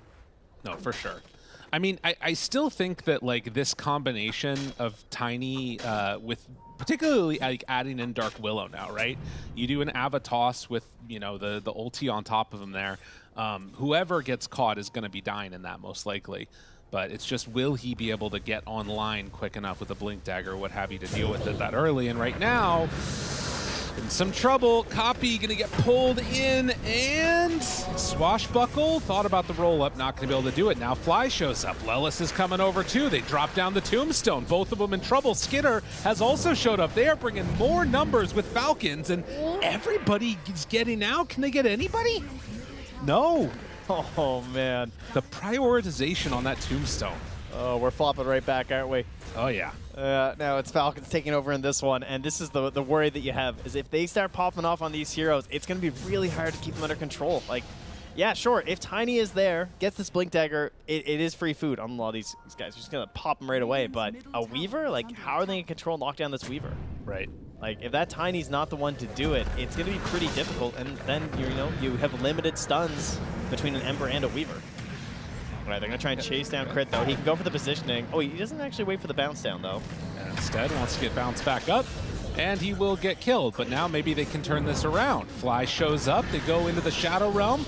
Skitter's starting to drop low. They added Bedlam onto Copy. It's not going to be quite enough damage for 9, though. Yuma even shows up to this. The hell's a Medusa going to do here? Just trying to pick up something here. Oh, no, he misses some of them. Just off the side, not able to get there. Tiny shows up now, too. Dude, they're all here. Amara's ready for the turnaround. If they're not careful, Skitter's up there on top of them. Skitter's crazy. Avalanche, time lapse, runs away. Dude, how are they doing this? They killed off Fly. Yuma shows up again, but Gunnar, he's just further in trouble. Goes in for the snake. A couple more punches. Gunnar will die. Dude, Falcons are playing this fight beautifully, and they're not fully done. I mean, dude, you still have a problem. This Medusa's gonna fall. Don't have an answer in the world. And now jumps in, tries to find Skitter. They do finally get the kill onto the Weaver. It's a big streak this early, though. Oh, goes to Lelis. The Bedlam got the final hit. Interesting. Oh, that would have been so nice for Copy. He really needed that. I mean, what the hell happened? We look at the fight recap. I'm trying to figure out what the situation ends up being. So yeah, still very clearly into the favor of Falcons, but I think that was only part of it. The last kill might have turned it a bit. I mean, more importantly, I can't believe 9 managed to escape, considering where he was stuck. When he hit that last Searing Change to catch 2, he was just out of mana, no spirits. They just missed the Swashbuckle, and he managed to find a way to TP back home. And Gunnar just back to where he began here, just trying to get that Blink Dagger so that he can be some sort of an initiating force here for the side of Nouns. I mean, that is really the thing that I'm seeing when I'm looking at these net worths across the board, right? Crit is catching up to Gunnar. He needs to get that Blink online for them to start to set up and, be in a solid position. That's the engine that makes this draft work. And right now, it is Falcons that are turning up the speed first. Absolutely demolishing these people, and tries to get away. Copy survives for the moment. Gets the jump back, TP out. Not going to happen. It was a good try. They get the kill on the CM up top. But the bigger kill is the Pango Fallen. Manages to grab that on the way up. Very nice. Oh, that is the Maelstrom now finished up here for Skitter, though. Scary. Radiant's middle tower has 4,000 gold lead at 12 minutes. And Falcons, a lineup that can play somewhat fast tempo around the Ember, most likely. Are we really going 3 Gleipnirs, by the way? I mean, it looks like it. Weaver, Ember, and Hoodwink? It's pretty cool. That's a lot of control. A lot of farming. Smoke up now. 3 going to head together. Scan does connect. It was actually a double scan. They wanted to make sure they saw this rotation. And it looks like Gunnar is going to head all the way up and TP back underneath the tower. Oh, they think that's real. And now Snake King, he might be in trouble. Avalanche, toss, Bedlam on him, and dead. Unfortunately, not to Gunnar. Yeah. This guy had kill, man. Radiant's top tower is under They still have that ward planted on top, so they see where Fly's sitting. And they don't care. They still kill Copy right in front of them. It's been a rough game for him so far. I mean, he had such an unbelievable performance on that Timber. In this game, already 3-5-1 on the Pangolier. Gunnar is turning up, though. That Courier trying to fly its little donkey self up there as fast as possible. Get that Blink Dagger delivered. So we got level 8 Tiny. So we got about like 900 burst just straight up from the Tiny. Okay. Fly. So if you add the Bedlam, they might be able to combo down the Weaver. Not quite enough. Seeds of Serenity keeping him alive, but oh my god. 9 comes in for a last touch. And now on to Crit. The roll, it's gonna go. Do they have enough to find the little squirrel to the side? Gets pushed down to the low ground. God. Oh, here we go. Up top. Do the math. Oh, he missed! No, he tossed the creep! Oh, it's a blink reveal disaster. He did go back into the brambles after the fact, but turning just to try and kill off Lelis. Terrorize isn't going to come out. Oh, that one hurts. Shouldn't have said anything. That is frustrating. Might not have caught that one. They move in. They find him. 9 now also there. He's out of mana. Okay, maybe an opportunity here. Fly looking for the chase down. Copy onto him. They got to be careful, though. The rest of the team showing up, and now Medusa is there, too. Crit looking for the snipe. Not quite able to get it. Jumps away again on Copy. The buyback comes out from Ember. He wants to get back into the fray. That tells Nouns all they need to know. Get the hell out of here. This is not a fight you want to take. Oh, this suddenly all 5 surrounding. The Terrorize is not going to be able to keep that Medusa alive. And for the second time this game, they just hit the panic button on Falcons. They bring everybody. We are going in. Dude, the buyback on 9, that's crazy. I mean, he gained 589 gold there. Yeah, so fair enough.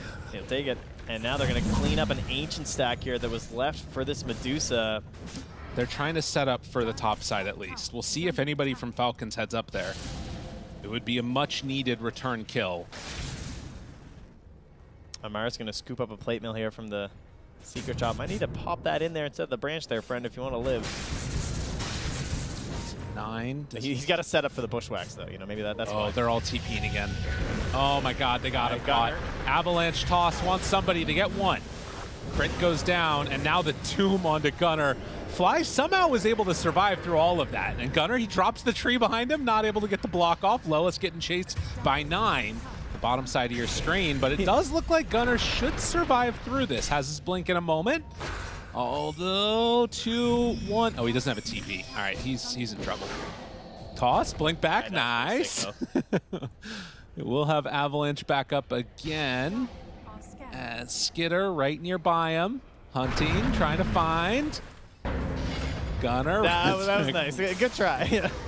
we made some space. Everywhere you look, they're just getting bodied. Wait, Fly? Turns it? No, he gets away before they can burn the mana. What a dominant performance coming out from Falcon in this game, too. Yeah, and if you're on the side of Nouns, you're thinking, like, how do we get back into this game? And a lot of it just comes down to the Medusa, but Human's got a long road to deal with here. And yeah, that looks pretty accurate, I'd say. Oh, that would have been big. Not able to get it, though.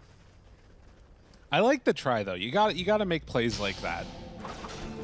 I imagine we're just going to keep seeing them play these moves off of Gunnar, you would think, right? That seems like your best chance to try and get this big damage. Right. That is a fresh Shivas here. That was a pig pole? Did he just misclick pig pole? I don't know. Well, whatever the case is, Amara is going to go down. Did he mix up his Shivas at pig pole? But that's what it looked like, didn't it? It did a little bit. he pig poled standing still. I mean, sometimes you just want to be a pig, you know? Regardless, is a nice comeback kill for Nouns. Still definitely feeling like this is all looking good for Falcons. Now, Lelis does have some vision over here, walks right into the root, burns all the mana, and suddenly they get themselves another one. Falcons, a little bit lackadaisical around the map. I mean, this is very much the possibility that can happen, right? Like they have the blow up. Once the blink gets out, and it just takes one hero to be taken down because, yeah, sure, the Tiny's not there for that kill, but the reason why they can go aggressive these other two heroes is because they just got the kill in the Doom before. And Gunner's just ready to try and up that damage even further here. So you can finish off an Echo Saber. You got to take out these towers if you get an opportunity to. Anything to sort of give them more room on the map to take fights. But will it actually end up working out for them? Still a lot to be decided in this one. Doom is working his way towards a Blink Dagger next. The rest of the team grouped together to try and take the tier 1 tower of their own. But with only 5,000 gold separating the two teams now, some signs of life for Nouns. Definitely still some pressure on Nouns, which is kind of uncomfortable because you're the Medusa lineup, so you're kind of just missing this hero anyway, but I do think you got to get moving still for a couple more kills here. Yeah. Side of Tiny. Or you just have to play really reactive and hope that Falcons are a bit slow on some of their moves and you can actually punish them for something. They're showing Lelis. Poppy is going to thank his lucky stars he's not the one that got found. The rest of the team back on out. So it looks like Lelis will be the one left behind. Gunner TP's out all the way up there by the tier 2 tower. Yeah, not the worst case here, right? There's Willow, get a couple out. Gleipnir done here for 9. Yeah. First of their 3 fully delivered. Oh, sorry. Skitters is also there, so. Yuma going Manta Diffusal on the Dusa. It's pretty cool. Okay. So he just got that Manta too, so. Doing pretty well in the farm game right now. Yeah, trying to get towards the Scotty next. Some interesting ideas for what could come out. And we've already seen 9 struggling, right, with the mana issues from Copy. And he is the Agnum Scepter too, so. Skitter just gonna burn down Fly. He's left completely alone. I mean, I'm really impressed by the way that Skitter's been playing this. He's been really active on the Weaver, trying to get involved whenever he can. And it's the difference maker, because you're not going to be doing that on the Medusa as much. But yeah, the Manta Diffusal is kind of interesting. If they can burn the mana of all these heroes, it's going to really start to wreck them a bit. I mean, we were talking about the potential for the Diffusal as well from the Weaver, but that didn't end up happening, or at least not yet. So part of that might be just that Yuma's not really a problem, and he's probably thinking like, okay, it was more important to just get my Gleipnir and be involved like I am, just killing everyone else, because those are the heroes you're going to be interacting with way more in the early game. Right. As Nouns will take this opportunity to grab their Tormentor here. And there is one on the Willow already, so it's between Fly and Gunner. It's going to go to Gunner. Wow, the first time that a tiny shard, people are going to be happy about it. It's usually the one that people get on support that feel terrible about it. Yeah, this is pretty solid. I mean, it just helps your burst, right? So Yeah. if you manage to get yourselves the Echo Saber here too, then suddenly you're close to like maybe 1,200 or something. It's pretty nice. They're heading up to the top side. If they can catch sight of Hoodwink, it will be an easy blow up. And Crit is over here. Has the Atos, only real thing that he can use to keep himself alive. But nobody's showing because they are down on the bottom side of the map taking Roche. And this is problematic, not only because you're burst oriented and they're getting themselves the Aegis, but we're also getting to the stage of the game where these HP bars suddenly just like double. Yeah. Right? Like it is kind of the phenomenon of modern Dota where people don't just exist at 2k HP anymore. You know, by the time we're at 30 minutes, there's going to be heroes with 3k HP, 3,500. Then we crack the 4Ks, and that's where this tiny idea just really falls apart. One of the reasons why we don't see it core anymore. Yeah. Ooh, Whew. nice snipe. That's a big sharpshooter. Well played. So they get that one. Gunner's still playing up top. They don't have Doom available, obviously. Copy, spot snaking. Says, hey, how you doing? And that should be a pretty quick kill. Meanwhile, Gunner's still running away. They're going to have to give up the chase onto him. Falcon's not going for any more. But there's, I mean, again, like you say, there's the worry about, you know, Tiny not being able to blow up people in a single volley. But there is also the, you know, fact that the 5K gold lead means less at this point in the game than it does at, you know, 17, 18 minutes. Oh, yeah, things were looking way more frightening for Nouns. Yeah. I mean, they're just straight up back in this game right now. They finally get that Aghanim Scepter finished up on Copy here, too. So really getting the most use out of this defusal. Gunner, close to Skitter here. 1,600 HP. Can they try and burst his Aegis? I mean, he knows he can't do it himself. Yeah. A little bit too scary to do that. I think he needs the Bedlam. And Lellis is level 12, of course, so to have that bonus almost doubles from the level 1 Bedlam to level 2, so super important here. Now, it feels also like Falcons are not super pressed about trying to make things happen with this Aegis either. Y might be dead here. He was spotted on a ward. Yeah, okay. he seems to be aware. Skitter not going to go for the courier. I mean, he thought he was going to be right there, so don't want to waste his time. Yeah. Yuma sitting there with the real version of himself, and they back away. That was kind of an interesting play, sending just the one away. Now realizing that that one is the fake. They're still playing for a play up top.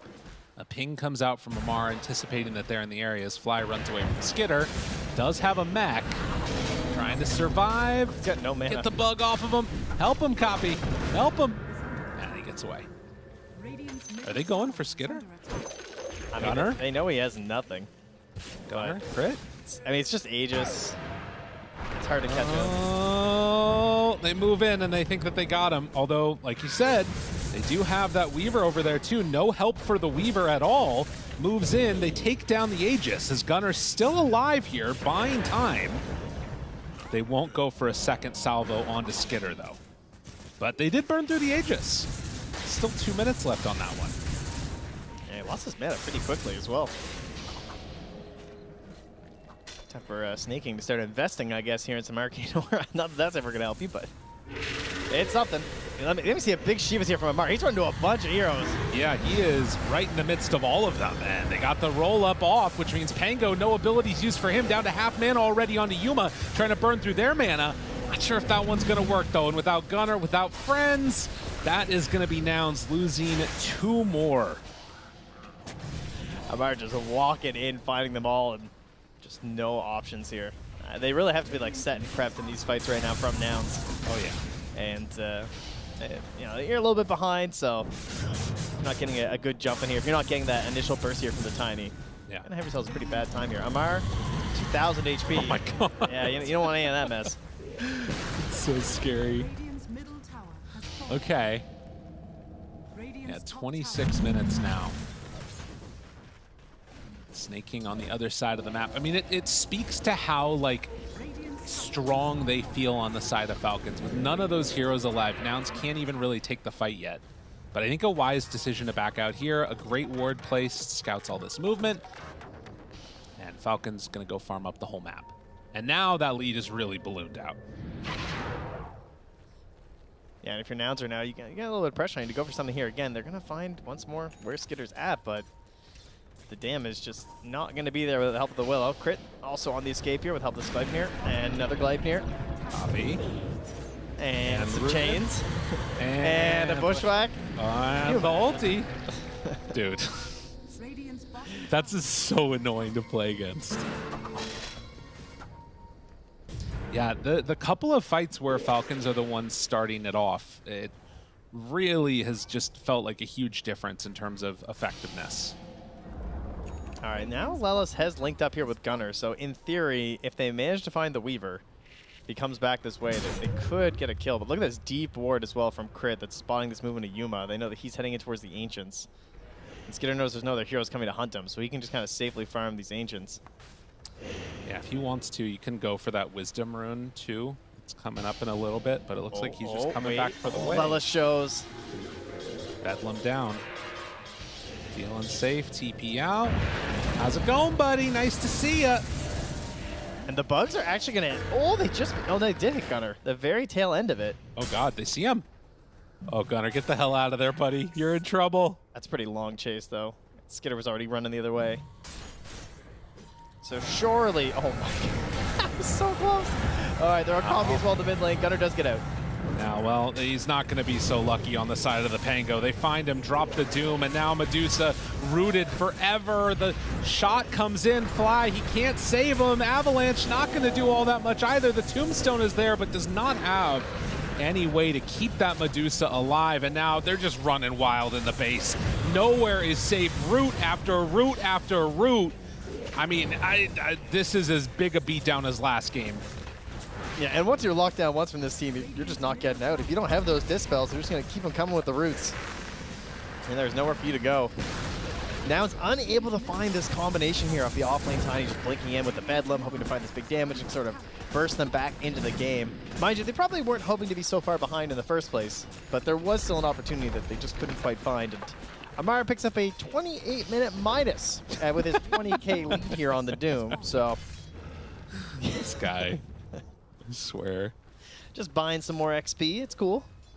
You know, wants to try and get himself some bigger talents. Just styling on him a little bit, dude. Come on, Gleipnirs. Come on. What are you doing? The bushwhack. It's just, it's not fair. It really is very difficult to deal with. And nobody, I mean, the Manta is the only thing that really helps with it. Yuma's been spamming that to farm. You've got roll up for the Pango to like sort of deal with it a little bit, but he's been getting doomed. Like everywhere you look, it just feels bad for Nouns. And Falcons maybe taking a little bit personally that last game. Come in with a strong response in game 2. Yeah, typically it's like the blink dagger we talk about, where like the more you have on your team, it can be really helpful. Oh no! It's this time it's Gleipnirs. They have terrorized. Yuma trying to get away, still has the bugs on him, and now Gleipnirs in a 3-hero pushback. Yo, make it stop! Another Tap one. out! Call it! It's over! He's styling on him. Yeah, that's it. There you go. That's what needed to happen. All right, GG. Put in some new house rules here. No multiple Necronomicons. No multiple Gleipnirs. Clearly on balance. Amar just bought a Maelstrom. He was trying to buy one too. What the hell? I want in on the fun, he says. I can't blame him. It looked pretty enjoyable. That's right. It is. I mean, so that's the one thing that I think, like, you know, people sometimes try and go out and they emulate the pro players' builds and stuff like that. In your pubs, what you're probably going to be seeing is like 3 Gleipnirs all used at the same time. Theirs was like perfectly layered. They're like, all right, I'll get them now. Then you go. Then you go. Then you go. Oh, sneaking, getting left hanging. Okay. There we go. There it is. That's good. What a relief. It is the worst feeling when typical you get left Owie hanging. coming in with the save there. He almost got left hanging too. My goodness. Yeah, I'm a big fan of the Mask Gleipnir build. And in general, it did feel like they had a better plan coming into this one. The Weaver, I think, really worked quite well. And the Tiny, you could see the idea. There were a couple of points, and then it was just like, yeah, not as good. No, kind of feels that way, doesn't it? But all right, so what did they change? They got rid of the Primal, and we got rid of the Timber Saw. That made life a lot easier, right? Falcons banned out both of them there. That ability to just like swap between the 2 lanes kind of makes things a little bit more complicated in terms of where the hero's going. Pango swapped to the other side. Right. And lost. Yeah. So continuing that streak. Let's just get rid of him. Like at least not first phase, right? Like, can we agree not first phase Pango, if nothing else? The Doom looked good again, though. Classic Falcons, right? They know how to make it work. And typical control they needed. Yeah.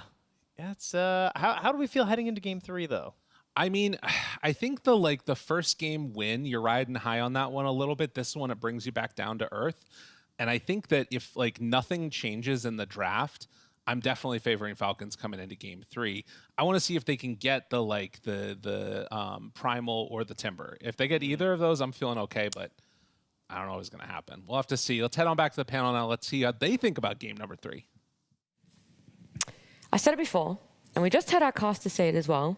Stop first picking Pango. It just doesn't work. I don't know what sort of like ego battle this is where, bless you, Copy thinks that he's like, oh, even though Nine and Falcons lost with first pick Pango, we can win with it. Look, he wasn't necessarily the issue in the draft or in the gameplay, but the Pango, yet again, racking up another loss for itself, especially when it comes to first pick, just didn't really work for them.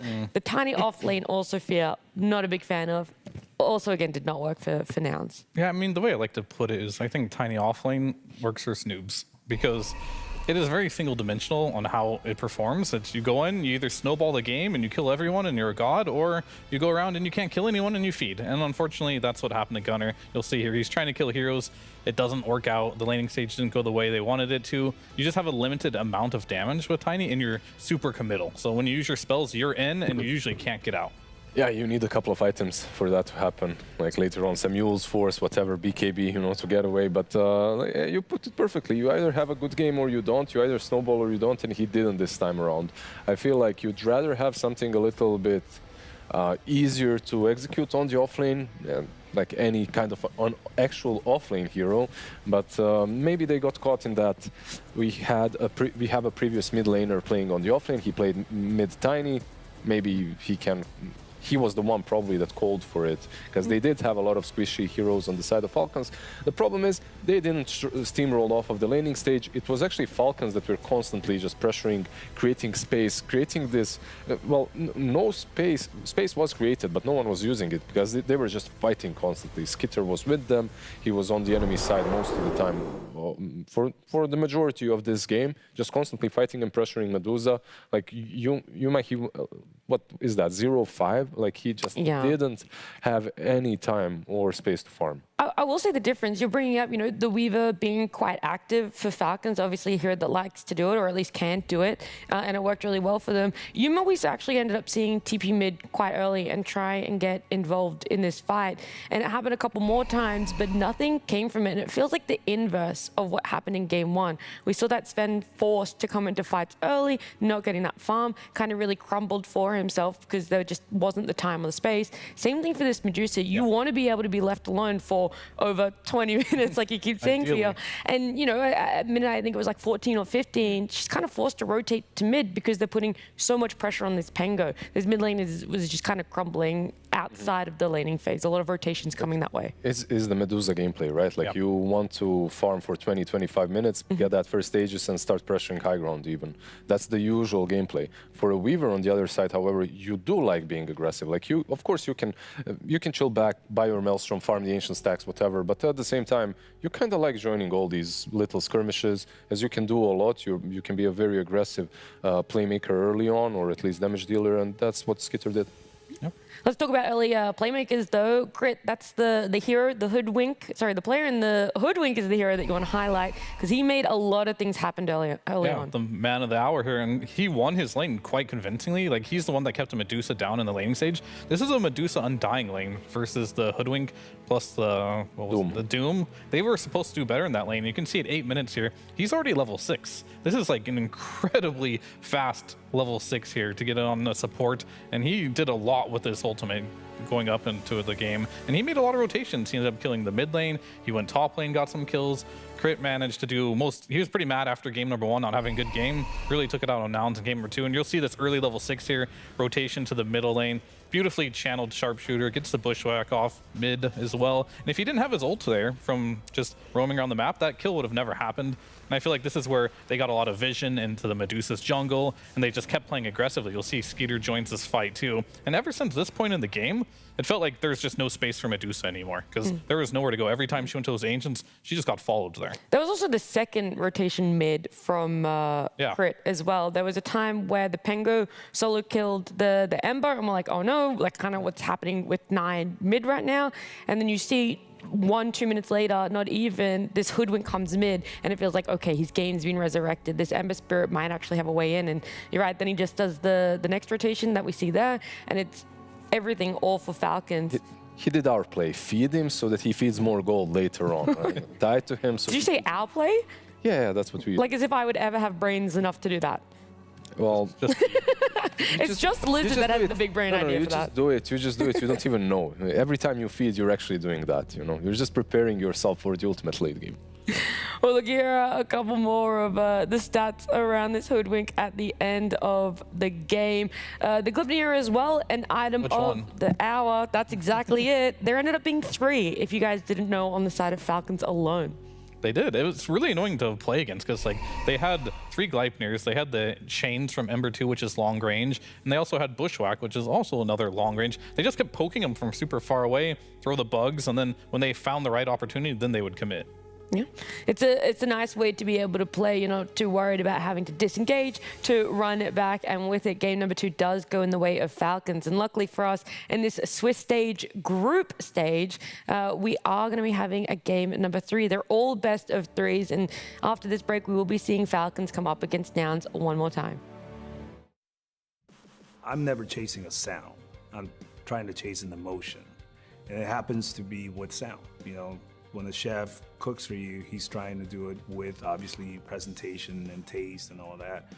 For me, it's really capturing an emotion with sound. And when you do it with the right equipment, then something special happens. We here at Verse, we want to be the best at everything. We have the best monitors, we have the best drum kits, the best amps, and naturally we had to have the best mics. And I remember walking around and thinking, man, I like this song. I wonder what it is, because I curate the playlist and I didn't remember putting the song on, right? And I look over and it's a band playing. I'm like, oh my God, it sounds like a record. And I go up to Steve and I'm like, man, that sounds so good. And I noticed that he was using Earthworks and I was like, oh, okay. Hearing those drums was incredible. I had never heard it in here. There's a spiritual thing that happens when you get a whole bunch of human beings together in one room. And the artist is using that energy, and that energy helps to inspire them to keep going. One of the first things I notice about these microphones is they're solid, they're rock solid. You can tell they're just high quality when you pick them up. And so then you plug them in and you throw up the channel and it's like, oh my God. Because the articulation is so consistent across the entire frequency range, it doesn't have to be loud to be in the mix. I have so much confidence in what I'm getting is accurate and what's happening is accurate. I don't have to use any of the RAM in my head up on, oh, do I have to compensate for this or compensate for that? No, I can put that energy to creativity. When Earthworks talk about a fast microphone, they're alluding to the capsule in the microphone moving really fast. How fast it reacts is going to determine just how accurate it is, how fast that capsule can move in response to the signal that it's presented with. So the faster the better. You know, the quality these microphones are putting out is something that, you know, needs to be heard. It's really great. Once you use these, you just simply can't go back to anything else. My name is Manny Mariquin. My name is Steve McGuire. My name is Kevin Madigan. And I'm here to talk about Earthworks.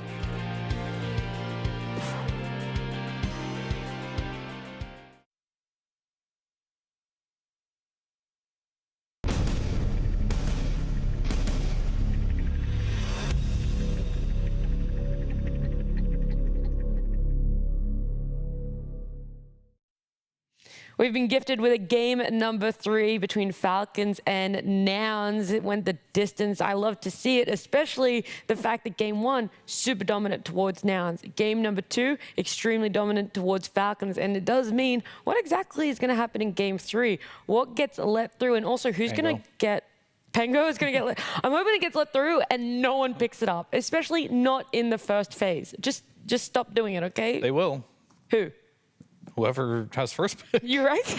I There's think so. no way. I mean, all right, so first of all, Aoi was interviewed, right? Yes. Says he thinks the hero's OP. Okay, so therefore, you know, Falcon still thinks the hero's good. No, And that last game, Aoi's pretty good at satire.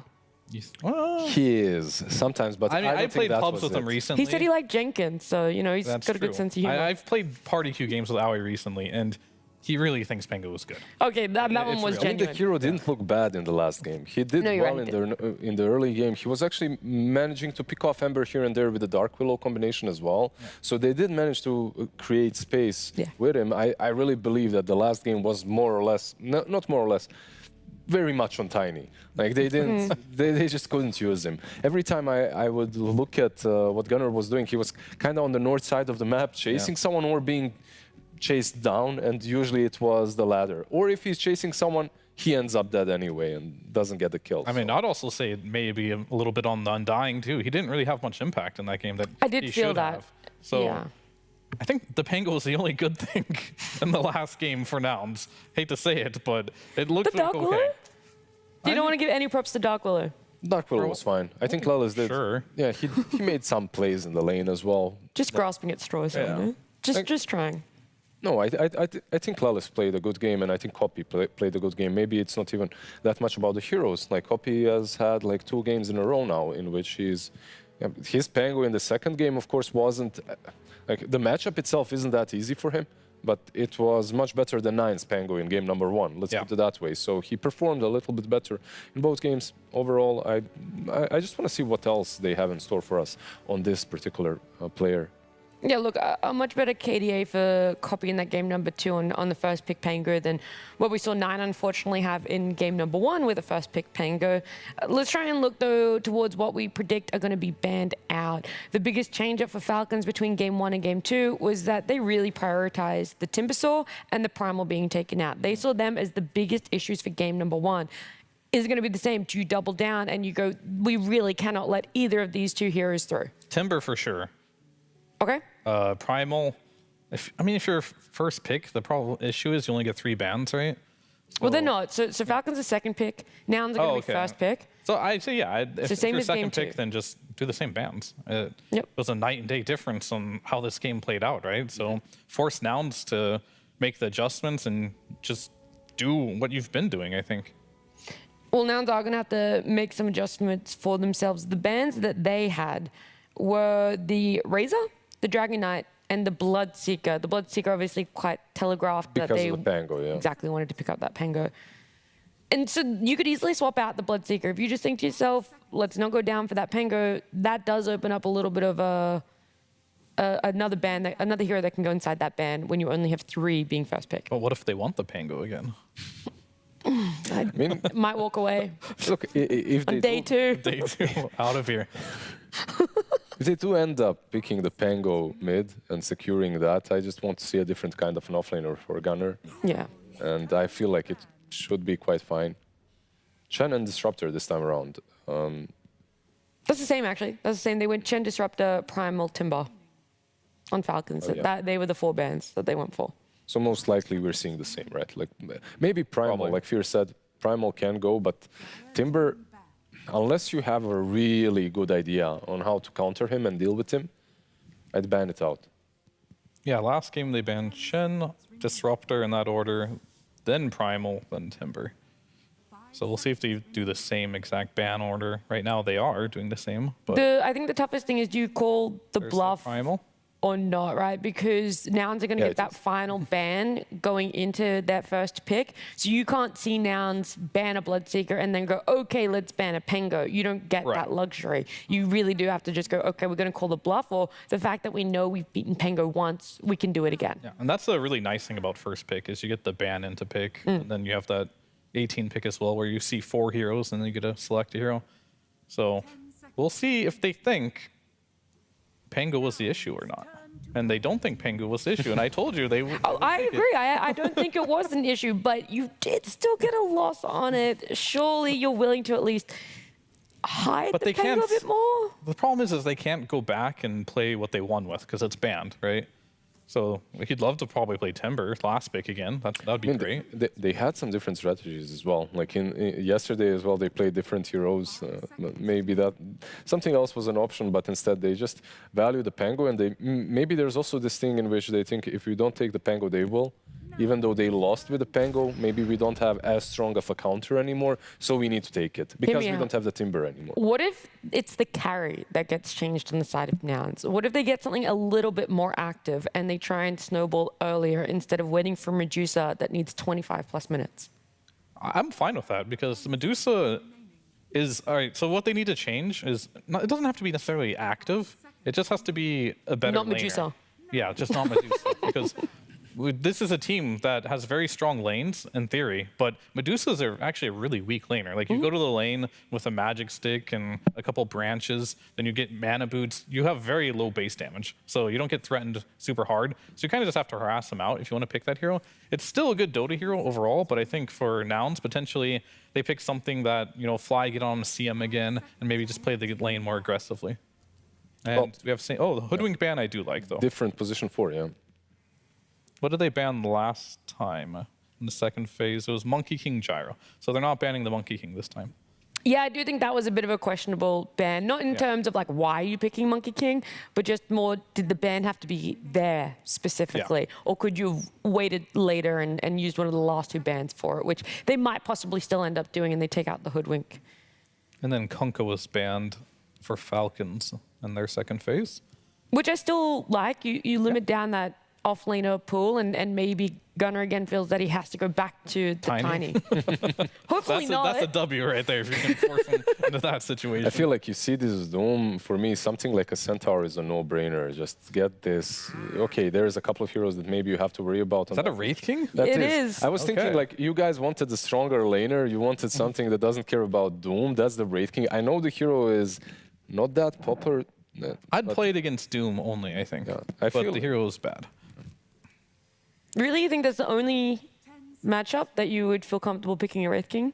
I think so, yeah. Okay. I think Hector, no, I'm just curious. Hector and Heroic, they won with it in other tournaments. That's so different, though. Hector is really known for his Wraith King. The way he plays it is not like other players. Even he sparingly picks it this patch. Exactly.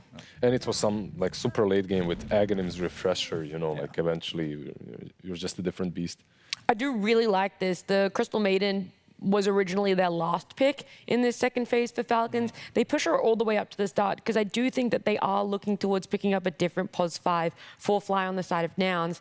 And so as Falcons, you go, okay, don't give what he loves. Don't give that comfort. It definitely feels like a block pick for sure because they really enjoy it. He's really good at it, and they lost to it, so might as well just take it away. Look at that. Now take Mirana away. Now they take Snaking's favorite POS 5. It got personal.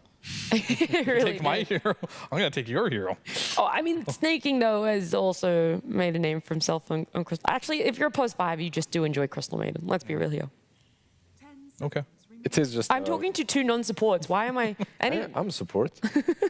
No, Crystal Maiden is just overall really strong, in a good place in the meta, and she has so many lane combos like Crystal Maiden Gyro. It's very difficult to play against. Like, no matter what you are on the offlane, Crystal Maiden Gyro is just owning you one way or the other, either just by sheer burst of damage or by just pushing in the lane and farming the hard camp. So you win that lane regardless. But there we go. We have something a bit different. We get ourselves a Rubik. Always fun to see, fun to watch. That's a block pick too. Like, what is Crick gonna play? Grimstroke? Because he has no Hood, no Rubik. Give him some Earth Spirit, you know. Melee with Doom, probably not. Bat Rider is still in the pool. Bat's okay. I mean, Grimstroke looks really cool. You get double Doom, you get the leash, you get a silence from Mirana. Double Frostbite. Double Frost. That's the big one. Wow. It's Grimstroke. There it is. That's the pick, Crit. Hopefully you can think of it just like I'm thinking of it right now. Yeah, telepathy. He's on the screen. You can tell him. Pick it, Crit. Be as smart as me. What happened with Grimstroke that it became popular? Like, we've seen it in one game. How many games has Grim been picked? Because that hero was pretty dead. This event or in general? This event even. I think I've seen it once. I remember in Elite League, I think it was Jinkyu picked up the Grim, got Dark Portrait, and ended up just decimating whatever. That's Jinkyu, though. Sure. But I'm saying I think he was the start of the resurrection of Grimstroke in competitive. And that was 2 tournaments ago. It's when they added the Shard, when he got super popular, having the hard dispel. And speaking of good shards, there's something like a Shadow Demon as well in the pool. Another hero that I really enjoy. Quite that position 4. I mean, it's a good Dota hero, but it's not particularly good this game, I'd say. But it still might just be good enough to pick. What do you feel about this Mirana? Is there any real setup for her and the arrows? Do you even need it? Probably the best out of all the calls, I feel like. I think when it comes to the laning stage itself, that, like, your call was probably the strongest.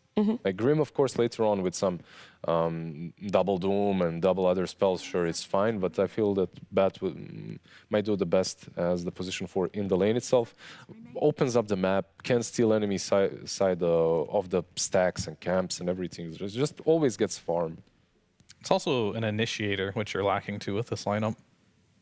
He often has to buy Blink first initiate for you, and he's one of the only ranged heroes that can do that. Outside of, you could argue Disruptor, maybe you can do it, but yeah. Batrider, he's going to be a good form of initiation, help the laning stage. Doom will do it later when he gets his BKB and Blink. Pretty solid, and that now gives you options for your mid lane to be a bit more flexible. Like, you don't have to be that roaming hero that makes space. Ideally, you probably still do want to be that, but we'll see what they pick this time again. Because I don't know if that Ember... You could do Ember again, I suppose.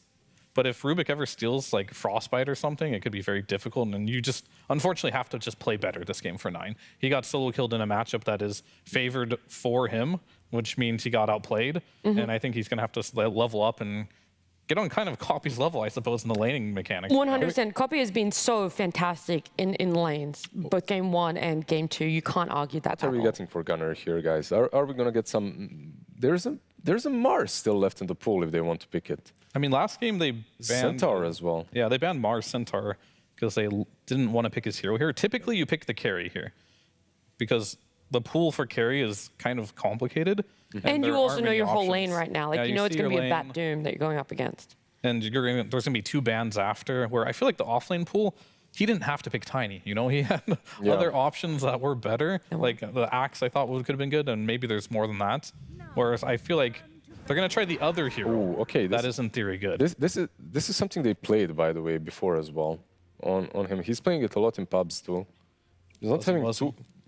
Actually, yeah, he won all of the games in pubs recently on Ursa. How many is that? 3. Okay. 3 games, but it's like in a couple of days. Yeah, right. That's not too bad. But we have issues still. He has issues here. You can get kited, I guess, by Weaver until you get some, I don't know, Blink Bash. But the lane itself should be. Is it okay? I don't know if it's okay. I'm not sure as well. Yeah, I'm thinking about.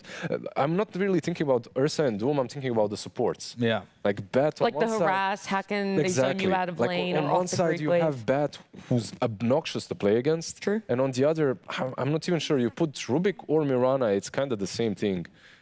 It doesn't bother the Bat and the Doom that much. Yeah, so here's the thing about Ursa versus Doom. Very good in the game when you get to the items. Like, you get to your shard, you have your ult, you're like permanently enraged, which means you never want to get doomed because it'll reduce it 80% damage and duration. But the laning stage for Ursa is always the question. We're back to volatility again. This is a very volatile hero in the laning stage. You're either going to crush it, which is very low percentage with Ursa. This hero sucks in lane now. But there is a chance you can do well.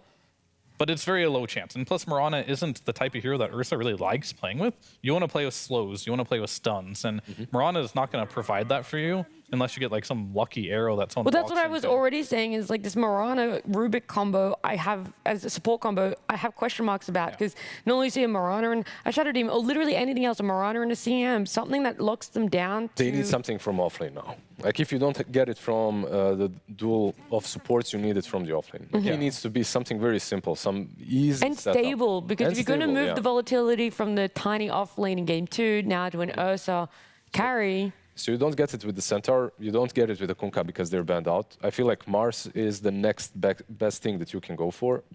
Yeah, they circled back and banned the Kunkka, which now leaves the Mars, which last game was banned.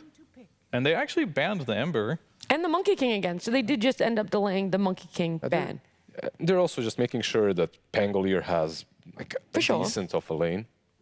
But it's like that learning mechanic where they felt they didn't have to push it so far up in the By the way, are you a Nocturne core Ursa enjoyer?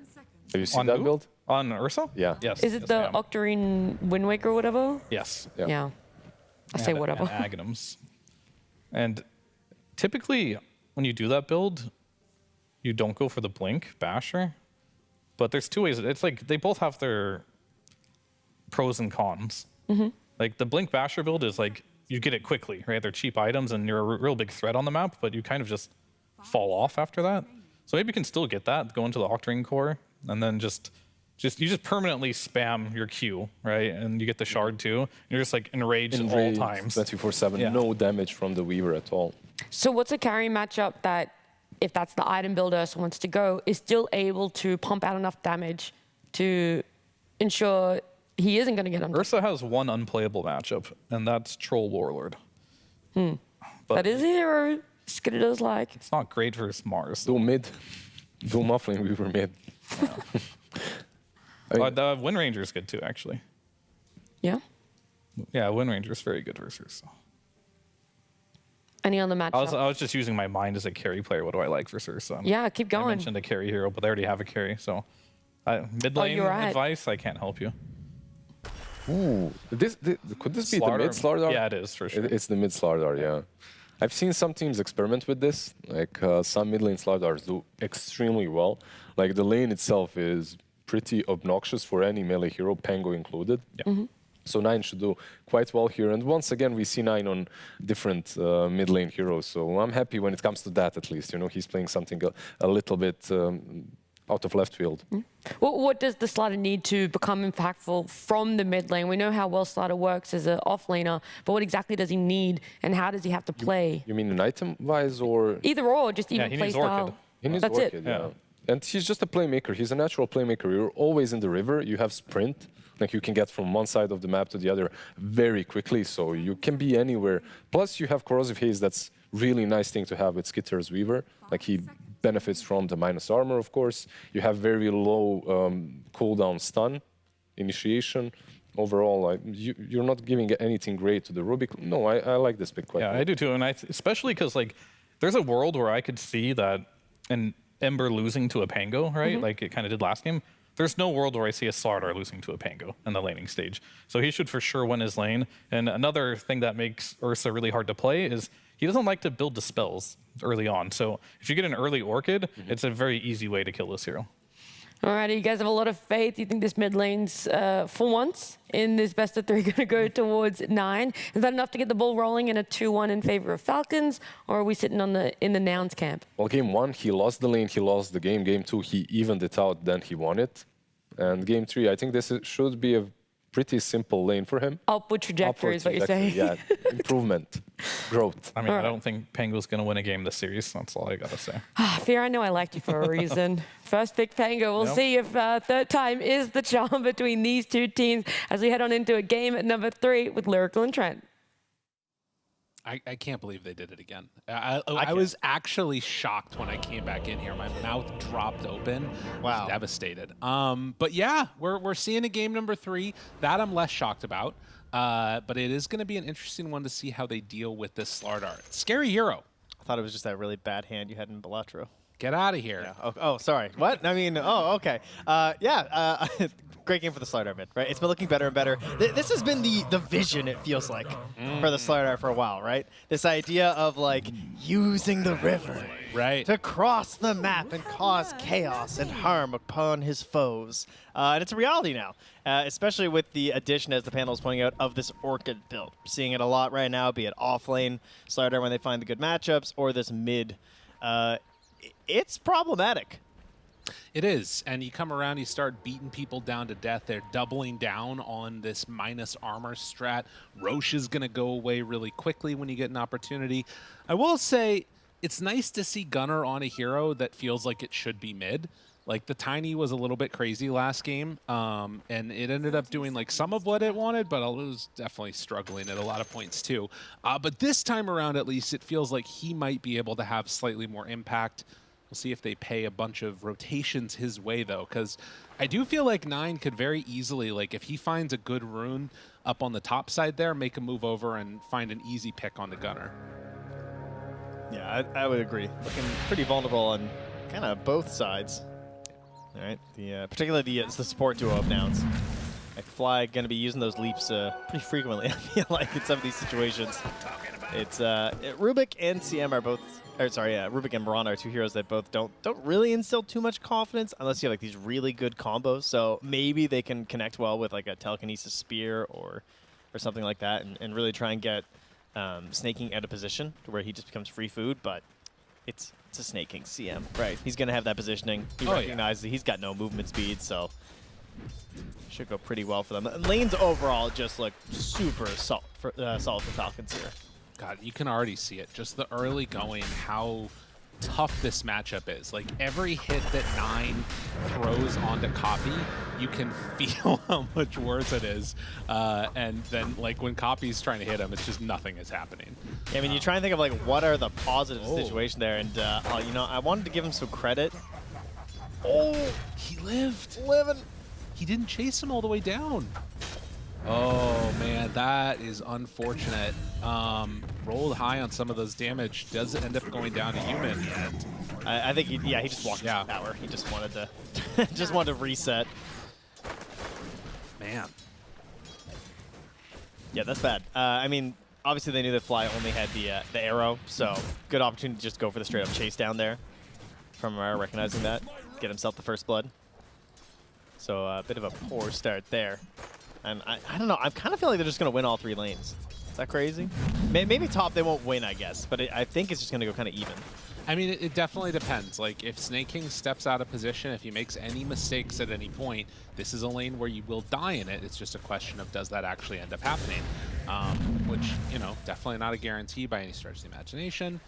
And Skitter secures that range creep for himself as well. But yeah, the other lanes feel tough. It feels really, really difficult. And Lelis not able to de-ward or anything here to try and open up his camp, so it's not going to be an option here. He will get it now, but he's going to have to wait for the 3-minute spawn. Right. Which, as long as they control the wave, that's just going to be the good situation here for Falcons. Nicely done, Flag. Gets that range creep in between the both of them. Yeah, I think for me, the other thing that I want to see is obviously like mid is going to be heavily favored for Slardar, but we have seen Copy be able to put together some solid performances in the laning stage so far. I want to see if he can salvage something here, right? Like on paper, it definitely should be favoring 9. There's no way that Copy wins it, but if he can get out of this like with something approaching anything even, that's going to be a win in its own right. And so far, like, you know, he's hurting, but he's been able to get some CS here.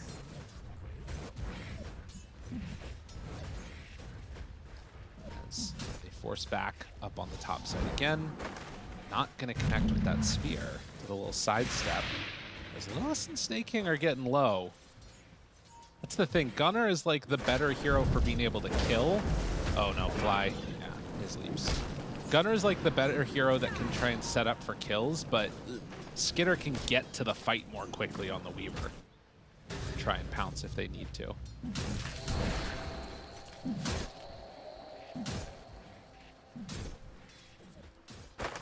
All right, well, things settled down a little bit here for Yuma, right? Managed to find some CS here. The problem of the volatility has just been called a little bit, right? He's getting his last hits. And he's getting pushed back out with a couple of right clicks here from Amari. Amari did pick up the speed aura as well, so just going to assist both defensively and offensively down there. But for now, everyone just kind of happy to chill out in these lanes. This is an interesting moment. 9 has the bottle coming out. I don't know if Copy can do something, but he's actually got like a nice little window where he's somewhat low and can't play as aggressive. I mean, his CS is actually doing fine. Yeah, but look at this. I mean, he actually can't get the water rune because he just has the charges, and 9 could just beat him to it. He didn't have mana for it. Oh, that's frustrating. Well, he had actually already swashed. He just can't catch him. Right. Okay. like, he's just so slow in comparison. I mean, 9 just plays it out here, too. He's going to be able to use his bottle, fully control the bottom water rune tune. Yeah, that's good. I mean, it is still a level ahead right now for the Pango, and the fact that he's not been like completely crushed here, I think is still good, but it's a big wave that's coming in for him too. Yeah, I feel like 9's just going to clear up almost all of these too. It's because just, again, it's so hard to contest him because he's just going to bully you every single time. But, I mean, good news, honestly. I think that I was expecting a couple more deaths on the side of Nouns here in this situation. Right. And they've been surviving for now. I mean, Gunnar's got this double bracer build here, a couple charges stacked up. They even try and throw something back on the Skitter. That was good. That was a lot of damage. I mean, still has 1 and salve, unfortunately, for them, but... Forcing it out. Has to walk all the way home now. That's not what you want to see for the Nouns team. Yuma, they talked about how bad this hero's laning can be, and you're already seeing some of it. Very low HP, and gonna have to get some more regen brought out to him or passed over.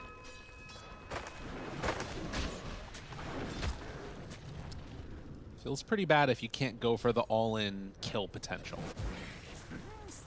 I mean, Nine's now level 6 here too, so what do you do as Copy? Like, I mean, look at him. He's just walking at him. Yeah, it's a lot. I mean, it's been 2 levels gained for 9, while Copy hasn't been able to get all the way up to 6 yet. But it's a big creep wave. Yeah, and you're just going to be permanently cross hazed, right? Yeah, there it is. Move on in and get him. That's just what Fear was talking about. Snaking coming from the top here to secure that rune. It's going to be a shield bottom, though. Fly. Couple more hits. He pops the Fairy Fire. That keeps him alive. I think again to range it would be good, but not looking like they're quite going to get it. Moves in on the Snay and manages to take him down. I mean, again, like, it obviously was a good lane for the Slardar, but Copy's coming out of this okay. He's not getting completely demolished. Yeah, I mean, big help from the team, obviously. Unfortunately, it did cost them, because Yuma died, pretty much, right? Because, like, Fly's making these moves. Then again, he's a Mirana. Well, I mean, how much can he do in this lane anyway? Not a whole lot in order to slow down this aggression of the Batrider and the Doom. What's really going to be scary, though, is how Crit plays this Batrider. Like, when Falcons were first going on their biggest winning streaks, it wasn't the Hoodwink, it was the Batrider that was dominating. And it was because of these exact situations where they rotate down with the carry. They do this. This was like their original formula to success, is they rotate in, they get the kill on the carry, and then the carry gets forced out of the lane, and then Crit farms up all the stacks on their side of the map, and then he just goes hunting. And he just hunts over and over again because the core is kicked out of the lane, they get forced to the jungle, and Batrider is probably the best support in the game at just hunting you down in that zone. It feels very much like this sort of train is starting to get rolling a little bit, and because you've got a hero in this Slardar that can be so active so early, we'll have to see what Nouns' reaction to that is going to be. They do TP back in bottom, so they have the Mirana still in the area, and Fly only with 1 leap charge. There's not really a great way for him to get out of this, so they will eventually kill that Mirana too.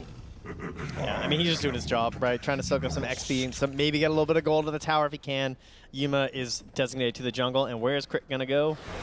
Back to stack and farm. I mean, this is just the blueprint of success for Falcons.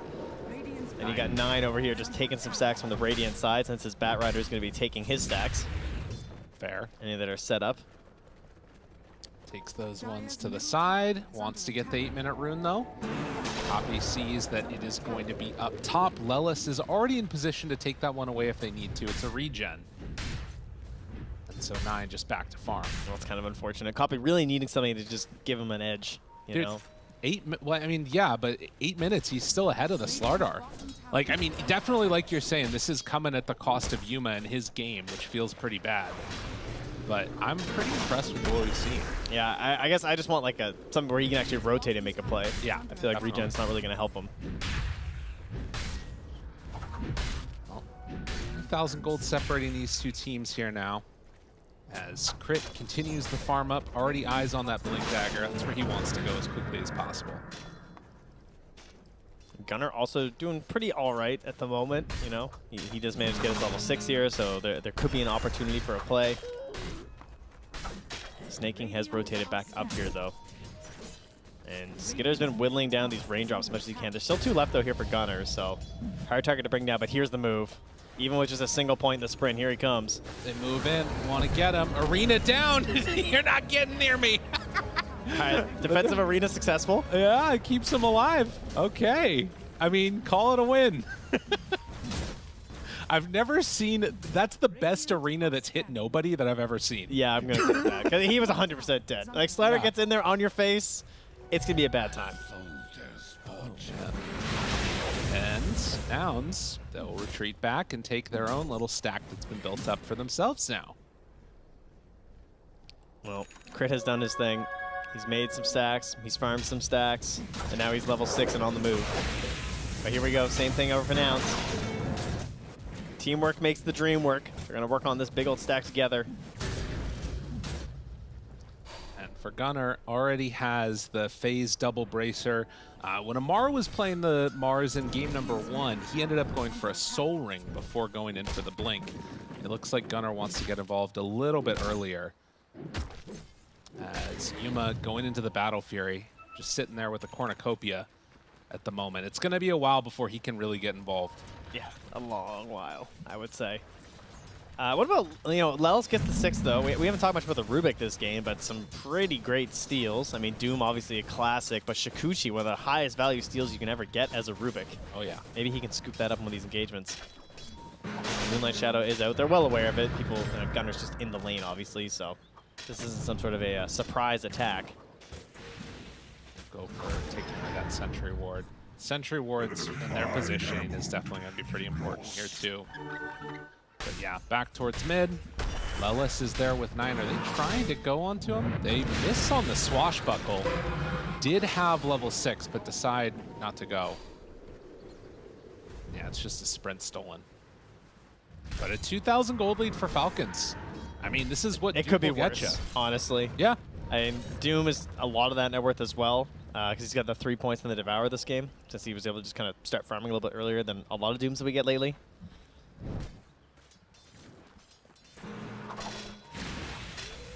For now, still sitting pretty, wanting to just keep themselves alive in these lanes. And Crit ready to start the stack up again if he needs to. I mean, it is a lot of wasted time, but he's going to, yeah, just take it instead. It's not wasted when you're getting it. That's fair. I mean, the idea is that if you start at a certain time, you can clear this out. You get the fresh spawn without the penalty, and then maybe, farm a little bit of that, but probably not at this point in the game for a Batrider. Skitter, he gets caught. They find him. Sentry down. Spear was saved, and no chance to get away. That was clean. That's well so necessary. played. The biggest kill, and Lelis gets out with Shikuchi. Yeah. Because that's what helps you set up for other kills. Back to the waiting game here. Right. I mean, it is very, they're kind of just letting this happen a little bit on the side of Falcons. Nouns very happy to take up the space, get the kill onto the Weaver. I mean, the scary part is that now your Batrider basically has Blink Dagger. Yeah, he's going to beat the Myers to Blink, which, again, not too surprising these days. Once more, 9 coming up the river here. Shikuchi's there. Tries to run away, tries to get out. Oh, good spear. 9 still moving. But you Skitter's can't gonna go. block the pathway. You shall not pass. Got the phase boots, but yeah, they waited it out. Well played. Gunner. Oh, spears away 9. Not gonna matter. Okay, he did go back to the sword. Bottom lane at the same time, Amar. Okay. Finally, a play for Yuma. This would be big. He's pig pulling to get away. Oh, this pig pull is much better than last game's pig pull. Oh, what an arrow. Oh, wait, hold. That was a sick arrow. God, how is he so fast? Speed aura, baby. He still got it. Oh, that would have been crazy. No luck. Damn. Goes. Oh, meanwhile, they're smoking up, though. They want revenge. The Blink Dagger reveal. Yuma, he's onto him, but does have Enrage after. Tries to get away. Yuma backs out. Lelis, he's still slow. They can't keep the bear alive. With that, they're also going to take down Lelis. Fly trying to escape from this one. Doesn't have any more leap charges, but Copy threatens the roll. Immediately, Falcons back out after claiming a nice victory there.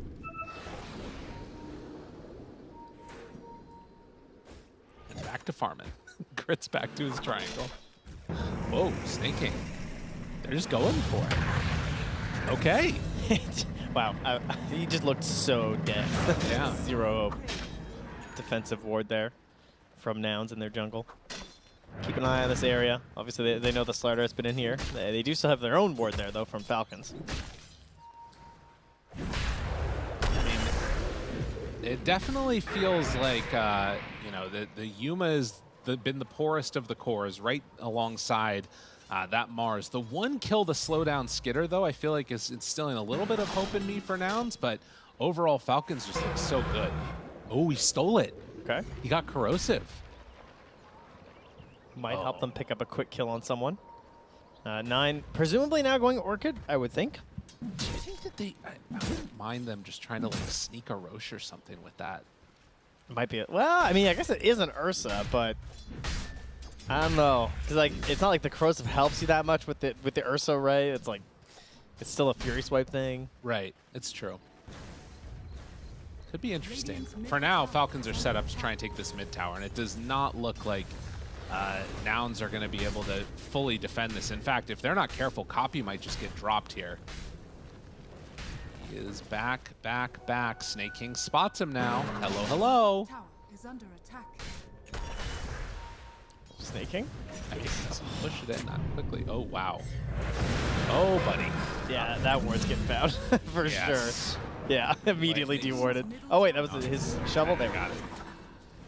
He was digging on the ward first. Little check. 9, Amar. The Shiva's Guard up now, fully assembled. Running in, they see the illusions. Moonlight Shadow. Are they going to try and fight this? If they run triangle right now, they see all these heroes. Now the scan comes out, though. Stolen Frostbite, yeah, that is a big one. Spot 9, jump in, Arena down, great spear, decide to go onto the Bat Rider. They got them both caught, but it's not quite enough damage. The heal was huge. Big play, and now Gunner's in too far. Man, Lotus's change the fight completely. And now the lasso, stolen lasso, turns now onto Snakey, pulling the boat back into it. Yuma is there, the angry bear, don't get near. Amar in trouble as they don't have Gunner, but they got everybody else.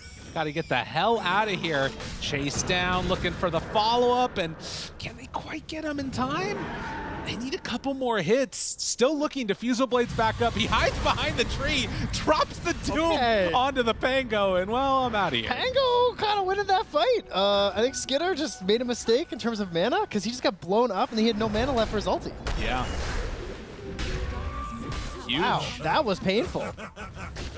I mean, that's just, your carry just kind of comes in and dies. He didn't even get, he did 400 damage and he just got blown up. Yeah, and now look at the net worth. Ursa, second highest out of nowhere. That's crazy. He is huge. He's a monster. I mean, gained 1,100 gold in that fight. Anna's Battle Fury done. And to think how bad that started, too. Right. I guess it's time. Crit's been relegated here. Skitter's taking the stacks. Right. They need it. I mean, it's not like Weaver takes him that quickly, though. I mean, this is starting to look pretty scary for Falcons. Nouns coming together in this game 3. Oh, and 9? I mean, he still doesn't commit for the Blink Dagger, but he's not thinking Orchid. And I mean, now I guess you're getting away from that time when the Orchid looked like it was going to be really strong, right? The idea was getting it kind of before these other items are coming up, like these BKB timings. And at this point, Yuma, I mean, he already has the hammer. He's basically got the Ogre Axe, so going the Orchid now wouldn't be as impactful. But if he goes Blink... I mean, it does make you think, like, that was the sort of thing that was identified, at least by the panel, as the item that was going to set them up for success, making moves around, trying to find kills. They were able to shut down the Ursa at various points. He's died 3 times this game. But, yeah, I don't know if it's going to quite be so easy going forward here. Snake King heads on over, takes that outpost. They ping it, realize that he could be in the area, but they won't be going for anything extra here. It is also crazy, like, I think a one fight at this point could really easily turn into a Roche if they need to. Gunner, TP's away, not gonna happen.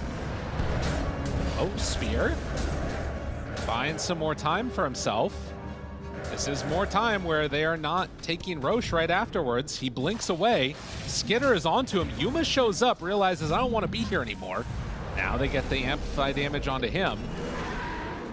They retreat back. But in that area with all 5 heroes, feels like it's going to be Roche time. Yeah, Arena down and the kill onto the Mars means pretty safe for them. The overall team fight capabilities of Nouns very dependent on Arena and the Rolling Thunder, so...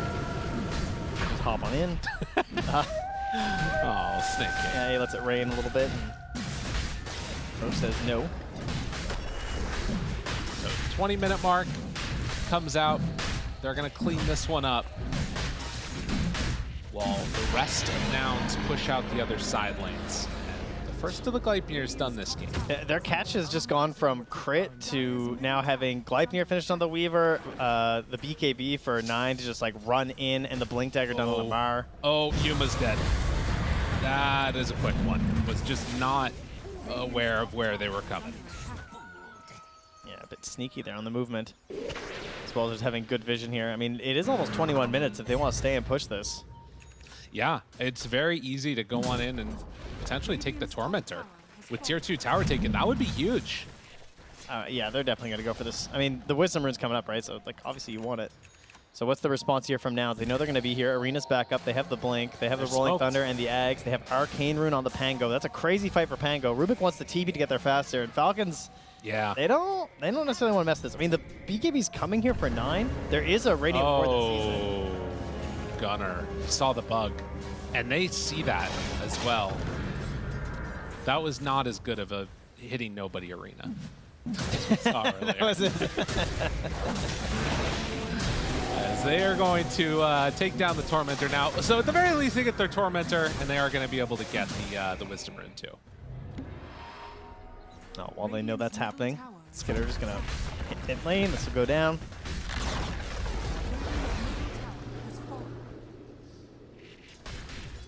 Well, 10 to 11. Only 2,000 gold separating these two teams. Skuchi stolen for Lelis.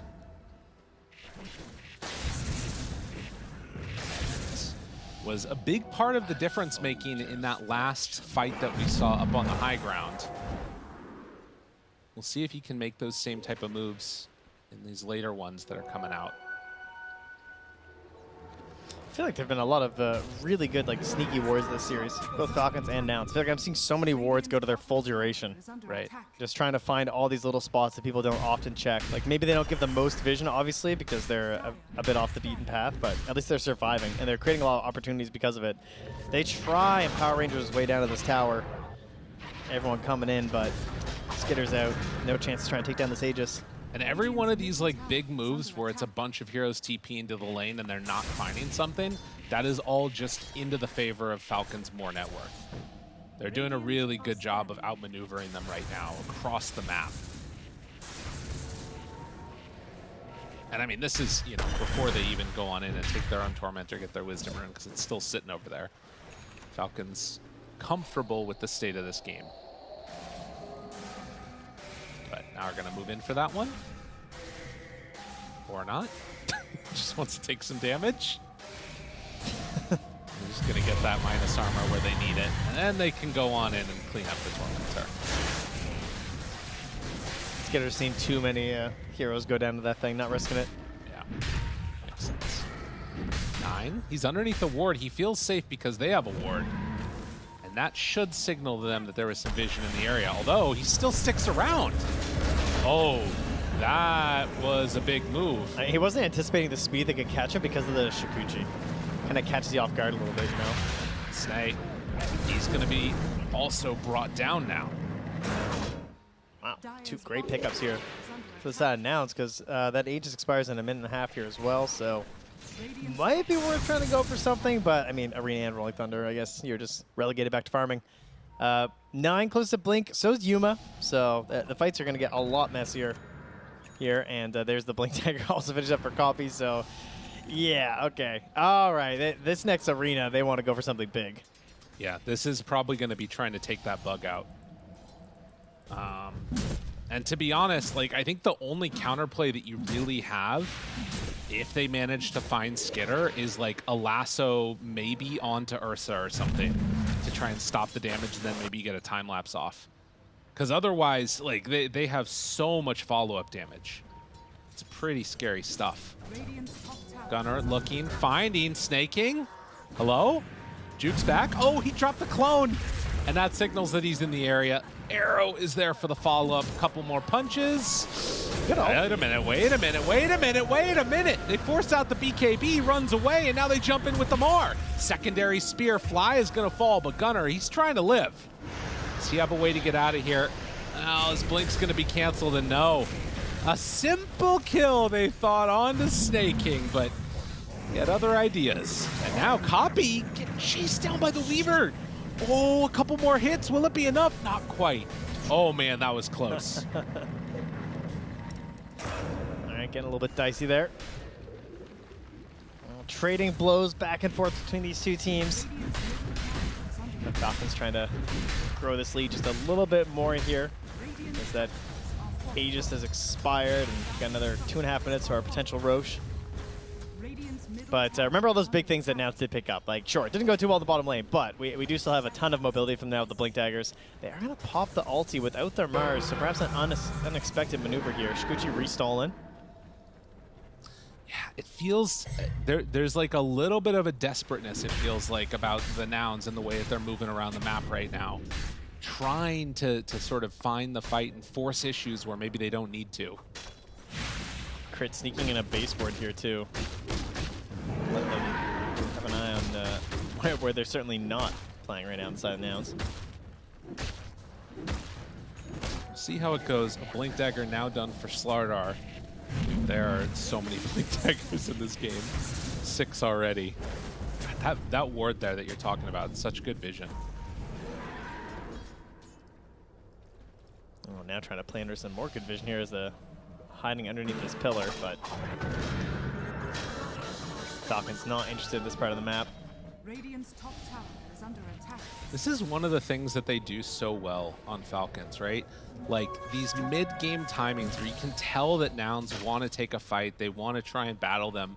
And Falcon, they're so good at like dodging the fight, but still staying up in net worth and like building a lead during the downtime. Yeah, they really are. And they're like good at looking. Oh, I think the ward actually saw that smoke. There are at least a couple heroes that are kind of close, but there were no pings or anything from Falcons. They might not know. They ping Fly. They know that he's not there in the fight. If it is, come out this way. Now Skidder, are they going to jump on him? Spear, Arena, down. Oh, it got him! 9 trying to get out. BKB immediately. They were not prepared for that jump. They find and kill Crit. Yuma, big bad bear, standing tall. Ooh, that BKB wore out right as the TP finished. Wow, that looked like, I don't know if Gunnar knew what was happening there, but the timing there from 9 jumping in did not work out. Again, the BKBs obviously being up is the biggest thing, just popping them early and committing for the fight.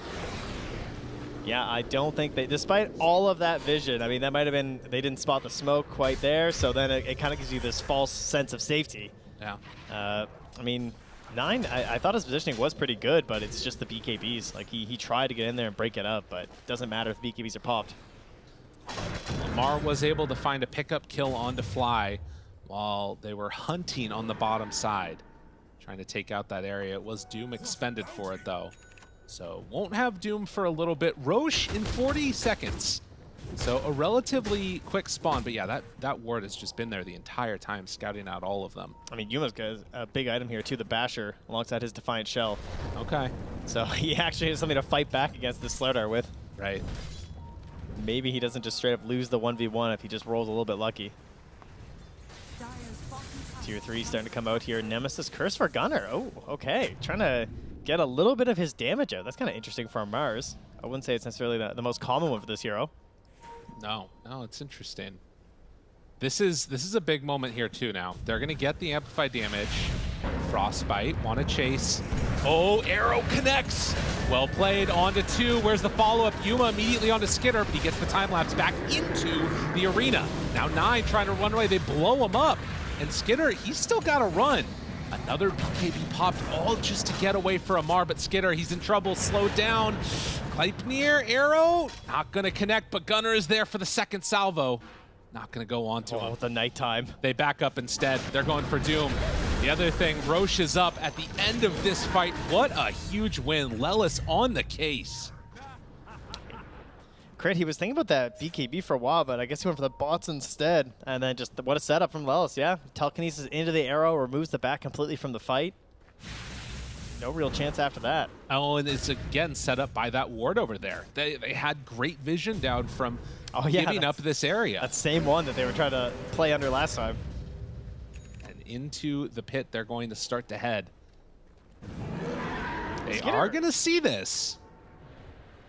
I feel like Skidder just really Skidder and 9 struggling to kind of be involved, it feels like, in these fights.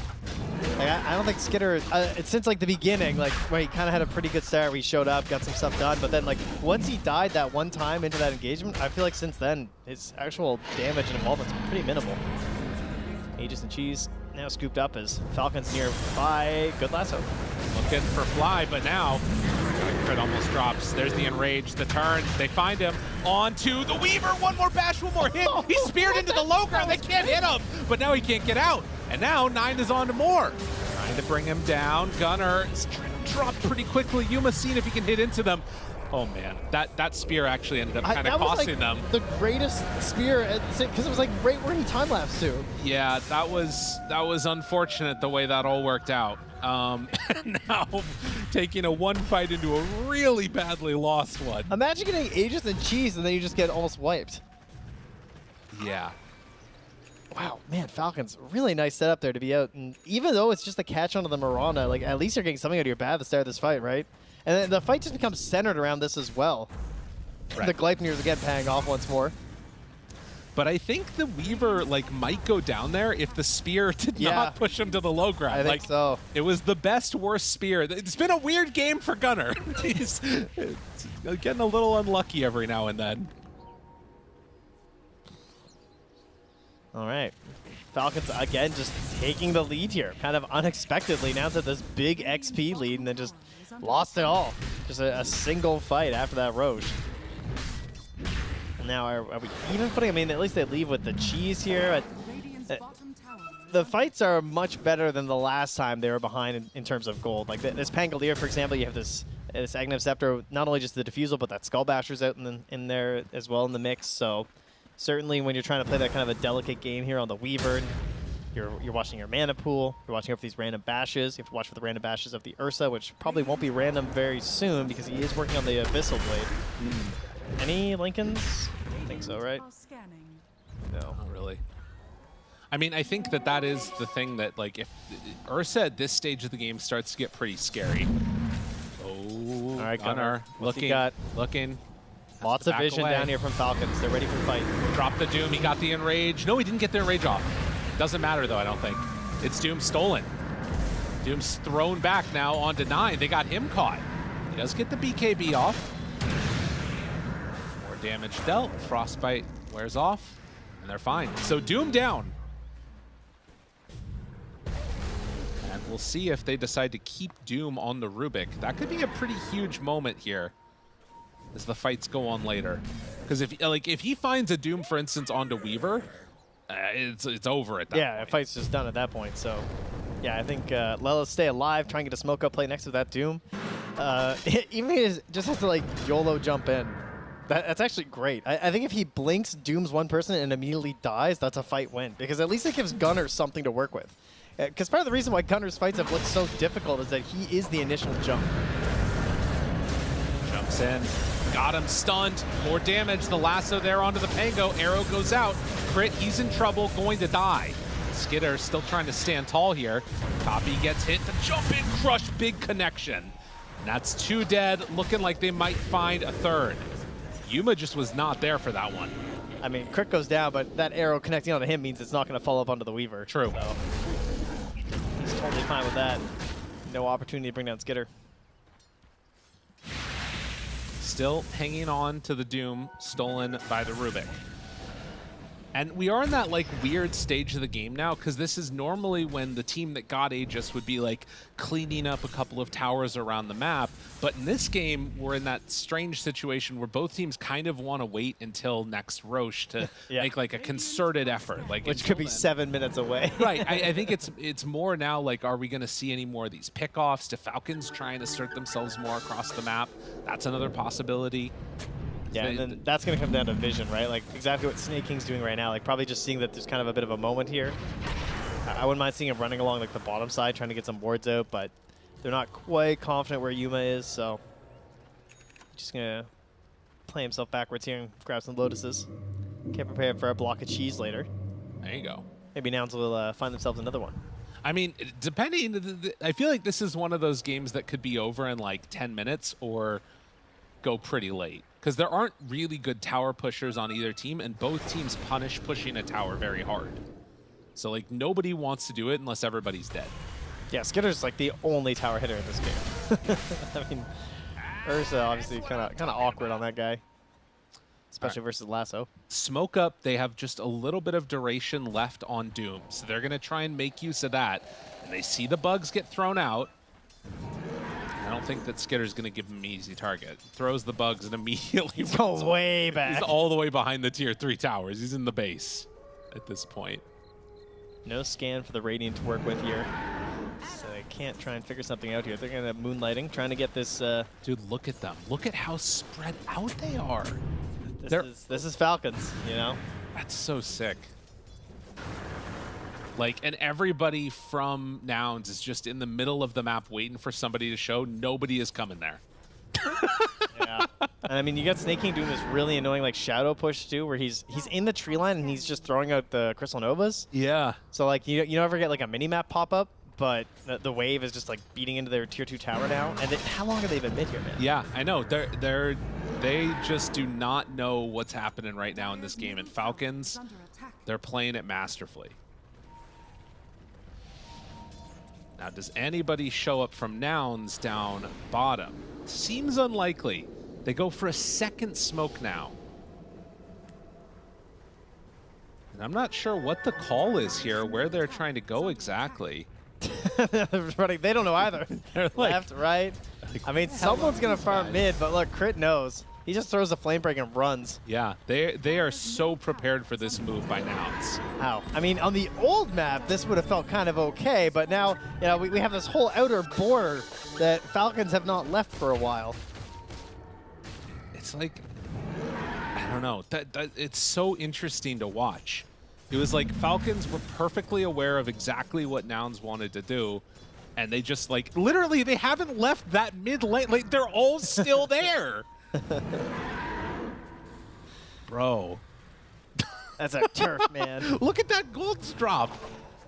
Like over the leveling off a little bit, you know?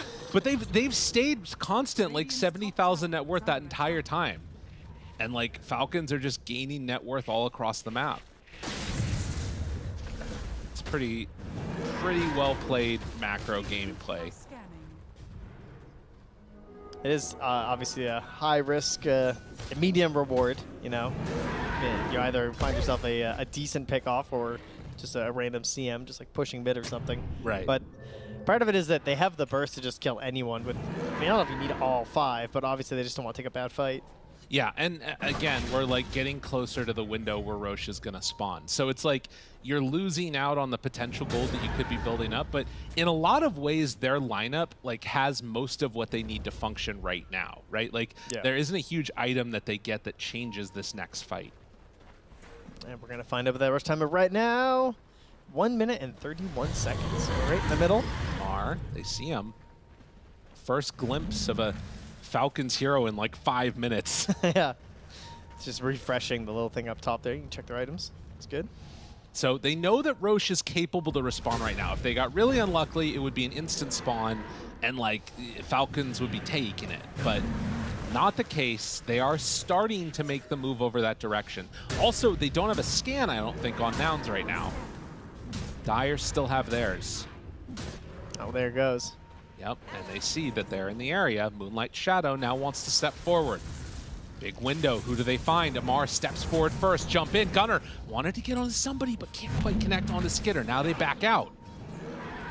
Do they decide to chase this? Moonlight Shadow, only a little bit of duration left, and Roche still 40 seconds away. Yeah, it's hard to go on in there and fight, but for Nouns, like, if you can't take the Roche fight, like, I don't know what you're going to be trying to do eventually. Does kind of feel like they have to go. But they also know that they just take it immediately. Right. Like, I mean, it's a pretty tough call. It looks like they're just not going to go for it. Yeah. Because they would have to be moving right now, unless they're waiting for like a smoke or something, but... No, it's going to take too long. And Amar's very confident, by the way. Like, yeah. He's playing. He's so far up. If he got caught, that would be really bad. They have really great vision, too. It's just part of it. But this is an Aghanim Scepter, too. Okay, they're starting to move over now. Are they going to be just too late, though? Oh, they're going to spot Gunner. I mean, they are in vision. They see every damn thing. They see it all. They're getting ready to jump. Oh, you got to be careful. Yuma gets jumped right at the start. Stolen Doom, though, but immediately Lelis drops down. Not able to get it off in time. While lassoed in, Copy, he gets the roll-off. Rolls the time through. He's stuck up on the high ground. They have enough damage. Yuma lived through it all. Wait a minute. This turnaround is real. Yuma living through it, starts to beat into him. Does he have enough left in the tank to beat these heroes down? Doesn't look like it. 4 dead, and soon to be a 5th. It was just mayhem. Yeah, I don't know if it was Snake King or Crit who gets the credit, but that Yules under the bear was really important. Helped save Skitter. Otherwise, he would have been in big trouble there. Wouldn't have got his ulti off. Oh, man. And they're going to hop right through there. Go grab that Roche, and, well, it's going to be a refresher. That's, I mean, at least something. Maybe it's worse. It's probably not worse. Aghanims is pretty dangerous to give up, but Refresher Shard on the Doom. Yeah, how quickly things could have changed. As we take a look at that fight again. Managed to get the Enrage off, but still couldn't quite fully bring down Skitter there. Man, it was close. Yeah, and part of the problem too is that he does use his BKB too, right? Like during the Doom duration, so when he comes back in here, not able to get the final kill thanks to the Yules. Right. Radiant's middle tower is under attack. Blink away, and then it was just all done at that stage. Yeah, and that's such a huge win now. What was looking like a somewhat even one, the positioning of Falcons and using up those multiple smokes towards mid, right? It meant that they didn't have the smoke for the Roche fight. They bet it all in that moment. Yeah. Like if they were going to win this game, it was by doing that. They were hoping to just catch one person and then by getting a numbers advantage to try and move their way towards the Roche pit and set up their own vision. But instead, Falcons, they played for the Roche in a different way in terms of just like fully maximizing their farm across the borders of the map. And then when the time for the potential Roche spawn was there, then they just immediately planted themselves there. Right, and I mean, we saw, I think, like 5 or 6 sentries. We saw 2 obs wards placed there. They could see that entire area. And the fight was just too easy from that. I mean, honestly, the fact that they almost managed to come away with that one is a testament to, you know, how dangerous this Nouns lineup can be. If that Yules doesn't come out, if, you know, Ursa has a little bit of BKB duration left, maybe they actually end up taking that fight. 9. He's level 25 here, taking a look at his talents, trying to figure out exactly what he wants. Doom on a gunner, TP away. Oh, not able to get out. But Pango shows up. Still is going to be a dead Mars, but they jump in and get the return kill onto Crit. That's a gem. Okay. Pretty big. The gem is huge with the Moonlight. Nine but they going, have another one. Never mind. 9's going for the craziest chain stun here. He does have the -3-second crush cooldown. He has a refresher shard. Oh, interesting. People are going to get bashed and crushed for days. 2 BKBs.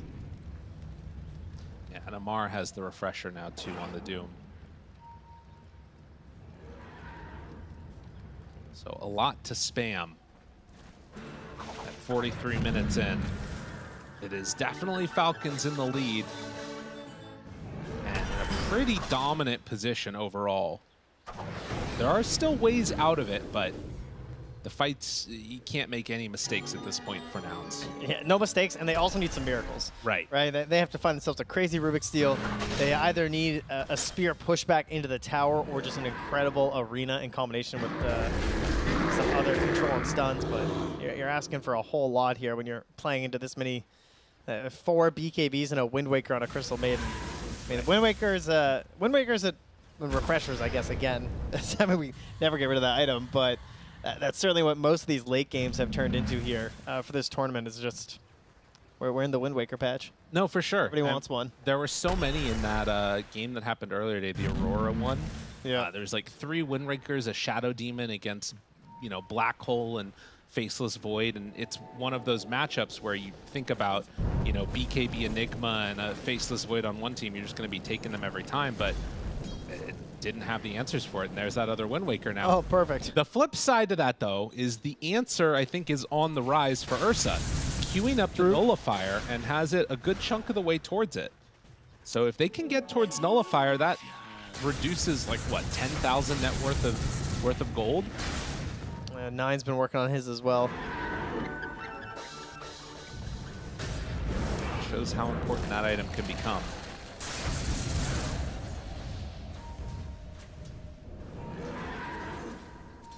But again, for Falcons, it's just a matter of making sure they don't put themselves in harm's way in this window. It doesn't look like they even want to try and go high ground at all with this this Aegis, which makes sense. Just keep building up a lead. I mean, you know, it's spooky. 27K, you know, it's not what it used to be. No. Inflation's really painful. That's true. We're all feeling it, including these Dota teams. Oh, it's Lincoln Sphere for Skitter, though. Finally gets rid of the Falcon Blade. Wonder if he sells it. I mean, it is like the team mascot item, you know? Yeah. all 5 heroes have to buy it. It's a sponsorship thing. Not Gladiators? Yeah, exactly. Yuma's still a little ways away. So yeah, these next couple of minutes, it's like very much wait until Nullifier is online and try and protect the base.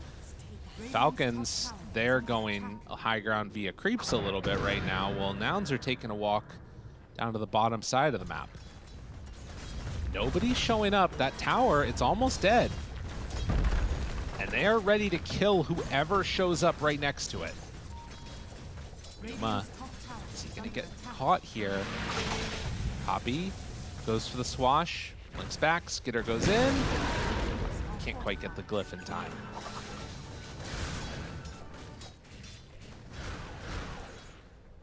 Well, Flying Gunner managed to find a little bit of farm here on their journey across the river.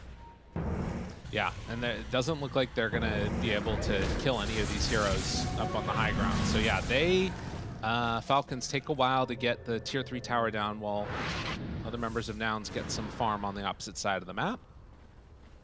That was also a sheep stick done, if I'm not mistaken, for the MOUZ.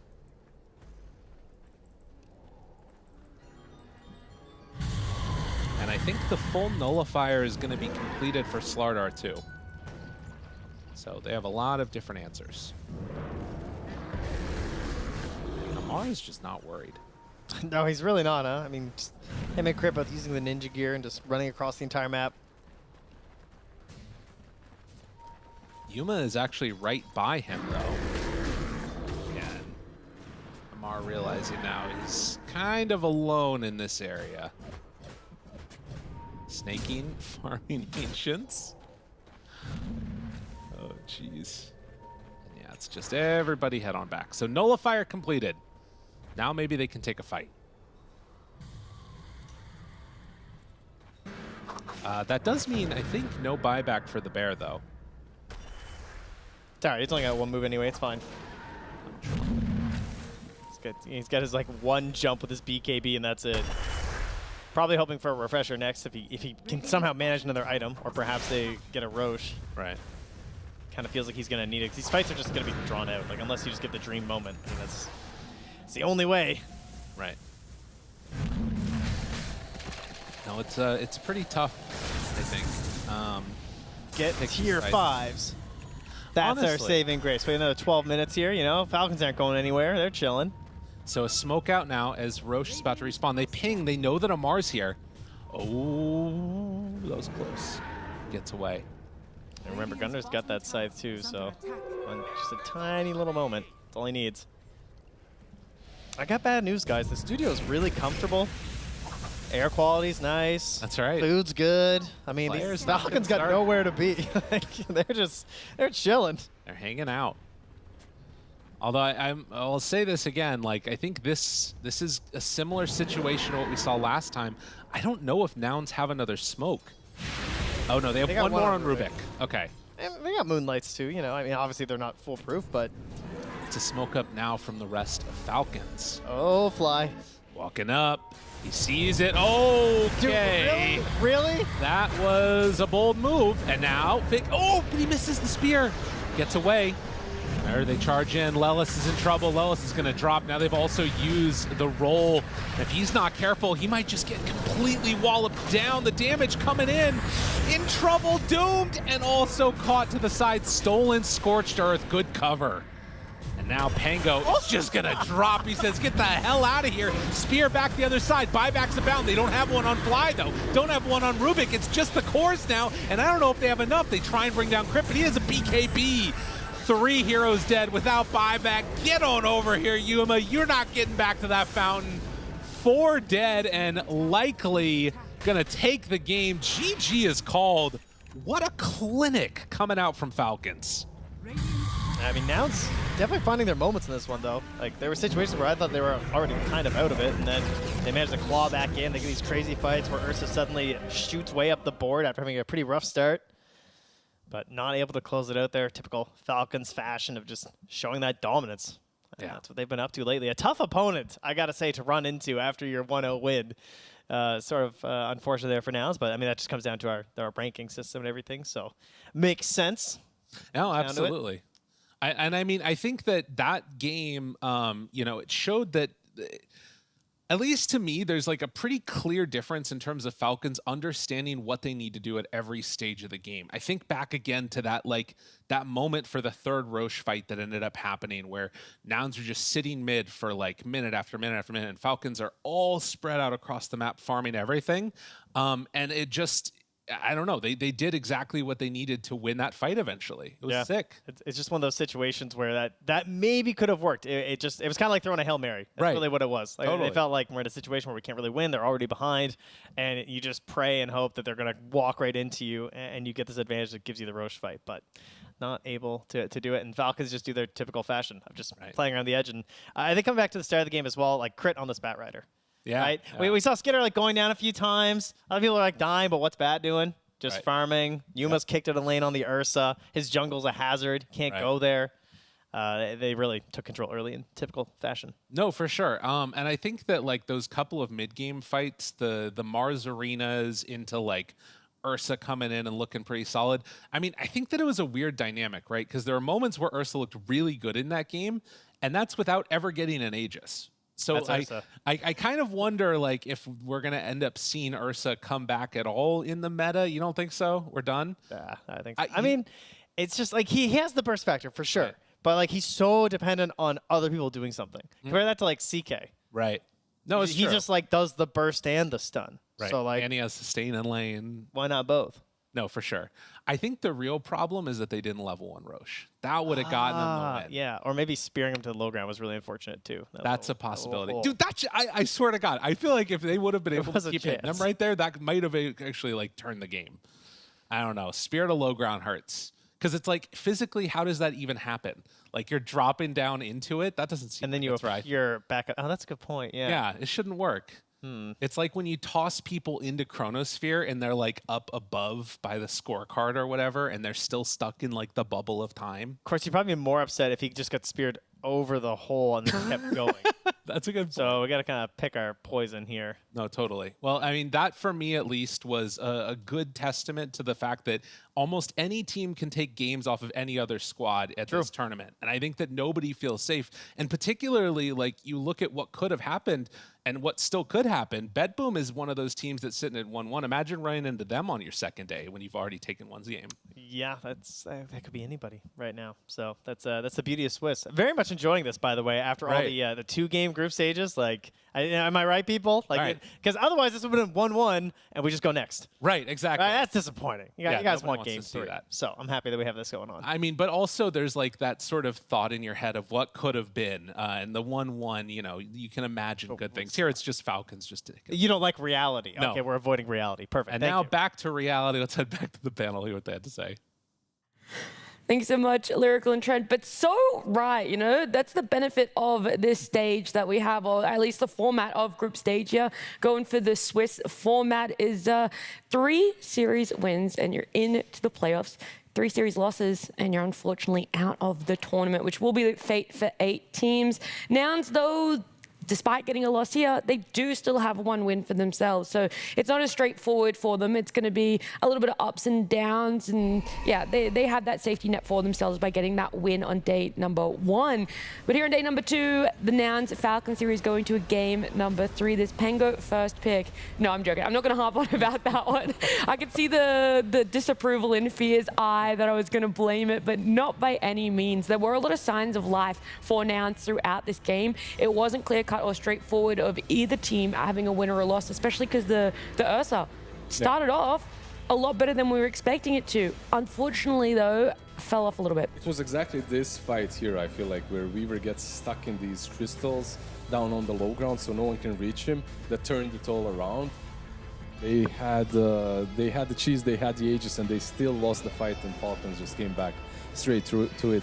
I'm going to have a small rant, okay? Whilst I agree that crystals is so unfortunate, thank goodness for this highlight, because what I think is also so unfortunate is the fact that Pengo can just roll off the map and also become untargetable. It's like a benefit, but also a detriment, you know? He's not doing any damage. But the difference is he still died, and so did all of Nouns in this fight. But it still shouldn't happen. Yeah. And also, there's so many of these little places in the map where you get stuck as Pango and you're just hating life. You're just, you're just hating the game. Just don't pick him then. Yeah.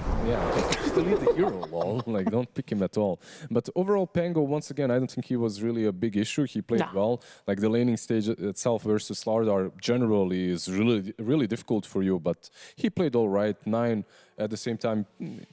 Perhaps not the stellar performance that we expect from a Slardar mid, like not the performance where he's just dominating and crushing the map early on, but he did his job. Eventually, he came online, he bought his shard, he did a lot of work. How much of this Slardar not having the impact you expected was down to his build? I know that it ends up winning in the end, this build that he goes for, but it felt just an off-lane build, one of the old stereotypical builds that you would see an off-lane Slardar do for themselves, rather than what a mid-lane Slardar is expected to build. Yeah, I mean, I think the build itself was the reason why it wasn't very explosive, we'll say, because you're not going to get as many kills with this build, because you don't have that lockdown, the silence for it as well, and the attack speed.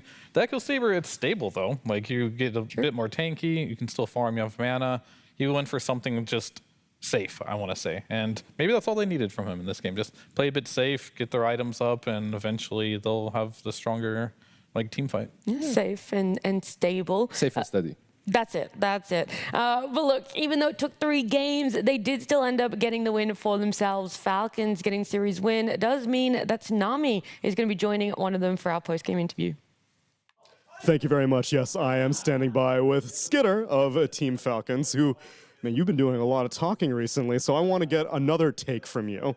When we last spoke during Dream League, I remember you were saying that having Malrine on the team reinvigorated you. You got a new passion for Dota. But right now, you got your boy 9 back on the team. So what's the difference like? Do you miss Malrine at all? Are you happy to have 9 back? Where are you at right now?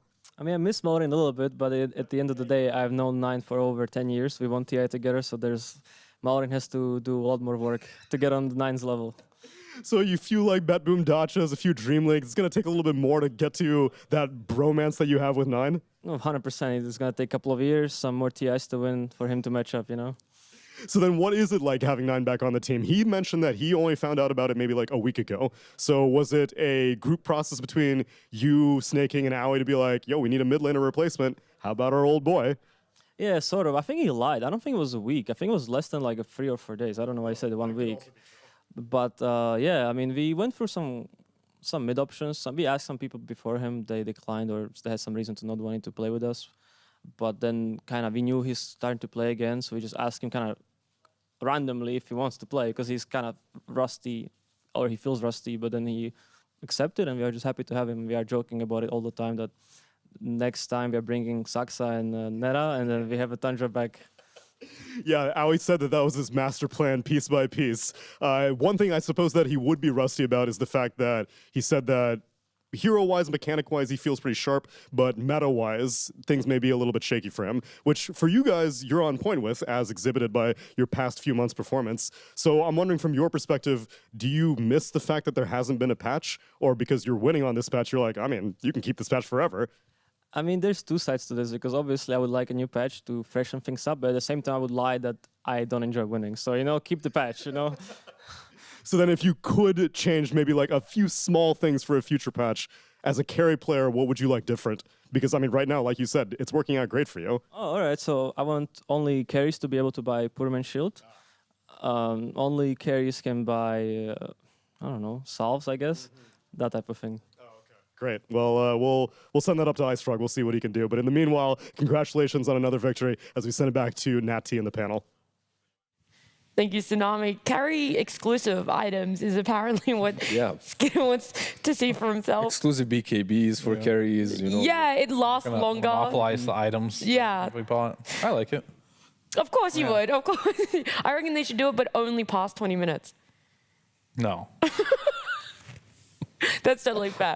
Let's break down a little bit more of this game, number 3, because Falcons getting the win for themselves. I already said it wasn't clean cut. There were a lot of fights that did still go in the way of Nouns. They had those ups and downs for themselves. But at the end of the day, Skitter on this Weaver picked it up twice in this series, both wins going towards him too. Yeah, the man of the hour here. As you can see, his items aren't like super impressive right now. He doesn't even finish a Falcon Blade at all. He's just got a little bit of everything right now, but what he does with these items is pretty impressive. Most people be like, oh, I need to finish like a Falcon Blade, maybe treads, and then I can make a rotation.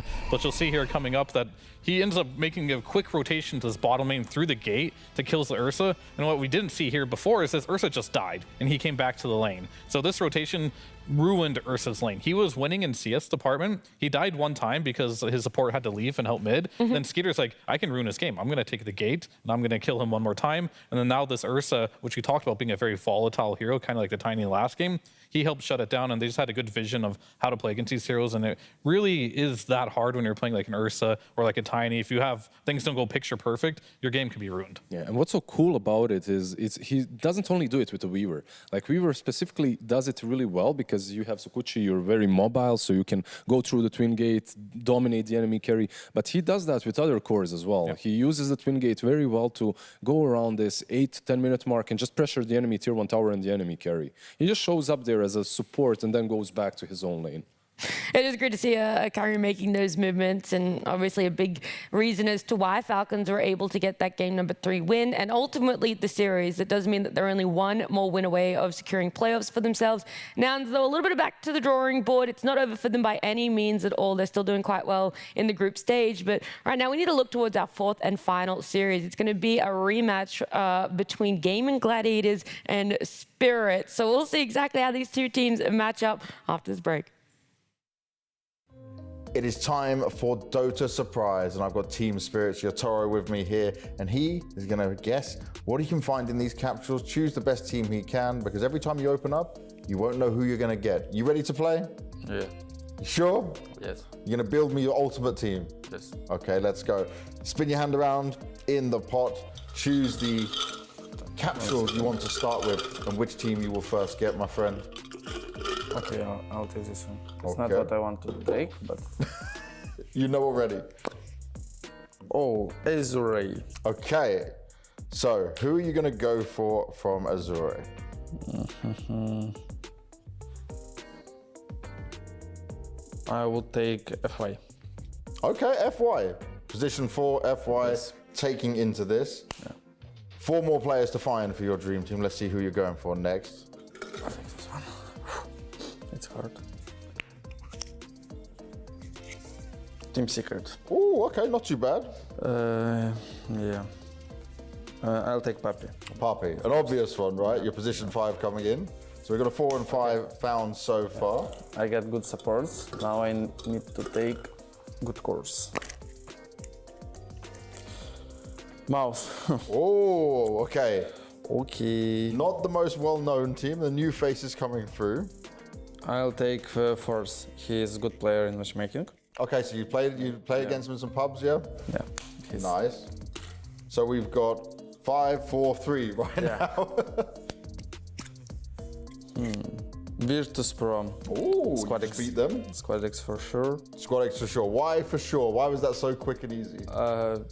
He's just good space mid laner, and also he can farm. So now I need to take some good and greedy carry. Okay. So it's gonna be difficult, but it's okay.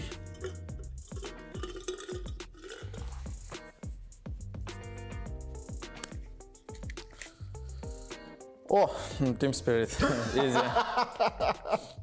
Oh, I wonder who you take there. Oh yeah, you play position 1. Yeah. So I'll take myself. you'll take yourself. Yotaro in there as well. Now I want to ask you, you put this team into this event right now. They're playing season 1. Do you win the whole event? Yeah, top 1 for sure. Top 1? Yeah, of course. Wow. Okay, super confident. I have F1, Papi, Force, and Squad X. Super easy roster. And you speak English at this point, I guess, everyone? It's not too hard to ping in Dota. Okay. Yeah. Ping, go, win. Yeah. I like Just need to know two words. It's Russian and high ground. That's all. I like it. I see you've got this all planned out. Thank you very much for playing, and what an interesting team you got. You even got yourself. What a good start. Yeah.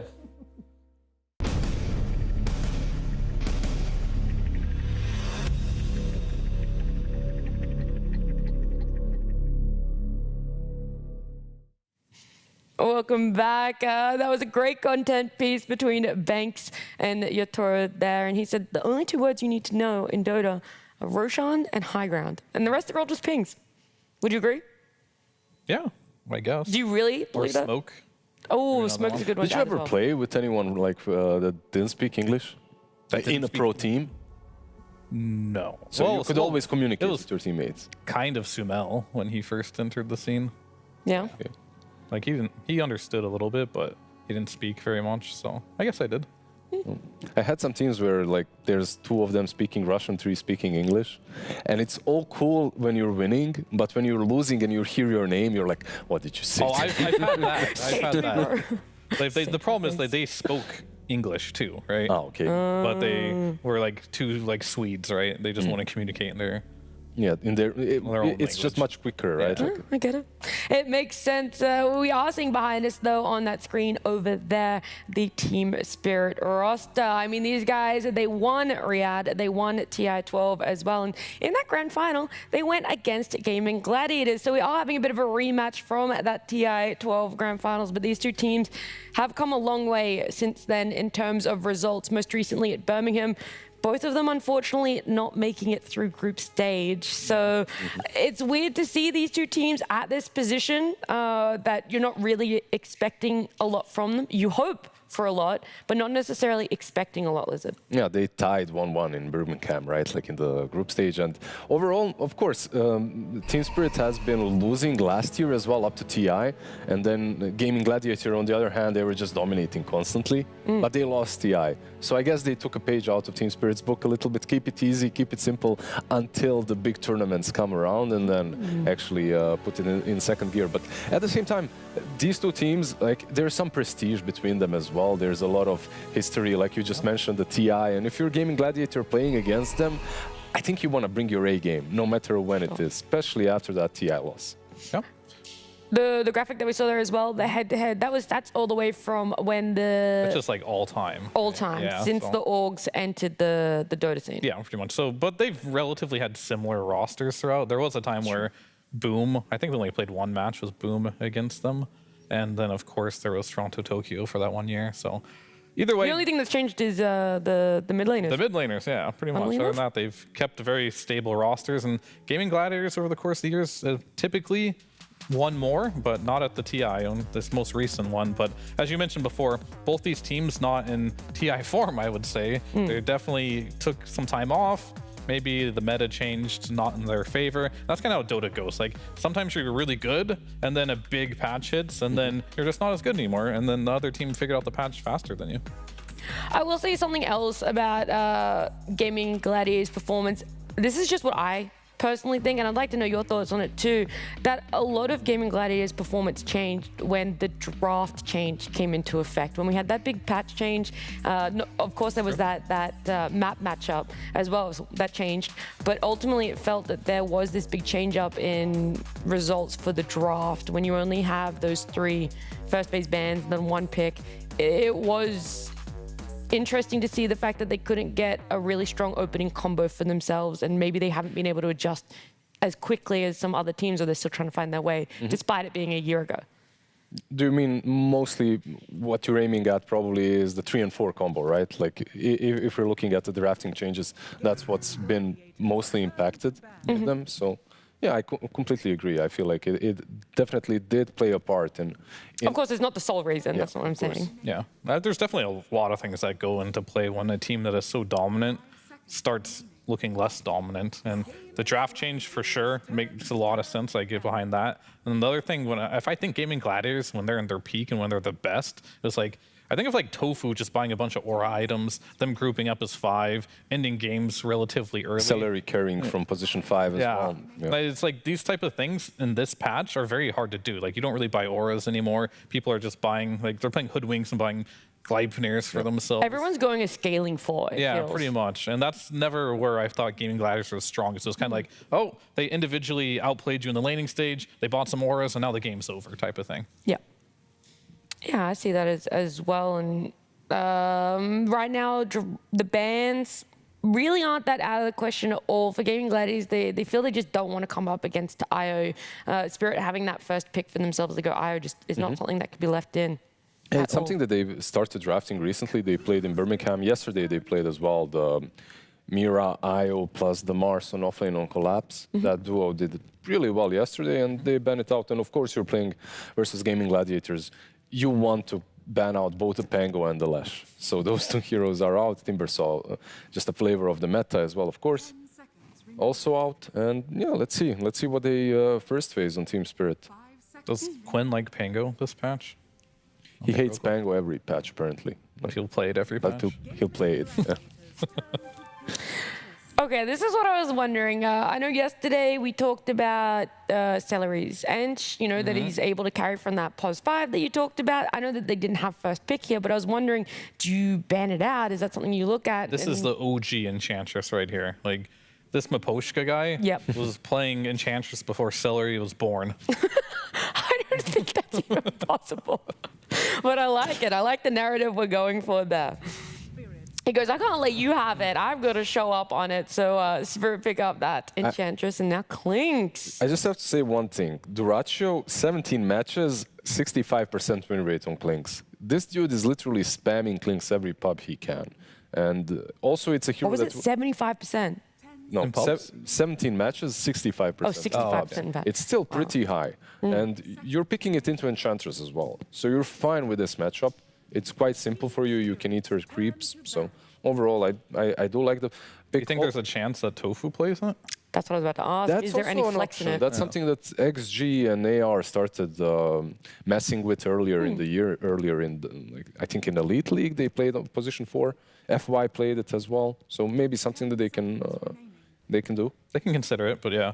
It sounds like, but Duratio is the type of player where he finds a hero and then he just wants to play it like every single game. So I would not be surprised there. But for the Enchantress versus Clinks matchup, as a carry, you don't have much interaction with Enchantress until later on. Whereas if you lane against it, that's when you can start getting points on Death Pact and eating the creep.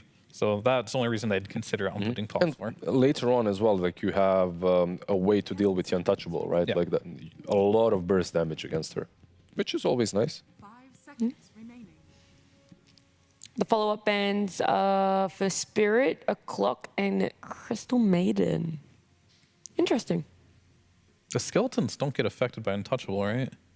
No. They don't. Yeah, okay, that's why it's so good. Because you get the Bloodthorn, and then Untouchable just doesn't work on the skeletons you spawn. They have a fixed attack rate.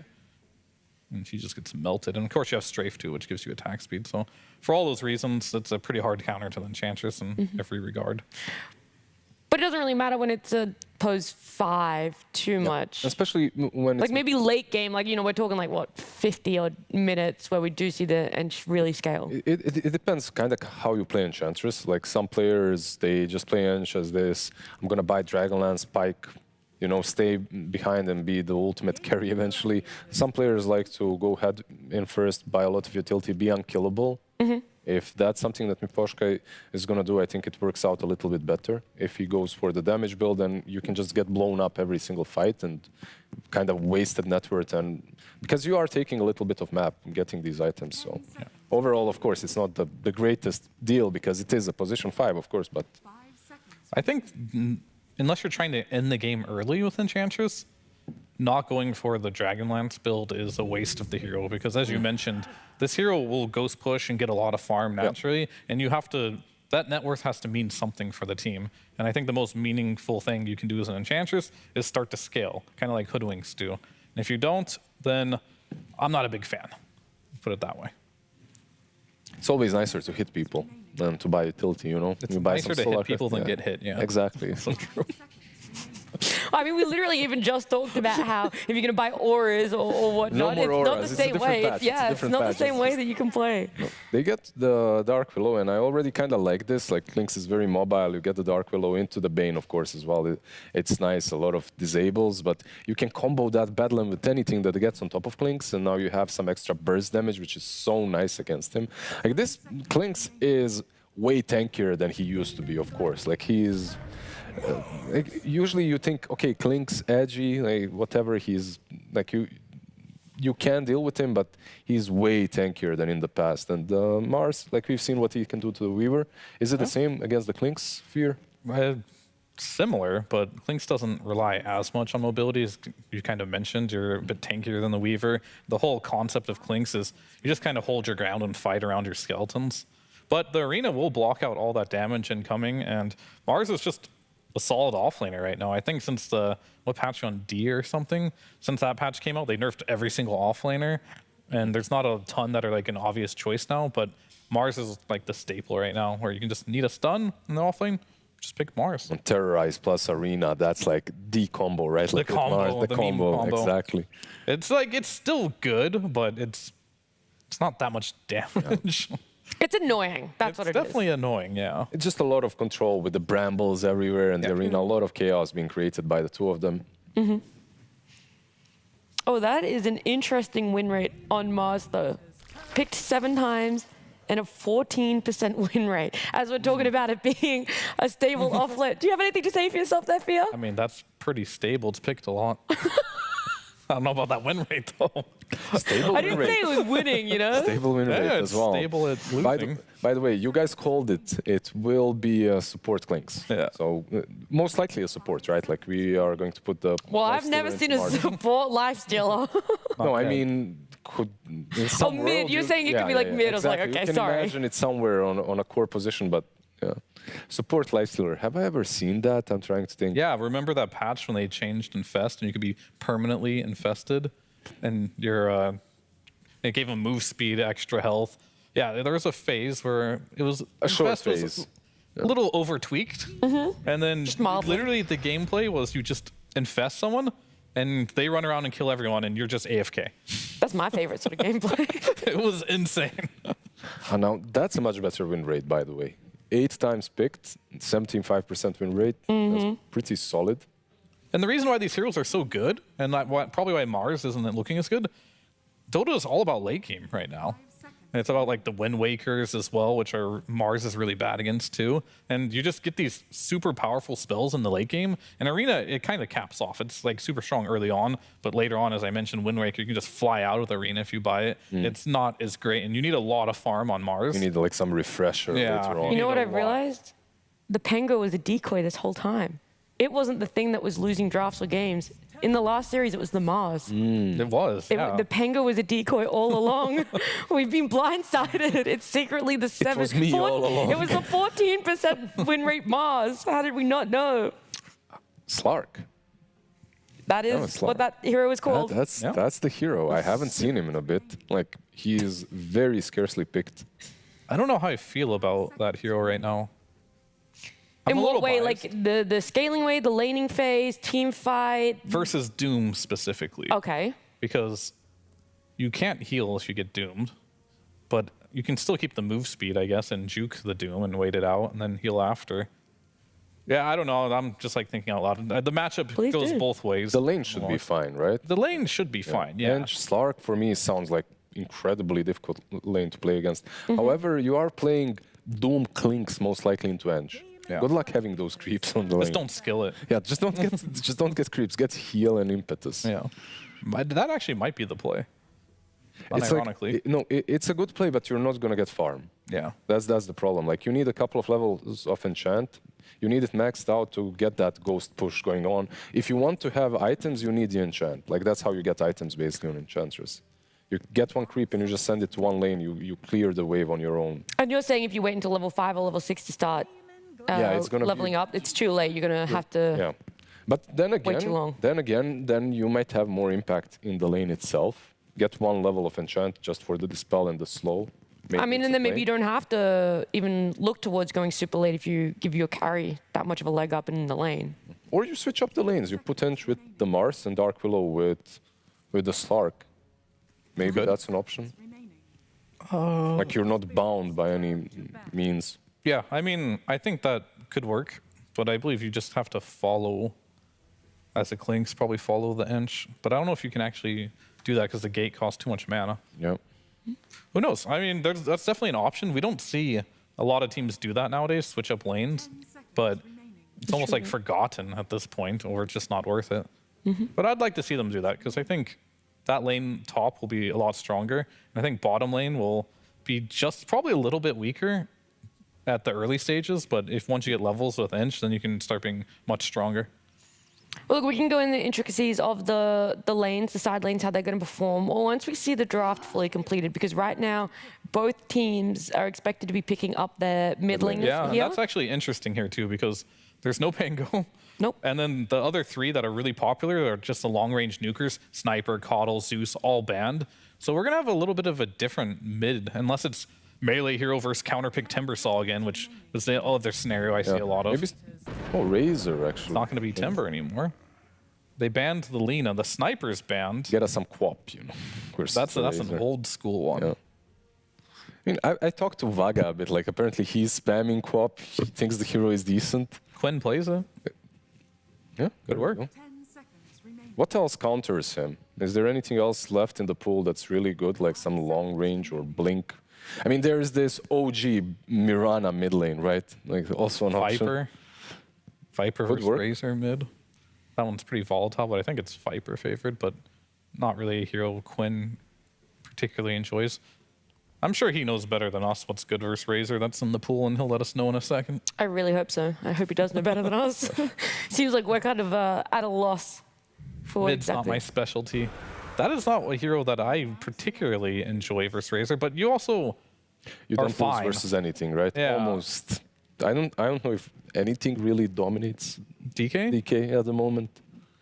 He's just too strong in the laning stage. Huskar does. That's about it. Yeah.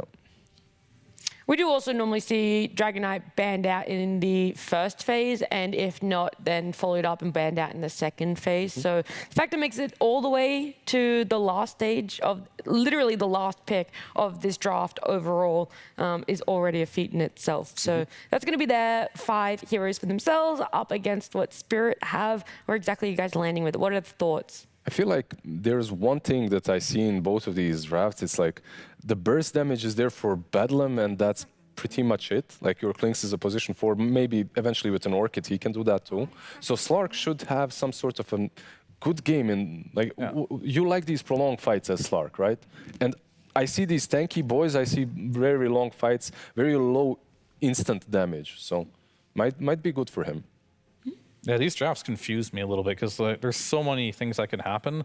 Like the Klinks, he can just get a silence because you rush Orchid on this hero, on the Slark, and he just dies instantly, right? Yep. But if he does get his spells off, he can be very annoying. And on the other side, like you have Razor against Lifestealer, but then you have like Infest options too. Do you get the Doom off? It really comes down to little macro plays in this one. There is no clear out draft, I think. Yep. Okay, and you also, with the lanes, you don't see any lanes favoring another. You think that they might potentially come out even, and if they don't, there's a lot of ways to farm and get back into I feel it. like And mid will probably lose for Gaimin. okay. The Razor, and you're just going to sap all his damage. Yep. And he's still going to get levels, but he probably won't farm as much. What Josh confuses will me is free-farm. they still picked Dragonite into the Razor. Yeah. Like they still wanted it. So I'm wondering if they know something more about the matchup, if you just breathe fire, push in the lane or something. But I agree. Like the Razor should win. The only question is how are they going to deal with the Enchanters versus Klink's Doom? Are they going to rotate it around the map? That's true. That's going to be the early game question. And then it's everything around team fights, these item builds that are going to play out in the long run as well. But we're going to see exactly what is going to happen in game number 1 right after we catch up with Tsunami and one of the coaches. Thank you very much, Nat. Yeah, I'm standing by with Silent of Team Spirit, where I'm going to lay some statistics on you. This is the first Slark pick of this tournament. In ESL Birmingham, it got picked once, and it lost. In Elite League, it got picked 5 times, and it only won 1. So what the hell is that hero doing in this draft right now? Actually, I think he is good against Bane. He is not afraid to farm alone. Bane can't really catch you because you are have night vision also, and even if you sleep, you always use Dark Pack, so he can grip you, so you always feel safe, and also good against Klinks. You always know when they solve you, so you can divert, and in my opinion, he can really beat Lifestealer. So I think it's a really good pick here. So then what would be the reasoning for why no one else is really exploring Slark too much? Because we're seeing tons of ban, and we're seeing lots of Klinks, but... Yeah, he is not the strongest hero, strongest carry at the moment, but in this game, I think it's a good draft. Okay. Well, I'm excited to see if maybe we're learning a little bit more about this patch. Silent, thanks for taking the time to speak to me as we send it to our casters for game number 1. Thank you so much, Tsunami. And yes, indeed, it's interesting, right? As we're going to see this little bit of a battle, everybody get breathe fire on. Quinn got that. So 4 bounty runes going their way, but they are going to likely give up first. Oh, 2. All right, nice. They had to use a blood grenade for that. Wasted the second one as well. All right, can we send some love to Silent, by the way? If you, like any social media, you can find him up. Please send some love. What a great interview. Giving us all his thoughts on the Slark. He went into some excellent detail there, and I think it made a whole lot of sense, don't you? I do. And the thing I was going to mention is that, like, when I hear that, it's one, okay, obviously, I think it's good in this particular game. But I think there's also an element which is just like, my players are better. They're going to do it. Other people don't, and they're not going to be able to do it. So it's something akin to that. Maybe I'm, a little bit crazy with it, but he's like, I don't care what everybody else is doing. We're doing what we think is good. Yeah, I mean, there's definitely a difference between a hero being, like, bad and, like, really unplayable to just situation. And this is a good situational thing. And, of course, I love him touching on the nighttime vision, because this is one of those things that Bane, it's not just the fact that Nightmare is lasting a really stupidly long time right now. It's also the nighttime vision that Bane gets, too. And so having a way to counter that is really important. Yeah, absolutely. You need that in this type of a game, because Bane has been a menace in a lot of these different matches. Oh, that was nice. Just pushed him right on into the bramble. This hero can set up for so many different issues as the game gets into the mid situations, and Celery is certainly going to be looking to do that in this one. But yeah, vision, always important. The lanes so far going pretty good. DK 9-2 versus the Razor. Yeah, Quinn had an idea, and he's getting denies on Laurel. That's gotta feel so good though. This is where it starts to go a little bad. I mean, at least Quinn. Well, he doesn't care. Hits him a little bit. Okay, maybe he should have cared a little bit more there. That's a lot of that's a lot of minus. He's like, I gotta run in the river. Like, don't go to the tower. I have no damage.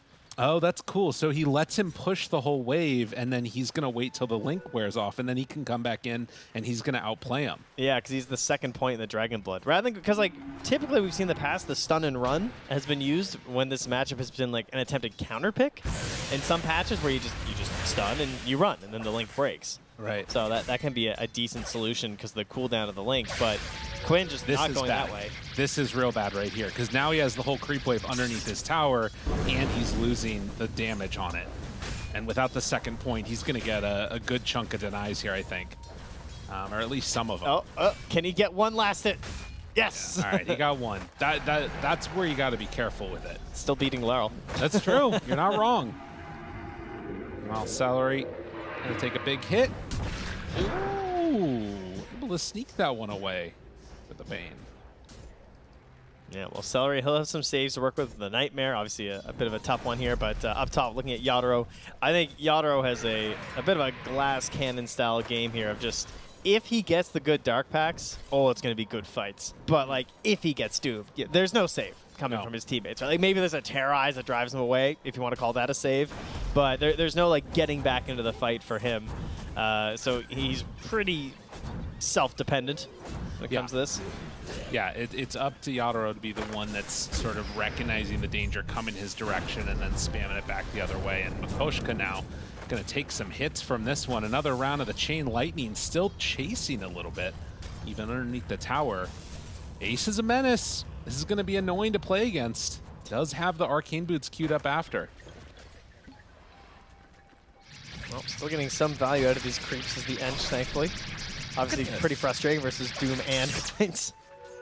I mean, so here's the thing that's super interesting about this like DK thing is we see some hits now. He turns, decides to fight Yadoro a bit more, but Ace still in trouble, trying to stay alive. Blood grenade out. Oh, could have been cool for a turnaround, but it wasn't meant to be. In fact, Tofu's even got to back out of here somewhat. Posh could turn to hit him. Nope, not going to do it. Creep wave coming in, the Too Afraid. But like in a way, right? Like the DK, in terms of positioning, it would be the position where your mid counters another, and you just think that that's not likely to happen with a Razor, but it kind of is. Yeah, it's looking like a pretty solid start. Try and get a bit of mobility out of this DK, because kind of looks like that's his job this game. He has a Clink support who is a little bit greedy, right? Wants to try and like farm up towards that Orchid. It's not necessarily a true initiator hero, so I think his blink timing is going to be pretty damn crucial this game. I mean, and the other thing is, like, it's not just that DK is going to be able to get to his items at a decent timing, but also it's Razor not coming out like crazily on top in a lane. So how much is Razor going to be able to do in this game, you know? Is he going to have a good time? Yeah, a lot of that's going to depend probably on Maposhka's time here too, on this edge, because if he can get some space, get some stacks up, that would be great for the Razor. But as you can see, Maposhka's a little busy. Hoping to die to Roche, but can't quite get it. Oh, Roche is going to get a deny, though. At least that little creep that was chasing them the whole way. Wow, a good start for Gaimin.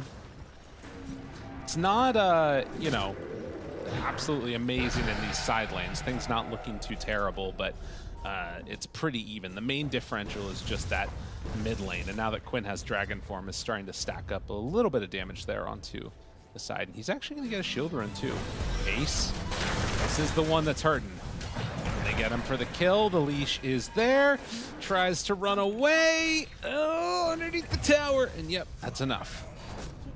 Yeah, and this is why we're going to talk about the importance of the Dark Pact this game, because if he's not locked down, there's the meat bags, right? Like there's got himself a DK and a Doom. Those are two heroes he can really target down and just try and get some stacks from if the fight starts to go long. Certainly a chance to get out of control in these engagements. Oh yeah. Can't allow that one to happen at all. But 7-minute mark coming up now. And we're going to see the movements off towards those Wisdom Runes as Mira trading hits now. The Life Stealer, Wallachia, wanting to chase that Celery in the area. Underneath the tower, though, diving with that edge. This is the move that they needed. Well, Tofu, the only thing he can do is try and body block right now. Is it going to be enough to keep him alive, though? It looks like it will. Ended up killing Mira. Tofu giving up his life for the cause. That's going to be pretty high on the list of worst supports to rotate and save you as a mid player. Oh, Mike Lynx is coming. I almost did a spit take. That was... yeah, it's... That's not the silhouette you want to see when you're in trouble, right? Ooh, look at this, though. They got him. Maposhka already there. That's double Wisdom Runes. That feels real bad. Oh, jeez. I mean, that comes back to the dive mid. Yeah. Right? Forces the rotation out of the Clinks, and then he dies. Maposhka takes advantage, comes in, grabs a troll there, too. So taking some farm away from that Radiant side, but Quinn going to fire right back and put a little bit of hurt onto that tower. Tofu gonna get pushed back by Maposhka, who, by the way, is looking to make another move towards mid. They get a deny onto Quinn, but he has to be careful now. As we get to the 8-minute mark, Celery is there. Nightmare, oh, he wasn't able to get it off in time. Doesn't matter, though, as it is an amplified damage up on the top side. Can we rally the creeps mid? We're thinking about it. Yeah, they're rallying, but I think that this one now with an amplified damage, I don't know if you can feel comfortable sitting here as Quinn. Maybe you can, though. Oh, finds the ward. Maposhka just living on their side of the map here. This is actually a classic Gaimin Gladiators, right? This is exactly how Celery, you know, Maposhka, like Fear said, definitely been playing Edge for an extremely long time. Celery is sort of one of the more, the players who's been playing the most over the past year. That's what he does. Lives in that part of the map when he plays Dire. That allows these super easy dives into the tower like that. Right, and then some extra damage just eating away at it, because that creep's going to be gone soon anyways, so may as well. But yeah, not a ton of kills early, but you can see that it's mainly been Gaimin Gladiators getting punched in the face across these lanes, but they sort of win them when they sit static for a little while. Yeah, they still look great when you just look at the raw gold values right now, as you can see on the left there. Trying to get immediately into the Shivas for Ace.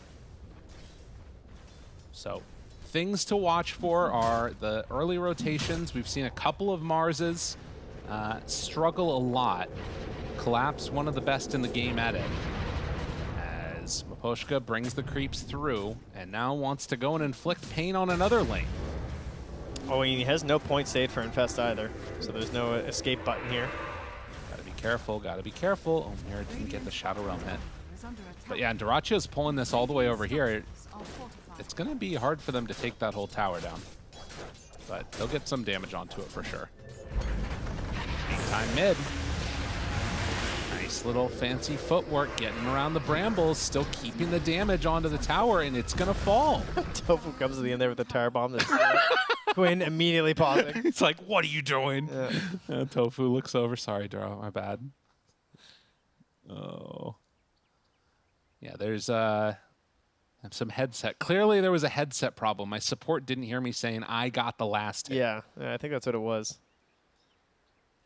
Duracio already queuing up that Radiance. I mean, we've had headsets hit keyboards before. That's true. Happened. Hit the pause button in some exciting moments. Some monitors. Allegedly. Allegedly. I mean, there was a video. Allegedly. That's good. And you're keeping up with the times. Those can be doctored so easily. It's true. It's yeah, come on. Oh, jeez.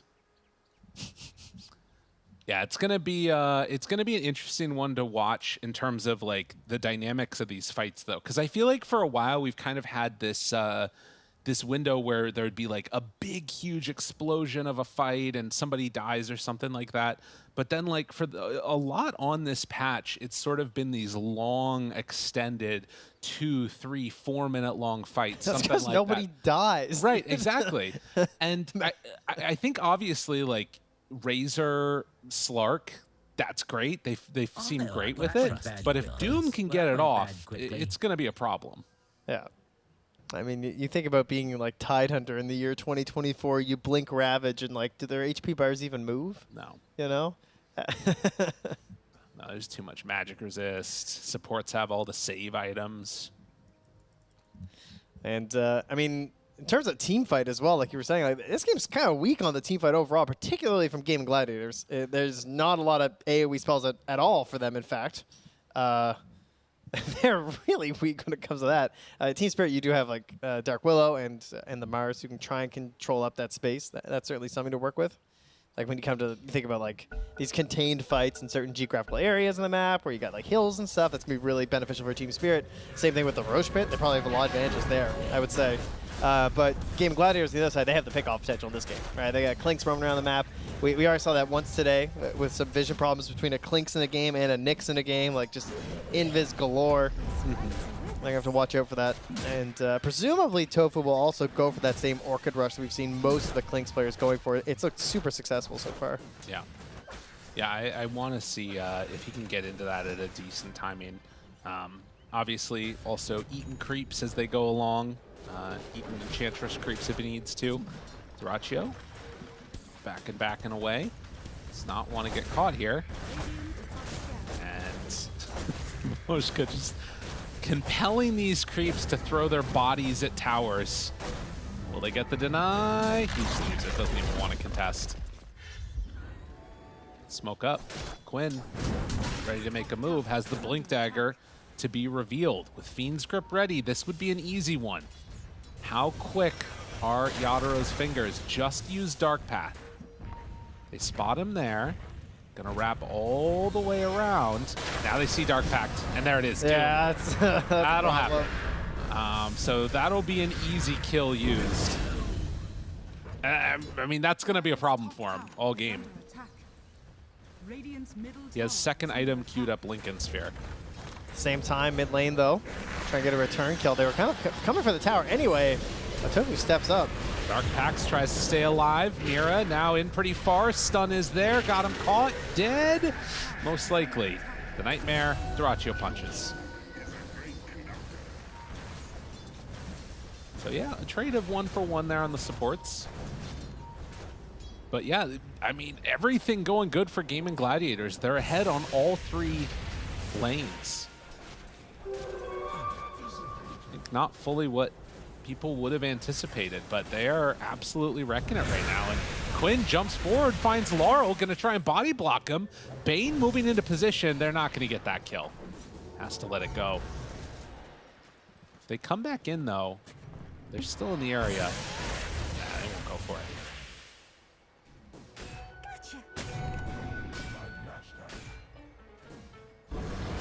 To anticipating that they might find a ward, but none online. And yeah, Collapse is just rushing the Blink right now. Let's get there as quick as possible.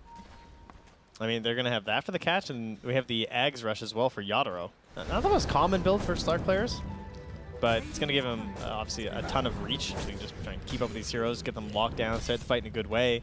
And he also has the Duelist Glove, so when that's done, he is pretty formidable right now. That bonus attack speed is going to help a lot.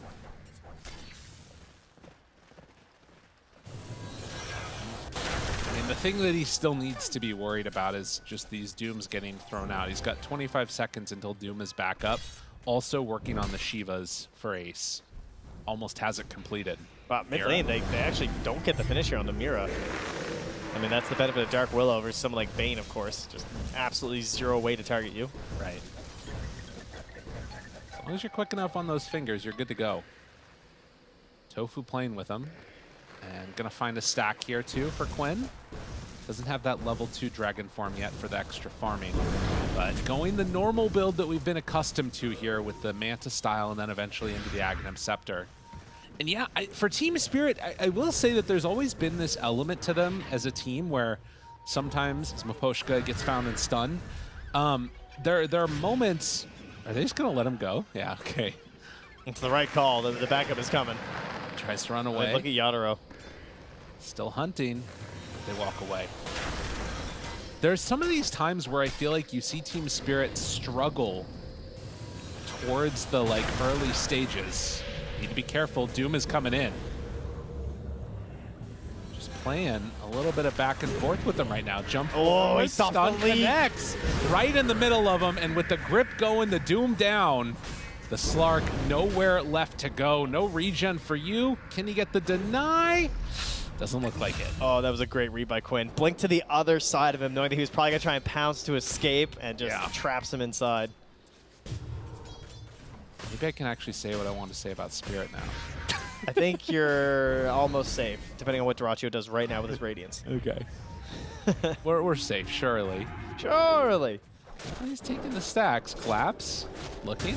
Oh, he's just steals the creep. All right, tell me your thoughts on Team Spirit, Lyrical. So they sometimes struggle up to about the 20-minute mark and things look bad.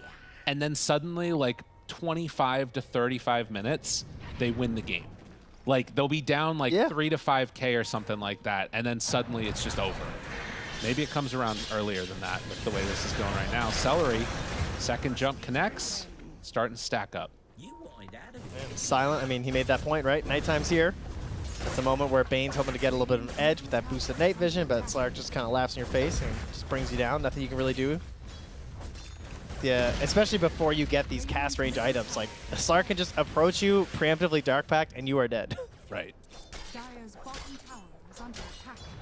One of the things that's been changed is Enfeeble actually being dispellable now, too. It used to be that was kind of a cool way to answer Slark. They'd still build up stacks, but now you can take it off. Tofu, Invis, doesn't matter. They move in and they get the kill. Nighttime is where Team Spirit want to be.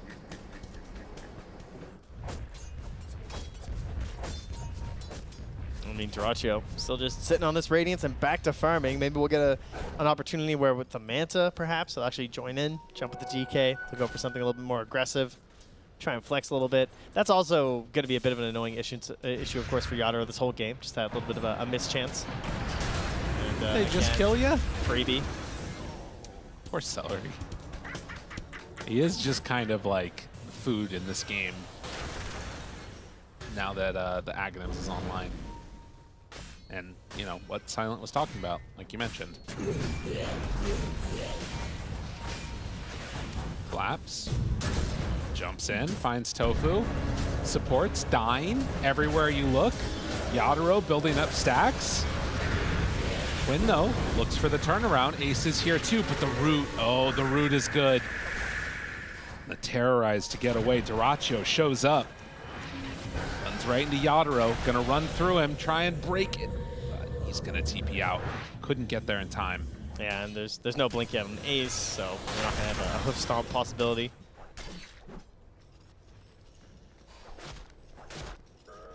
So support's dying a lot in this game for old Gaimin Gladiators. 6 deaths between them.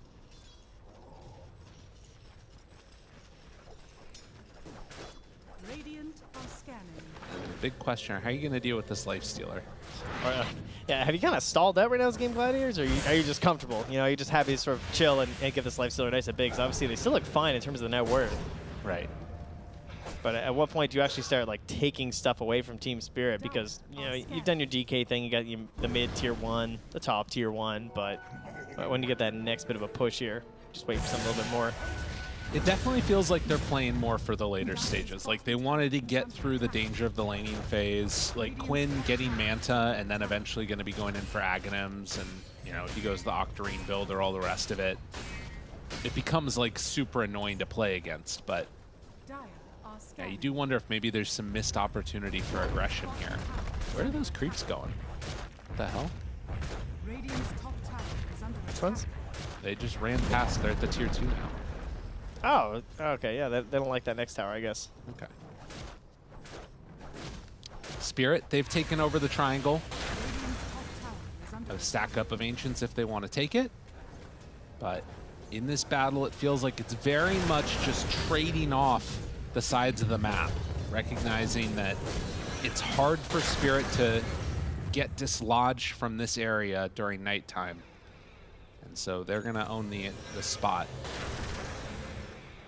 Bad news, though. That Blink Dagger is done for the Doom, so the fight's getting a lot harder here for Yadro. He's already playing around the Doom quite a bit, trying to avoid as much as he can. And he is going for the Lincoln Sphere. Kind of has to this game. No doubt about that. So it's going to be one of his options to try and handle what Ace is attempting to do every single fight, which will be Doom him. But it's going to be a tough time. Oh my god. Dyrachyo getting hit by that. Yeah, that's going to be another issue, is that if Miposhka can start to get the net worth up, which already he has, and that's kind of what's making up the difference between the cores of Gaming and the supports being a little bit poorer on the side of Gaming, he'll become another core.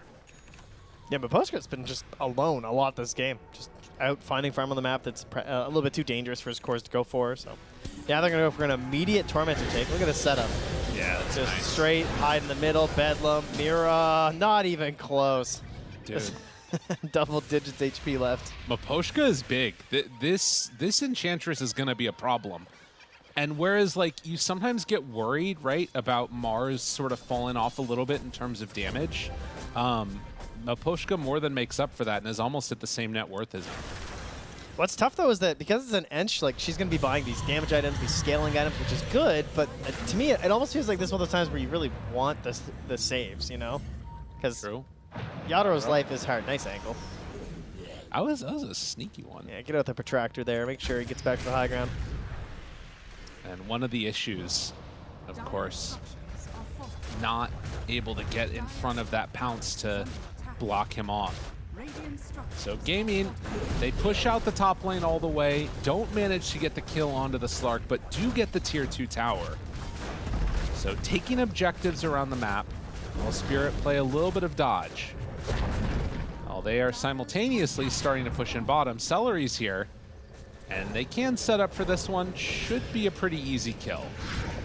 Although, are they going to bring in more people? There's the grip, Ace on top of them, and Lifesteal infests out. Dead Edge. Eventually, your greed does get punished, I suppose. To get a ton of farm from playing down here. Yeah, it's almost worth it at that point. All right, well, the Lincolns for the Slark and the Orchid for the Clinks are coming at the exact same time. Okay. So that is good news for the Slark, at least. Well, I mean, I guess I say that. Clink does have his, and there is still 120 gold for Slark. Maybe he finds the absolute tiniest window and actually gets a kill on him. But it looks like he'll probably run into someone else first. Yeah, they're going over this way. Quinn. We got the Grove Bow. That's actually so good with the Orchid. Blinked not the correct way there. Yeah, that's the other thing now is that... But there it is, the Orchid. Yeah. And the Lincolns, rather. Ace does have the Hoof Stomp now. Along with the Blink. So at the very least, if they do manage to find the Slark, he can't go for the, ulti and then TP out. Tofu takes the amplify damage before Laurel can get it. And now this fight that we've sort of been building up to the whole time Are they going to be able to find who they want to? And will Dyrachyo be a part of it? Right. I mean, it's sort of an interesting dynamic because I think like the big AoE fight spells are definitely into the favor of Team Spirit, but everybody is just so farmed on Gaimin right now. At least the heroes that need to be. It's like the most dodging I've seen in a Dota game in a while. Yeah. I feel like nobody wants to fight. Like, Gaimin Gladiators are like, we're kind of okay with fighting. We just don't think you're gonna fight us. Right. And Spirit just, I mean, they needed these items. I think they've got them now. Like, I would say with the Lincolns that there's an opportunity here, but I mean, that's fair. Yadro eyeing up the Shard next. That like doubles its survivability. Dyrachyo just tanking tower for a little bit, hides behind the tree, ready to go again if they need to. Brambles goes through it. Yadro jumps in. Rage already used. Now Ace in. They broke the Lincolns already, but do they have anything else? He gets rooted. Ace, they jump inside, Infest to dodge, and now Turn wanted to go with it, but the spear, the fear, and Ace, as he managed to get it off, enough to kill the Razor. Yes, indeed.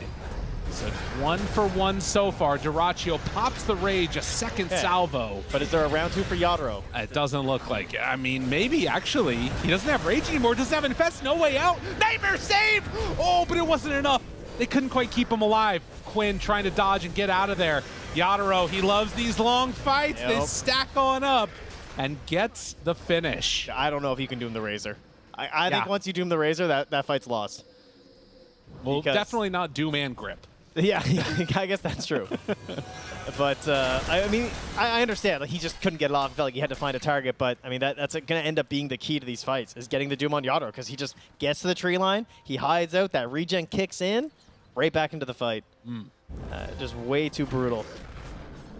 Oh, so much XP, actually. They just got... Whoa, Wallachia got 900 gold? Hello? Yeah, he's a problem. He's got Pike and 800 gold. Yeah. I'm not sure exactly where he's going to go with this, but I mean, we talk about big tanky heroes. With Enchantress getting enough farm, you just laugh at that. You're going to cut through them. Celery? Killing off a creep. It's going to pay for that one. Force Staff to try and get away. Second jump. But where's second Force Staff? I know, it's not quite the... Oh. Nightmare. Dodge. Okay. He's doing cool things. He had a good Nightmare save, but it wasn't enough to keep the Lifestealer alive. Agi getting built up. All right, I see some other opportunities here, though, right? Dyrachyo going towards the AC just to help out. I mean, there's Razor. Sorry, what? It's just, he's memeing. Don't worry about it. Oh, I see. Yeah, I just saw it, actually. My mind had to do a rewind there. Now I got you. The Agnos for the lifesteal. That's actually another really good choice. Like, sure, there's still these issues with the Lincolns and everything, but in combination with the Doom, somebody's going to get their good spell onto Yadro. Yeah. And maybe a bit of control from the lifesteal would be helpful. Get that disarm on him. Yeah. We'll see if they end up getting there. The feast up. The Aghanim Scepter. It'll be nice. And now into the Roche Pit they go. Well, we already know they've got the team fight. Oh, yeah. It is not there to match with Gaimin Gladiators. You do not shape up well in this engagement. Are they coming over there? I mean, Lifestealer's just farming. infested. That makes you want to kind of go as Spirit, but... Yeah, they're not gonna. They leave that one be. At 26 minutes in now, Team Spirit claiming Roche for themselves, and they're going to give it to Yadro. So allow him to play that much further forward. And that really is going to be now a window where you just do not end up taking the fights for a long time. Gladiators just back up and take the Tormentor. It's going to put the Shard onto the Bane, which is really good in this situation because it gives you an opportunity to just like push out these waves a little bit. BKB, TP out. Quinn's not there. And they're not going to have any answer versus that either because it doesn't look like the Basher is going to come out anytime soon here for Yadro.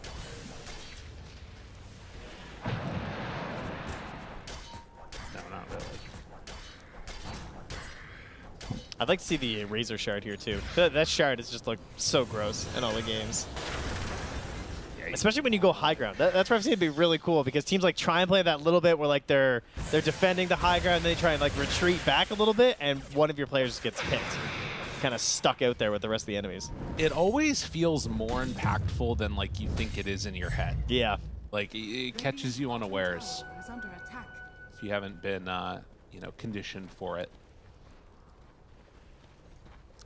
Team Spirit will bully up, and Gaimin Gladiators taking the Falcons' position from last game, farm out the entire sides of the map, and dodge fights whenever possible. Seed ground. I think these infests just nuke the wave and run. Yeah, that's pretty cool. And the problem is he just has rage TP. Yeah, there's not really a way to break that. Like, he's surrounded by 3 heroes. They're going to find him. He turned off his Radiance. Oh my god. And very sneaky. Dude, he's so ready. Yeah. Turns it back on. Get over here. Is he going to pay for it? Oh, Rage. See you later. Bye, bye, bye. That's going to get annoying. Yeah. I'm kind of expecting an item swap up here at some point from Yadaro. Right. I don't know. Oh. Bane? He's found and killed. That'll be an easy one. Yeah, they need some way to deal with that because he can't get away that freely. I mean, I guess you can just argue that, like, well, it's more important to just kill everyone else. Right. And here's one of them. Speaking of which, and again, these little pickoffs, that much more annoying when it's going to be the permanent agi built up for Yadaro. True infinite scaling. That's right. Constantly staying up. Hunt again. He's still 30 seconds away from TP. Andracho. Yeah, that is one way to do it. That is one way to die. Quinn. So be careful. Duraccio, Rage. The old Rage and Run. Does have Infest if he needs it. Getting to his buddy. Oh, that was almost perfect. They have it. Wait a minute. That was Lincoln's broken. Need to be careful, Yadaro here. Now, it does have Aegis, so don't want to necessarily use it there. But Chase, BKB used by Quinn. Yadaro moves back in. Taking a walk with the dog. Duraccio starts hitting into Laro. He pops his BKB. Another Lincoln's broken. Mira hiding to the side. Staying alive. Smoke up to Chase. They want to keep this fight going. Not who they want. I'm a Poshka. And you definitely don't want that kill, but maybe you take it and then chase forward and Doom the Razor and now onto both of them. They have enough damage out onto him to kill him. Yes, they will for one. Collapse, tries to TP out, manages just barely survive. And meanwhile, Mira runs in, almost takes down Tofu, but is going to lose his life. Yadaro instead onto him, finding, killing. Tofu gone. Yadaro pops the ulti, TP's out, Hoof Stomp isn't available. They didn't quite have it. Didn't have it taken. Back in the old mana burn, huh? I wonder if he like misclicked that or something because he had Hoof Stomp before. Oh, Lincoln Sphere. There you go. Yeah, it was Ops popping. on point. Yep. It's his job. They've determined. I feel like it could be a Bane thing too, though. That defeating range is pretty long. I mean, he's just hoping for the dream where he can just solo do it to the Slark. fair. It's understandable. Yeah. You know, you can't cover every situation. As much as, I mean, the Hoof Stomp, again, will be mega value because it's Dark Willow and Slark that's doing this, but. Right. Well, Yadaro, 20 seconds left on the Aegis. That fight felt kind of even at the end. Yeah. I don't really know if anyone super won it. I guess it was Gaimin Gladiators. Yeah. But I don't know how much this dynamic it really changes. I guess the best part is it's a proof of concept that if they doom the Razor, the fight can still be, you know, go their way as long as they just get like that perfect doom at the start. Right. I mean, I think that the issue is, again, how do you deal with Yadaro? And the answer is that Gaming have said, we're just not going to. Like, we're going to let him do what he's going to do, kill everybody else, and he can't fight us 1v5.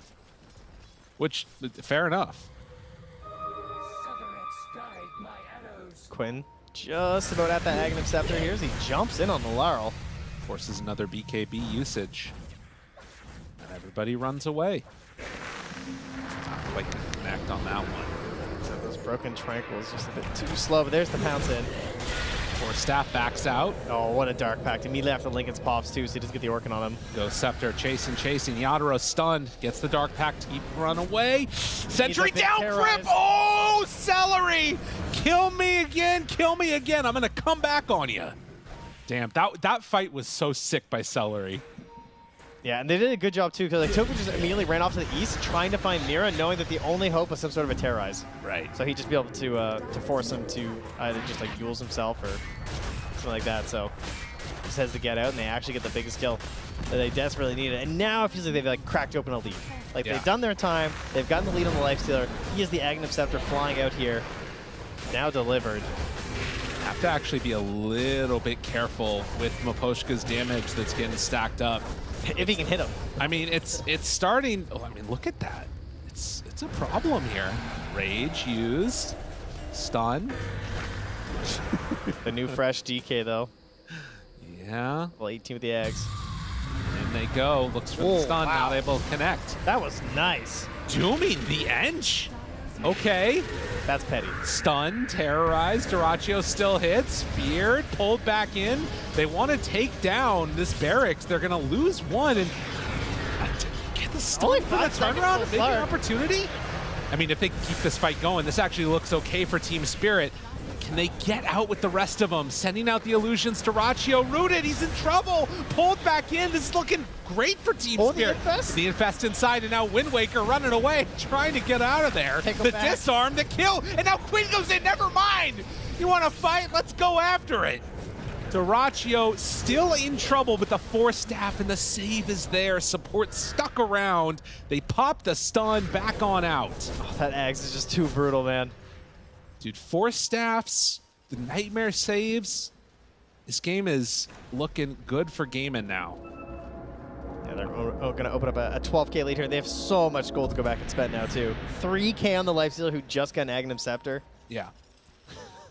I mean, the Aghanim Scepter there completely turned that. Like, Duraccio was in a lot of trouble, but they managed to get it off, and that turned the whole fight. If you're not feasting there, it's all over. Oh, he's ready to hop right back in here. Dragon Form in 10 seconds. Hoping for a quick kill. Oh. Looking. Mira's a great one. Oh, they go instead from Miposhka. Fine. An even better one. Now Duraccio wants to chase. Couple quick punches. Quinn on the hunt. And the kill comes out. Now set up if they want to up to the top side. Can I get the picture-in-picture on the Slark? Oh, never mind. He's not farming anymore, so that's funny. Yadro's just doing his thing. He knows what he knows what's up in this game. Gaming start to hit the tier 3 tower now. The last couple of minutes, it's been all them. They've had answers to Team Spirit, and Team Spirit coming up lacking with 50 seconds, still no Dark Willow. Right, here comes Yadro in the back. They're gonna hit, but they've got Force Staffs, they've got saves. Nightmares has to pop the ulti and run away. So difficult to play this one against the Doom. And they're just hitting the tier 4 towers, trying to end this now. Team Spirit, eventually they're gonna have to come and contend with this. Man, that is patient. Back in there. It didn't even seem that scary at all. They just don't want to give up anything for free. I mean, Roche is up and all the rest of it too, so fair enough. But yeah, 20,000 gold lead approaching for Gaimin Gladiators. Team Spirit. They're gonna lose Laurel here. No, they won't jump on him. They did have that ward in the base. Quinn with the biggest health bar in the world with the Lifestealer inside of him. As well as a humongous shield rune. Yeah. That guy's not dying. Smoke up. Quinn still looking. It's ready. Pops ulti, jumps in, finds the stun. Is it enough? Wind Waker tries to run away, but a couple more hits. Big Curse Crown, he managed to survive. Okay, Laurel gets the link off under Duraccio, tries to run. Tofu caught for the moment. Thought about the Doom, but the ulti came out in time from Yadro. Laurel's still in trouble. And a couple more hits is all they need. The Razor, he goes down. That's busted, man. He takes the shield rune when the life source inside of him. It gave him a 2700 barrier, which is it was more HP than every single hero, than every hero on Spirit. Just except for the Slark, every single other person has lower HP than his barrier. Yeah, that's nuts. He is a monster right now. And as far as this game goes, it's completely gotten out of control for Team Spirit. Again, you've got this sort of like quad of heroes that do good damage, but the jump is just devastating. Like, Lifestealer and Dragon Knight are combining together to kill one of these heroes at the start no matter what at this point.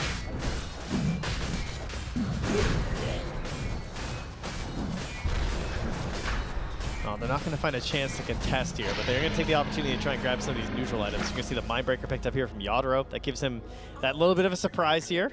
It's every 12 seconds, so maybe you get off a couple times during the engagement. It's a nice choice, especially when he's trying to target these backliners. Like, he's often jumping on top of Tofu, so maybe that's going to catch him by surprise here. Still farming up their side. They're going to see some of these empty camps, know that he was in the area, but he'll be long gone by the time they get here. Bloodthorn done for Quinn. Whoa. In just a minute. He's got 345 gold to go here, so clean up this tower. He could just go to the secret top, pick it up. Oh, also done for Tofu. Okay. All right. Looking for a jump. Oh, here we go. They're coming out of the base. Smoke breaks. They can't catch Tofu. Fight already gone bad. Gone real bad. Need to run away. Looking to escape. Get us out of there. Laurel, run. That's BKB down. And now that might give them the feeling of safety pushing in. And of course, you can just do it with the Manta still if you want. Jumps forward, stun. Poshka caught for a moment. Yadro down a little bit, half HP on to the Lifestealer. Quinn. Not the hero you want. No, this is not a great jump, but the Lifestealer infest inside means it's even worse. Poshka tries to hit. They're just not doing any damage at all. Celery moves in, gets the grip, but immediately broken by the spear. Nightmare run away. Stun now onto one. I mean, they're doing a good job of disrupting this fight and not getting great hits, but the Razor's dead for so long. Building's gonna be glyphed. This will be Megas. Infest inside of the creep and run forward to break the Blink Dagger. He's just being a menace in front of them. Quinn tried to go for the stun, couldn't quite connect. Lifestealer still inside, pops out, hits on Maposhka, and there's the doom.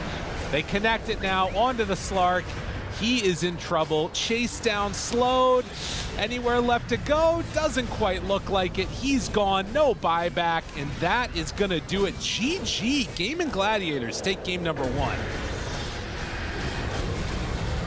Nicely played here from Gaimin Gladiators. I mean, pretty much a gold lead, especially on their cores, almost the entire game.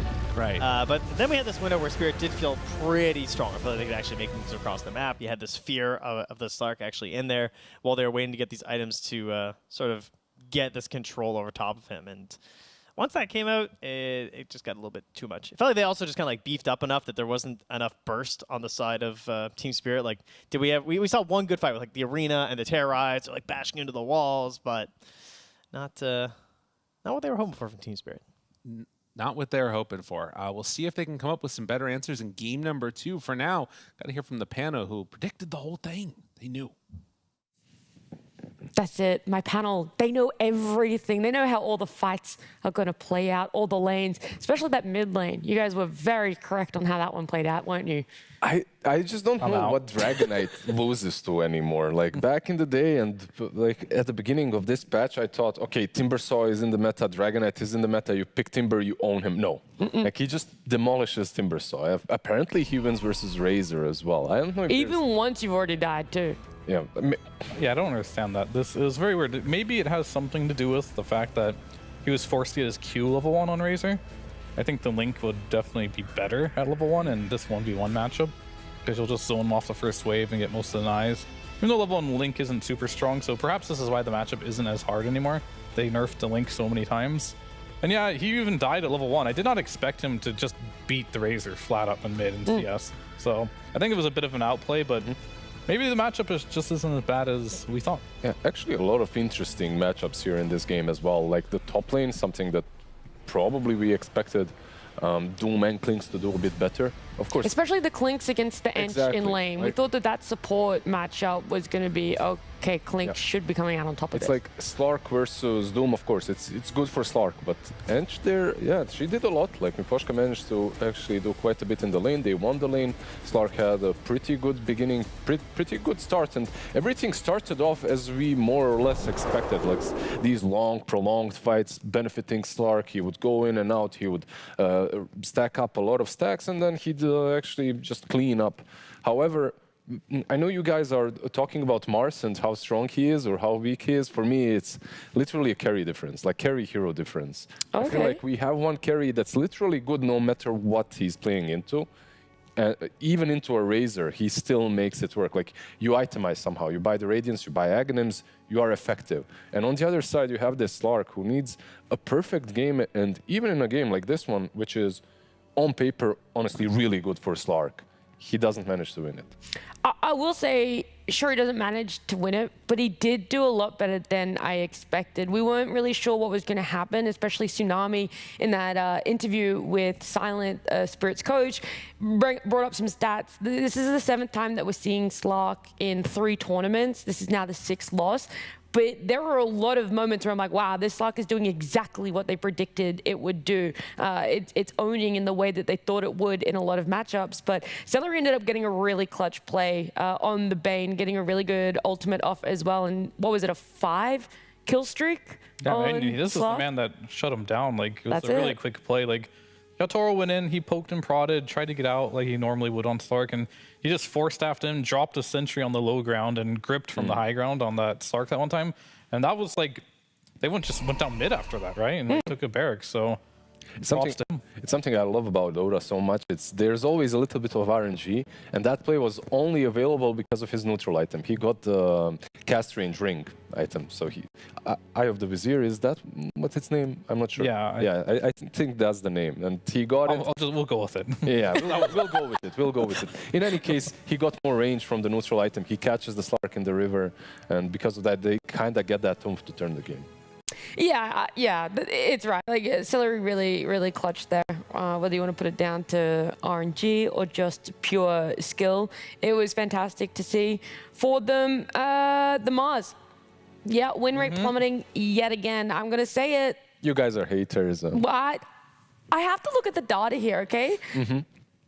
I don't know the data off the top of my head, but it's below a 14% win rate. That's all I know after this game, and that's all you need to know at home as well. Below 14% win rate. It's 13.4 now. 12.5 actually. I did the maths. I definitely not getting. I just made up a number. Definitely not getting told it in my ear, but it's 12.5% win rate this tournament. That makes me question. I wish they didn't tell you that. Now I just look dumb. It's all right. Instead, you can explain. Sometimes I would say that, okay, stats do lie because there are teams that are losing or like tier below teams that are picking a certain hero, but this is a hero that Falcons pick a lot, and they lost with it. Nouns lost with it. Spirit are now losing with it. There's something wrong. I know that we have to go to a break. Before we do, the Clinks is what I want to touch on as well. We said the lane didn't go how we expected either. How do you like it as a pos for in general? Did it have the impact that it wanted? Is it still a hero that is viable? Don't laugh at me. They won despite having Clinks. They didn't win because. So you're saying it's a 4v6 with the Clinks on the other team? He had a rough one. Like, it wasn't this hero can either just solo carry a game or it's a bit of a hindrance. That's just how the hero works. Unfortunately, he didn't have the greatest laning stage. And if you don't have a good laning stage with Clinks, then all of a sudden you're playing from behind. But he still had impact, got his Orchid, and was able to make things happen. And it's okay, it happens. It was just a rough game, and that hero doesn't do well in rough games. All right, rough game. Hopefully a bit of a mental reset as well for poor Tofu. Had that tough game for himself. But either way, they get the win. It is only game 1 in a best of 3. When we come back from a break, it will be game number 2 between Gaimin Gladiators and Spirit. Hello everyone, I'm Tsunami for PGL Wallachia Season 1, and I'm joined by CY, coach of Gaimin Gladiators, a coach who had a hell of a freshman year, but now the sophomore year is a little bit different. I was curious to get your thoughts on what responsibilities in life and challenges as a coach have changed from being on basically a 100% win rate train to a decidedly less impressive 2024. Sure. So I think last year, I think we kind of figured some stuff out very quickly. And I still think we have all the same skill basically for all the players. I don't think like people are like worse or anything like that, but I think we figured things out very fast and it played to our advantage and nobody really looked at us for quite some time. And once they started looking at us, they learned a lot, like for example, bringing supports to mid, blah, blah, blah. It became kind of standard to do. And now, probably after losing a bit again, people look a bit less to us, which is probably quite nice. And probably we also needed to be humbled a little bit, you could say. Sure. So it could like spark some new fire and like understand that you're not just the best just because you exist, you know, you need to like put in all the work that everybody else is putting in or more, at least. And then there's a chance that you will like win, right? So then at what point during last year did you really feel like teams were starting to focus you especially? Because if you look at your performances, it doesn't really take a dip at all. Like, sure, first place at Lima, maybe people are like, that's a one-off, that's a fluke. But then again, a first place at Berlin, again, a first place at Bali. When did you start feeling like the scrutiny was really starting to amp up? Like before the patch where they expanded the map, I think we were like unmatched. I don't even think it was close. Like, I don't think anybody could play against us at all. And then people started already to catch up there, like they obviously look a lot. And then after Berlin, I think we were also very like dominant in our performance in that tournament. I don't think we lost many games. And then I think especially people started looking, and I think in Bali, for example, in the second Dream League, I don't think we played as well as we did like before already. It was already like declining a little bit, but like we still were ahead of some stuff and like we still played very well individually. So like we still ended up winning, which was super nice. So then how much of this year is you, or at least this point onwards, are you trying to build from scratch and like revamp your foundational approach to Dota, or are you still trying to build on what was successful last year? I think our way of thinking about Dota is like correct. I think we have some things that are correct, and it's shown like also when other teams play, we can like see it and see like what is right and wrong basically, like in our view. And I think it still stands. So I wouldn't say like we completely changed everything conceptually or something like that. Like we still want to play fast, like we still want to destroy our enemies as we did like in the TI lower bracket run, for example.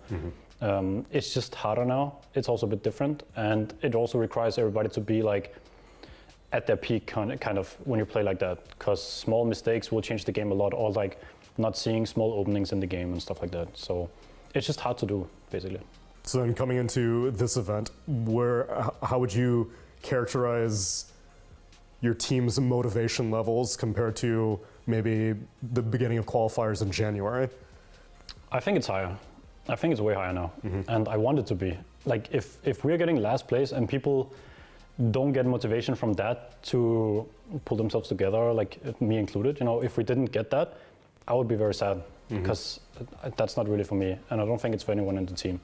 Like nobody is gonna clap and be happy and go home and just chill, like after getting the last place. Like there's no way, not in my world at least.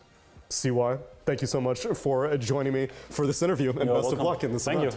Thank you so much.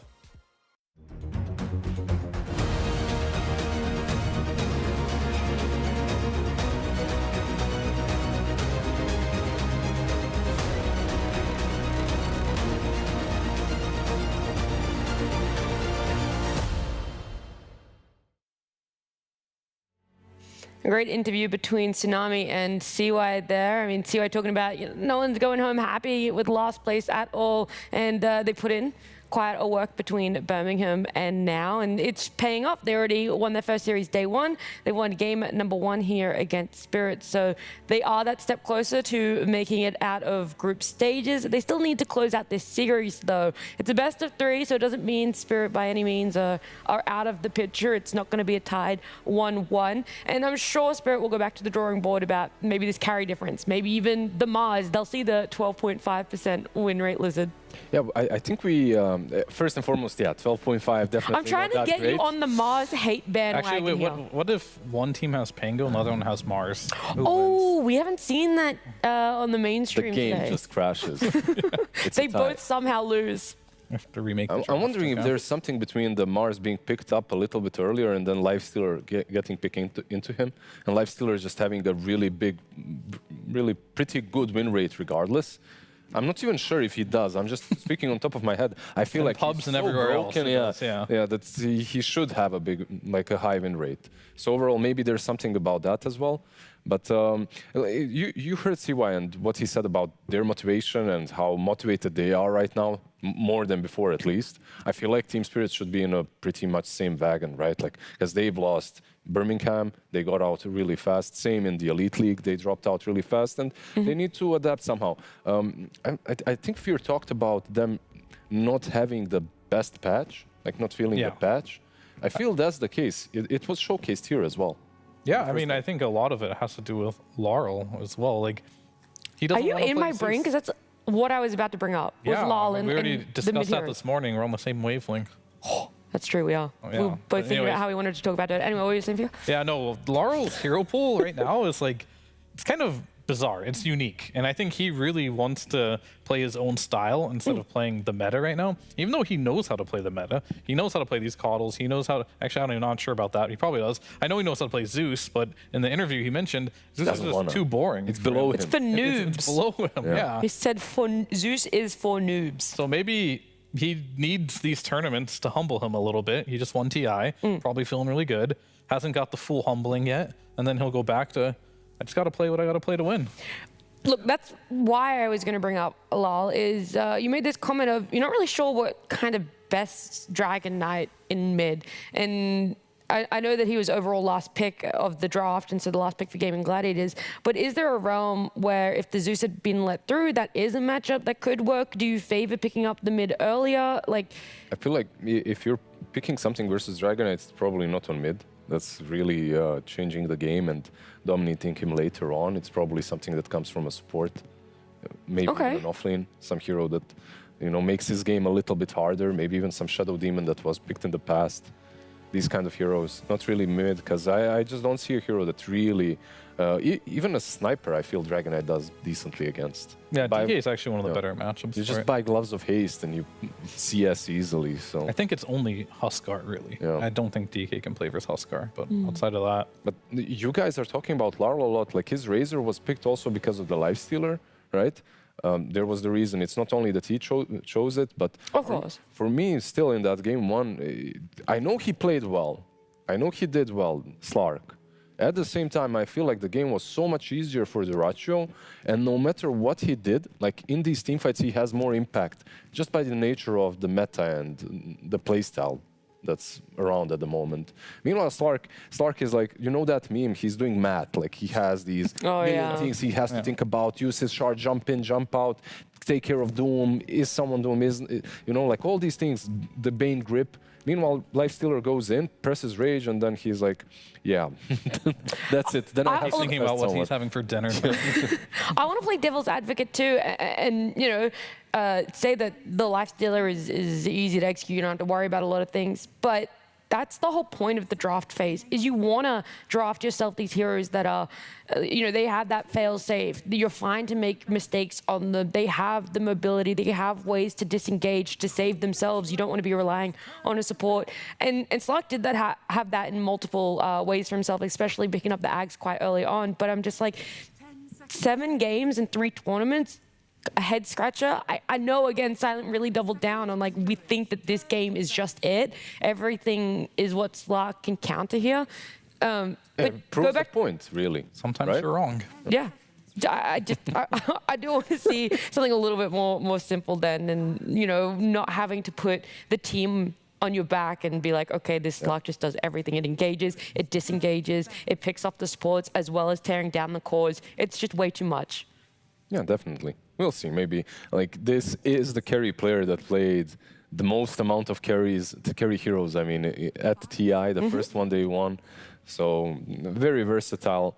I'm sure that they can pick out a couple of different ones that are currently more in the meta, at least.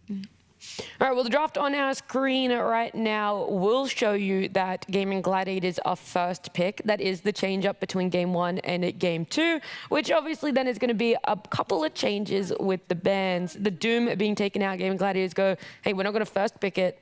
We don't want them to retaliate, pick Doom for themselves on the side of Spirit.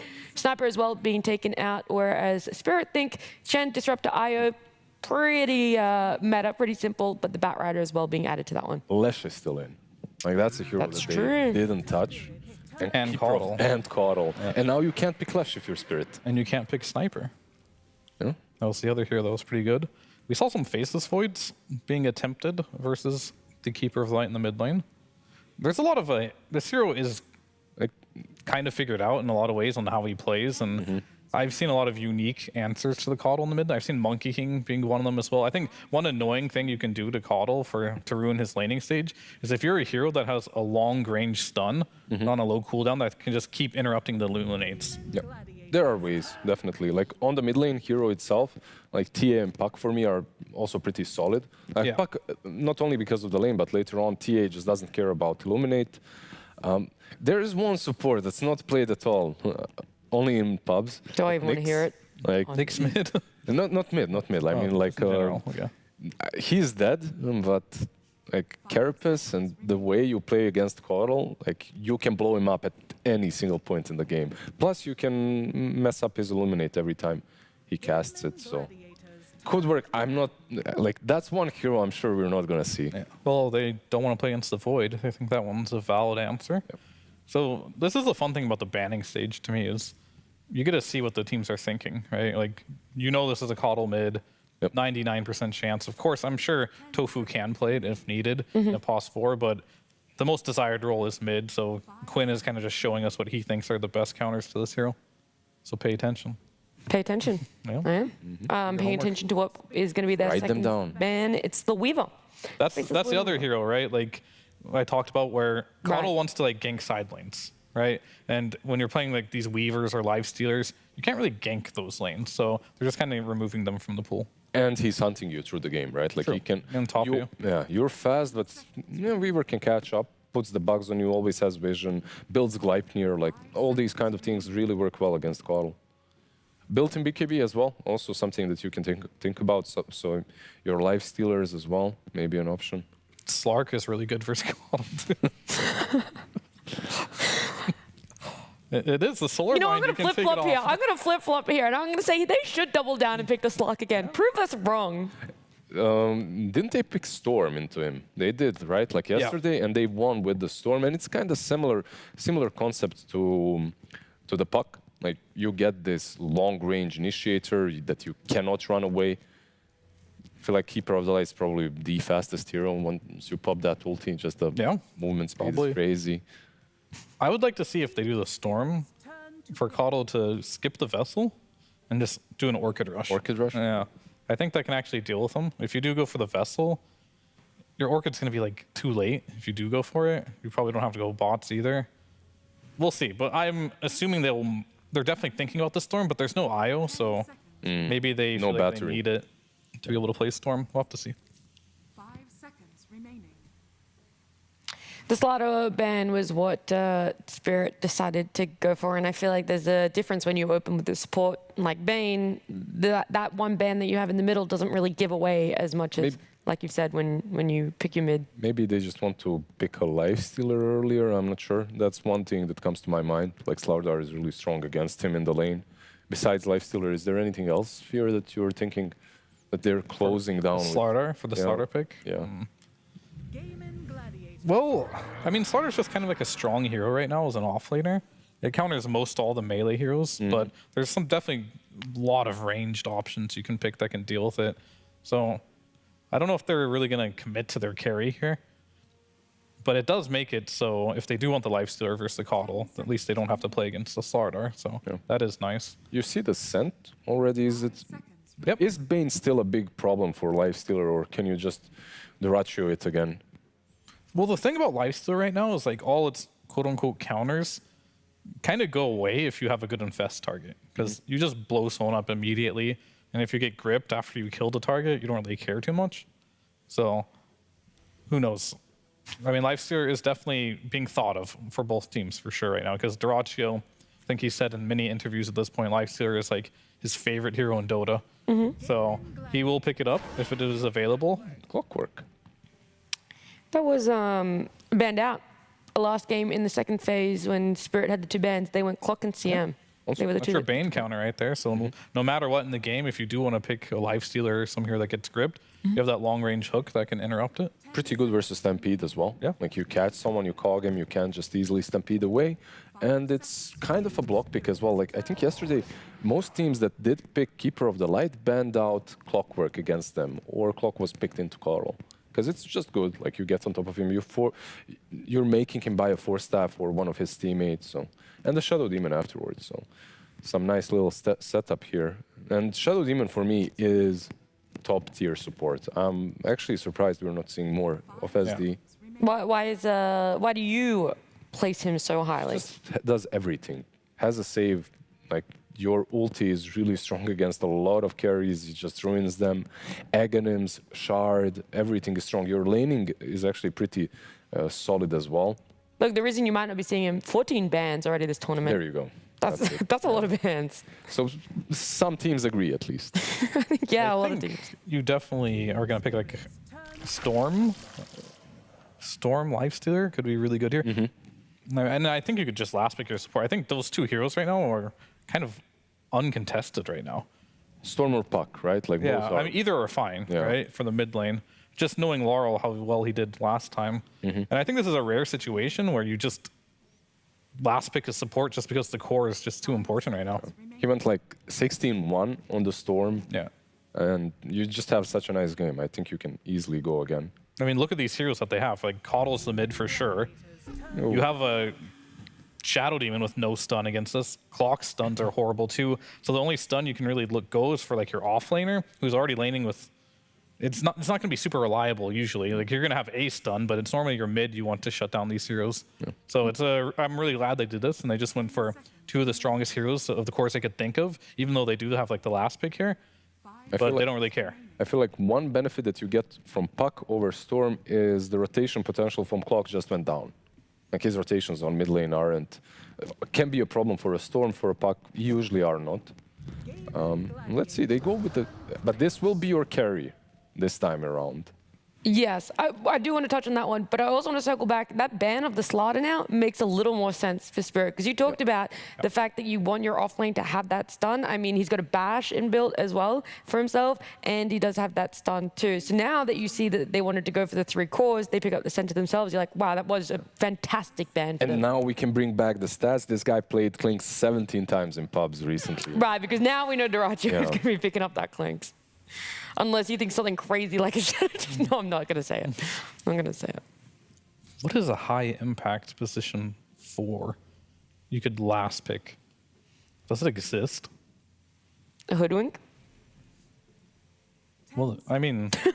Wow, don't jump at the chance. Please, Sphere. Contain yourself.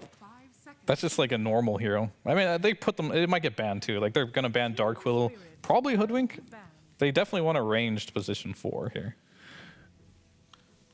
And for Gaimin... Now you got me thinking. There's like a Clinks problem, but I know it's not the popular 4, but I'm feeling Phoenix here as well with the Puck. Like just a lot of team fighting from you. And that's really nice. You get on top of Clinks as well early on in the game. Pop that dust on top of him. Like a lot of dots. So Tidehunter getting taken out. Another off lane. Do you counter the Clinks or do you counter the Coddle? That's going to be like the question for me. As the 4? Yeah. Because like you could do something like, I don't know, you can make Bane the position 4 and you can pick like an Oracle or something that just is purging off Solar Bind every time it's put up. Well, look, we can sit and think of it because Team Spirit are going to have the overall last pick. So right now, Gaimin Gladiators are going to have a ban into a pick. So maybe we can theorize what ban they want to take, but also ultimately what they want to round out their draft. Yeah, what do they need? They need an offlane on the side of Gaimin Gladiators, something for Ace. Like Tidehunter and Beast banned out. Slardar are not possible for the Lifestealer as well. They kind of need a strength type of hero, right? Which is not ideal against Lifestealer, but just their draft kind of needs it. Yeah, I was going to say Timbersaw is that strength, but then you're right, the Lifestealer. I think they need like a stun. I don't know if Timbersaw is the right one. Because if they want to just win the lane, they could pick a Razor or something, right? That's still in the pool, but that makes their draft just look pretty ugly and not well-rounded. And like the best strength stunning hero is the Slardar versus the Lifestealer. God, what a great use of one ban that Spirit had. Just gonna double down on it right now. Yeah. Yeah, the Beastmaster, even the one that they banned out in the end. Like, what else is there in the pool even that? I promise you there is going to be something that we're just not thinking about. I mean, I'm thinking of Enigma right now. Like, it'll destroy literally. that lane super hard, but it's not really like your initiator, but you kind of are. You just blink black hole him. I feel like it's good, but you might be a bit slow on Gaimin Gladiators with it. You would Like, be, it's but I in think the that lane tempo, is the pacing. unplayable. Yeah. Like, Bane can't kill Eidolons, and neither can Lifestealer, so that lane will just get dumpstered, and the Hoodwink the other obvious choice. So if they do Obviously. Enigma here, I would definitely want they're going. the Bane to go into the off lane, and they pick like a CM or something that can nuke the creeps here. By the creeps, I mean Eidolons. You don't want to grief your carry. And you can kill the Eidolons in some way, because if they just do Bane and Lifestealer there, it's going to be a really tough lane. But we'll see what they do. You know what I weirdly enough know that's not going to get picked, but I wouldn't hate is a Warlock. I as thought a you were going to 5. say Jakiro. No. That would have been okay too. There are some Enigma counters in different ways as well. Is Enchantress in the pool? Still in the pool. Yeah. That's also very good. You can just take Steal. the Eidolon and then kill the other Eidolon, so that's pretty unplayable. That does feel unbelievably grief. Look, they're going to have to pick right now. 1 second left. It is They gonna go be for it. that Enchantress. So what they saw is the first pick for themselves in game number 1. Spirit end up getting as their overall last pick here in game number 2. So we know what it's going to be, but where do you guys sit with it? I feel like Team Spirit, if they did anything in comparison for this tournament, like they prepared extremely well for Coddle picks.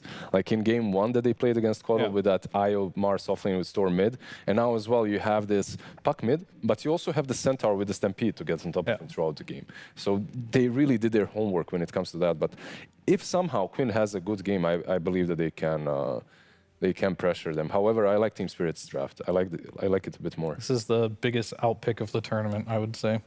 I really Wow, like how on they, day number 2, you're going to call it right now. This is the biggest outdraft, outpick. I mean, I really like how they pivoted the Bane, then picked the Ench there. Really hard Coddle game. You got a really good Lifestealer game somehow here. You do have the Puck for the Infest Bombs. You can also infest the Centaur. You can stop the Black Hole with Grip.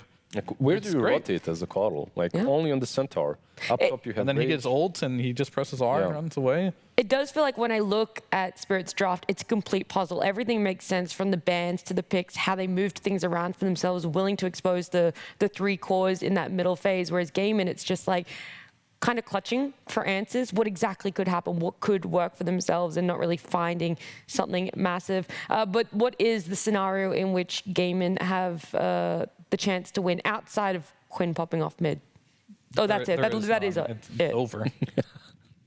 Okay, I said it was the biggest outdraft of the It- tournament. It's an Enigma game, Oh, right? I Like was really eventually trying. the black holes can win Dota. You just blow one person up and you play off of that. But it's looking rough. I want to see what Klinks does, what his item build is going to be. And Well- maybe with his rotations, he can be very active. Sure, Carrot clinks this time. Ultimately, though, I want to know what the coach of Gaimin Gladiators thinks about this draft. Is it as much of an outdraft as my panel says? Either way, Tsunami, please find out for us.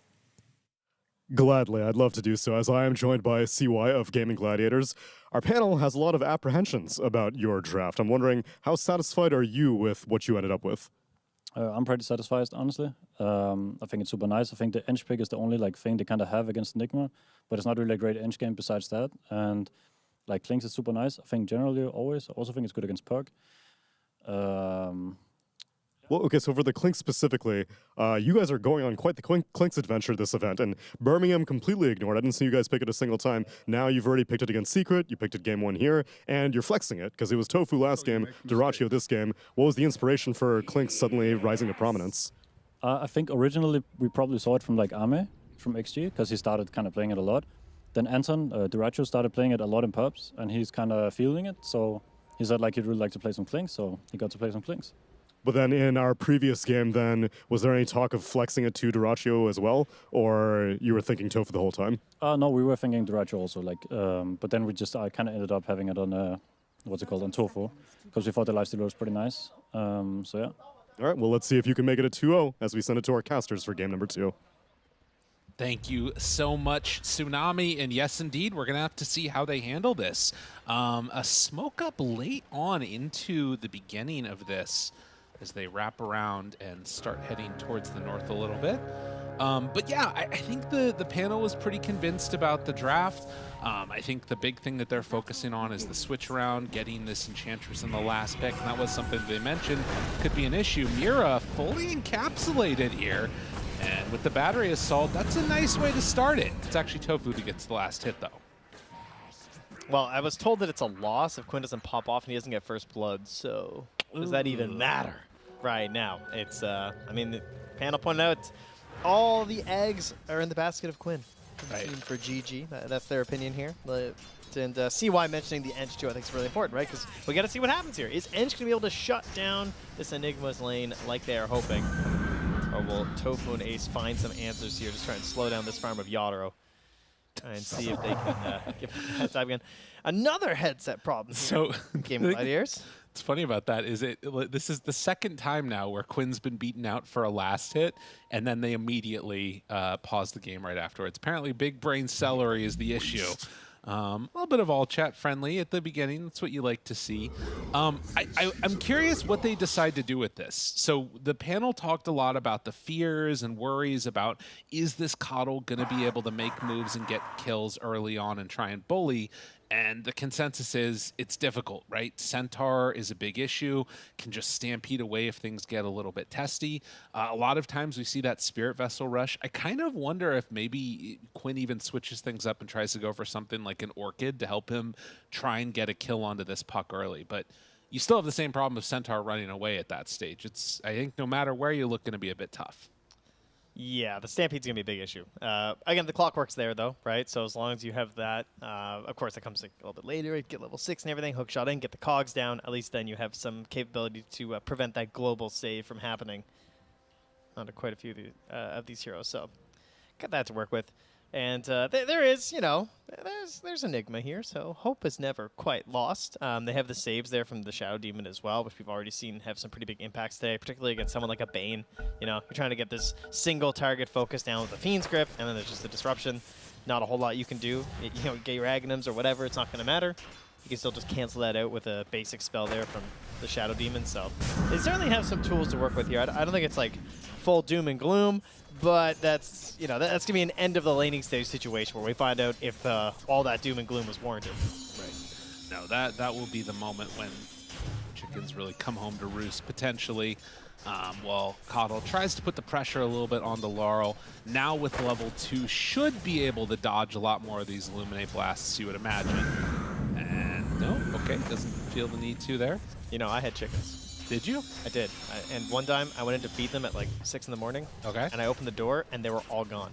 Wow. And I freaked out. And that was the day I found out that chickens can fly to the rafters because they were all up in the rafters. So thankfully, I did not lose the family chickens. I mean, that was a relief. That sounds like a chicken run situation. Well, that was them coming home to roost. But they were roosting in their house. Got it. Yeah. Did you watch Chicken Run? Yeah, that's a documentary. Yeah. Was all very accurate. Was it a sad, like, did you get sad because you're like, man, the chickens just want to escape from us, but they're not going to be able to? I used to name them based on how I planned on eating them. Okay. Stewie the stewed, Bobby the barbecued. Well, they're getting cooked in this lane. It's Bobby the barbecue is... Okay. That'd be a good tag. Why would we have Bob, I guess? Yeah. Shout outs. Oh, jeez. Well, so far so good up top here for Ace. He's been doing a good job of keeping some distance between his Eidolons and Miposhka. But you can see that it is still not like an easy time by any stretch of the imagination. Miposhka is getting hit though. Wait a minute. Tofu going in for the kill. Does he have enough here in time? Needs one more. No mana. And now he's overcommitted. He knew it wasn't going to be enough. Yeah.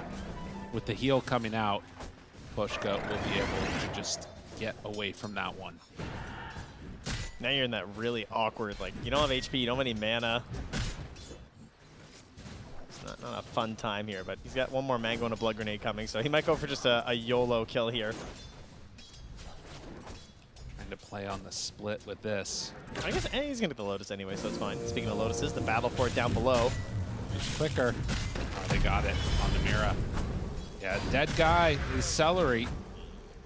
So second kill of the match. And I mean, they talked about the Clinks and liking it. Duraccio not having a good lane so far, though. Just 8-1 on the CS so far. Yeah, Cloud's able to stand pretty tall in this situation. But yeah, maybe once the tower bomb starts to stack up, they can find a little bit here. Ace so far seemed to do pretty well. Maposhka not able to really get in the zone here to get an enchant off. I mean, obviously it's pretty low range, and then Tofu's just in the way with the disruption. Right. Mira gonna get battery assaulted. I mean, if they can find a little bit better positioning on that Cogs, you can see how there's a chance for a kill. Yeah. I think so. I think also the Enchantress Enigma lineup like dynamic is one that definitely like people have, I think, in their heads from the old version of Eidolons, where like it was super easy to get an Eidolon almost every time. Now where you can like cast it out the other direction, it sometimes I think be a little bit more difficult to find it. Tofu. Oh. 3 stacks, getting pummeled, getting punched, does still have that Lotus if he needs it. Maposhka's trying to cut him off here. Wild Wing moving in, Tofu dodging, still after him. Want to force him to pop this, the blood grenade and dead. Oh no, that's real bad. Oh, what a value rotation there, Maposhka. The Ench God does it again. And then takes over their other creep too. Man, those movements that you can make are pretty scary, and they've already blocked out the camp, so that's Quen's so going to bad. see it now. Yeah, I mean, that Coddle's lifeblood is that camp right there. Yeah. And the worst part is that it's going to dissipate anyway, like a minute 2. So. Ooh, Duraccio, one more hit. Gets the stick charge off, that keeps him alive. Wow. Ace in trouble, going to get stomped up from that stolen Centaur, wrapped around from behind. Disruption, trying to stay alive. He's gone. Oh yeah, he's gone, never mind, excuse me. I think he tried to click him as he died, you Yeah. know? Yeah. Can he get enough there for the kill? Yes, he will. So Tofu gets something in return at the very least. Celery chases Collapse down bottom. Action-pack early start to this one. And Celery taking hit from the creeps. Another couple punches. Collapse. Is he going to be able to survive through that one? No. Duraccio brings him down in return. Again, this first kill of the game here really needed it too. Get this Clinks up and running. Try and get into an early item like the Falcon Blade. Quinn, you know, the engine of this draft here, has finished up the urn, heading towards that Spirit Vessel that Coddles rely on so much with their ult into the Solar Bind and chase downs. That'll be the plan here. So he's going to TP mid to try and help with these runes, and yeah, this is what happens, right? Because he's just not here to help. That was a nice move by Mira. He just dodged away, knew that the Clinks was going to push in the wave, and then waited for him on the far side of it. They also brought Tofu to the top rune as well, so they didn't guarantee it for Quinn. Classic Gaimin Gladiators. Thinking about going up top, in fact. Yadro already used Rage. Now you're in trouble. Needs to get out of there. The Solar Bind, body blocks by the Eidolons. The blast comes in, and it's going to be brought down. That long range setup too. They do like the super early illuminate like that. Really well played. Yeah, just a little bit too aggressive on the Lifestealer. Maybe not getting word from the mid or something that there could have been a rotation in, but Quinn taking full advantage. Yeah, I gotta say the Ench to ruin the Enigma's game has not played out that way at all, really. No. It's I mean, Ace has done just fine on the CS. Tofu's positioning was super key to make sure that happened too. It does have a Hell Bear Smash now at least, so. Another move in. And there's the Cogs, not quite level 6.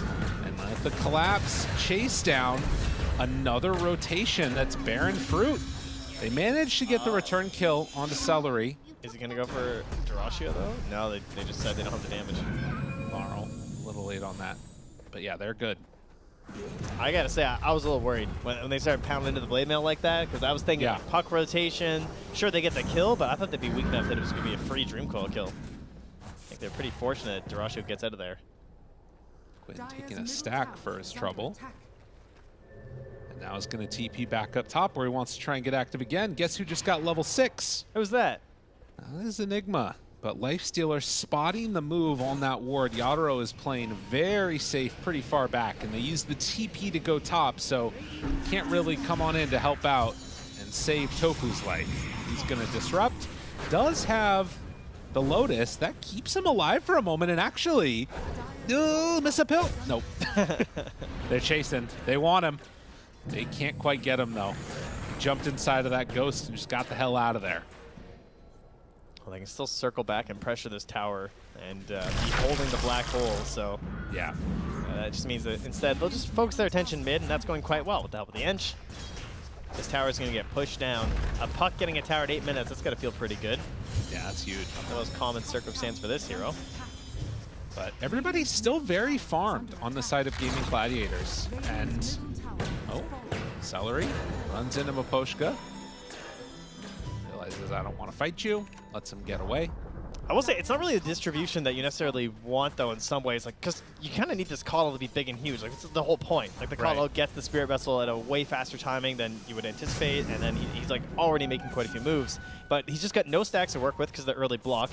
They've also had Maposhka just living inside the Radiant Ancient camp there and just stealing out those creeps constantly, using them for his own endeavors, so no stacks have been made this whole time. They still have lingering vision there, as Tofu does find Obs and Sentry, so he's going to be really happy about that. Trying to get a little bit more control, but it's a bit of a stunted Coddle right now. Right. Yeah, and that is going to come back to haunt them at some point here, most likely. Ace went for the early drums as they try and take down the Eidolons, but now Laurel, overextension. Oh, and he predicted his movement too. The blast was sent north, and he knew he was going to orb there. Yeah, he was just kind of stuck because Celery was coming in because he had a Cogs push as well, so if he had have just like stayed there, then he was just going to get trapped. And level 6 on Tofu means they find Maposhka. Blasted down. All right, well, we said we wanted to see him accelerate. He's doing it. Okay, this guy doesn't need the stacks. He's just going to go farm some heroes. I guess that's the thing, right? Like, if they can come up under this timing where Centaur, you know, dies before he gets 6, I mean, they are still eventually going to, you know, run into issues with Stampede just to get away from the trouble, but I think that they've made a couple of those clutch kills they needed to. I mean, Ace is just in a great spot, too. Like, this is more than you could have expected, I would say, from this Enigma's lane, so I think that's something that probably wasn't taken into account there. Duraccio having just a fine old time. Feels like they're just controlling all of this space in the moment, and again, you know, Yadaro's just back infesting into a pine cone. Want to make a return move, though. Multiple heroes heading up north, and this is going to find Tofu unawares, so just immediately use the grip. The seed shot chase down. Ace could be in some trouble as Lifestealer infests out. Thought about it. Black Hole hits on to 2. Is it going to be enough damage? They take down 1. Can they get the second? Doesn't look like it. Duraccio's running in, though. Wanting to chase. Oh, Quinn pops the ultimate. He's getting body blocked like crazy by this silence. The silence is not going to be enough. No, these body blocks. They got him. Quinn got stuck for so long behind that Satyr. That was unbelievable. Maposhka was giving the ultimate vengeance from the grave there. Oh, man. All right, well, at least they still managed to get that kill. But I guarantee you that Quinn's annoyed. Another one of those moments where, you know, you're trading 1 for 1 at the end of the day. They do rush a Blink Dagger on Ace. So this is not something that I feel like we've seen that often from Enigmas. They tend to get like more of the team fight oriented stuff, but him wanting to be a little bit more involved as Celery goes for the Cogs pushback, staying alive, waiting out the leash. With the silence and the finish, it's going to be there. And Quinn just forced to deny that shield rune.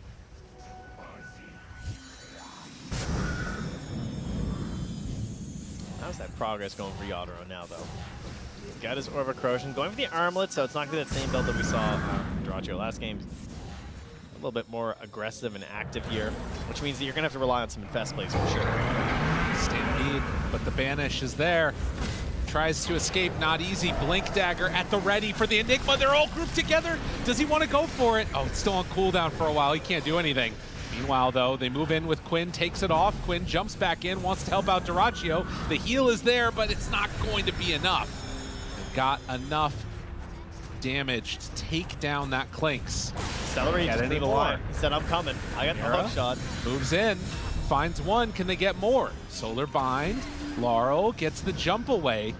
Now they see that he went over to the left. Oh, he hits him with poison? Yeah, spots him there. Now they're in a little bit of trouble. Oh, he's doing it. Hook shot connection, got him. Spirit Vessel out. Solar Bind, and it's enough. They bring him down. Very well played. Oh, what a great sacrifice there from Celery. Big value there to try and slow down this puck, because the puck is the one who's going to be helping to boost up this life stealer. Right, get the Infest plays there with a second Blink Dagger to go alongside the one being sent out to Collapse right now. And man, I want to see how much they can get done with this Orchid reveal that's coming out. About 1,000 gold away from finishing it for the Coddle. Yep, I mean you were bang on there. Get it out, and also the damage for Duraccio here too, as his Maelstrom is delivered. So a bit more in the team fights, but more importantly, of course, just an opportunity to actually farm. As it looks like he's going to scoop up the Wisdom Rune while he's stacking up these Ancients. Well, no fake hype this time. They do have black hole ready. Okay. Thanks for the notice. No problem. Maybe this time they won't all clump up, though. That's true. Oh, and you know where they're going, though. Oh, yeah. Talk about this stack. Oh, they drop the obs. down. They see him. Full vision. All right, look at his HP, though. He's 700 HP. They don't like it. They're going instead over this side. Laurel. Do they get him? Spotted. Thought about it. Thought about it. Goes into a bad way, and now the jump up, the walk forward. Silence, though, the sleep. The Nightmare was there. Trying to keep him alive. Disruption for the moment onto Tofu. Still at Black Hole at the ready. Quinn in trouble. Gets dropped. Ace turns. Black Hole onto 2. Where's the follow-up damage? They don't quite have it. They turn around and destroy the Enigma. Gaimin Gladiators were not prepared for that. Triple kill for Lal. Pretty stuff. Mira, the MVP of that fight. On the side there, locks down the Enigma. When those perfect opportunities were there for the Black Hole, he was nowhere to be seen. Couldn't get in there thanks to the control. I mean, that's what Bane gives you, right? Nightmares and Fiend's Grips. If you got someone who you don't want in that fight, Bane is the hero to guarantee it. And as you just saw the damage right there, Laurel just popping off. Getting his spells onto everybody, fighting with an Arcane Rune. That's always going to help.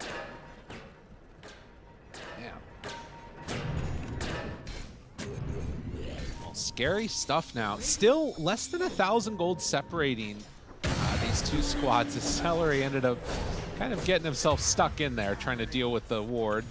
Collapse, just nobody broke his Blink Dagger. Now he walks back in. Malefice, Spirit Vessel, damage being dealt. Dead. They're all coming in though. Yadro, they got him. Takes down Quinn. Tofu's in trouble. Ace, no Black Hole ready. Doesn't have Blink for a little bit either. Needs to keep running. He's running out of map to run through, though. Has the Blink back up now. Oh, so close. Gets taken. The delayed ultra kill from Laurel. Oh, wow.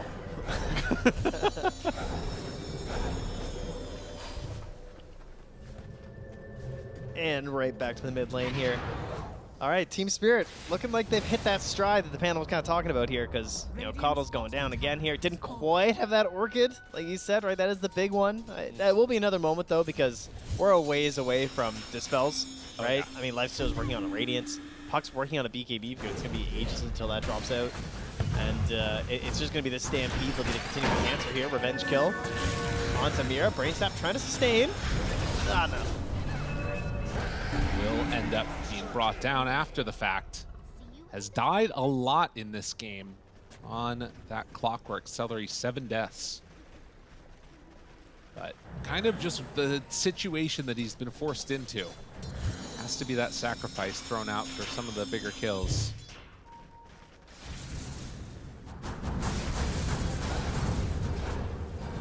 Now Gaimin Gladiators just trying to find a way to create these fights where Duraccio is going to get these wild Clinks opportunities that he's been putting out in his pubs.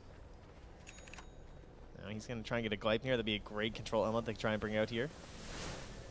Here comes the Coddle. Puck's nearby. Still doesn't have that Orchid, though. It's still coming on the courier. That's it's right. right there. He just got it. 15 seconds until Black Hole's back up again.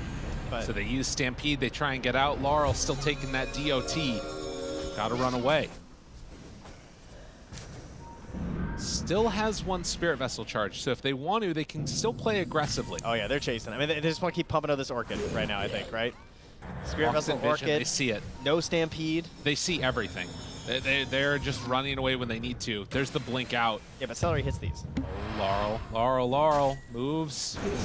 Tries to get away. Jump in. Stomp caught him. They thinking about it. There's too many creeps in the way for him. Man, that was so well played by Spirit with the disengage. Yeah, that's all the worries that we heard discussed, right? Stampede, just kind of a free save there. Yeah. Despite working on that Orchid for so long, not able to lock down the kill. We'll finally get some counter pressure into this mid lane, though. I like that scan there, actually, from Team Spirit. They're worried that someone's lurking in behind, right? Thinking that Clocker might be setting up for an immediate kill on the mirror if he tries to pull the wave off, but scans, sees that it's safe, and then can just help protect this tower rather than just letting it fall for free. Yeah, and this is that like awkward period of the game too for Gaimin, where if you are sort of have all your items and you got this Blink Dagger on Enigma, you got the Orchid to try and fight, and you're not finding those fights, your game feels kind of bad. Yeah, I wonder what he's going to go next. Like, does he just go straight BKB, or does he have another idea? For who? For Enigma. Oh, yeah. I assume it's just BKB. I mean, obviously there's grip. You know, that's pretty annoying. But it's kind of hard to find another good solution on this hero. Obviously, a lot of those auras that we used to see built just don't feel like they have quite the same impact anymore. Yeah. No, it'll be, I mean, you could go that way. You could try and go for like more farming stuff. There's a lot of different possibilities. They will find him though. Mira caught again.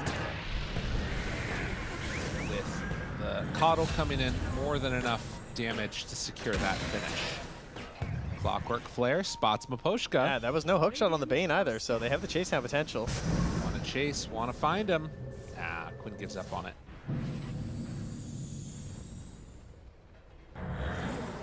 Laralt way down bottom here, running into Duraccio, but Orb's out. And I mean, it is worth noting that a lot of the control right now is just coming by virtue of the Clockwork and the Enigma, but Duraccio got some sort of cheap version of it now with the Gleipnir completed. So if he wants to play in with the rest of the squad, there is that option. Yeah, there's still a large window where they could just chain down Laralt. Like the BKB, again, still pretty far away. They want to find something.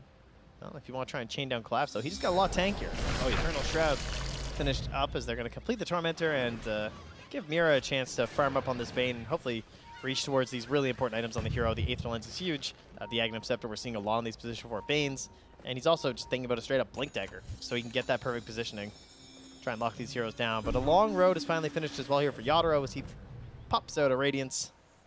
Well, and the thing that's interesting now, too, with the Brain Sap AoE being online, if, like, Enigma does have some Eidolons around and they bring the Bane low, you pop suddenly a Brain Sap on all of them, it's like a full heal for Bane. It's kind of gross how strong that stuff is.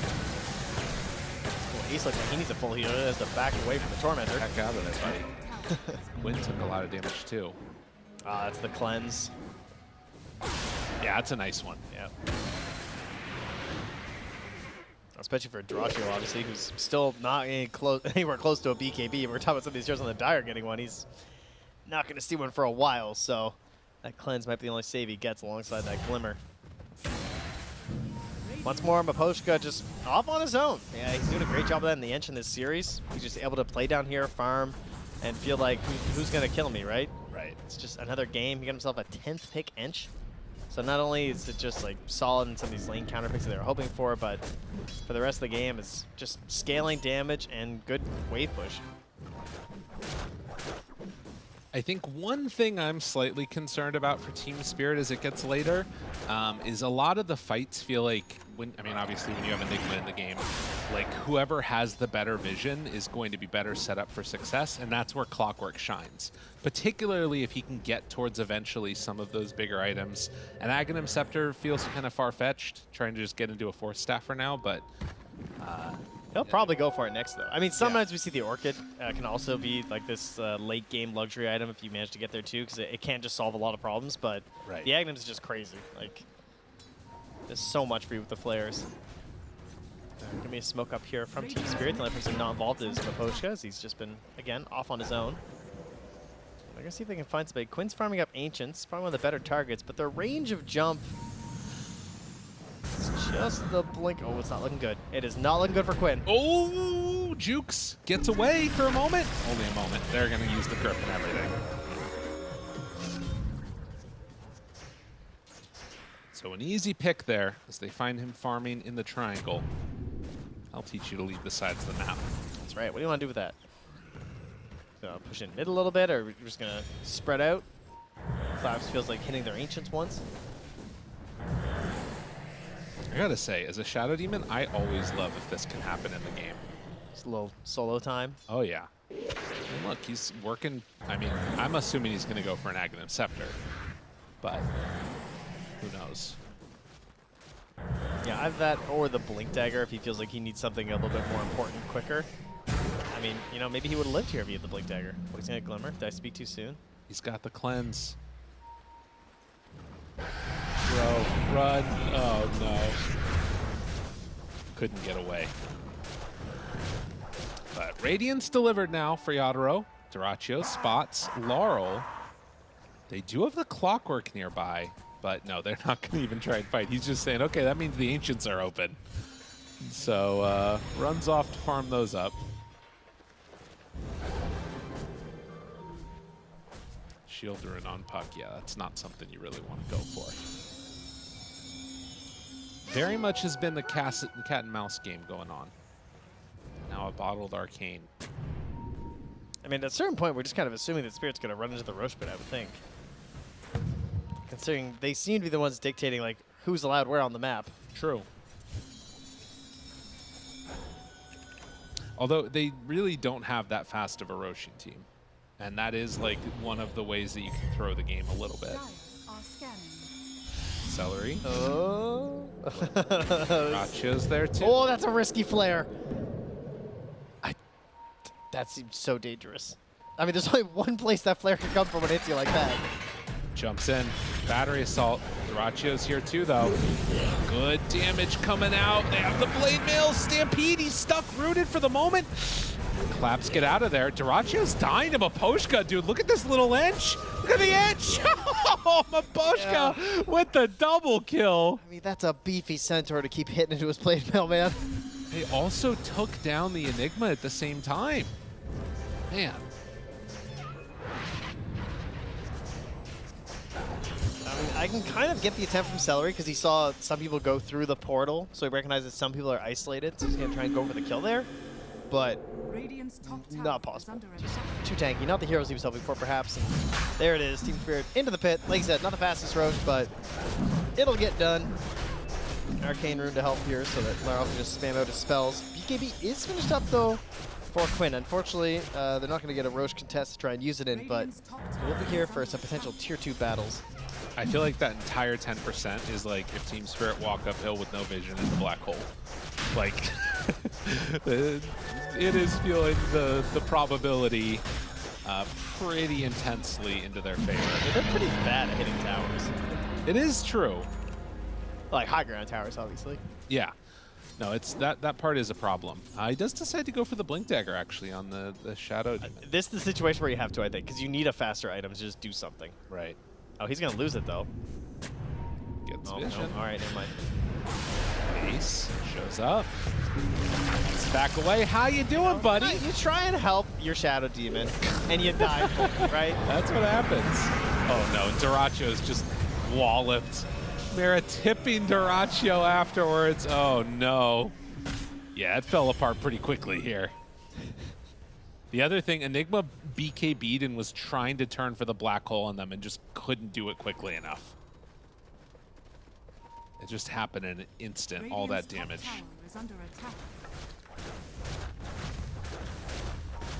All right, Team Spirit trying to take us to game 3 here with a very solid 13k lead. Still holding the Aegis. Oh, yeah. Only lost their Bane. Open wounds, heal off the Radiance, and Celery says, I'm going to finish this off. Don't you worry. All right, let me see that hook shot. Oh, he doesn't even need it. TP? Oh, all right.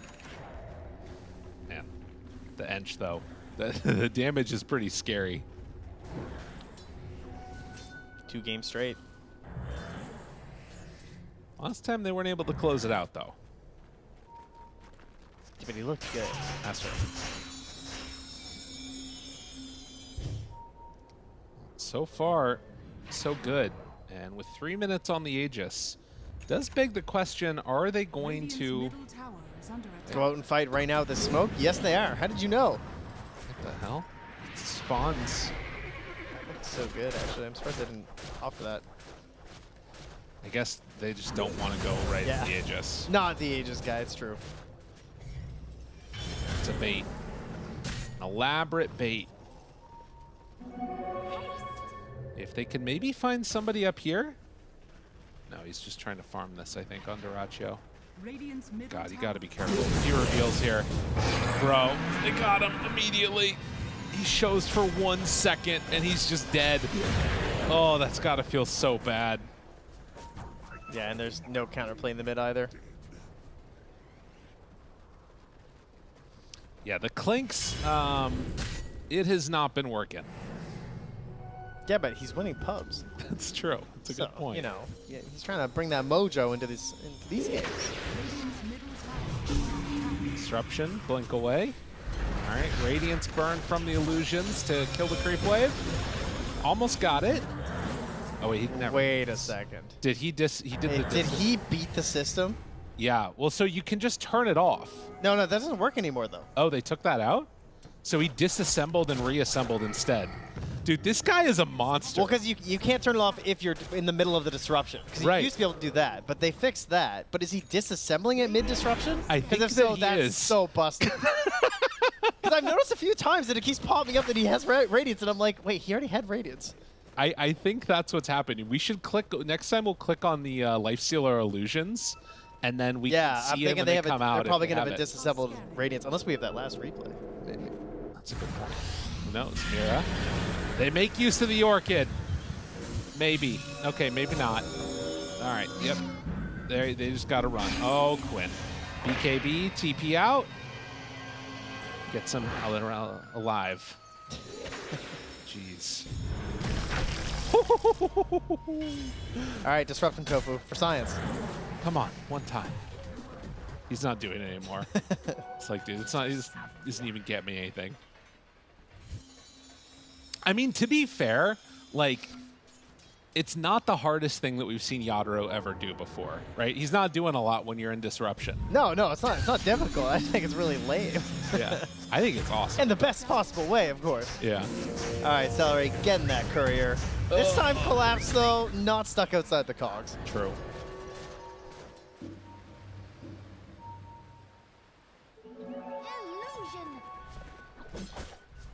So, 31 minutes in, and the Moon Shard cometh from Aposhka. This is his build. He just starts doing massive amounts of damage on the edge. God, it's so scary. Like, how many heroes do you need to hit in the black hole realistically to not either have it, like, be broken or just die to the damage coming out? Yeah, that is definitely a problem.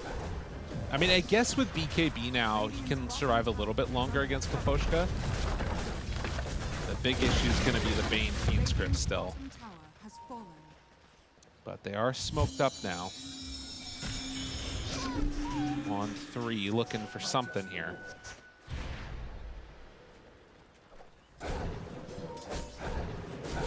He just gets every wave, too.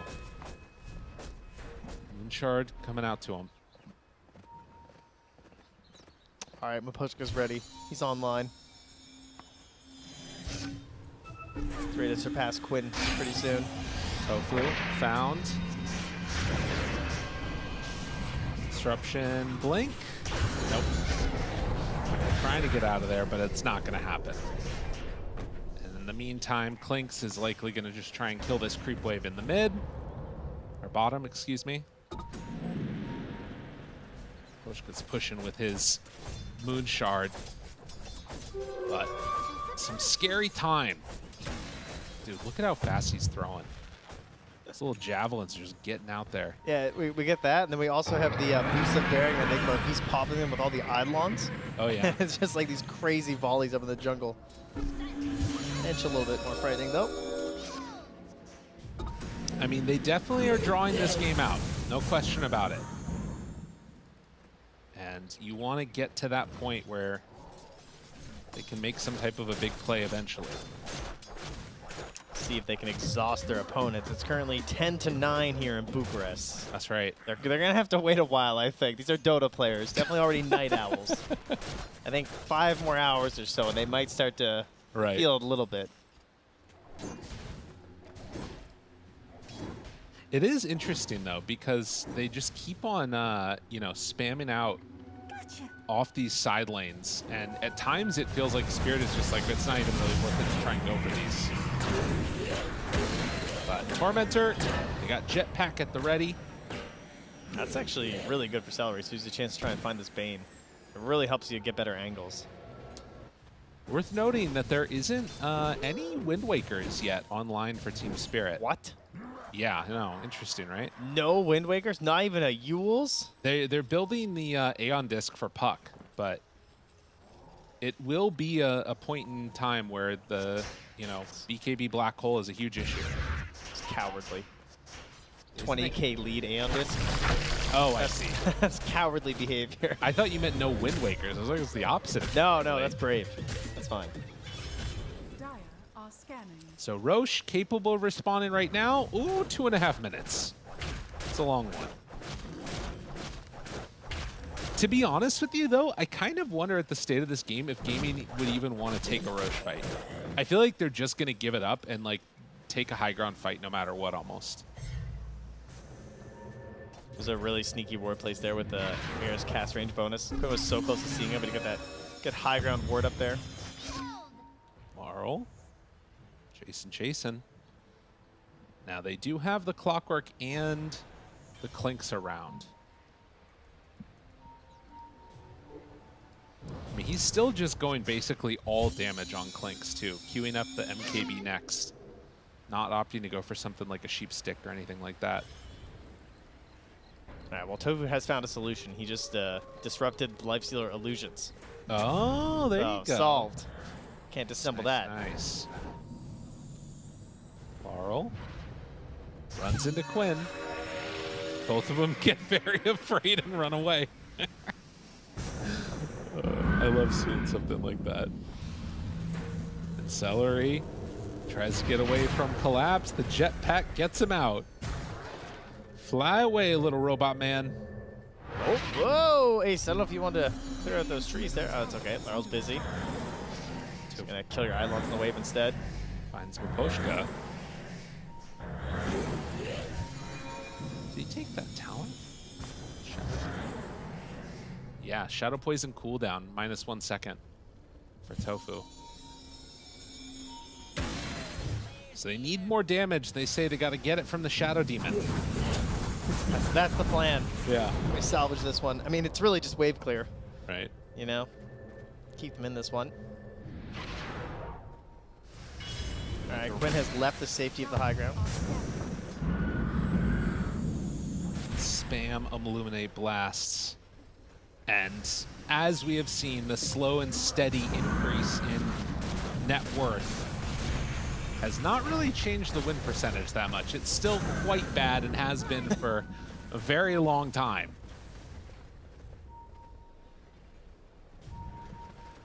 Yep, that's about where it was.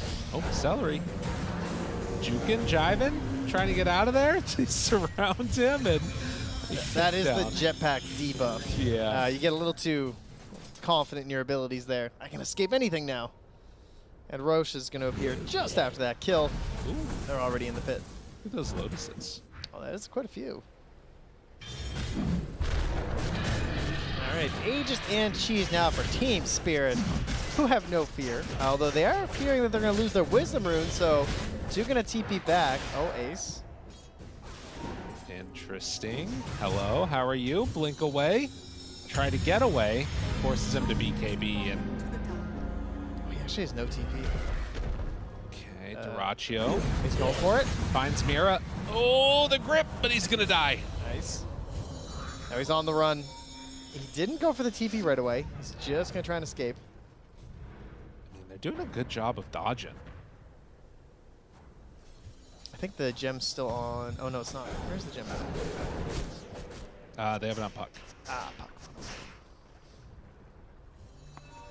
But MKB just about done, and then queuing up the Hex after that. So at least for the moment, Dyrachyo realizes can't really stay here. Okay, I mean, get the Hex too after this. I mean, Octarine done for the call. This is starting to get kind of annoying. They've already been splitting the map up pretty damn well. Like, considering, I don't know, is it possible? I mean, I think the way I'm looking at it is if they can outlast this Aegis and like not lose too many heroes, maybe there's an opportunity. But I got to imagine the Team Spirit are going to shut down the split pushing at some point, find some kills, or if they need to, like, you can Rage Siege. Definitely not a problem. Tofu's really close to eggs. Oh, really? He can sell his null, and he's only like he's less than 1,000 gold away. Yeah, I mean, they've been getting value on the sides of this map. Obviously, Team Spirit are getting more. Look at Celery just in this way. He knows he's dead. Yeah. Like, there's no doubt in his mind that if he stands in a creep wave, he's gonna die. Somebody's got to do it. Now they're mid on Dyrachyo, but thankfully they're so busy killing Celery that they're not gonna have enough reinforcements to kill him. Look at that Enchantress, man. That Centaur is 5,000 HP after a double edge there. Yeah, and Pushka just got a Hex. Oh, no. They glyphed the wave, and that means Dyrachyo's dead. Damn, dude. Oh, that hurts. And now he has an MKB, but not buyback. Oh, jeez. And the Puck Eggs, too. All right, we got it all. Yeah. Pharasma Puck Eggs still has that ammo disc to assemble. They don't have a creep wave mid, but doesn't matter. It's coming in through bottom. So Yadaro starts to beat away at this tower. The blinding light pushback rages it, says, I don't want to see it anymore. Went in for the disruption. And he didn't disassemble. Oh, he did the disassemble, and it works. Oh my God, that's so annoying. Unbelievable. Disassemble, reassemble, starts to take a couple down. Quinn, Hex is there, but Lotus already comes out. That's pretty good. He's so smart. What the hell? Got games. All right, Valve, get on it. Yeah. How do you do that? What are you gonna do now? Just make it non-disassemblable? Just not when you're, you know, maybe in that state.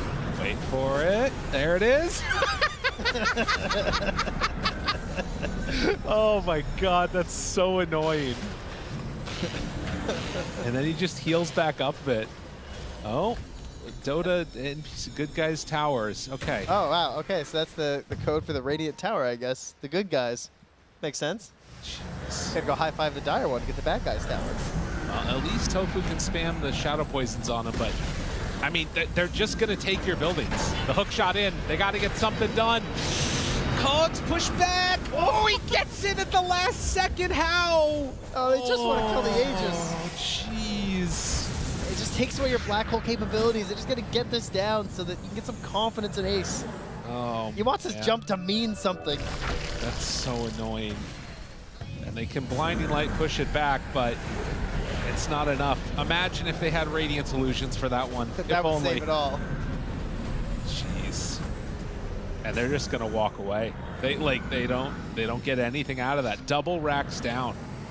Now up to 33,000 net worth.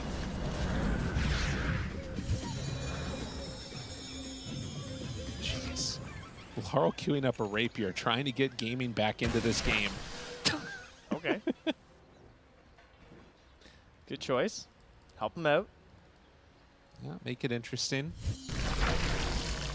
If he loses a rapier, they would only be down about 10K. Big swing. That's right.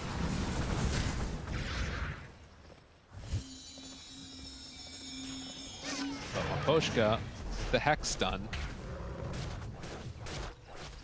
I think the problem is that it's just, the other thing, there's so little opportunities where they're presented with the ability to like hit a good black hole. Team Spirit just aren't giving him that option. No, there's virtually zero. Your only hope is a ton of space from Celery while you go for it. Right. It's not easy at all. The Aghanims on Shadow Demon is nice, but again, you're sort of still at the mercy of the Stampede from Centaur. Well, they definitely clear waves well, though, on the side of Gaimin Gladiators. That's not really much of a problem. Right. So we could be here all night. That's true. We could. All right, chat. Why don't you guys try and count to 100? Good job. Just in order. How about 10? There you go. Let's count to 10 it's in not order. going to happen. There's no way. That will be impressive. There's no way. Well, they have time. That's true. They can practice, get a system going. It is showing like a ridiculous amount of, what's the word?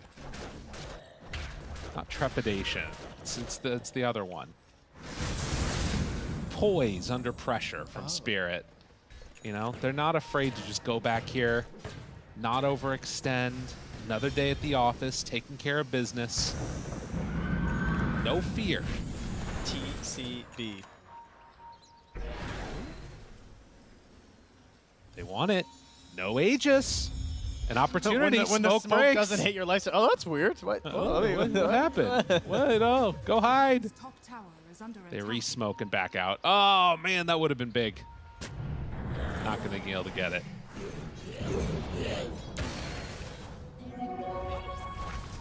Acer popped, collapse, jumps in, finds one. That tells everybody else time to get the heck out of here. But no Shadow Demon now. Yeah, he's got no buyback after that Agnum's purchase. And now, Laurel coming into the base. Oh, gonna be spotted. Decides not to go for any more. The rest of the team just out there. Celery still trying to farm.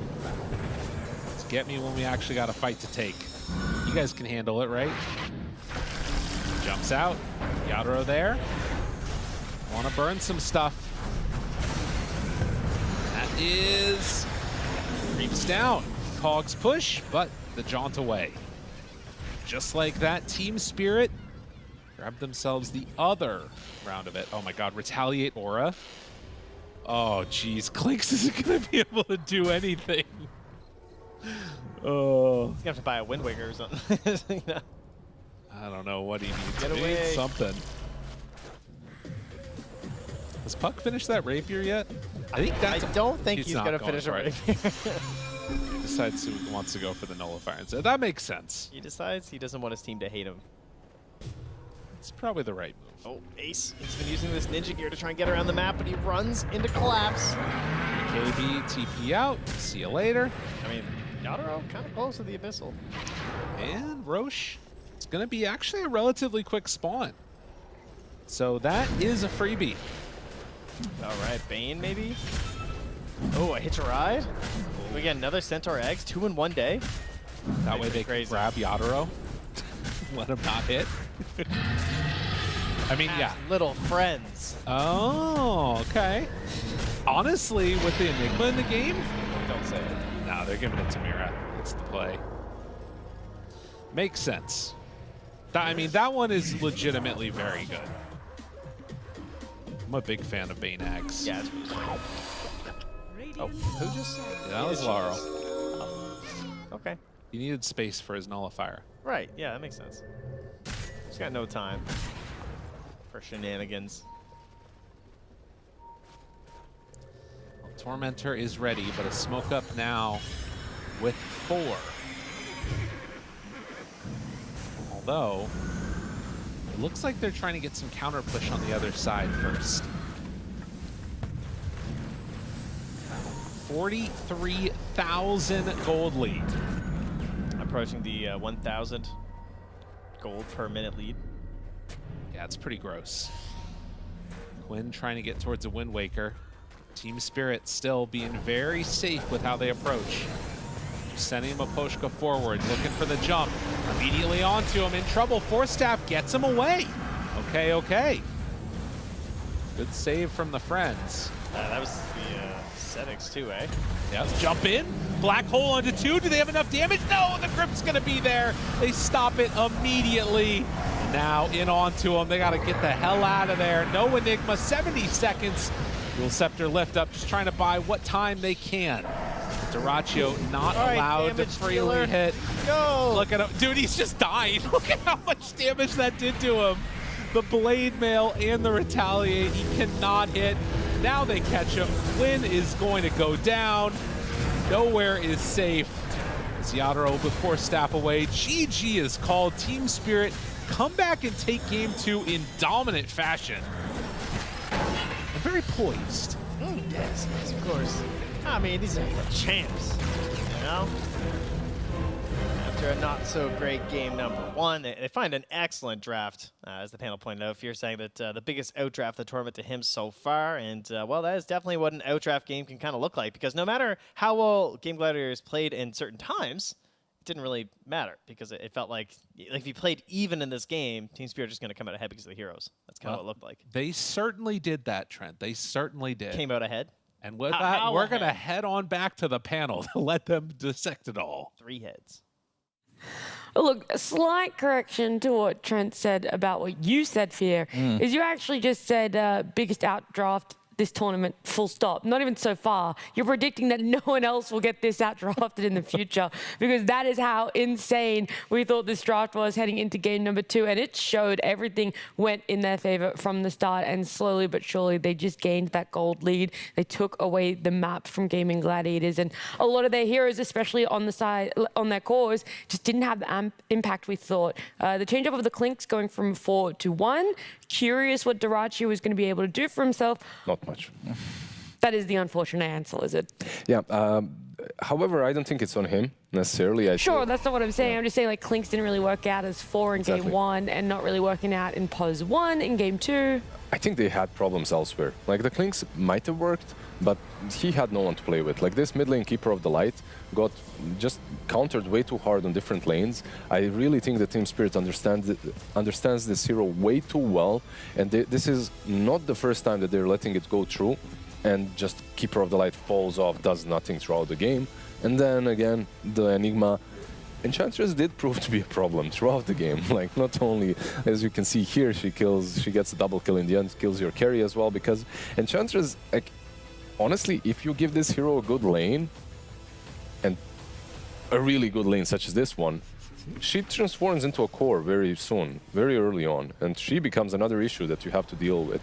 On top of that, you picked Enigma into Bane, into late game Puck, so those black holes, you don't even have to buy a Wind Waker against the black holes, because you have heroes that can break them.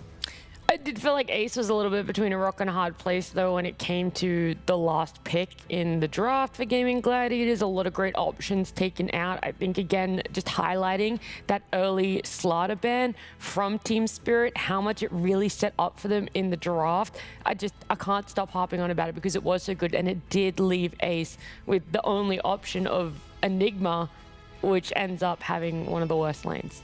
But the issue was before that, I think, because there was a chance where they saw Centaur and they saw the Bane. And of course, Bane is pretty fine versus Lifestealer, but you can notice like Black Hole is good versus Lifestealer too, but the game never really plays out that way.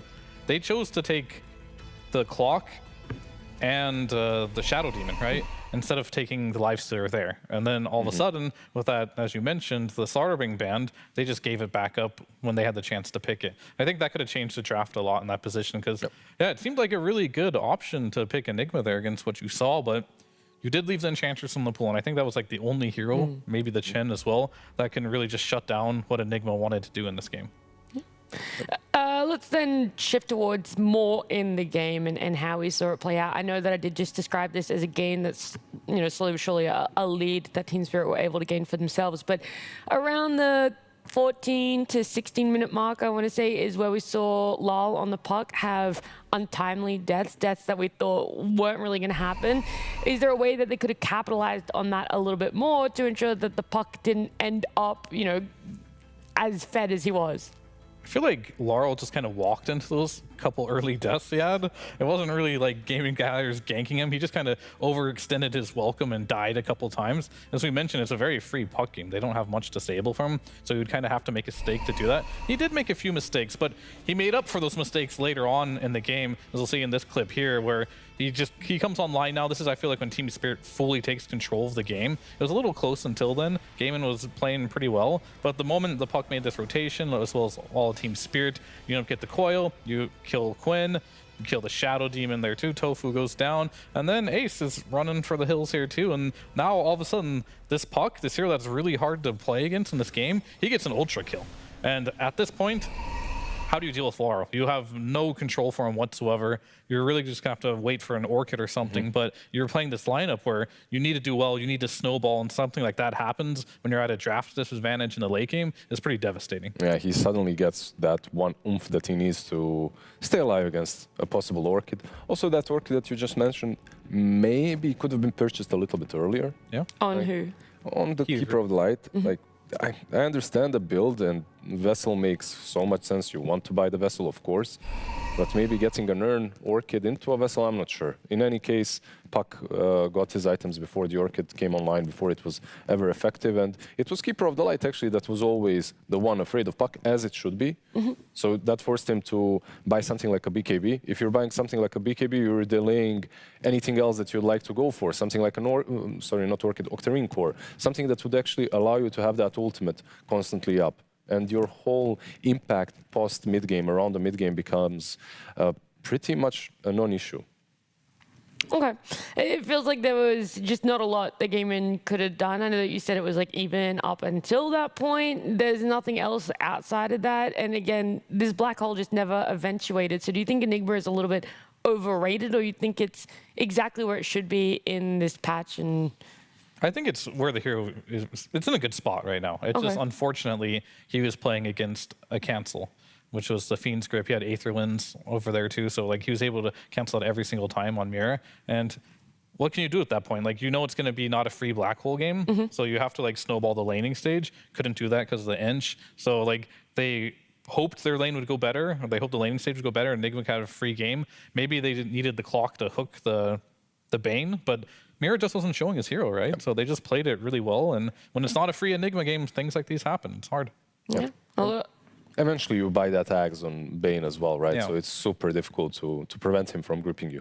Well, look, clean execution, great outdraft, as Fear likes to call it. Everything you need to be able to win a game, but are they going to be able to do it to be able to win the series? Right after this break, we come back with a game number 3 between Gaimin Gladiators and Team Spirit.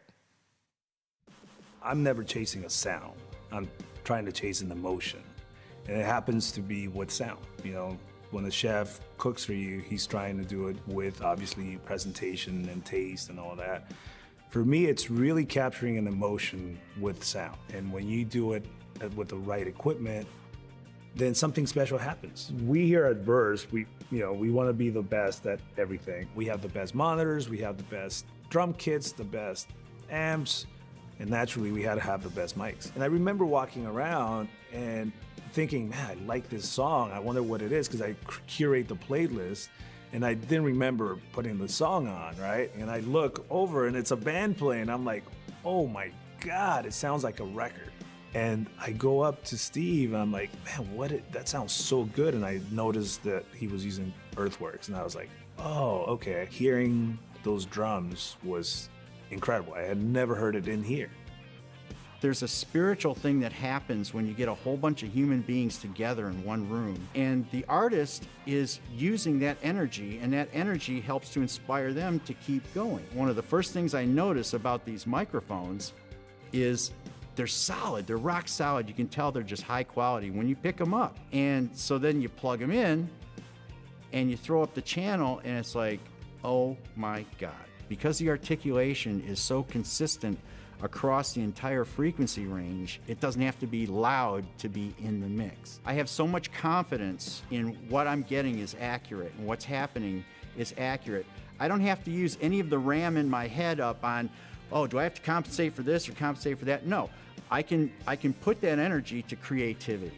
When Earthworks talk about a fast microphone, they're alluding to the capsule in the microphone moving really fast. How fast it reacts is going to determine just how accurate it is, how fast that capsule can move in response to the signal that it's presented with. So the faster the better. You know, the quality these microphones are putting out is something that, you know, needs to be heard.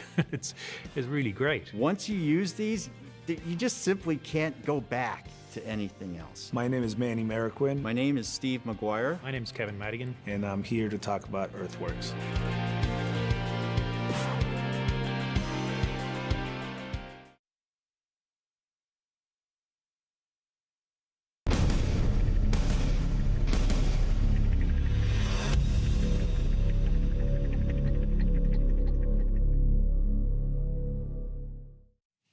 We're heading into the final game of day number 2 here. Gaimin Gladiators up against Team Spirit, making it all the way to game 3 in this best of 3. Both these teams won their opening series yesterday on day 1, and you obviously want to pick up a win here. At any point, you want to win, but especially today because it's 3 wins guaranteed to playoffs. 3 losses and you're going to be out. They're obviously in that weird position where they've already gained 1 win, so it's not as straightforward as that for being eliminated, but it is still a very clear path to playoffs for either of these teams, Gaimin Gladiators or Spirit. I'm hoping Gaimin Gladiators are able to bounce back, put up more of a fight, and get together a more cohesive draft for themselves here. Yeah, for sure. You always like to see even and closer games. That's the dream. But either way, if you win this series, like, you're in a super comfortable spot. But if you lose it, you're still good too, right? Like, this is 2 tough teams, so pretty blessed to be in this position for these teams here. And as far as the drafting goes, like, I doubt that'll happen again. I'm sure Quinn is going to be very vocal about, like, how he couldn't do shit in this game, right? Like, he made a couple of good rotations, he got 2 kills early on, and that was it. That was like the end of his impact, just because that was the limitations